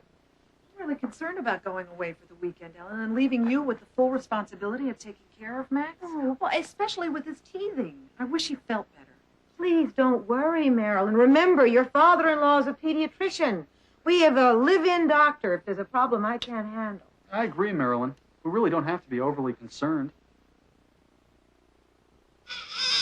I'll go upstairs and stay with him until he falls asleep again. Thanks, Richard. Try putting him across your lap on his stomach. He likes that. I'll try it. When are Susan and Harry picking you up, Marilyn? They're coming by at 6 tomorrow morning, so we can get an early start. That's nice, and you'll have a full day in the country. And a full night. Tomorrow night, we'll be camping out in tents. And coming home on Sunday. We'll be heading back late in the afternoon. You're going to have the time of your lives. Camping out is such great fun. We'll have a great time camping out, I'm sure. But I'm still a little worried about you, Ellen. It will be my great pleasure, Marilyn. Remember, it's only one night. He's asleep. I think he'll sleep through the night now. Thanks, honey. I hope he's good when we're away. Well, so do I. Now, to check the list of things we need for the camping trip, we need to bring a flashlight. It's in the right-hand drawer next to the bottle opener. But do we have a bottle opener on the list, Marilyn? No. No bottle opener. Is that one of the things Susan and Harry are bringing? No. And we're bringing the ketchup, mustard, relish, all that stuff, and the cooking utensils. Well, here's the bottle opener, and here's the flashlight. Matches. Matches? Yes, of course, for when we build our campfire. I can't build a fire by rubbing two pieces of wood together. And don't forget your camera and film, Richard. All packed and ready. And let's not forget our cassette player and some tapes. Ah. Some music tapes and some blank tapes so that we can record our thoughts about the trip. Oh, that's a nice idea. An audio diary. That's what I thought. Got it. The cassette player and the tapes.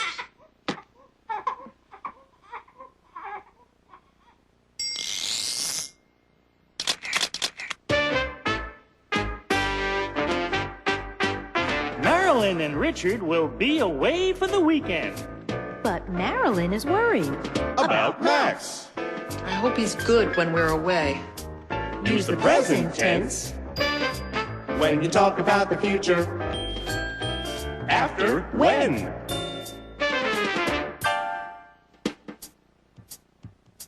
They will leave tomorrow morning. And they want to take some hamburgers along. I have to remember to put them in the bag tomorrow morning before we leave. Use the present tense when you talk about the future. After, before.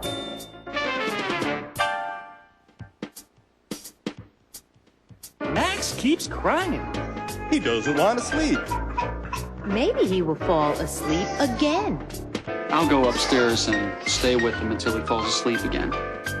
Use the present tense when you talk about the future. After, until.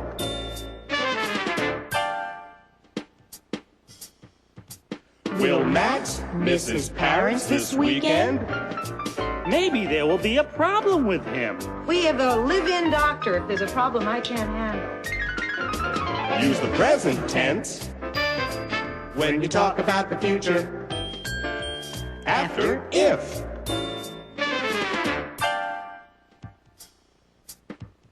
I hope Max goes to sleep after Richard and Marilyn leave. I hope Max goes to sleep as soon as everyone says goodbye. I hope Max gets a lot of sleep while Richard and Marilyn are on their trip. Use the present tense when you talk about the future. After, after. After, as soon as. After, while.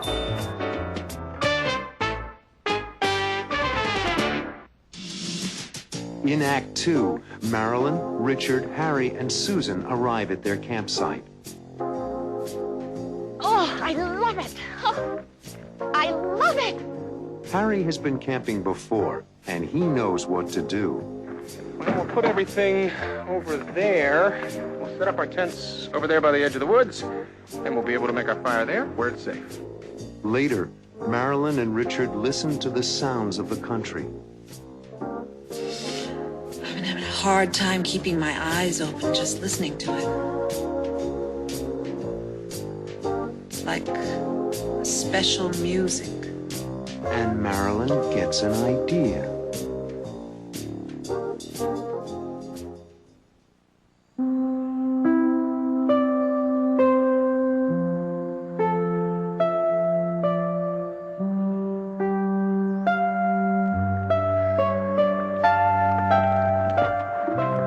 Oh, I love it.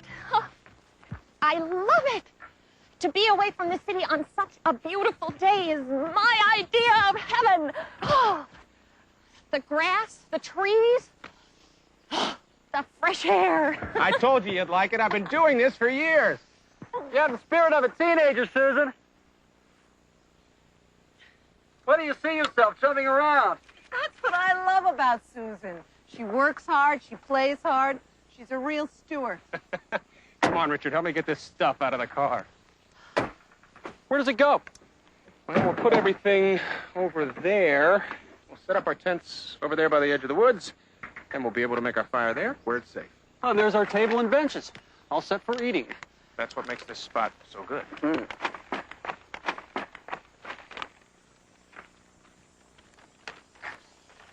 anybody hungry? I am. Just got here. When you're out in the fresh air like this, it makes you hungry. Aren't you hungry, Marilyn? I sure am. How about you, Richard? Starving. You guys are like three kids. Aren't you hungry, Harry? Well, yeah, now that you mention it, I guess I am. I mean, how could a guy not be hungry with all this talk about eating? Where's the bag with the chicken salad sandwiches? Right here, next to the ice packs. Here, put the tablecloth on the picnic table, and I will bring the cola and the plastic cups. Well, how do you like it so far? Never been more relaxed. Me neither. I wish we had brought Michelle, Harry. She would have loved it. Oh, you're right. I wish we'd brought Max. Marilyn, Susan, let's not begin to worry about Michelle and Max. We're having a good time, and they're in good hands. Richard is right. Are you having a good time, Susan? You haven't answered my question. I am having a good time, Harry. I promise not to think about the city. We're in the country. Let's all just enjoy this wonderful place and this wonderful weather. Good.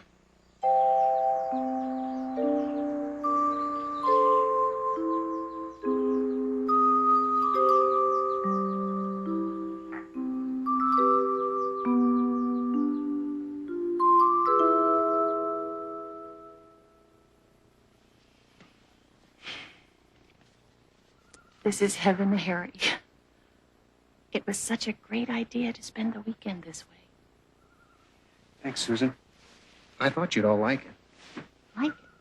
I love it. Listen to the sounds of the summer that surround us. It's so calming. I've always liked camping out. Away from the telephones and account books. It's refreshing for me. I always go back to the city in a wonderful state of mind. We've only been here for a day, and I've completely forgotten about all my business problems. The office seems so far away. I'm glad you like it, Susan. We'll spend many more weekends like this. And next time we'll bring Michelle. I wish she were here with us to enjoy the country. And next time, we'll bring Michelle.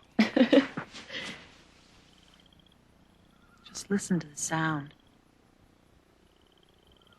So soothing. I can hardly keep my eyes open. I wonder if we could bottle the fresh air. Wouldn't it be wonderful? Or we could call it deep sleep country air. Put you to sleep. So does the sound. I've been having a hard time keeping my eyes open just listening to it. It's like special music. Too bad we can't bottle the sound. We can. Can what? Bottle the sound. What are you talking about? Oh, yeah? Great idea. Let's do it.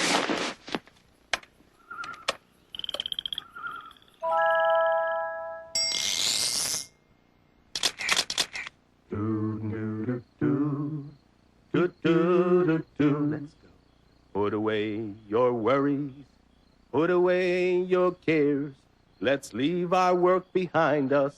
Let's get away somewhere. Let's pack up what we need. Enough for a weekend stay. Let's go on a camping trip, 'cause we all need to get away. We'll bring some hot dogs with us, burgers and ketchup too. Don't forget the mustard, 'cause we're gonna have a barbecue. We'll pitch our tents right by the woods, and we'll enjoy the view. The sights and sounds of the country are waiting for me and you. We'll set up our tents over there by the edge of the woods, and we'll be able to make our fire there where it's safe. We'll cook our dinner every night over an open fire. We'll go fishing on the lake if we can get a boat for hire. And if there's any problem, something we don't know about, park rangers are always there. They'll always help us out. We can walk a hiking trail. There's a lot to see out there. We can pick some flowers. You can wear them in your hair. So pack up your hiking boots, 'cause you have to dress up right. And don't forget a lantern, 'cause it gets real dark at night. There's always something going on. There's plenty for us to do. The sights and sounds of the country are waiting for me and you.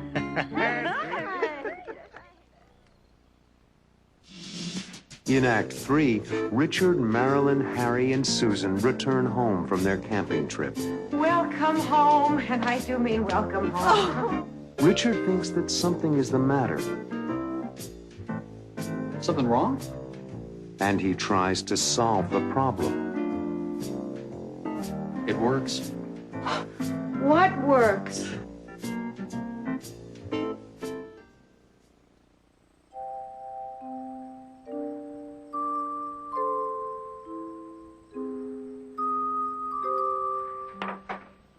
So glad everybody's asleep. I thought Max would be crying and everybody would be awake. What did I tell you? Nothing to worry about. I'm sure everything is fine. My mother knows all there is to know about taking care of babies, I assure you. Let's put some of this stuff away and then take off. We've got a 40-minute drive into the city.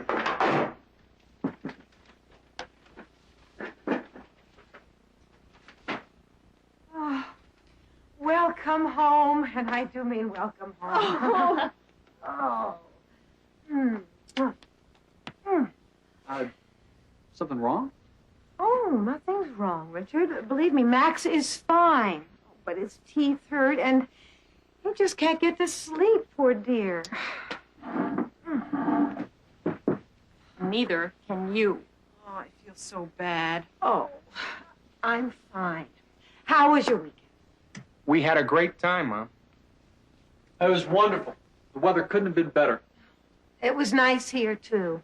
Did you get a chance to get outside at all? Oh, yes. Grandpa helped me yesterday afternoon. I went to the supermarket to get a few things, and I stayed out an extra half hour. The village was filled with people. The weather was so nice. Harry's a professional camper, Mom. He knows all there is to know, and he made the weekend very easy for us to enjoy. Come on. You all helped. You were wonderful, Harry. Why don't you go to your room, Mom, and get some sleep? Tell me more about your weekend. Did you do anything special? Lots of special country things. We picked flowers. And we brought some home for you. Oh. So nice to be out in the country. They smell wonderful. Everything smelled so special. It would have been great if we had been able to bottle the smells. It'd be a great business if you could do that. Oh. We're home now, Ellen. We'll take care of it. I'll take care of it. See if it works. What's that? A little special country music. Oh. I think we'd better head home. It's getting late and we have a bit of a drive. Well, all your things are inside. There's your sleeping bag. Oh, thanks, Harry. Say goodbye to Richard. We'll call you all tomorrow night. Bye. Bye, Mom. Bye-bye. Bye.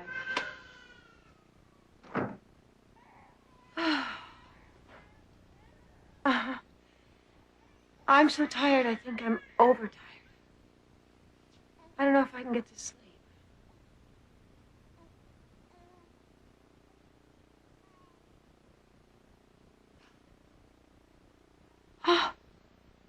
Max has stopped crying.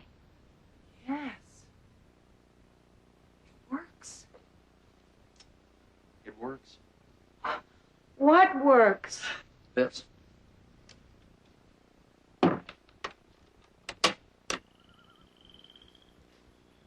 Oh. Oh, where did you get that? It sounds so nice.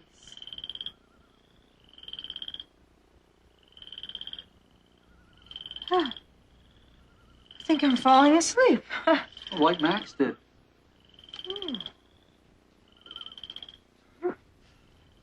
Night. Night.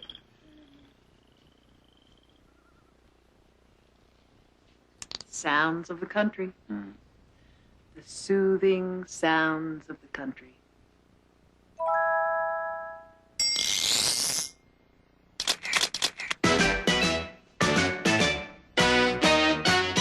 Max is fine, but his teeth hurt and he just can't get to sleep.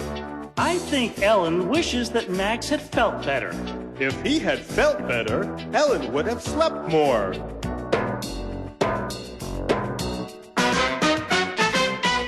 Oh, I feel so bad. Uh-oh, I think Marilyn wishes she had taken Max camping. If Marilyn, Max, Ellen, an easier weekend.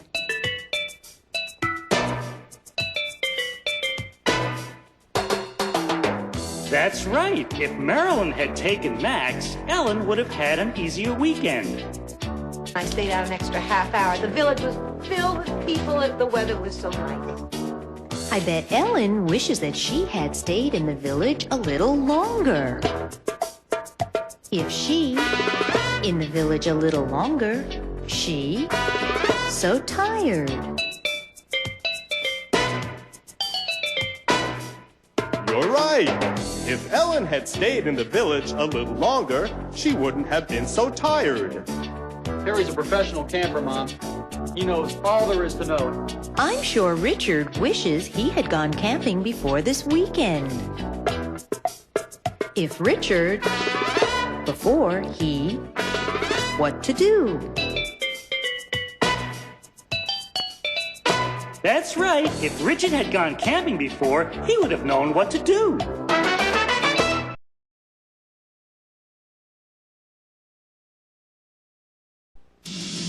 In Act 1, Richard's publisher is preparing an exhibit, a show with Richard's photographs. The next thing they'll see is this enlargement with the words Family Album USA. Richard is very nervous. Nervous about the opening tonight? Nervous, me? No. I'm scared to death. Later, a newspaper critic arrives to review Richard's work. Mitchell, so nice of you to come. Richard, this is Mitchell Johnson. Mitchell is one of the most important syndicated reviewers in the country. Will he like Richard's work?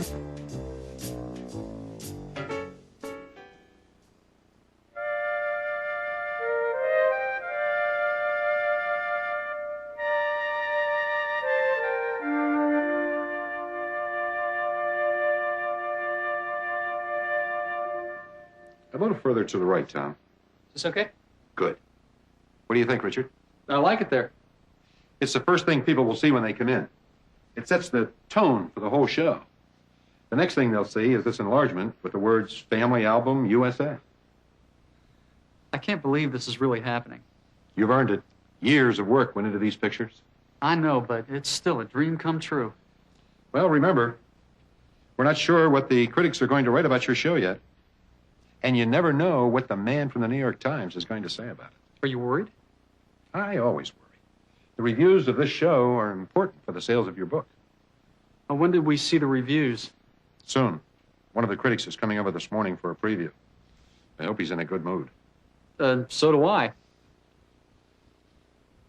Marilyn and I hope to use money from the sales of this book to buy a new house.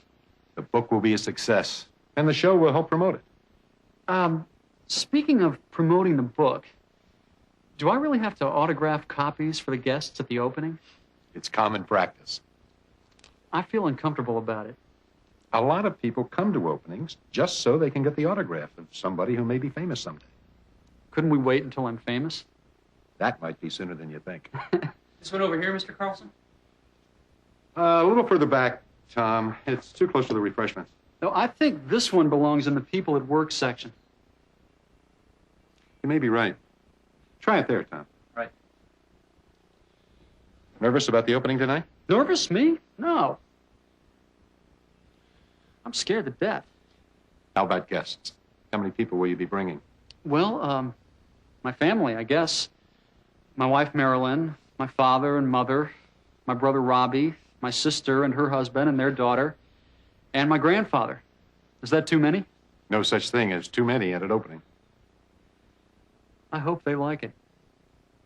Your family or the public? Everybody, but especially my family. Now, they stood by me through all this. I'm sure they'll like it. Harvey, how are you? Mitchell, so nice of you to come. Richard, this is Mitchell Johnson. Mitchell is one of the most important syndicated reviewers in the country. Well, you're the young man who did all this. I'm afraid so. Nice to meet you. Nice to meet you, Mr. Johnson. Mitchell has always encouraged new talent. Well, you mind if I look around and see what it says to me? Be our guest.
What does that mean when he goes, It probably means he's clearing his throat. I don't know. I don't care what the critics say, Mr. Stewart. Your work is brilliant. Thank you, Tom. Tom is studying photography at NYU. He's working with me during the summer months as an intern. Oh, really? I'd like to see your work. It's not good enough to show. I'm still learning. Well, I'd still like to see your work. You may be the next Ansel Adams and not even know it. If you really mean it, I'll bring some of my pictures into the gallery. I do mean it. Very interesting pictures, Mr. Stewart. You have a most unusual eye. Thank you. I hope that's a compliment. It is. Are you going to be reviewing the show, Mitchell? Oh, yes, it's definitely worth reviewing. Favorably? Well, you know I never answer that question, Harvey. I'd like an advance copy of the book, though, so I can study it. I have an autographed one in my office. Tom, would you give Mr. Johnson the copy of Richard's book on my desk? Just follow me, Mr. Johnson. Do you think he liked my photographs? We'll know when tonight's papers come out.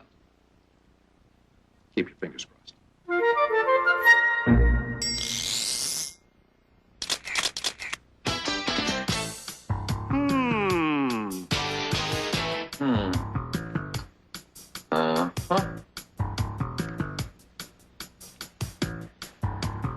What does that mean? This is a job for all the sounds make sense. If you can hear the difference. Listen! He said, He meant, I'm thinking. Thank you, Pronunciation Man. Now would you like to take a look at a few paintings? Uh-huh. Note the interesting use of line.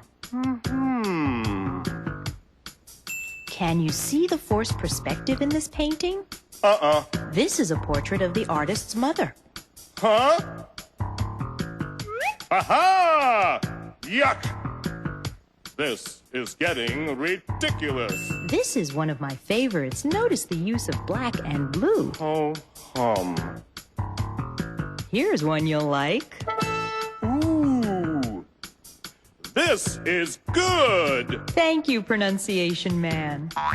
That's all we have. Huh? No more pictures of me? Ah! In Act 2, Richard gets ready to go to the opening of his exhibit. He is more nervous now. Richard is worried about what people will think of his work. What are you afraid of? Everything. A critic was there this morning. He probably hates my work. Later, Richard and Marilyn arrive at the gallery. What's wrong?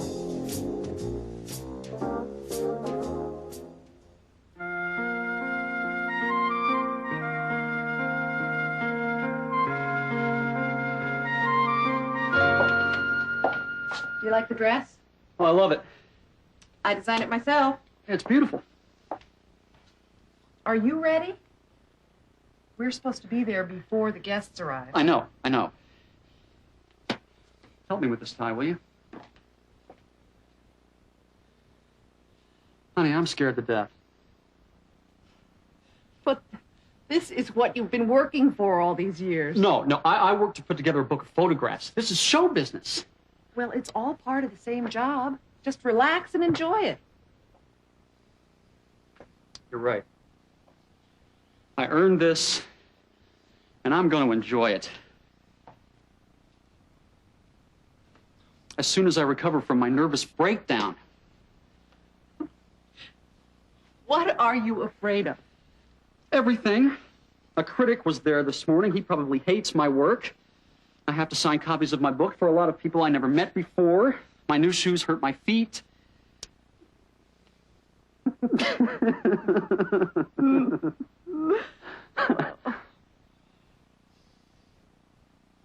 You're going to be a great success. Are you ready? As soon as I get these cufflinks on. Here, let me help. Mom and Dad are already on their way down to the gallery. There. You look very attractive. Thank you. Well, I suppose I've run out of excuses. Mm-hmm. Let's go. Oh, 1 minute. Before we go to the gallery, I just want to tell you that I never could have done this book without your help and your love. I appreciate it.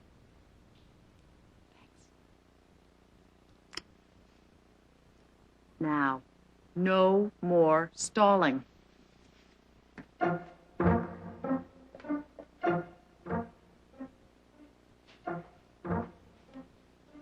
What is it?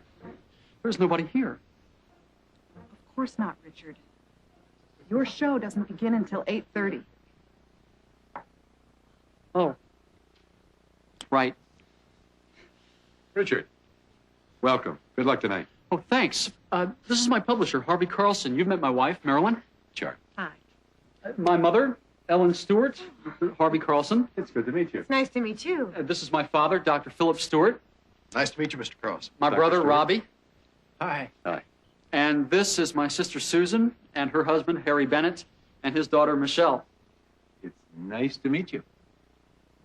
And this gentleman is my grandfather, Malcolm Stewart. Welcome, Mr. Stewart. Well, make yourselves comfortable. There are hors d'oeuvres at the table, fruit punch at the bar. Help yourselves. Can I get you something, Mr. Stewart? No, thank you. You can feel very proud of your grandson, Mr. Stewart. I do. I'm proud of all my grandchildren, Mr. Carlson. Of course. Feel free to look around. If you need anything, just ask. Thank you. Harvey? Yes? Did Mitchell Johnson's review come out yet? Not yet. The newspapers don't come out till about 10 o'clock. When they come out, we'll get it. Thanks. Ready? Yes. Have the people arrived? The guests are waiting. Tom's about to open the doors. Good luck. And stop worrying. They're going to love it.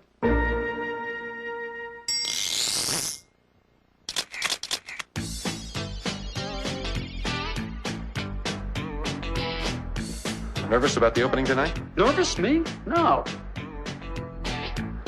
I'm scared to death. I'm nervous. I'm scared to death. My heart is pounding like a drum and I'm out of breath. Ooh, I'm nervous. I can't think straight. My palms are sweaty, I can't relax, and I just can't concentrate. I've got butterflies in my stomach, and look at my hands. They shake. I try to get to sleep at night, But I lie there wide awake, 'cause I'm nervous. Oh, I'm just a mess. Yeah. My mouth is dry, I can hardly speak, and I can't even get myself dressed. I earned this, and I'm going to enjoy it. As soon as I recover from my nervous breakdown. Ooh, I'm nervous. It's my opening night. I'm weak in the knees, I'm fidgety, and I'm beside myself with fright. I've got butterflies in my stomach, and look at my hands. They shake. I try to get to sleep at night, But I lie there wide awake, 'cause I'm nervous. And it's easy to see. I'm jumpy, I'm jittery, I'm anxious and panicky. Ooh, I'm nervous. Yeah, I'm nervous. In Act 3, Mr. Carlson gives Richard a newspaper. What's this? Read it. But Richard is too nervous to read it. It's a review of Richard's work. Richard Stewart's show at the Carlson Gallery is a collection of photographs from his new book entitled Family Album USA. Later, Mr. Carlson introduces Richard and Marilyn to John O'Neill. Ah, Richard, Marilyn. I want you to meet John O'Neill. Mr. O'Neill is a magazine publisher, and he offers Richard a job. Will he take the job?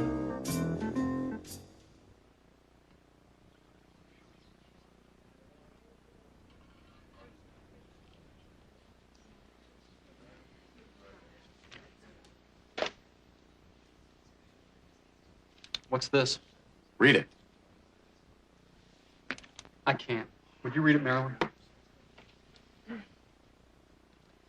Richard Stewart's show at the Carlson Gallery is a collection of photographs from his new book entitled Family Album USA. There is power and beauty in Mr. Stewart's work, and his book introduces us to a remarkable new talent. Oh, Richard, it's wonderful. Congratulations. Wow. I'm overwhelmed. Ladies and gentlemen, if I may have your attention for a moment, please. I hope you're all enjoying the exhibition. I know that I am. And I would like to introduce the young man who spent the last 5 years taking these remarkable pictures and writing the background for Family Album USA, Mr. Richard Stewart.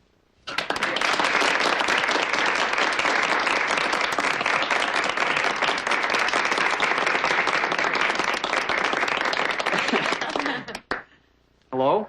I want to thank all of you for coming here tonight. I'd like to thank Harvey Carlson for his faith in my project. But most of all, I would like to thank my family for their love and support all through this adventure. Thank you.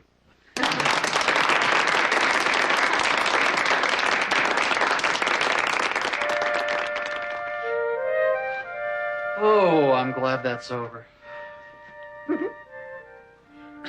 Would you mind? Oh, not at all.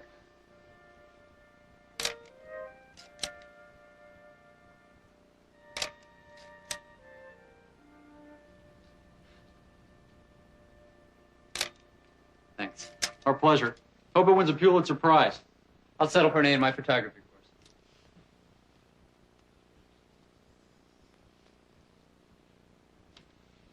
Ah, Richard, Marilyn. I want you to meet John O'Neill. Oh, how do you do? Nice to meet you. I've been looking forward to meeting your husband, Mrs. Stewart. I'm really impressed by your show. Thank you. In fact, I'd like your autograph. Oh, well, really? On a contract. What's this about, Harvey? Mr. O'Neill is the publisher of several magazines. Of course, I've seen you on television. Mr. O'Neill was so impressed with your work that he wants to develop it into a magazine concept. Well, that sounds very exciting. But where would I fit into the plan? I'd like you to be the photo editor of the magazine. Oh, Richard, how exciting. It's a wonderful opportunity, Richard. Hold on. Wait a minute, please. What's the problem, Richard? The problem is that I'm a photographer, not an editor.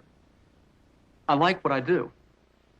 In fact, I love what I do, which is going out with a camera and a roll of film and seeing the wonder of humanity. Now, I appreciate your offer, but I've worked so hard on Family Album USA, and I'm giving some thought to a new book on a different subject. I'm flattered, but I enjoy taking pictures, and I want to continue doing that. Thank you, but I'm happy being a photographer. I understand, Richard. Richard, I know your next book will be a success. Congratulations. Thanks.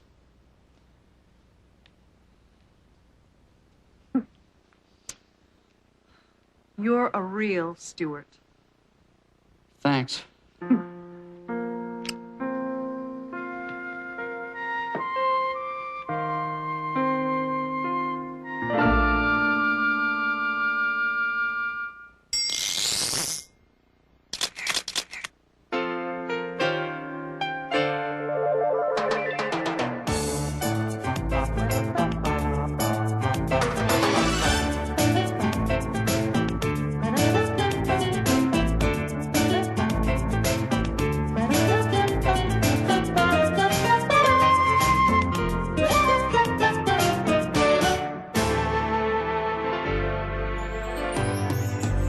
I can see our love grow.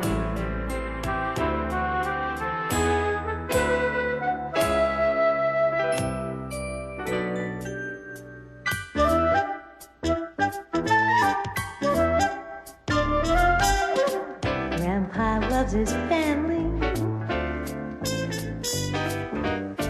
Grandpa loves his family.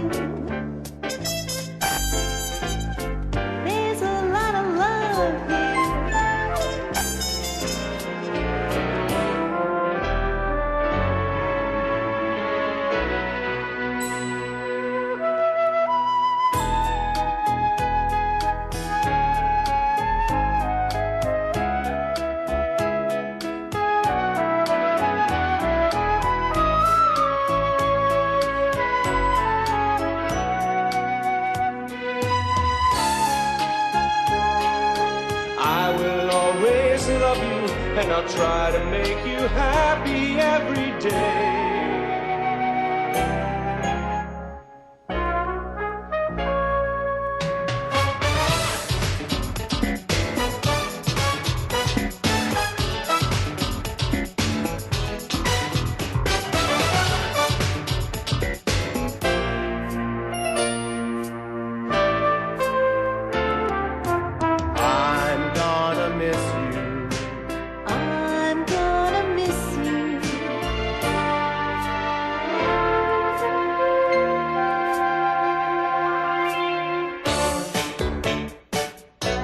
You're gonna be fine. We need some quality time together. What we need is quiet.